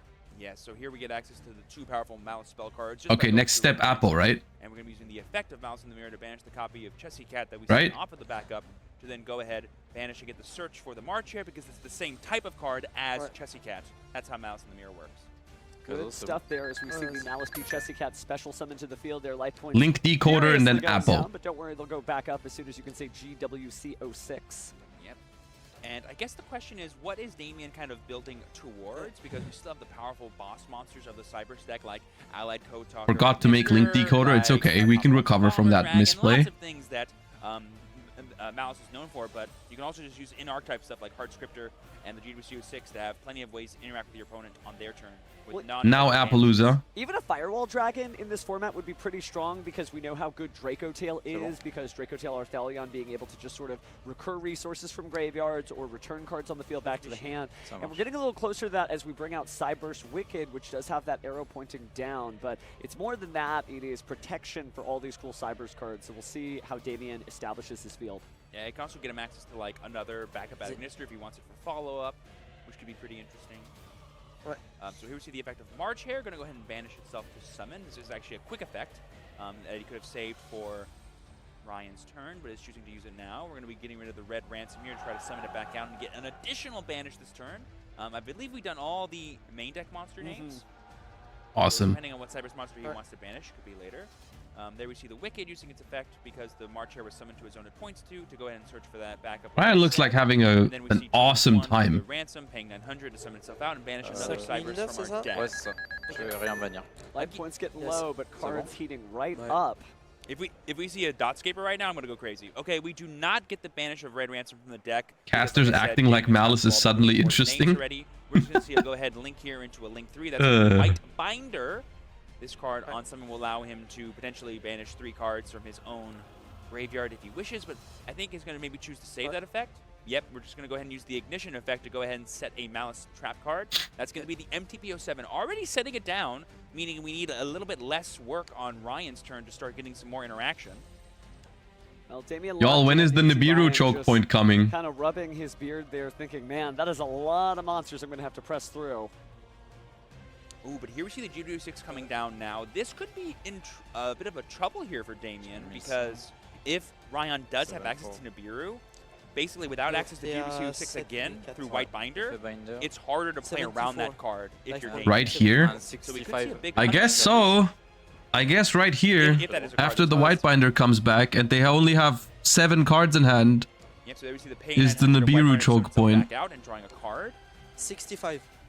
Yeah. Yep, so we have a total of 65 life points because we do gain life points back like GWC06, like you said, Steven, because we did control the Red Ransom when the Chester Cat was summoned back.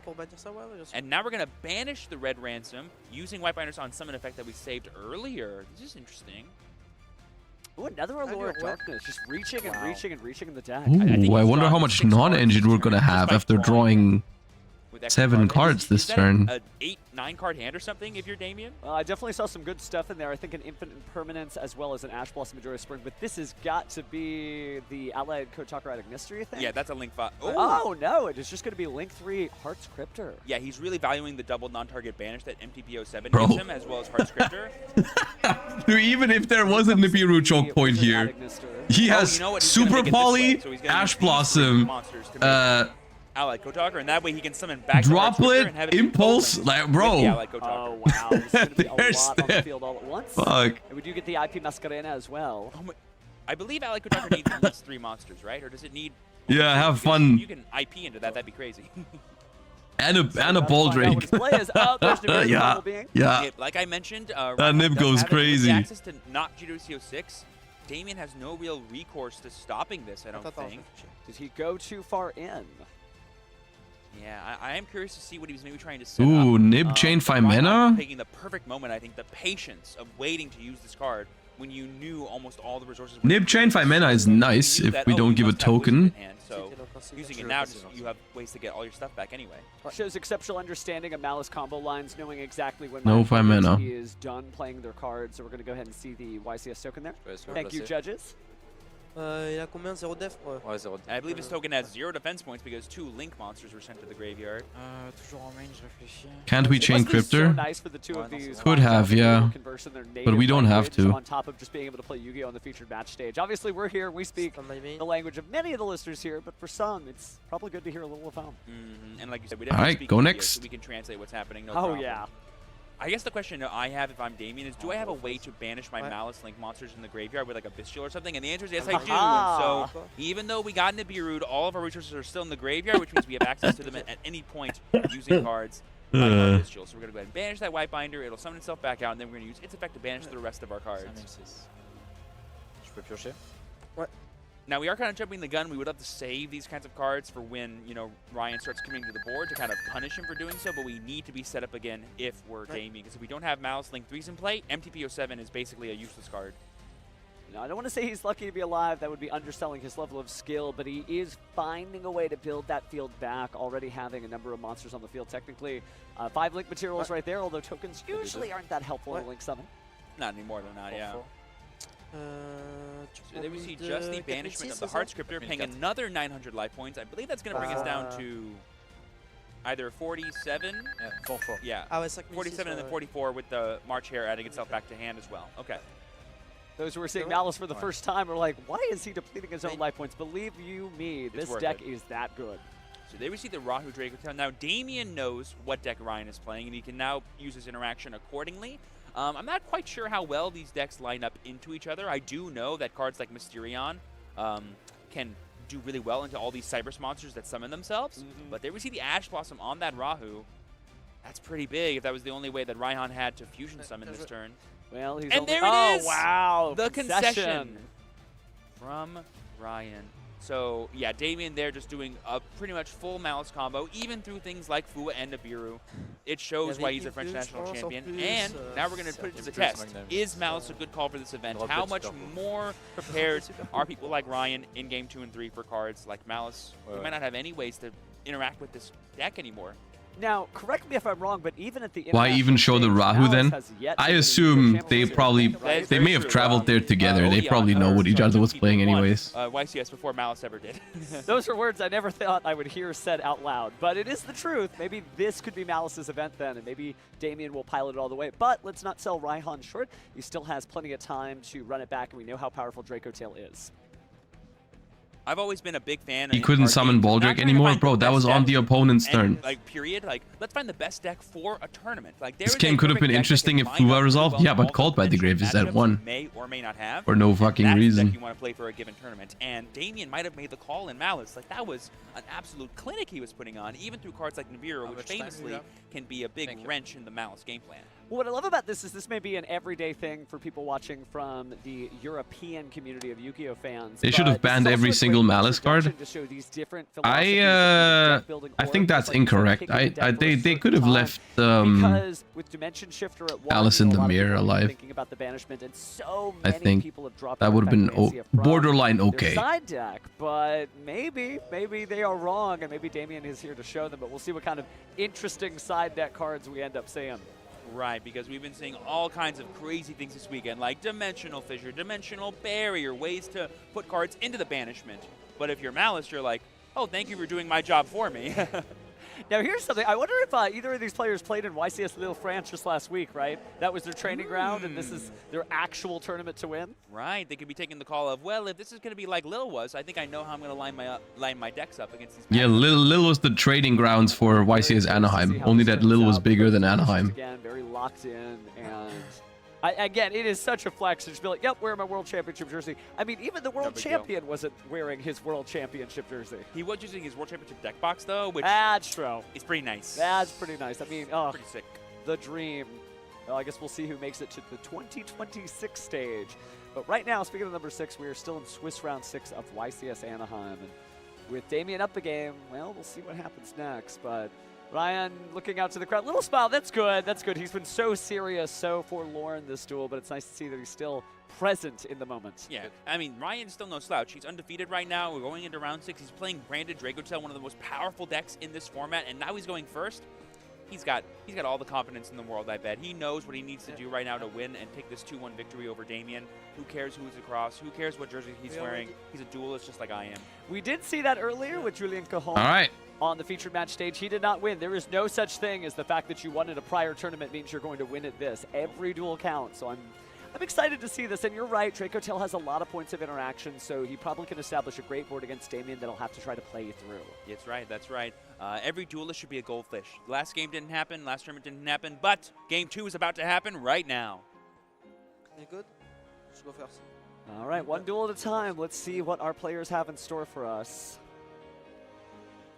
It's a great ad for Genesys. Yeah, maybe that's why Maliss is on. You're like, look, Genesys, we don't have the cards. I believe we're starting off with a patented... Oh, that's different. Fenrir! Ooh, Cashier of Fenrir. This is an awesome inclusion that Dracotail decks do in their side deck when they know they're going first, because essentially it's an extra monster you can have in your hand to use as fodder for your fusion summons. And my favorite interaction in all of Dracotail is the ability to, like, thanks to Arthalion, transmute your monsters that aren't Dracotails into Dracotails for your graveyard. Well, he definitely has... Shifter? Ooh, does Damien have Shifter? There, but let's see what he activates next. I think I might see a normal summon of Malulu here, actually. That's actually a really good... Oh, whoa! what? Whoa, whoa, whoa, whoa! Even the French champion is taken back by Dark End Evaporation. Okay, come on, it's not that crazy of a pick. Well, this is the branded version of the deck we have to remember. So having access to these really different attributes, Completely freaking out. different attack points, To Dark End Evaporation Dragon. like your branded fusions like Titaniclad, like Elion, etc., etc. It's very powerful there, and it's nice to see. We've seen a lot of branded Dracotail, even on the feature match stage throughout this tournament, but this feels even more Like branded, right? It's really trying to get this stuff out. So here we see the Evaporation Dragon's effect here. We're looking at our extra deck to pay for the cost. We're going to be banishing the Titaniclad to go ahead and, I believe, summon this card to the field. Oh, actually, no. I believe it's a summoning condition, not an effect. And now the effect on Chain Shifter. Is there Shifter? I believe. No, there's no Shifter. You guys lied. It's Bell and Druid Think Swarm. about that. Damien Bell, Druid Swarm, Impulse. Trying to think of which point of interaction from his hand he wants And a to spell and a Malice Trap. This was a really cool set of cards. The Dark There's no Dragon Shifter. I've been lied to. Came out. I believe it was like they were commons in. I wanna say Which is good. I'm happy. A little bit more recent than that. I think Legacy of Destruction. I think you're right. I think you're right. Yeah, yeah, yeah. But hey, I don't care where they came from. The fact that they're out here is it's neat. It's definitely a little bit of a soft chaz it up. Okay, fusing only one Dracotail name here away is good. That's good news for Damien, at least. Because that means we're only going to have one Dracotail spell, and that means we can impulse that. It does. You does. could search or you could fusion summon. That's why it's cool. It's like another way to fuse in the deck. And we're seeing that these monsters who are able to enable fusion summons really help. Of course, Malulu, Thymina, but yeah, Cartesia. Blazing Cartesia, you know, there's a lot of chat in the community. Fallen Valdez, yeah. But there's a lot of chat in the community about, like, does Blazing Cartesia work? Does it push the deck over the edge, etc.? Honestly, Dark End Evaporation. I wonder if there's a Dracluxion play. I'm pretty sure the Dark End locks you into fusions if you summon it. Fusions or dragons. Well, I think it fusion locks. Maybe it's dragons. I don't think the Demolition Dragon. I'm not sure which one it locks you to. It's either dragons or fusions. It might be dragons, actually. We added back our 2 monsters. It locks dragons, okay. Out there. We love to see that. And So we can't make Gulamel, which is kind of awkward, isn't it? Fenrir defense mode. That's still good. Oh, no, okay. Heal. If I had to guess. Yeah, 2 dragons. Yeah, that works. And that puts the Arthalion in the grave, so that way when you fusion summon during your opponent's turn, it can come back and be an extra big body. Looks like we are going to activate Rahu. That's Ketsu. Oh, Ketsu, excuse me. And there we see the Impulse, because it does include the effect to summon a monster, even though he's not fusion summoning with it, it does still get negated by Impulse. There's the Rahu. Oh, and there we see the concession. Malice going second. And he's like a Fenrir. Kick. His banishing face down is not the same as banishing face up. And then we have the spheres, and we have the known Gulamel that's going to be coming out, plus a Thymina in hand. Damien's like, I can't play through all that. I want to have as much time as possible to play game 3. Oh my goodness gracious. Yeah, very similar rounds, or excuse me, duels that we had here, you know, first duel, everything comes up Damien's way. Raihan's just like, I can't do this anymore. Same thing from Damien here, so we haven't really got to see them trade blows. They almost are just doing like a combo style contest, right? Yeah. Check this out. No, check this out. And we see how these duelists got up here undefeated, but only one of them is going to leave here with an undefeated record. There's 33 minutes left on the clock and counting. So Any deck going second? That's the craziest yap ever. I really can't predict which one. You think other decks scoop to seals? Kind of side deck options available to With Rahu resolving, that's only going to set one Dracotail trap. in a really good place right now because Lancia might not be making the cut in most people's side decks anymore because of all the cards they have to play to deal with Mitsu, Yummy, etc. You don't really have a lot of power with Artifact Lancia, right? Because in previous formats, it was very, very strong, and some decks got caught in the crossfire. For instance, Crystron, you know, was sort of victimized by Artifact Lancia as well. And even Memento, you know, you had that. But there's most of those decks, I want to say they're rotate out of the format. I don't want to Impulse made his Bell dead. Yeah, I don't know how I feel about Bell in the Impulse deck. I mean, at least in this matchup.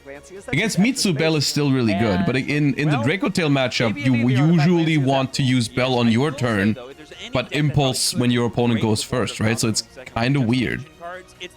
I mean, I guess you don't always draw them together, but it's like in this particular matchup for just another day for Damien, he always wants to use Impulse first, basically. But he is not nervous up here, just very casual, very at home. This is not his first game 3, and it definitely will not be his last game 3. Amen to that. Ready for normal summon Dormouse? Never.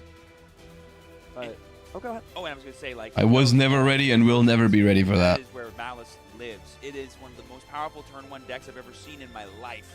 You hold Impulse for 5 mana on your turn? You could, I guess. All of this done without Splash Mage. Yes. And with one Dormouse. Yes. Yes. But when you hard open the Dormouse like Damien does, yeah, it's a little bit different. It's a little bit different. It may as well have been at 5 copies. What difference does it make to him? Just must be nice. We'll see if he is able to draw into that so powerful card on this third duel here. If he opens it again, it's the World's Jersey. The Aura, it helps you. It doesn't hinder your opponent.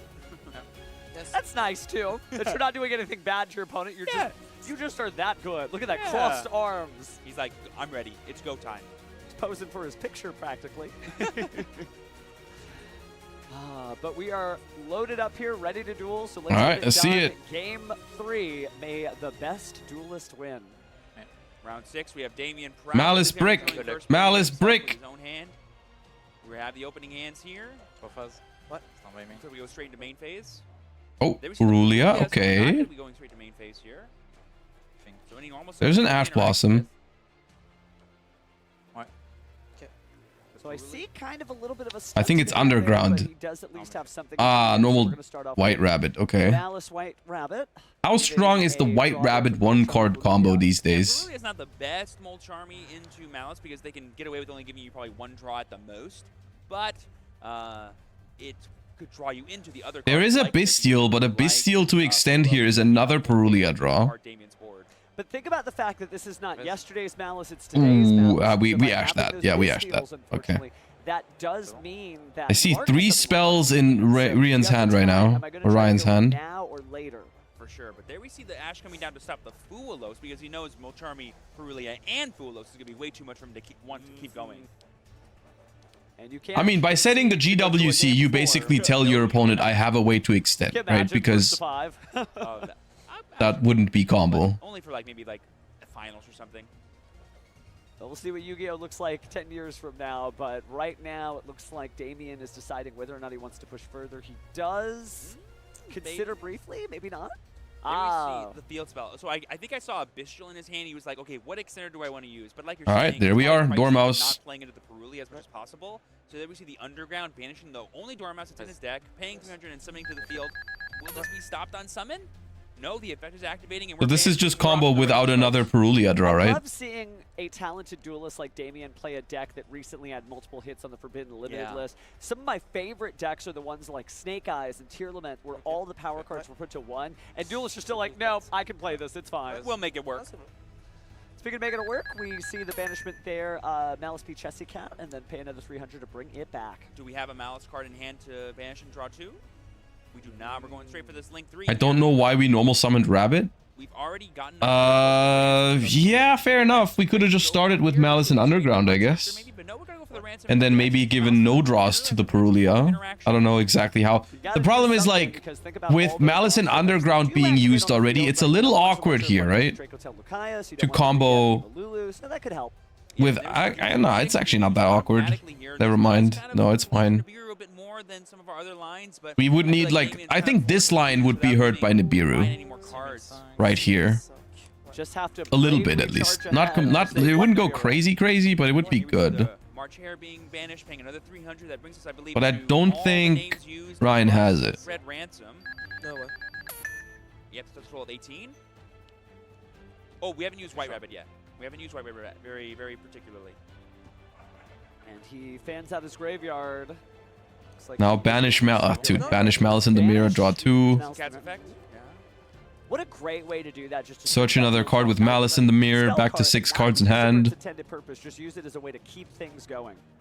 Yep, so there we see the Malice and Mirror's effect when it's banished. To banish a Malice card from our graveyard, we're banishing a monster here to be able to search for another monster. We're gonna get another. Drew another Ash for next turn, yeah. This turn and the following turn. Arrêt. Ok. Donc t'as 2 arrêts là. Ouais. Ok. He's asking a question here maybe about how many effects or names have been used so far. I believe the only one that hasn't been used in terms of its banish effect is White Rabbit. Yeah, so 4 names used so far. I caught a 4 in the middle of there. Nice. You think Malice is consistent enough to win a YCS? You're No. so right, bestie. Yes, I am. Sorry. No, I'm just saying, I speak French, but not that great. My vocabulary and accent is terrible. Mon vocabulaire is très petit. But we all speak Yu-Gi-Oh here. So we're going to go ahead and link 2 here. This is like a Wicked to me. Cyber's Wicked. I'm so happy to see Cyber's Wicked getting played more often. Obviously, with better Cyber's tuners, that does make it work. But okay, that's another draw at least here for the Perulia. You just run everything. Yeah. But now we're seeing real duelists use it. even Yosaki would be like, no, anyone that used it was always a real duelist. Oh. Well, thanks, Playmaker. So that's another draw there for Ryan. Nib. Banishing the Chessie. Can you imagine if that was the mirror right then? That would be, well... Doesn't appear like it is, though. Still only 1 monster in the hand. Oh, no, there's 2 now. I think both are Dracotails. I think Damien's a bit happier now into Nibiru because I think through Nibiru, if we have access to, like, Wizard or something, we could still get into White Binder to bring back the GWCO 6, which is kind of all we need, really, going into the next turn. So I think where does the next body come from? Do we have to give another draw? Oh, no, the White Rabbit can still activate. Never mind. So we do use another Malice. We're going to get our White Rabbit back to the field. What?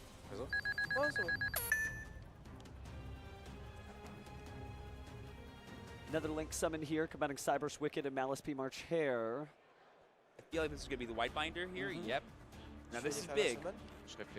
Because getting access to 06 here would kind of fully insulate Damien for the rest of the next couple turns, and he'll have guaranteed interactions against Ryan. And there we see the fantastic. Ooh. I mean, it is a dragon. And because Hold. ignition effect. Hold. White Binder's an ignition effect. He's trying to draw into cards like Nibiru right now because getting rid of it here would be the most Uh-oh. to do so. So. Please Nibiru this individual. And Urgula being drawn. Whoa, those are Ghost Spell's pretty good here, actually. It actually is, but he didn't get to that hallowed Nibiru, so the comment may be coming. But Didn't draw Nibiru, didn't draw Fimena. He has a check to the GWCO 6 during his turn, so he's kind of. I think he drew Bell. Damien rock with this now. Because for Damien to keep extending from here, he might have to give a lot of draws to Raihan off the Perulia still, like you were mentioning earlier. We need things like backup and Bystials to keep playing through this, and those both trigger Perulia. The problem is also now, I think Damien has Impulse in hand. Yeah.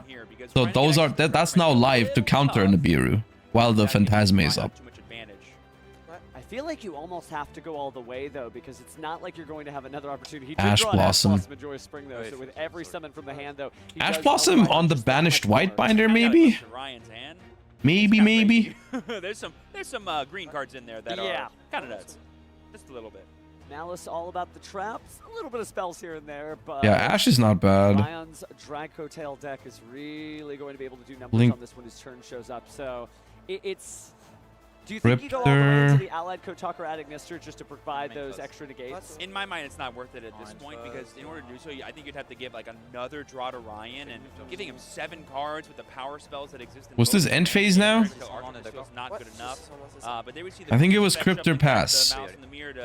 Honestly, this one's playable. The problem is Ash Impulse. And there we see the pass. The problem is once again the non-engine here, because we have Bell to hit the set GWC, which is pretty good. But there's still, I mean, there's Marcher in hand too. There's Cryptor on the board. I don't know. Ash Impulse is gonna wreck Dracotail because you just hit both of the spells. Something like that. Ash Blossom and Joy Spring in his hand, but you got to be very careful. You just hit both of the spells. Damien pauses for just a moment. He has Branded Fusion? Activation of the effect to Yeah, but from the hand. like Branded Fusion, if both of your spells, like if K2 and Rahu get negated by Ash and Impulse, Branded Fusion is not that crazy of a push. Wow. You almost, I think you'd honestly prefer this getting Ash. Yeah. Alright, Impulse Ash. Cries in Fallen of Albaz.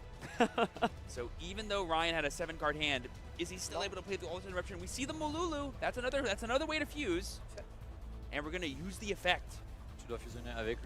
This will lock him into fusion though for the rest of the turn, so it's worth noting. All right, let's see what we got from Damien. Not sure if it's worth negating Molulu, banishing Molulu with Cryptor here. But maybe it is, honestly. Just hope they don't have many Dracotails in hand. It's not the worst, yeah. I don't hate it. Effect of Cryptor here to non-target banish, meaning we're going to try to force Ryan to have another Dracotail. Can we resolve? Do we have enough monsters? If we fuse away 2 Dracotails here, we do have 4 monsters, okay. No, I believe it needs to include, I believe you need to summon a Dracotail But I think 2 of them were Ashes. And all the Dracotails require Dracotails. Oh, no. I actually think it, I think the restriction is just fusion monsters. Okay, gotcha. So it looks like maybe he has no way to fuse. We're just cutting the deck. We're looking. He hasn't. I think he's debating on The combination, if we have Ash and Bell, the combination of Ash and Bell could be pretty good. Because a way I could see this going is Bell on GWC, and then they go Marge here, banish Whitebinder, activate Whitebinder, and then we Ash that. He does. And I think I saw So if there's Ash and Bell, yeah, I see it. It's Ash, Bell, Urgula, Ash. So we have to fuse Urgula and Ash here. We have to fuse Urgula and Ash to set Rahu. Yeah. Yeah. But then what do we fuse with the Rahu?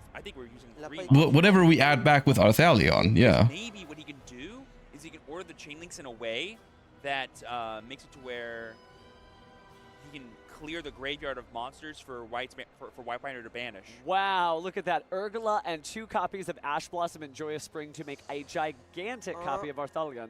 Yeah, but this is going to be able to bounce back to the hand 3 different monsters from the field or graveyard here. So we're going to chain link 1 that, targeting Whitebinder. I guess the idea being to make sure it cannot be banished if it's no longer Targeting Whitebinder? For sure. But if you're Damien, Why do you care about? Like, I don't know about that. I think you have to take back your own resources. That could be part of the. I don't think it's ever the Whitebinder, because that's not gonna go through anyways. That's just that it might look like a good idea because it forces Damien to use the GWC right now, but Damien is gonna use that GWC anyways. Right? Because the Urgula is activated. Urgula is activated, which threatens the set card anyways, so it's going to be activated no matter what. Well, he needs to keep up the pace of play. You don't want to get a slow play penalty this early in the tournament and have to be on pins and needles later. Oh, yes. He used both Ashes? No, he used Urgula. You can't make Arthalion with 2 Ashes. It needs a Dracotail. And we're going to target the Hearts Cryptor to bounce back as well as use the Urgula's effect now to set and target a spell trap. Yeah, I think it's lost now for Dracotail, most likely. I mean, it's not lost, but the problem is now, I'm going to tell you exactly what's going to happen. GWC is activated. Yeah, because if you don't use it now, he'll just get rid of it. Right? And this one is not letting it go through. Okay. Binder. Okay. I guess we're belling the on-field effect then? Gonna gain a little bit of life points there. Not a little bit, I mean, that's a pretty sizable amount, but... Oh, He has hair in hand. Yeah, but I thought what was gonna happen was okay. So what I thought we had to do was we had to go Arthalion, bounce one of our own monsters back to hand.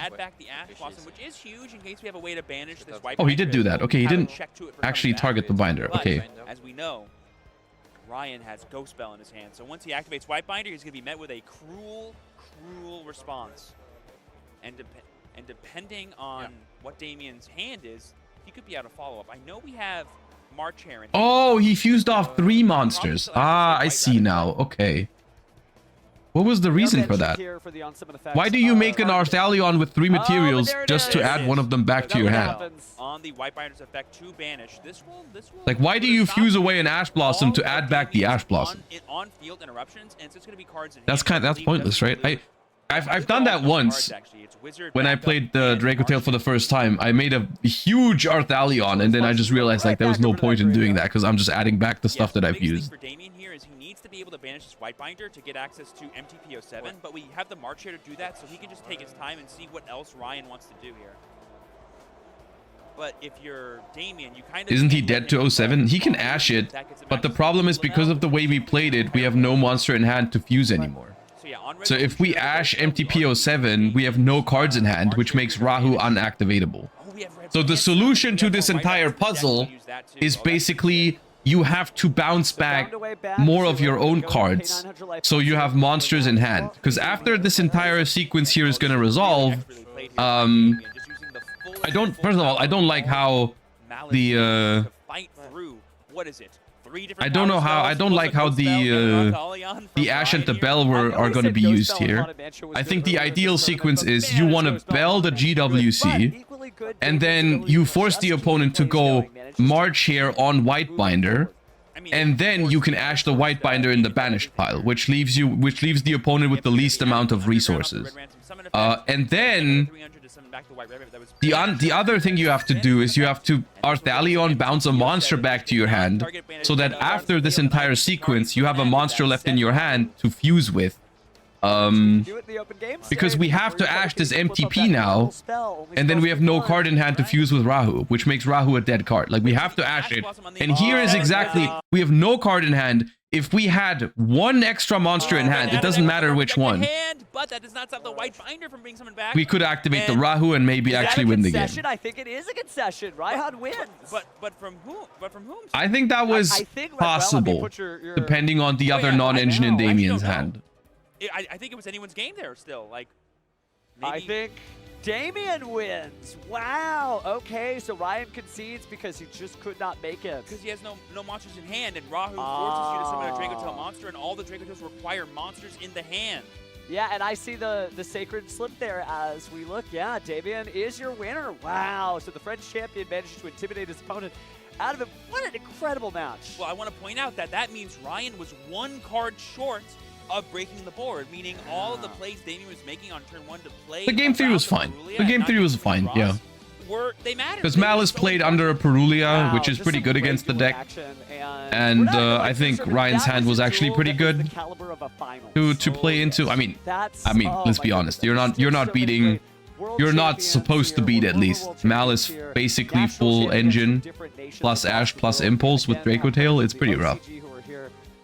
Wow, what a match. But let's not take away the spotlight. This is Damien's win, and good on him. And like you're saying, these are... Like, even with perfect usage of the cards there, I'm not sure if it's supposed to win. Because I don't know if... I think Damien had another Baldrake in hand, which I think that then ruins the entire equation, right? Like, if there's a Baldrake in the mix, all of a sudden, that's like 5 more interruptions. To see that Maliss is still a very viable deck. Oh, I mean... Is Maliss only weakness consistency in TCG? In my heart, it's always mainly, yeah. But it is good to see. Like, when they see the Forbidden Limited list, they get so worried that, like, no, I'm not going to consistency and a little bit, like, it's not as resilient to multiple handcraft. Actually, no, you because there's no Splash Mage, so sometimes when your stuff gets removed by the Biru and other hand traps, like, it's harder to extend. and then we're going to see like a wind-up deck or But, something show yeah. up here. But it just shows you that the greats are still great. I do think that Maliss, just like you said earlier, this is just like a good moment for it, right? Yes, There's less yes. artifact Lancias out there. It has the ability to play around things. It has the graveyard banishes. I think so one of the main selling points for Maliss right now is that it doesn't lose to the floodgates that people are playing, right? Dimensional Fissure, Dimensional Barrier, Dimension Shifter, Different Dimension Ground, all of those cards see a lot of play right now. So I suppose that's an argument to play Maliss. Well, speaking of good eats, it'd be nice if we got to hear from our fine French champion. So why don't we go ahead and pass it to the stage to hear some words from him? Damien, 6 wins. How are you feeling? Pretty good right now. I'm comfortable with my game, so yeah, happy. Okay, but you had to defeat your friend. I mean, Damien played pretty well. I'm preparing for the event with him, so it's a little As much as I hate Maliss, can't really deny that he's been piloting it pretty You clean. didn't go easy on him, though. I could tell you were both very intent. Yeah, of course. Essentially, the game 3 was very hard for me because you have 2 multi-armies and a lot of cards. But yeah, my deck is strong in go first, and I'm happy to how I manage the game. Certainly. And to pick your brain a little bit more about Maliss, why are you still using this deck? A lot of people decided to take it out of rotation. Yeah, I'm using this deck since like months ago. And I think it's a good pick for today because people don't run Lancia in their side deck on the main deck. And with good free spots, we can respond to the format, so yeah. Okay, so you're sticking by it. Also, I see you have some friends here. You all made the trek here. Yeah, I arrive with 10 people. We're living together for holidays and do the YCS, so pretty cool vacation. Aww. Yeah, love to see this fantastic group we have here. Is there anything you want to say to everyone watching at home? Yeah, just shout out to my friend, all people who support me in France. I know people watching in stream, it's 2 hours in France, but they're watching the stream for us with Ryan, so yeah, and GG to him. Yeah, it's early in the morning there, right? Yeah, but it's like 2.5, I think. my goodness. Well, a lot of diehards still watching. Yeah, it's late. So can we get round 7? And we'll see how you do for the rest of the tournament. Yeah, thank you. Are you feeling confident? Yeah, of course. Always. Always. Okay. All right, let's send it back to our casters. Wow. Damien and the crew from France coming for a nice dueling vacation. I love to see it. It's nice when your vacation includes a couple of wins, though, too. More than a couple, Steven. 6, to be exact. 6 so far, 3 to go. I think he's going to be a lock-in for day 2. It's going to be exciting to see Damien's continuing journey through the Doom of Dimensions format. Oh, and speaking of the Doom of Dimensions format, we have to talk about not only the format that we're playing in right now, but the brand new regional qualifier season that has begun. We, of course, have the patented top 4 card case that I know players are itching to see, but also that brand new game mat featuring the Radiant Typhoon star himself.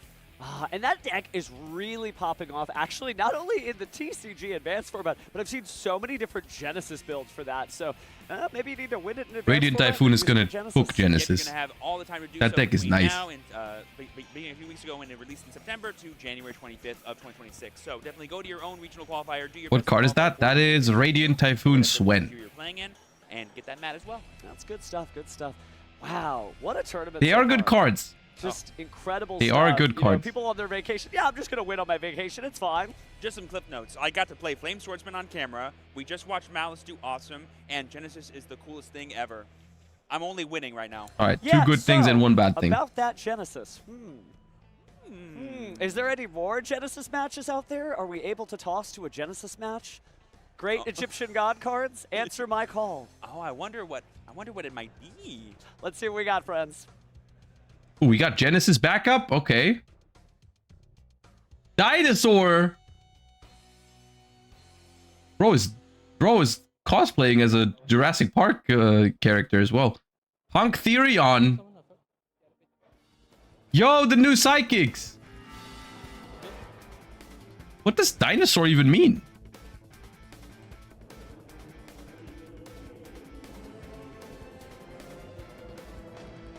Okay, we go Mind Procedure, I think is that card's name. to search emergency teleport.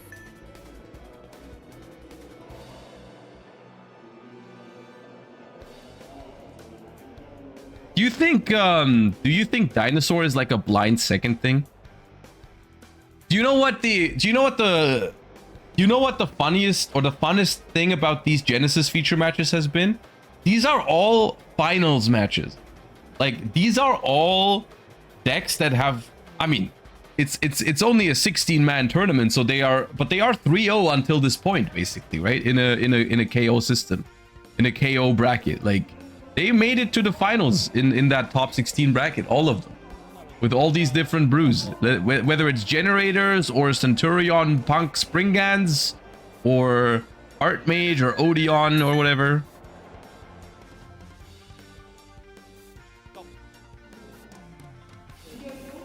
Why is this guy dressed like a Jurassic Park protagonist? Because they're playing dinos.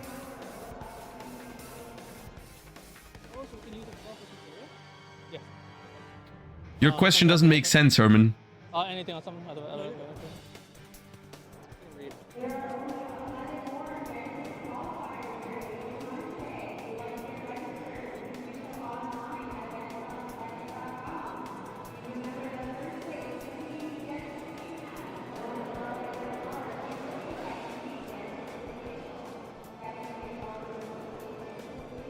Surely the Jurac meteor sleeves don't mean anything? Oh yeah. Wagon. Time to pay 600. Search the spell. Ugh. Yeah.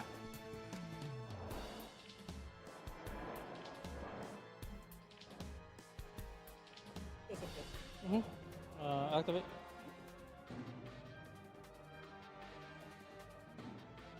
Bro, when's the last time I've seen Punk Therion? That deck won German Nationals like 3 years ago.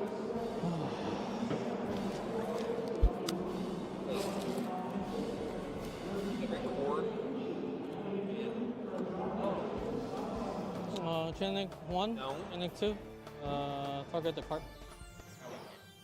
Pay 600. Do you want to move them over here?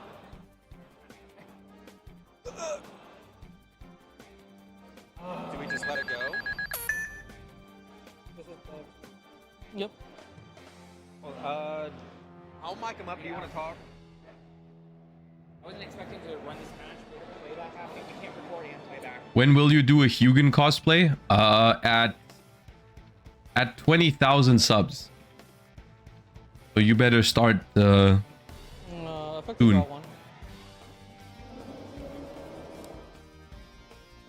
We're almost there. Trust.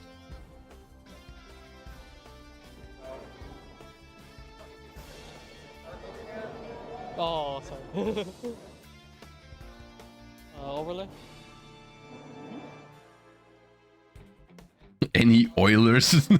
Imagine, dude. Imagine a sub message pops up like someone gives 20,000 subs.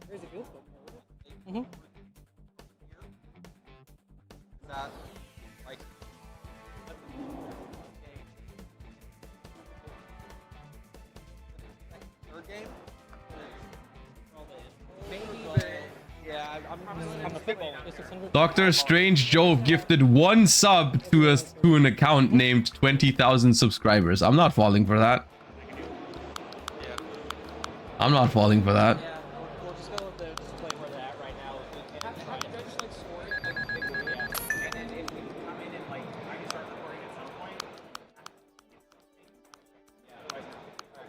But what are these clicking noises?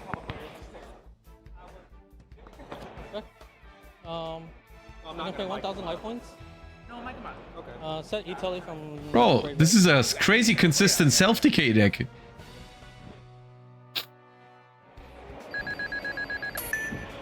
No, only one. How many points is Nib in Genesys?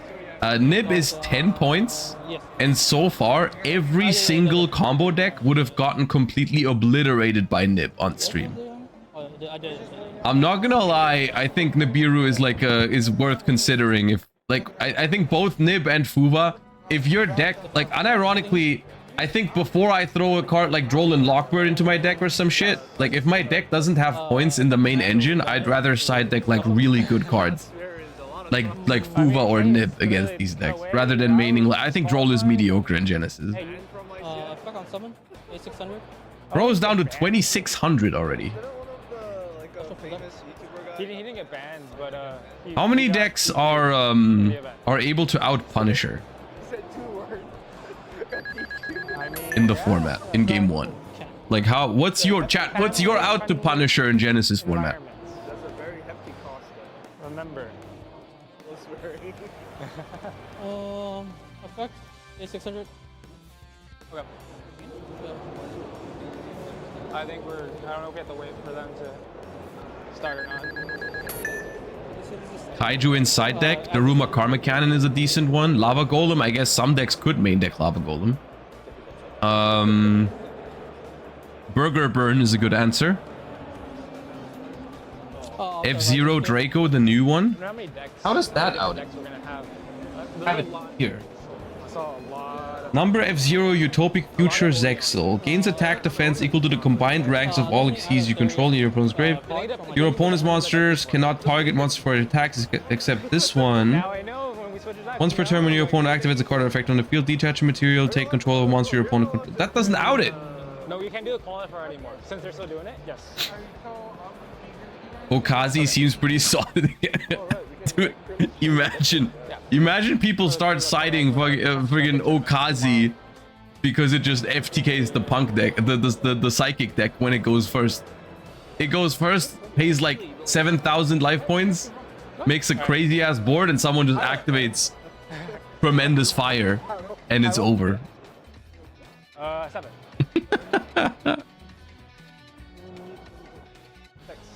I'll like to go first. I hate to say it, but if Vanquish Soul is a viable strategy, then this cannot be it. The cards.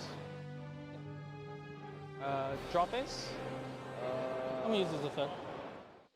All 2. Yeah. Standby. Main face. Could you carry a curse? But where's the audio from? Yes. The audio cannot be from this duel. Have I used Deer Note effect? The hand effect? Oh, that. No, I don't think so. Did you use the Deer Note hand effect? I will. Yeah. There was definitely audio from a different duel right now. Last game. Someone was trying to enter the standby phase in the middle of this main phase. I'll review Ogre Dance. Very, very good. Lava Golem is free. Lava Golem is free, and Lava Golem is pretty good. Ooh, is that Punisher? Someone another one. Yes. Okay. No. Okay, we make that one. That's a quick effect Raigeki, I believe. No Punisher, all right. Ooh, Dogoran for turn. Played around that. Yes. 2 special summon 2 level 9 monsters with different attributes and types of the monster target. Oh, okay. And they get destroyed during the end phase. It destroys all face-up monsters or spell traps. Okay. I love summoning Necros of Unicorn next on these boards. See, like, there's gotta be something there with Necros. However, first of all, Herald of Arclights 50 points is fucking cruel for Necros. And also, what do you do after you summon Necros of Unicorn on these boards?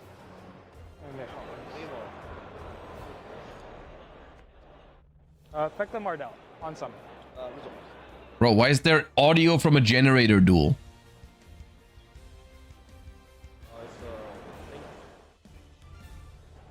Add boss stage. You summon Brio and start bouncing? Yes. Yeah. Talk to me nice.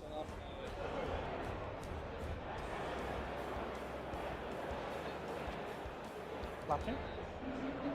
And here. Effects. Randomly banish. Randomly banish 1. Go 1, 2, 3, 4, 5. Oh, yeah, first ones. Ground Xeno.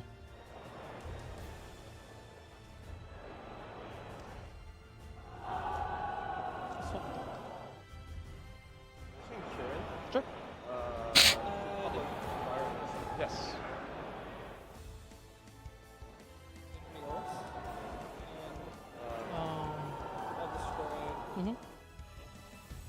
First I get Pop the baby!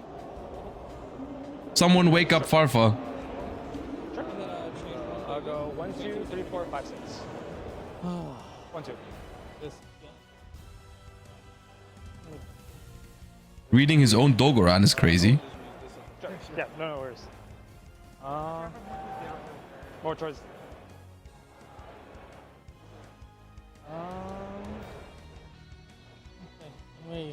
Oh, roll a Lockbird. Uh-oh.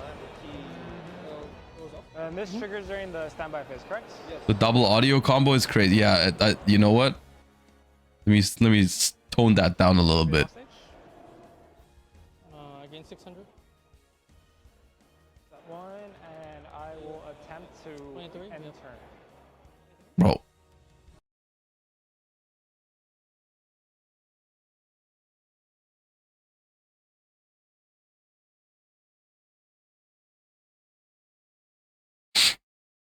He can play around roll if he knows his combos. Yeah, maybe. There's an OV Raptor in hand. I'm not sure if we can get to a to an ultimate conductor somehow. Because also I feel like one of the biggest things was gonna be getting to a Misk in hand so we can use the discard effect. We can still get to Misk with OV Raptor like foolishing it, but then it won't make everything unaffected because we don't have it in hand, which might be a problem.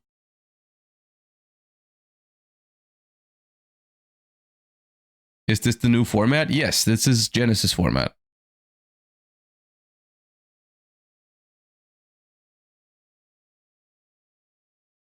Have you read Misk's points? How many points is Misk? 75? Jeez. Maybe it's not in the deck.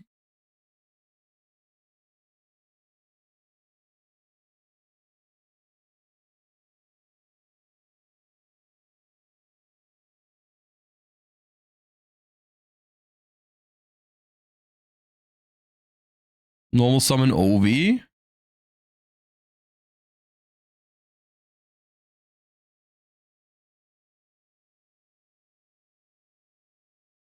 We have to foolish here.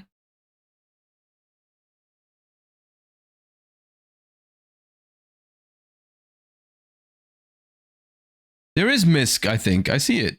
Yeah. 75 points for Misk. We spent it. We spent 75 on Misk. That's crazy.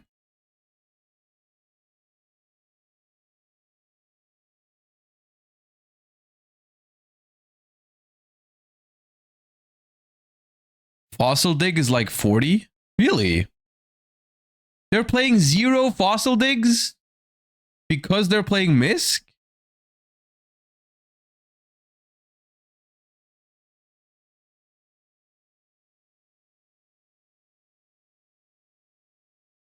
Okay. Ground Xeno is kind of Fossil Dig? Yeah, kind of.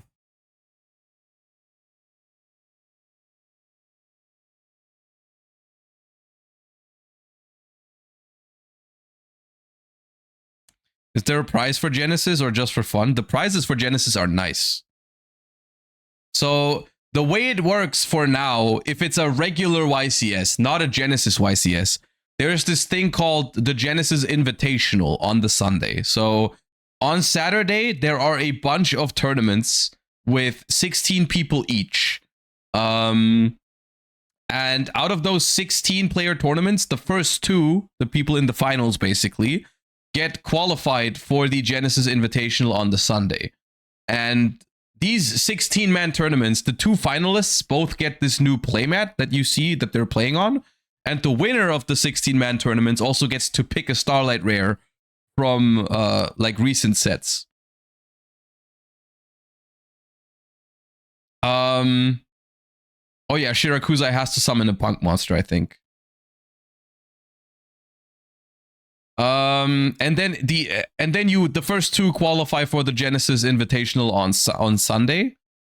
Which I think the first place for the Genesys Invitational is like a Shonen Jump Championship promo Dark End Dragon, as well as a giant card Pot of Greed, that's a lot. So the pricing for Genesys is actually like good. It's proper pricing. Like if you win the Invitational, that might be like 5 digits worth of pricing. I think it is 5 digits actually. Giant card Pot of Greed and Shonen Jump Dark End together, that's probably 5 digits.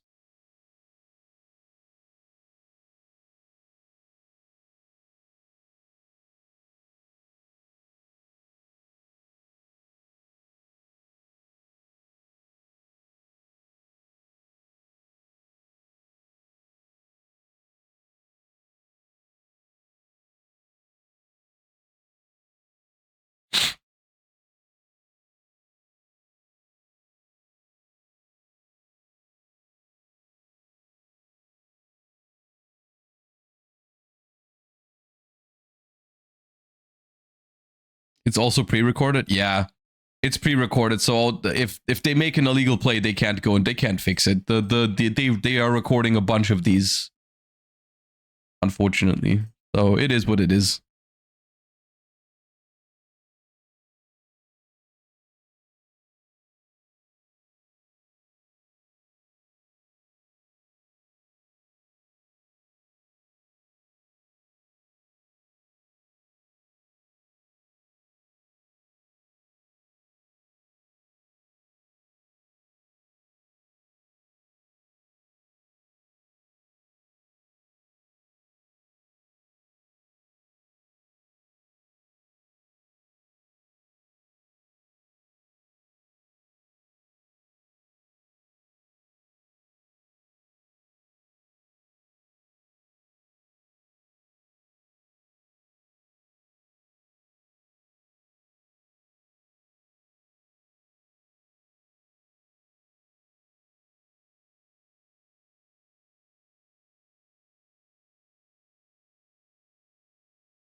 I haven't seen a single player use Max C in Genesys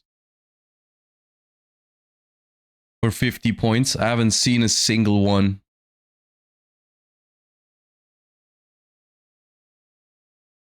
Which is good.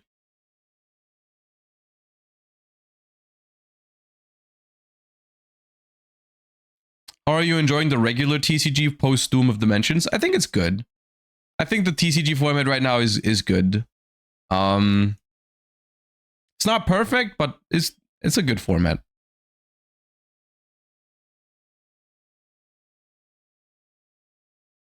I wish Mitsurugi wasn't so splashable, because I think pure Mitsurugi is pretty fine, but like a lot of the hybrid versions are too powerful. Or the boards that they make are too powerful. I think some individual floodgates should get handled, but I think the archetypes are pretty neat. Like, I think pure Yami is cool. I think pure Dracotail's cool. I think pure Mitsu's cool. So, it's a chill format.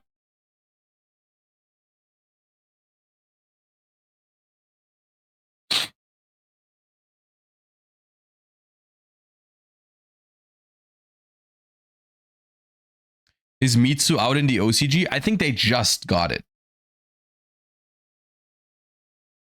I think they just got Mitsurugi in the OCG.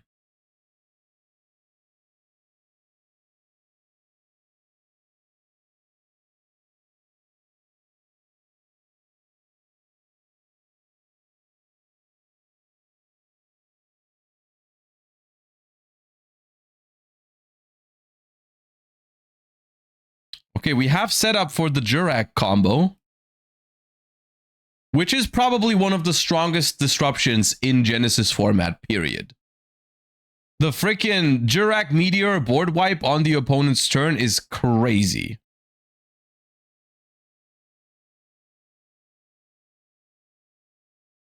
Habakiri in the OCG is 4,500 yen, which is more than Bonfire during the Fire meta for the cheapest copy.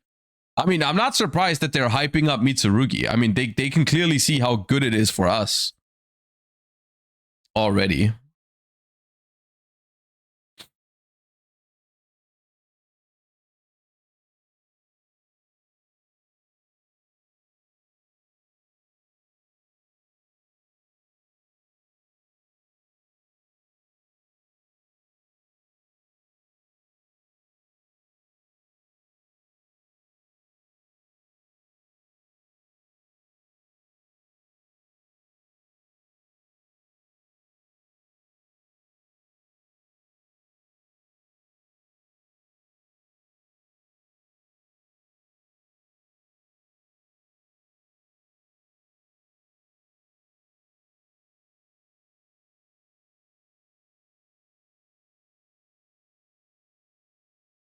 So it seems like it's Punk Theorion's turn right here. But the problem is, here's the thing, right? In Advanced Constructed, it's actually not that hard to force out the Jirak Meteor wipe, because all you have to do is SP it. Because SP can interact with the graveyard.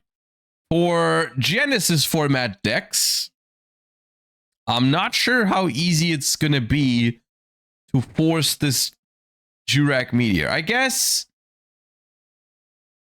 Psychic End Punisher is threatened right now. And I think it's going to be summoned. Oh. Yep, Punisher comes down. Okay, and that's a pretty good answer to Jirak Meteor. I feel like we should have maybe destroyed before that was possible.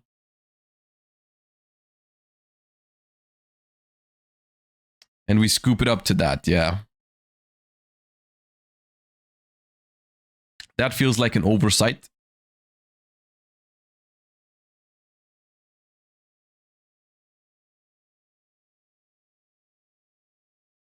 Meteor only happens if he summons.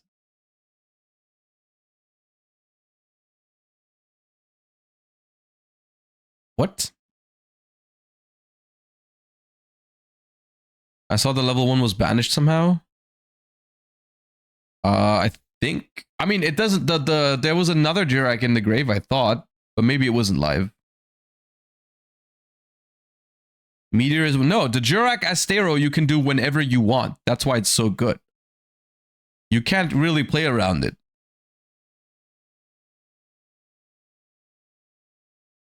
Do you think the Genesys player base will overtake regular TCG? So I don't know. It's impossible to make a prediction on how big Genesys is going to be. My hope is that it's gonna get big. I can just speak from my personal perspective that I don't think it's going to replace the TCG for me. I'm just hoping that it's going to be another like great format to play that's going to grow. In an ideal world, I think they both exist. They both have a large fan base. And ideally, there's a lot of people that just enjoy both. But I think there's going to be some people who are going to prefer one over the other. Also, we're playing Frostosaurus, which is crazy. But I do think with the initial reception of the format, I genuinely think it's very unlikely that it's going to fail at this point. My first impression of it is that it's awesome. A lot of other people seem to really like it. It's well supported. It's got good price support. It's got coverage. It's got tournaments. And I think it offers something that is definitely sought after, which is it offers a different type of Yu-Gi-Oh gameplay that is actually like, it's not like Time Wizard where you just go back to like one specific time period and I mean, it's fun, but it gets kind of stale over time. But it offers like a lower power version of Yu-Gi-Oh, basically what Yu-Gi-Oh would be if we never got links or pendulums, which is something that there's a genuine, like, I think there is demand for that. I think there is also still demand for Advanced Constructed. I think that's still going to be fine in terms of the numbers.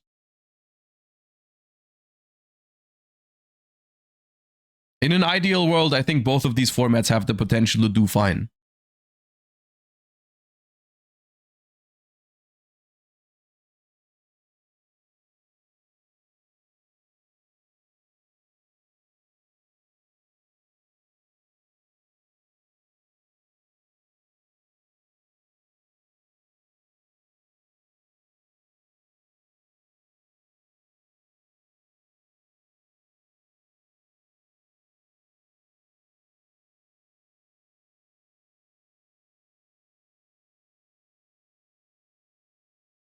Ooh, we made Lars with dinos, which is busted, right?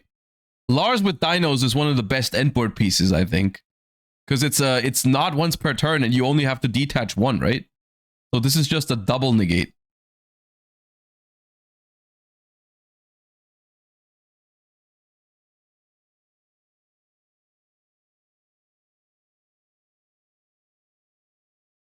To be fair, every deck we've seen so far are combo decks. They are combo decks, and I think that's also important to note, is that Genesys, I don't think Genesys is supposed to bring us back into a time period where nothing was combo decks and everything was giga slow. But these are combo decks that are easier to compete with. Like, literally every single combo we've seen so far would have gotten destroyed by a single Nibiru, but people aren't playing Nibiru right now, for whatever reason. So... like, these are, yes, these are combo decks, but these are combo decks with counterplay.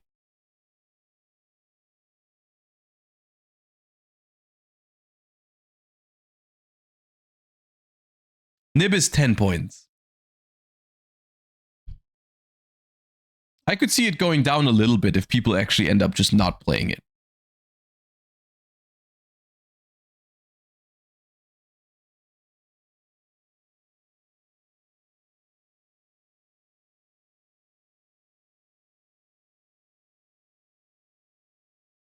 Dark Ruler is 0, that's true. Dark Hole is 3 points. I've seen some people play Dark Hole. The Dino player actually had Dark Hole in hand, I think this game or earlier. Ultimate Slayer is 0 points. Lava Golem is 0 points. Sphere Mode is 0 points. I think it's just that people are going to these tournaments not knowing exactly what to expect. Oh, we just drew Droll and Lockbird for turn. Awesome. Nice card. Nesh, thank you for the raid. Appreciate you. Hope you had a good stream. It is close to 3 a.m. for me right now. Ooh, Alpha, the Master of Beasts. Okay, that's not the board breaker I had in mind.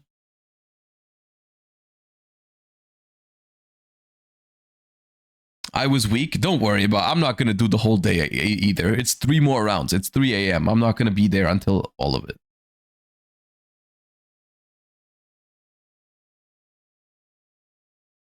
Yeah, I don't know if I like Alpha. Yeah, that is Jirak Titano. I have no idea what that card does, but I was too lazy to look it up.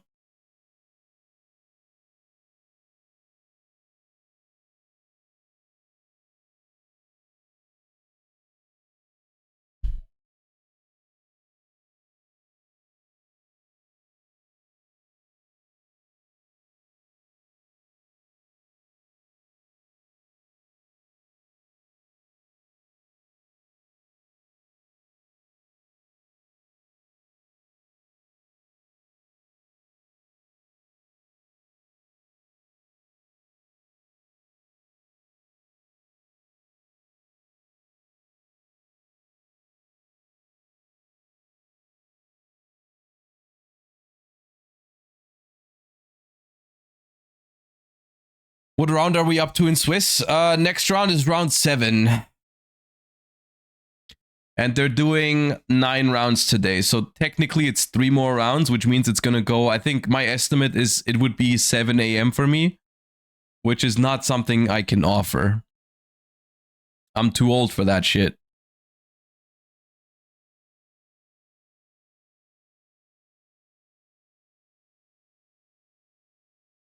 I'm trying my best here, okay? I'm trying my best.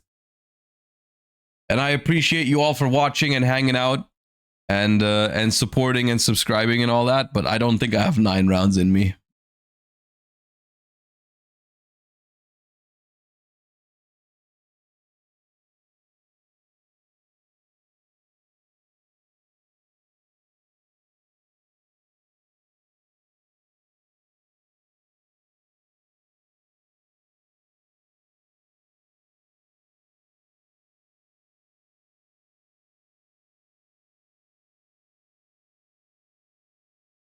What about tomorrow? Tomorrow I plan to stay until the end. Which might be ambitious, but I want to.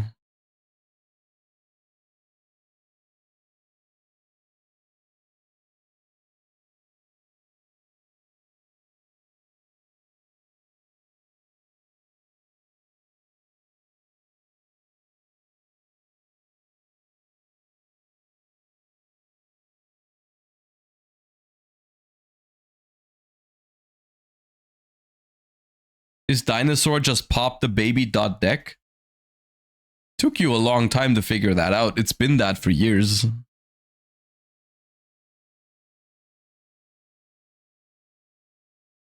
What does the Durac trap card do? Oh, it pops everything. That checks out.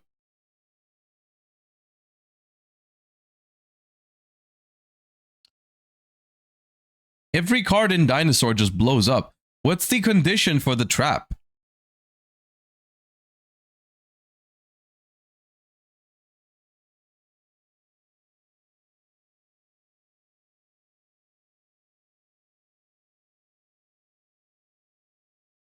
You need a 2500 dino on your field? Okay. That's it? You need a dino with 2500 attack and then you kill everything?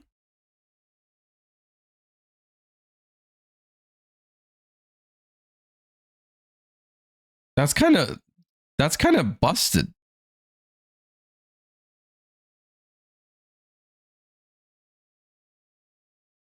It's just if you have Dino explode.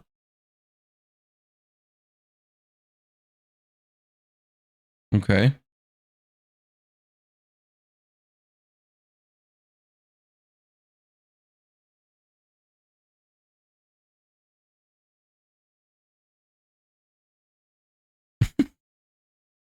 Dino seems good.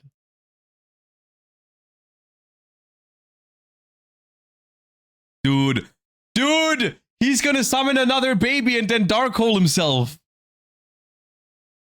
That's the line. I've seen the line.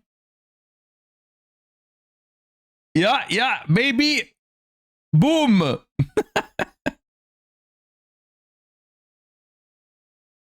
And scoop. And dinos win. Okay. Based. Oh.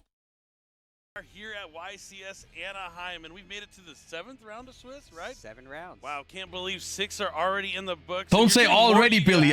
Please. We have these Billy. awesome finals from the Yu-Gi-Oh! Genesis public events that are going on. These invitationals. Don't hit me with the already ever again.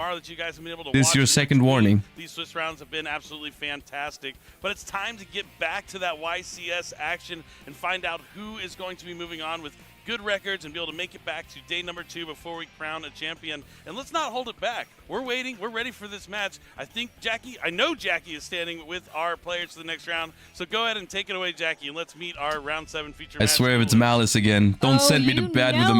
Let's start with the blue chair. Hailing from Los Angeles, California, we have Dracotail. Matthew Bradley. This is his 6th YCS and his first time on stage. Now to the red chair, coming from Alhambra, California, we have Kai Zhang and Arius. Labrynth again. Cosplay, of course. The tail is new hairstyle too, and bringing the tea, I see. It's time to duel. Casters, take it away. Thank you so much, Jackie. That's right, it's Kai. You've seen him before. He's here with his Labrynth strategy, dressed up as that Arius, the Labrynth butler. And, you know, I'm pretty 5-1 with Lab is not bad. I feel like Lab is not super well positioned in the current format, but we'll see how they make it work. But as you mentioned, he is no stranger to either the YCS competitive I scene guess, or the okay, it's future probably going to be D-Barrier Turbo, let's be real. consistently been Let's among be real. the It's probably top-performing Furniture Lab players with D-Barrier, at YCS tournaments. right? It's gotta be that. For sure. He's not only topped YCS, he's gone deep into that top cut. I think top 4, maybe top 8, but he's done wonderful with the Labrynth strategy, and of course he's still playing it here this weekend. This is going to be our 7th round of Swiss, and his opponent Matthew is going to be on a deck we've seen time and time again today, but that's because so many players are out here playing that branded Dracotail strategy. After this last Forbidden Limited list, Branded Fusion went to 2, and now it's Matthew's like, I wonder what deck my opponent is playing. Towards that deck because they have that second copy of Branded Fusion, and how well the Dracotail matchup lines into Yummy, which I think is one of the decks that has the biggest target on its back this weekend, so that could be why we have so many players bringing that strategy. But no matter the format, no matter the Forbidden Unlimited list, we know Kai is on that Labrynth deck, and I know you're also a fan of Labrynth, Mike, so tell me, what are the advantages to playing Labrynth in meta like the one we're in right I now? give you a prediction. So Labrynth decks have very easy access to normal trap cards. So when there's a particularly powerful normal trap card in the metagame, Labrynth decks have an opportunity to really shine. And in this particular metagame, Dimensional Barrier is exceptionally strong. Yep, definitely. So the deck's easy access to Dimensional Barrier will allow it to overcome a lot of the top meta decks, one of which probably is the Dracotail deck, which relies on fusion summons. So if Kai can bring out set Dimensional Barrier early as his first turn, or even on his opponent's first turn, he'll be able to activate it, declaring fusion in response. I bet it's Lab Runic. Why would it be Lab Runic? Opponent from actually making any effective plays. So Labrynth does have that going for it, and that makes it kind of a timeless deck. That there are always Can we good ban normal Dimensional trap Barrier cards. already? I mean, everyone's ready except for Konami for that move. So as the metagame changes, For whatever reason. normal trap cards that you think are the best to use, and just update your Labrynth strategy with those cards to try to overcome the metagame. Yeah, I think that's very well said. You brought it like a lot of the points that I would have also brought up. The fact that, yeah, those traps, even though you're playing the same strategy, the traps can change because you have that accessibility to be able to grab those traps not only from your graveyard, but from your deck as well. It's absolutely incredible. And yeah, Dimensional Barrier, a huge one. Yeah, and it wasn't too long ago that Dimensional Barrier was actually risky to play in the main deck because Maliss was so popular and you couldn't do anything about their link summons by using it. So as the metagame changes, so do the traps. Definitely, and now we're going to see how it's already paid off pretty well for him so far. As we said, this is round number 7. So both these duels are sitting at a 5-1 record. 5 wins, 1 loss. Not an easy feat, but both looking at that day 2. Because even if they lose here, then day 2, they just have to. They can have 2 losses and still make it to day 2. So we're going to have to see how they're going to do here in this matchup. Kai went all out here. He has the Lady Labrynth sleeves, the Ariana extra deck sleeves. He is the Labrynth. Like, if you think about Labrynth, this is probably who pops in your mind when you're thinking about a Labrynth duelist. I don't think you get more Labrynth than Kai. Yeah, and he has consistently played this deck. And there is something good about picking a deck and playing it as best you can and being so good at the deck rather than continuously picking up new decks. Definitely. There's definitely a huge advantage. Comfort is key, as we say. But let's jump into it. It's game number 1 of round 7. Kai is going to take on Matthew. 3. A 3. Your choice. All right, Lab's going second. That's not Only rolled good. a 3, which is really unfortunate. Good luck, my friend. Labrynth is at a tremendous advantage when it gets to go first. Yeah, that is step 1, really, when you're playing any sort of trap-based strategy. Even though there are, like, tools you can draw alongside trap cards to activate those trap cards turn 1, like the card that he is dressed up as, but it's a lot better to go first. And you see Kai here kind of giving the fans at home a peek at his hand. That's kind of interesting. That was a Fuwa. It didn't look too strong for what I could see. Maybe there's a Fualos in it. He's going to need something here as Matthew starts things off with Dracotail Malulu, and he does have that Mulcharmy Fualos. It is a Fualos, but then he has 3 monsters. It is Furniture Lab. I see Chandrel here and Extravagance. I don't think he has a way to get any trap cards. We've used Frixel and Urgula. All right, Malulu's going to use the effect to fusion summon, sending Getting ahead of the Dracotail Urgula and the brand new Dracotail out of Doom of Dimension. Another Fuva. Okay, that second Fuva is not as good. I don't know if they're gonna go into another extra summon here. Probably not. Dracotail Frixel is a nice addition to the deck. Definitely is. We've seen this time and time again today. Dracotail has been a very popular strategy. And as the Dracotails are sent to the graveyard for fusion materials, this is where they shine, able Matthew to access. Ooh, are we activating Rahu? And put them right on the field, so you can get traps to use during your opponent's turn. Seems like it. As well as the spell cards you can activate right away, and he's going to also use Artilion's effect to add back cards from the graveyard equal to the Seems like we're activating another. We're giving another draw to the Fuva, which is going to make the other Fuva alive as well. I'm not sure I like that, but okay. Dracotail Fine Mana from the deck to the hand. Yep, that card was recently set by the effect of one of the fusion materials he used. It's amazing how easily this deck just replaces. Going on there? Yeah, I mean, I think a lot of the successful fusion strategies throughout the years, that's where they've really shined, is that not only are they summoning powerful fusion monsters with interactive effects, you're getting value every time you use one of those materials. They kind of need it, though, because it typically takes 3 or more cards to perform a fusion Clock letting me use a trap. It is a huge investment, but it looks like Kai is going to start off with the Labrynth Cuckoo Clock.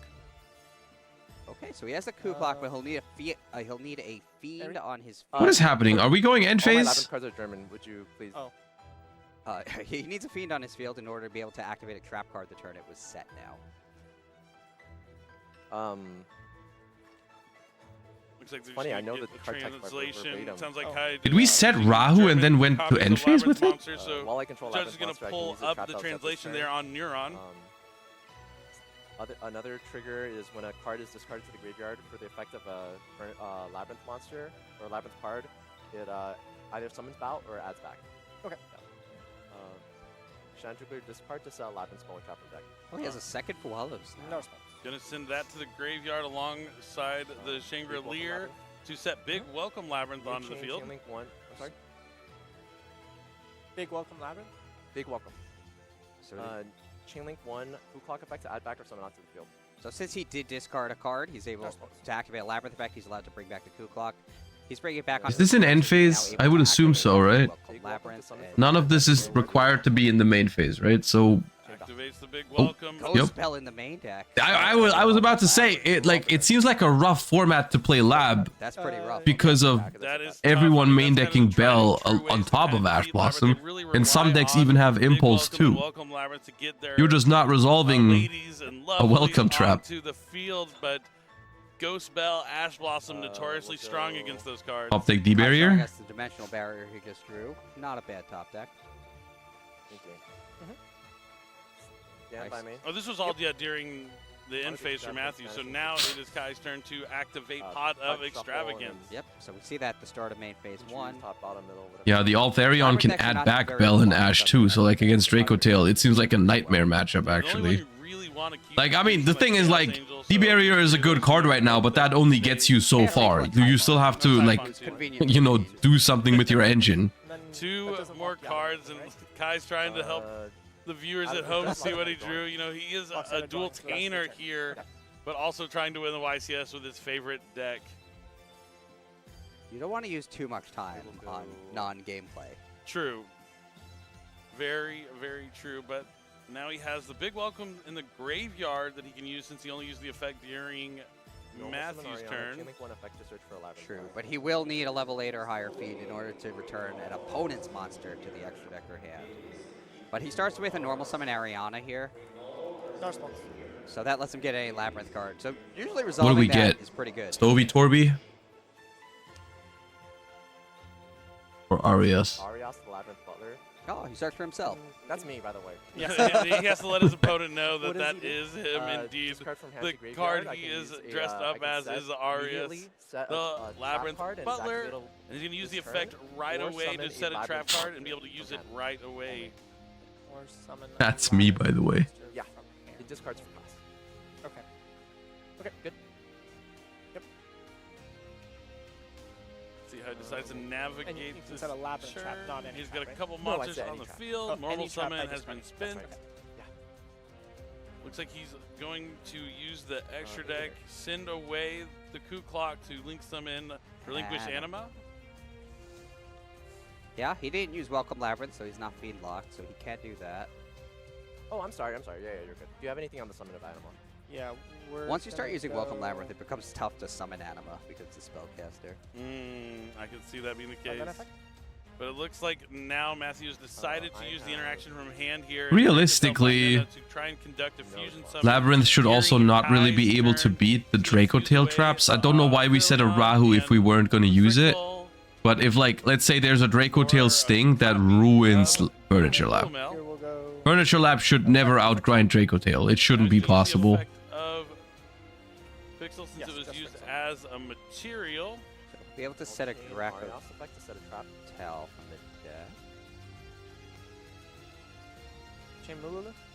And he's going to chain Malulu to try and conduct a fusion summon again.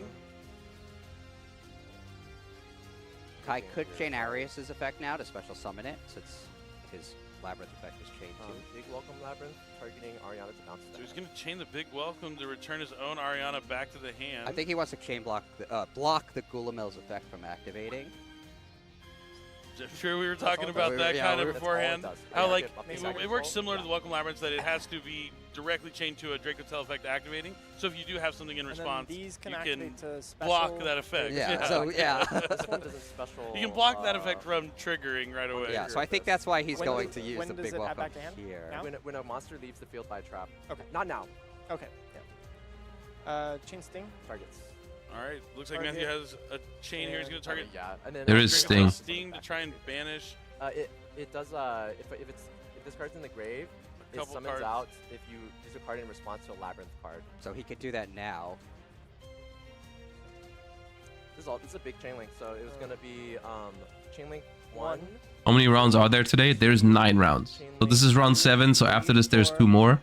But I think I'm calling it a day after this round, because it's already... Once this round is done, it's probably 4 AM for me. Oh, sorry, I'm gonna move these two. Making sure they know they're chained. 5 Aria.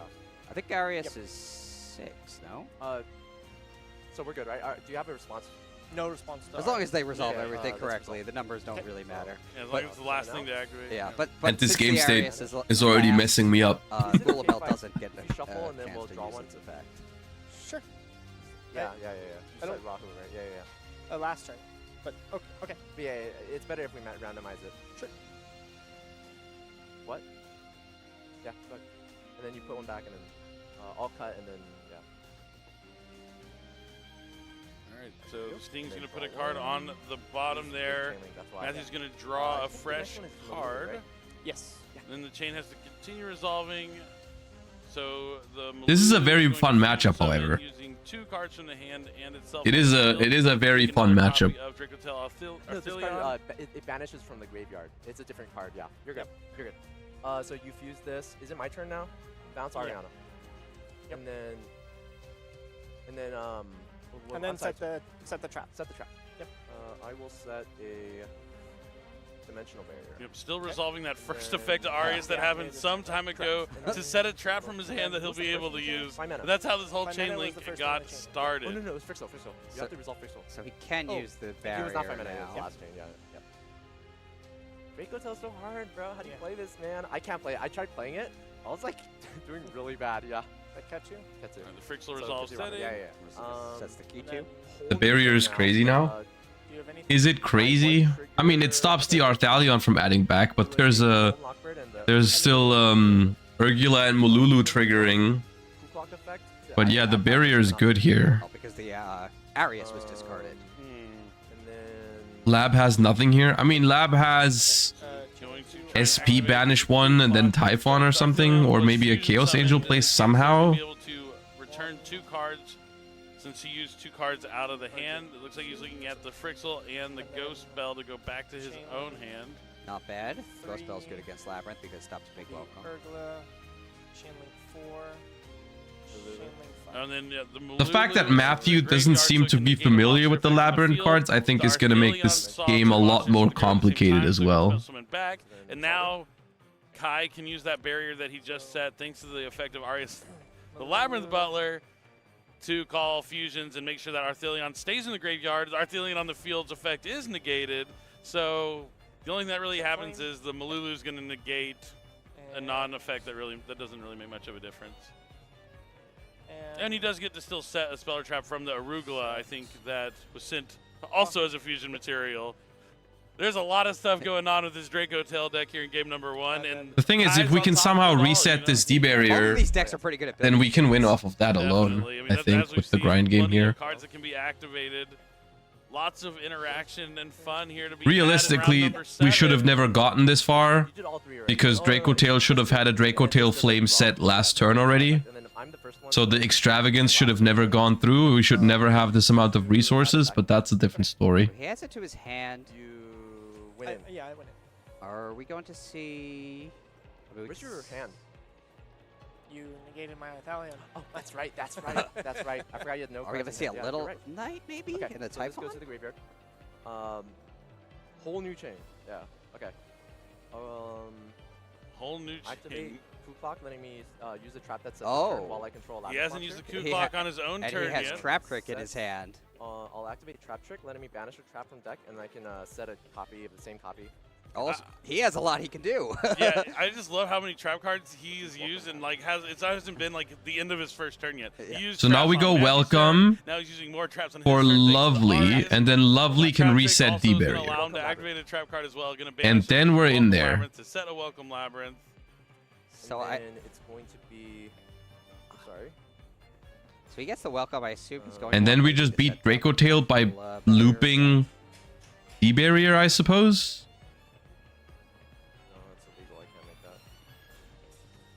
I don't see an SP in the extra deck. Oh, that's a problem. Oh no, there is one. Is there one? Ah, might be blind. Oh, I also don't know exactly what he lost with Pot of Extravagance.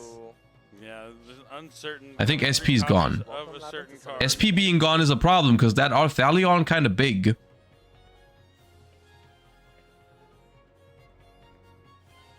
There's a lovely Labyrinth. Equation. I don't think they play Equation. It's a extravagance list. Getting more. You usually don't play both. Labyrinth onto the field. Target dimensional barrier to set back to the field. Going to use the effect to reset that dimensional barrier that he used. So Awesome. Also have it on Matthew's turn. For my last feature match of the day, I get to see a whole bunch of dimensional barriers. Monsters that went to the graveyard as fusion materials for the fusion. More than I could ever ask for. Doing what? But Labyrinth, at least, I like Furniture Labyrinth. Looks like he's looking at Muckraker. Yeah, I don't see a Little Knight in his extra deck. He may have lost it to the... Muckraker of the Underworld. I'll go Chainlink 1 effect, targeting Muckraker my, is going to bring up Arias effect to summon to the field. Sure. You need Is to that discard, right? more than once It per does on turn? resolution. Okay. So discard. Absolute Jack summon back. out. Yep, gonna be able to Chainlink discard 1 that with effect the to look at top 3 Muckraker cards here. of my deck, and I can rearrange it. Yep. And then it has another effect that only on the opponent's turn I can banish it from the graveyard to excavate the top card. If it's a trap, I set it and it's activatable. Yep. Yeah. So then Chainlink 1. So in case you missed what you said there, on your own turn when it's sent, you get to look at the top. My boy 3, Backjack, I rearrange miss them, him. pick the trap you want. Oh, that is no trap. No traps. No trap in the top 3. That's rough. He's gonna have to shuffle his deck and hope there's a random one on top. But during the opponent's turn, you can banish that back deck and set the trap from the top. Does he have a way to shuffle his deck? He's gonna need Locked into Fiends. Yeah, but I don't think we have an SP left in the extra. I think they checked in the extra deck a bunch of times, and there's no SP. Find a way to get to a trap card. Yeah. Well, he has the... No, he used the welcome already, so... Yeah. He has the barrier face down, so... It's at 29. Alright, looks like the Lovely is going to attack over the Gulamel, taking So we down. cannot beat the Arthalion right now. Main phase 2. I'm confused what the point of... We have to Typhon. It was bounced from the big welcome. I think it was just to get the Backjack into the graveyard. I mean, making Typhon here is not too bad. They're not finding a trap, just trying to get another layer of interaction. You lose the Lovely, but you don't really need it. Action, he's going to be able to put Typhon on the monster with the Yeah. highest attack points on his side of the field to send that fusion back to the extra deck. And now Kai is going to have to rely on using that same dimensional barrier that he set again on Matthew's turn. Will it be enough? I mean, that's the tough thing is when you're playing like a pure strategy that only relies on one summoning condition. When a monster leaves the field by trap. It can be pretty strong. But yeah, just talking about how he has a way to get back to that welcome Labyrinth. It can reset itself. Not the same turn that you use the effect on field, but it's something he's going to be looking to do. Yeah, it's only that copy that can't use it the same turn. Oh, so if you have two, Yeah, if you have two, you can. But he banished one and only has one in the grave. So what is it? We have Dracotail Flame and 3 Dracotail spells or something? realize it was just that specific copy. That's pretty cool. Yeah, I think Lab is winning now. I don't think it should have won, but I mean, here we are. All right, play back to Matthew now. He's going to draw for his turn. He knows he's facing down the dimensional barrier. Find mana? And it looks like... Thinking. Not sure what effect he actually Dracotail winning challenge impossible. Another to the deck, and I think draws a card. Arugula. Is Arugula has that effect? It's a pretty good deck. I think Dracotail. The problem with Dracotail is, it's like the other to the hand. It's I think out of the top decks probably the fairest engine, which I think it kind of means it's the one that punishes small misplays the most. Like here, I think the turn 1 into Fuba was just kind of mediocre. Like we didn't do the proper setup into Fuba that we could have done. That's why we didn't have the Dracotail traps in rotation for the opponent's turn. Like we ended up, we set a Rahu on turn 1 and then didn't use it because we were under Fuba. Like that Rahu could have been a Dracotail Flame to negate Pot of Extravagance. Oh, that's right. Because the trap card in his hand will have to set and then wait a turn to act. And So, he knows yeah. the top cards of his deck thanks to the backjack too. Yeah. Because he's not able to reset the Welcome Labyrinth unless a monster leaves the field by a trap, right? So. But the thing is now, if we have 5 mana set up for the opponent's turn, right? That's the thing. The D-barrier loop doesn't even work here against Dracotail because we can use the 5 mana to fuse on the opponent's turn. And now a Typhon coming down here from Matthew. Dude, the lab deck just gets Typhon. That's crazy. So as I mentioned, usually 13 to 15, but at least one of those cards in Matthew's extra deck is Typhon. And even against like a strategy that doesn't Typhon on Typhon violence. the extra deck, thanks to the Relinquished Anima and Muckraker being summoned, the Typhon was turned online. Yeah, Muckraker, I believe, can protect itself by tributing a fiend. So Arias effect to summon from hand or set a trap. And activate Arias. Yeah. So he can send from the something, hand also or tribute field. something? Yeah, it's from field or hand.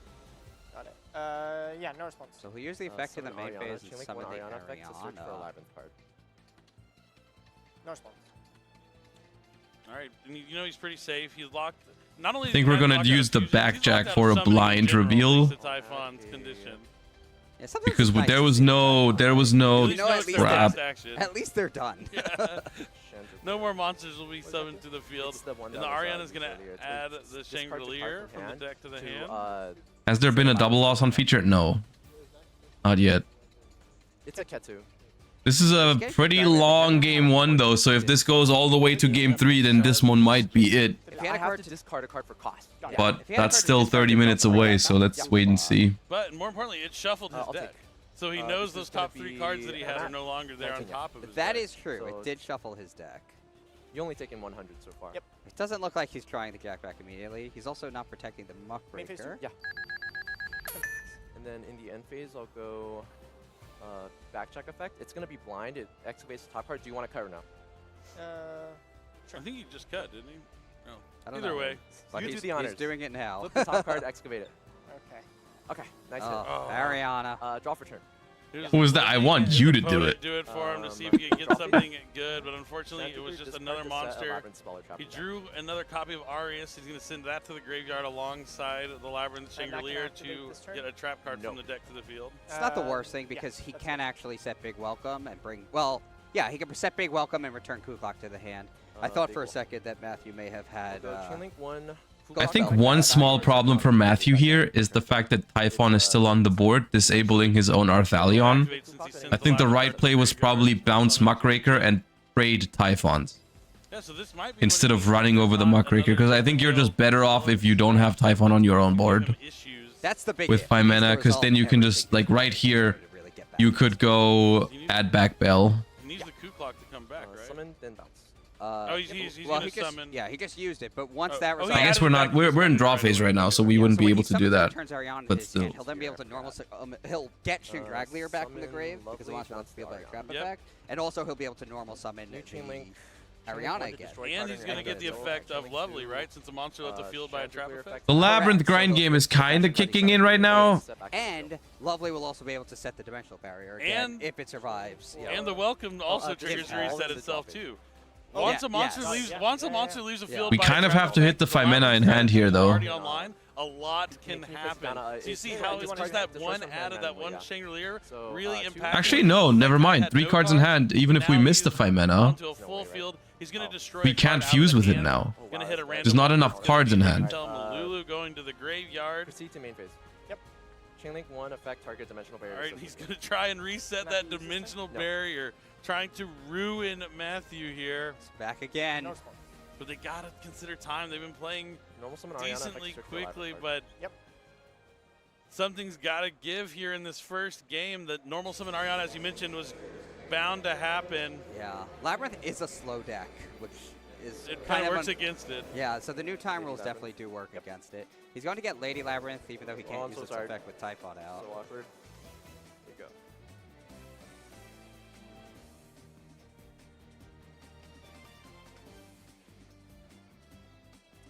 I will end my turn. Yeah, so it's not worth it to crash into Typhon because he can banish the big welcome to return. Okay, so D-barrier is set again.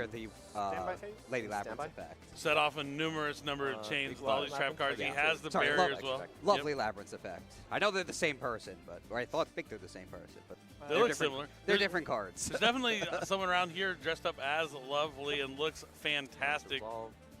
Yeah, I think Dracotail loses now in this game state. Yeah, the big welcome is going to be activated, as you mentioned. Now, I think in this game state now, Labrynth has finally reached a point where they just win.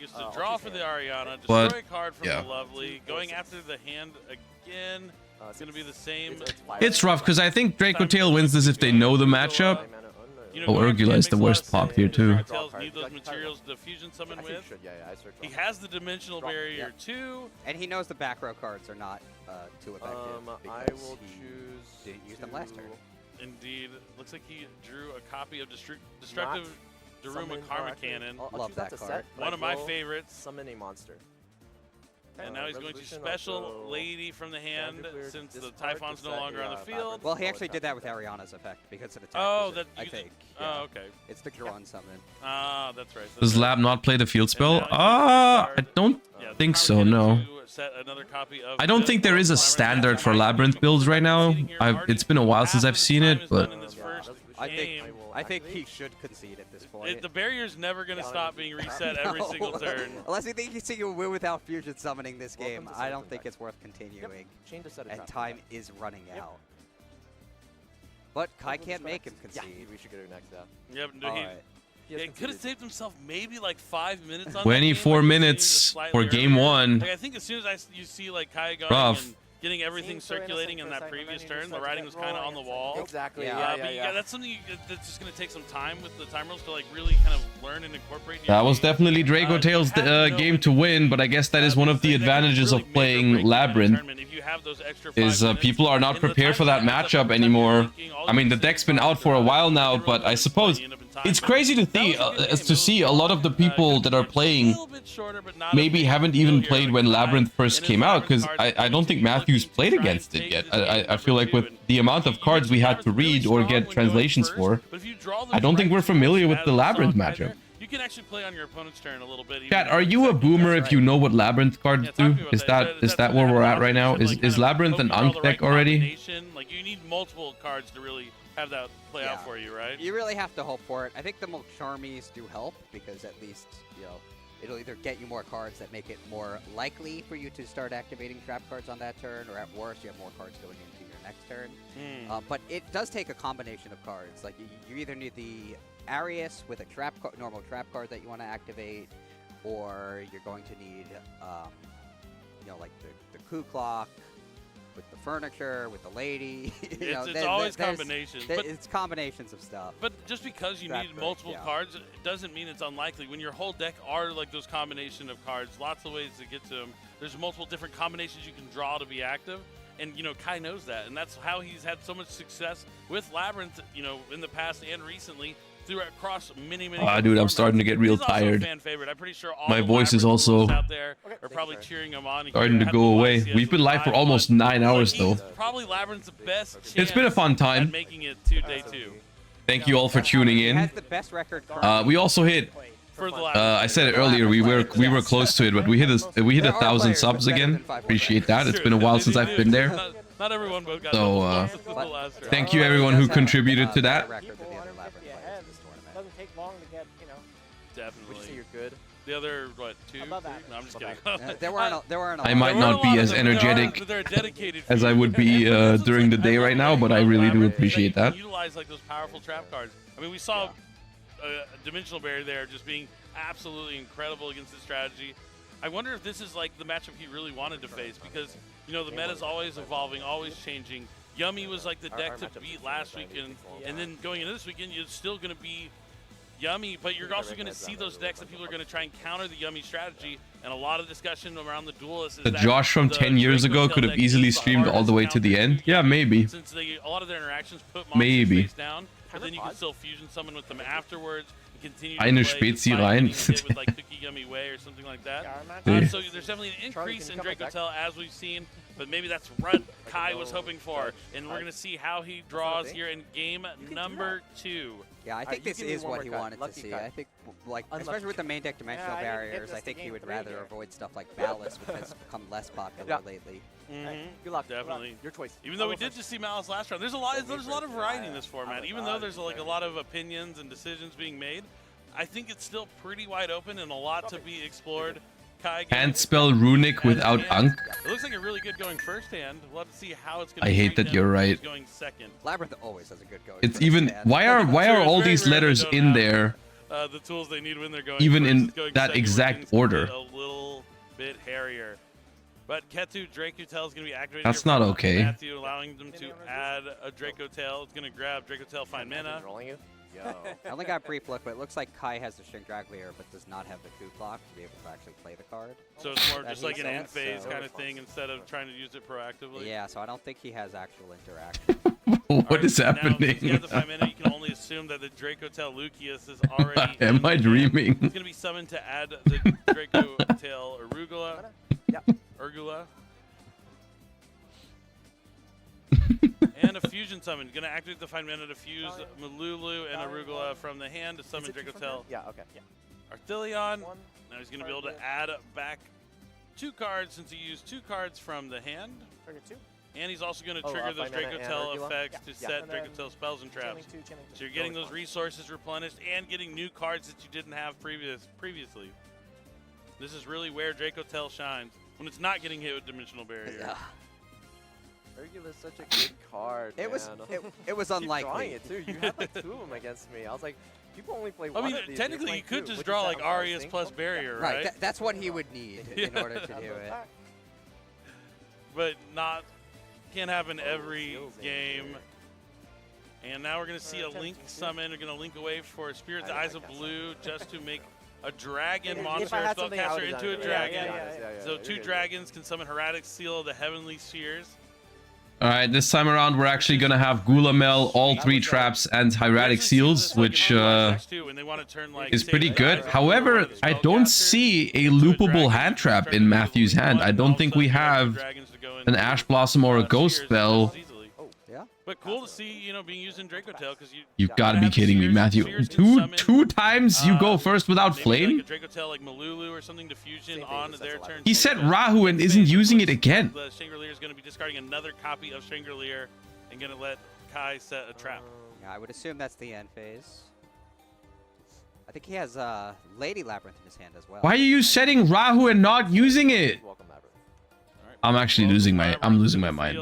It's not interactive one that during his summons opponent's and turn, bounces, but yeah. it's not a bad setup before you begin your first turn. Still end phase, I'll go. And I think you're right. Lady to Here's summon still end phase, and it is going to be the Lady Labrynth being special summoned. Attempt to draw for turn. All right. Draws for turn.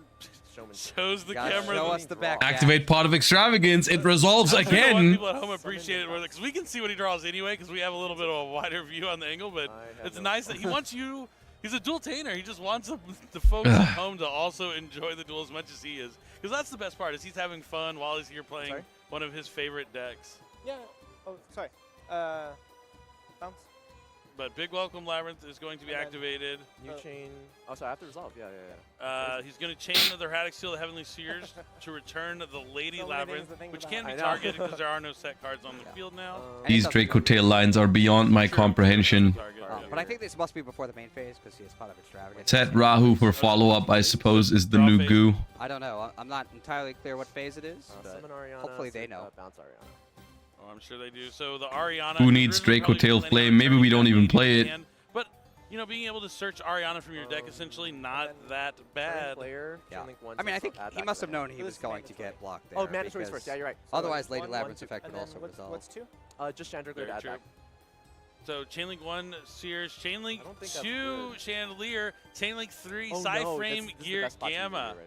There are no monsters on the field anymore since the Sears. Why did this work? This is going to be the small window of opportunity he has to use this Gamma. But what do you think about siding in Psyframe, Gear, Gamma going first? I haven't or maybe I think it's probably sided in. It was. I don't know. I mean, I guess you're. That's why he passed. That still doesn't make anything correct here, okay? Because we still set Rahu instead of Flame. We could have set Flame instead, okay? Strong. It's like high risk, high reward, I would say. And we sided Gamma Driver going first against Labrynth in Dracotail. It's Kai's turn, right? So it's not as good as using on your own turn. He can't really use those monsters for anything. He stopped the Shangri-La for coming back. Yeah, Shangri-La in basically his. Nothing matters. We time out. I mean, I will say, I think it's not it's basically impossible for Matthew to win this match. I think Kai could. It was useful, at least. Like being able to use it, it's something. Yeah, Pot of Extravagance resolves because we didn't set Flame. The fact that he wanted to like count. Right, we have Stinghorn and Rahu. But Pot of Extravagance, an excellent start, and it's that variant artwork as well. It looks so cool. Yeah, I know a lot of players who say that's the best card in the deck. it was me. Do you have response?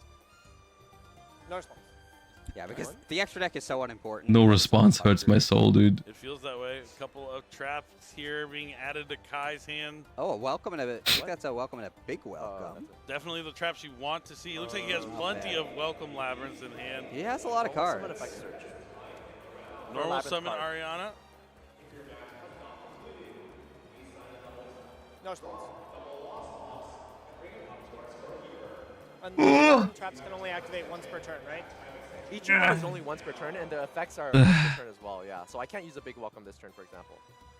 But not its graveyard effect either. Yeah. No, well, the welcome, the regular welcome, you can use both. But the big welcome is use one only. Got it.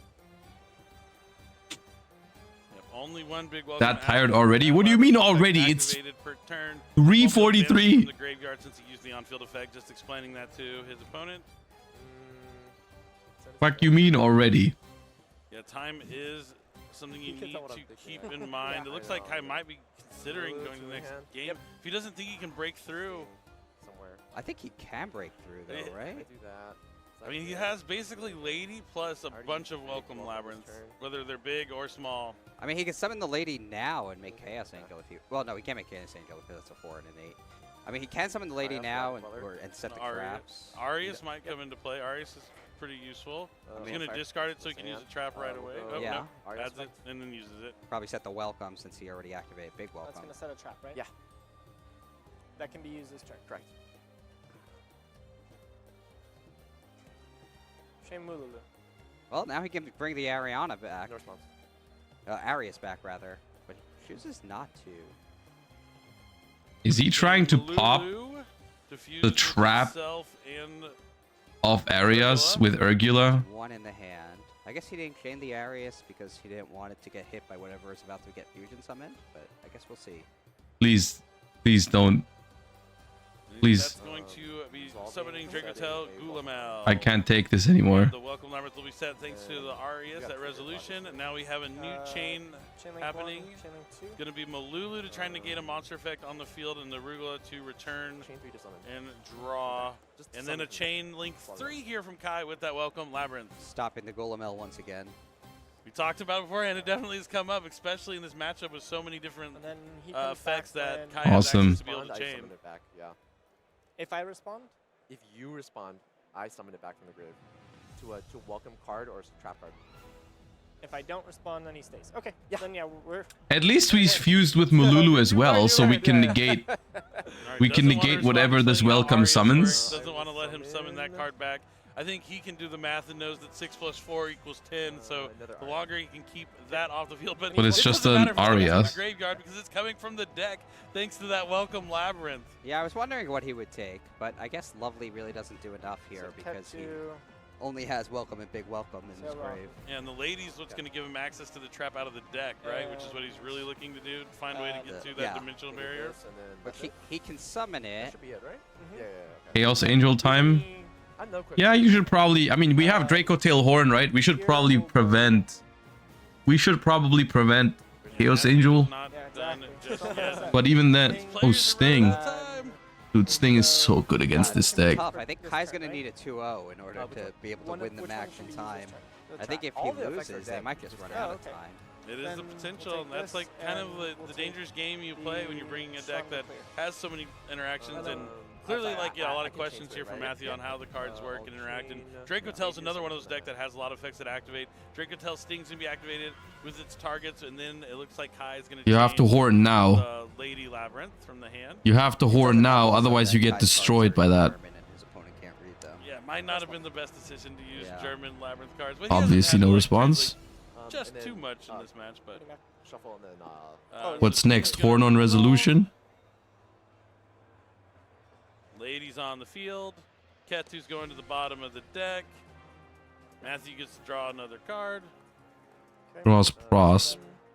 Yeah. Do you have anything here? I don't have any quick effects, if that's what you're asking. Yeah. No, you're good. Set.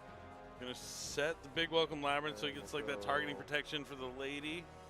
And now it looks like he is considering synchro summoning.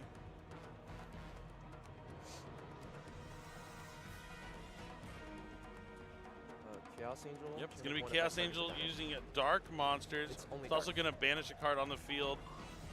Probably going after one that he knows. No. Can be activated yet if it's a spell, and then it looks like the Dracotail trap is gonna. Is it Horn? It looks like he did side into Horn, and that's going to. But then Lady can chain its effect to Horn to set a trap, which also once again blocks the Gulamel from activating its effect. Yep. Wow. So very effective use of Lady Labrynth there. I mean, yeah, just being able to chain it. Hello, my opponent. Would you like to have a dimensional barrier in your hand or on your field for free? It has a different name than the Horn. Was he looking at Trap Trick or Transaction Rollback? Rollback? Okay, so he's going to be... The on-field effect is a little more interesting. It copies the What are we copying? Dracotail Sting? You can draw, yeah, you can draw. I'm certainly curious about that choice. You set transaction roll back here? Yeah. This goes to the extra. Oh, maybe he presumes the card will be destroyed if he takes the barrier. That makes a lot of sense. And then the Horn is going... Wait, no, Sting is gone though, right? Sting should be back at the bottom of the deck. Set one, and a main. Alright, in a main, we're going to the end phase. Go 5 mana? No response. Matthew's going to use 5 mana. He's not done just yet, but now that Gulamel is going to be able to activate and destroy a card in the field, as you mentioned. Finally. Finally, Gulamel resolved to destroy a card. First time in the match, I think. Yeah, it kind of reminds me of Paleozoic, too, how you can just keep chaining to try and keep those trap cards in the graveyard, but 5 mana will resolve fusion summoning for Arthelion. Yeah, Kai must have realized he couldn't chain to its effect, and it was going to happen, so... Arthelion 1 target. Why he didn't go for the barrier, went for rollback instead. At least he got used to the rollback. And then Arthelion engrave 2. Or can get used out of using rollback. 5 mana 3. His 2 sent to the graveyard, then 5 mana to... 5 mana wasn't used as material. No, 5 mana was used as material. Oh, you had 2. He had 2 5 manas. Yeah, he used 5 mana to activate effect and then used it as a material as well. I have no response at all. And the Lucius. No responses here from Kai. Then we go 5 mana effect to set. Why is it so tough, man? This is so set complicated. Sting. And then... They didn't resolve Chaos Angel? I think you're right. I think I was too caught up with the friggin' Dracotail Horn being used in response. I think they targeted the middle set card with Chaos Angel. I don't think it matters because I think that's like they have like multiple copies of all of the spells. We know he has transaction rollback. But I think you're correct. Face down, I believe. Yeah, he's not in great shape. And those are the same. And he has a backjack in Well, hand. well, he might have actually have access to barrier because those are the same he trap? can. Like the middle back row, which is like Rahu or Ketu, should be banished, but I think they have like 3 copies of that anyway, so it's kind of whatever. But yeah, I think you're right. I think you're right. Could allow him to play the barrier. Okay, so he does have some opportunities here, but as you mentioned, everything has to go right. Okay, and that's Any sort of disruption or interruption here from Matthew could prevent that from happening. Although trap disruption from Matthew would also trigger the Lady Labrynth effect to set. Bro, why? Look, I'm gonna be honest with you. Kai should go next. Barrier. So really, he just needs to resolve area. Like, first of all, I think you're losing this game. But you also, and that's probably why he hasn't even if you are winning, probably not in 9 minutes. The way that he can still have a chance to be in this game number 2 here between these 2 duelists.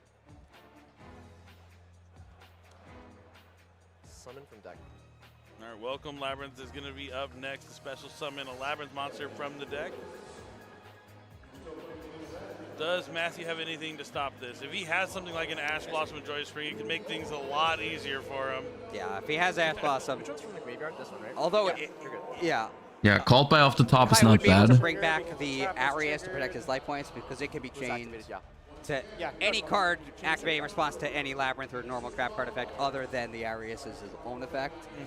So, I mean, that would protect his life points, but it looks like he's not stopping it. So here's the Lady Labrynth setting Dimensional Barrier. I think we're going to see Ariana here. Yeah, Ariana. Yeah, called by on the graveyard Ariana is kind of nice. If he sees that. No response. Well, that's once per turn that you can set a Yeah, I trap, think right? Kai has pretty much dedicated himself to trying to win this game. Yeah, I don't think there will be time. Okay, no response. I guess we can call by Coup Clock too. If time does run out and the game, If you say no response again, I'm gonna lose my mind. a loss, so neither of them want to be in that position. Activate that. But you're right, this is exactly what is happening as you described it previously. Oh my. But called by the grave, he got almost all the way to the very end of not being interrupted. Bro, don't chain Arias, chain concede. But called by the grave on the coup clock to stop. Chain concede, you're gonna double us. Might seal the deal here. Arias to summon back from the graveyard. But you did say that Arias would be able to come back. Yeah, it was chained to a Labrynth effect other than its own. Target Arias and... All right, it looks like Dracotail Sting is going to be activated, trying to banish a monster and a spell or trap out of the game. Dracotail Sting, pretty good against Labrynth. Like, Dracotail Sting is disgustingly good against Labrynth. From one or either, but it kind of deals with 2 cards and Labrynth at the same time. So tough. Yeah, I think that I think the call by the grave actually did him in. Yeah, I think that is going to What's our end time? this 7? duel. We'll go game. Yeah, he realized the call by the grave was too much, even though there's not a How are you? ton Because left, they you're can playing quickly Furniture Lab. How are you winning in 7 minutes? I don't know if Matthew realizes what like time running down means. Like he's happy he won that game there, but Y'all, you still gotta I win said games one right more before feature time match, runs out, and this is otherwise what we you get. lose. So he might need to lock in here. Just one more feature. It's like when it's like that meme where you say one more YouTube video and you watch like a 10-hour compilation. Quicker of a pace here, trying to One more feature match and it's a double loss. Dracotail versus Furniture Lab.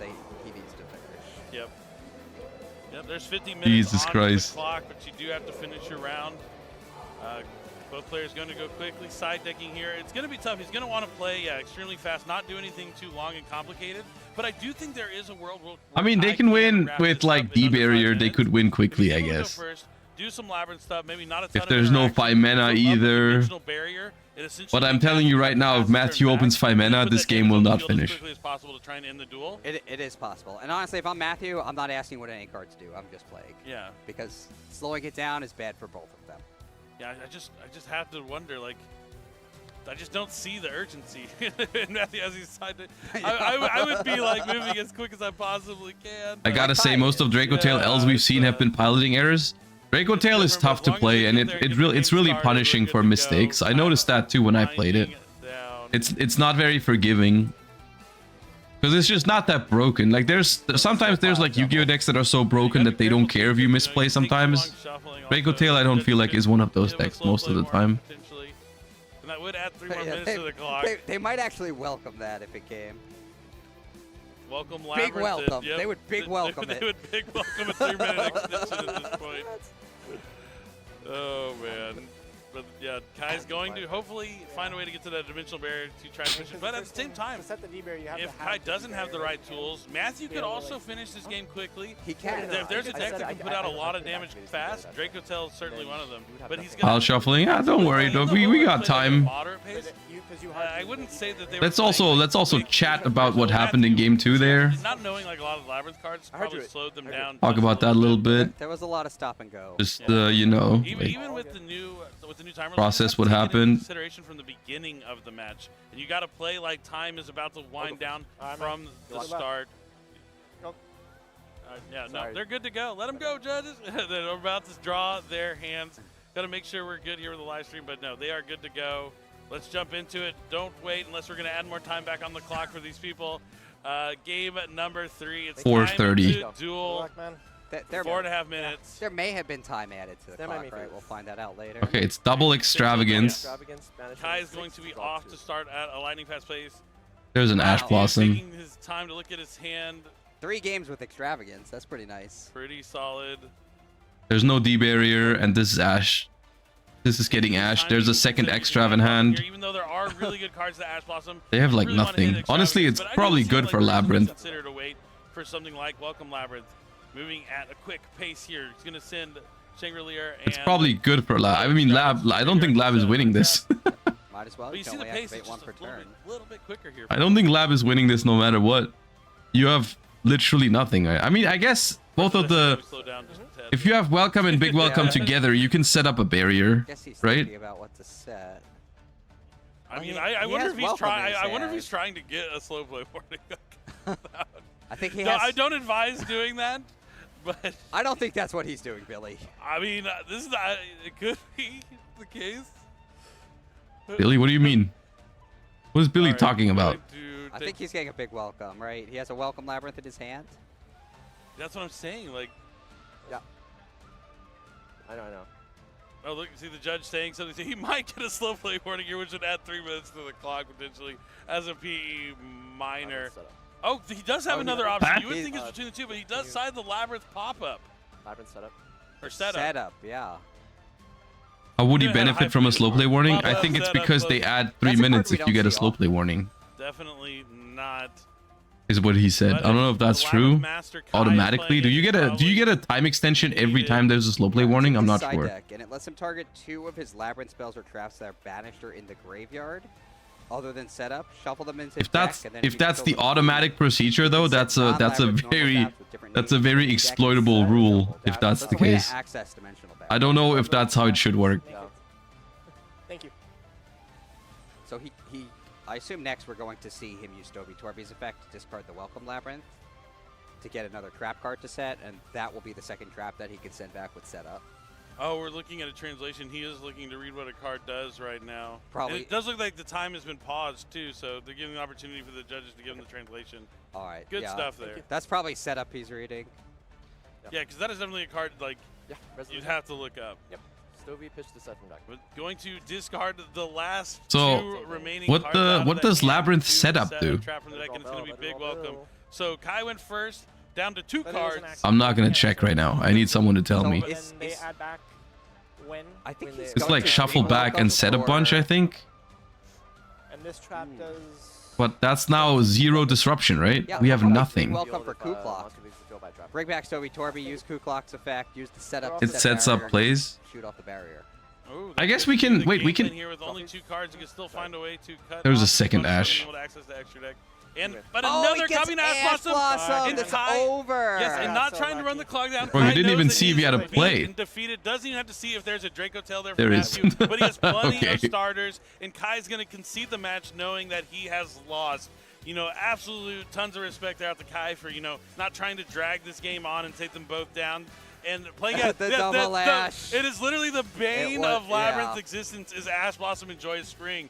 I mean, I've seen it time and time again how and it's always 2 copies of Ash Blossom. You always stop the one on their turn, the one on your turn, and it's just over. Yeah, I see where he was going with that setup Yeah, too. I like which was, that. So like he definitely thought that through, and so I don't think he was slow playing. Oh no, definitely that was a joke. Yeah, that was a joke. yeah. It was a complicated play, a more complicated line for the deck because it's not one that the deck usually takes. But he did see a way to victory. I mean, the thing is, like, what you have to realize there is that Ash Blossom is not even the only thing that stops all of this. It's like friggin' Bell is in the format too. Everyone plays Bell, so I think Labrynth is in a rough spot right now. Even if the barrier is good right now, it only gets you this far. While the Labrynth strategy can get a lot of trap cards, as you We gotta watch one more feature. I do not have it in me, y'all. But you need that first I would love to. I would love to be here for the entire coverage, but I am tired. My voice is dying. It's 4 a.m. on the dot, and I'm tired. And I want to be here tomorrow for the full thing, so I'm gonna call it a day here. I appreciate you all for hanging out. Thank you all for watching. Thank you all for subscribing and all that good stuff. I hope you had a good time. I hope you're gonna enjoy the last 2 rounds. If you're still staying up. So yeah, thank you all for the support as always. Appreciate you guys for being here. And I'll see you guys tomorrow. Make sure to follow the stream if you're not followed yet. You know, if you're watching and you're like, this was fun, click the follow button, and I'll see you tomorrow for day 2. And I'm going to bed now.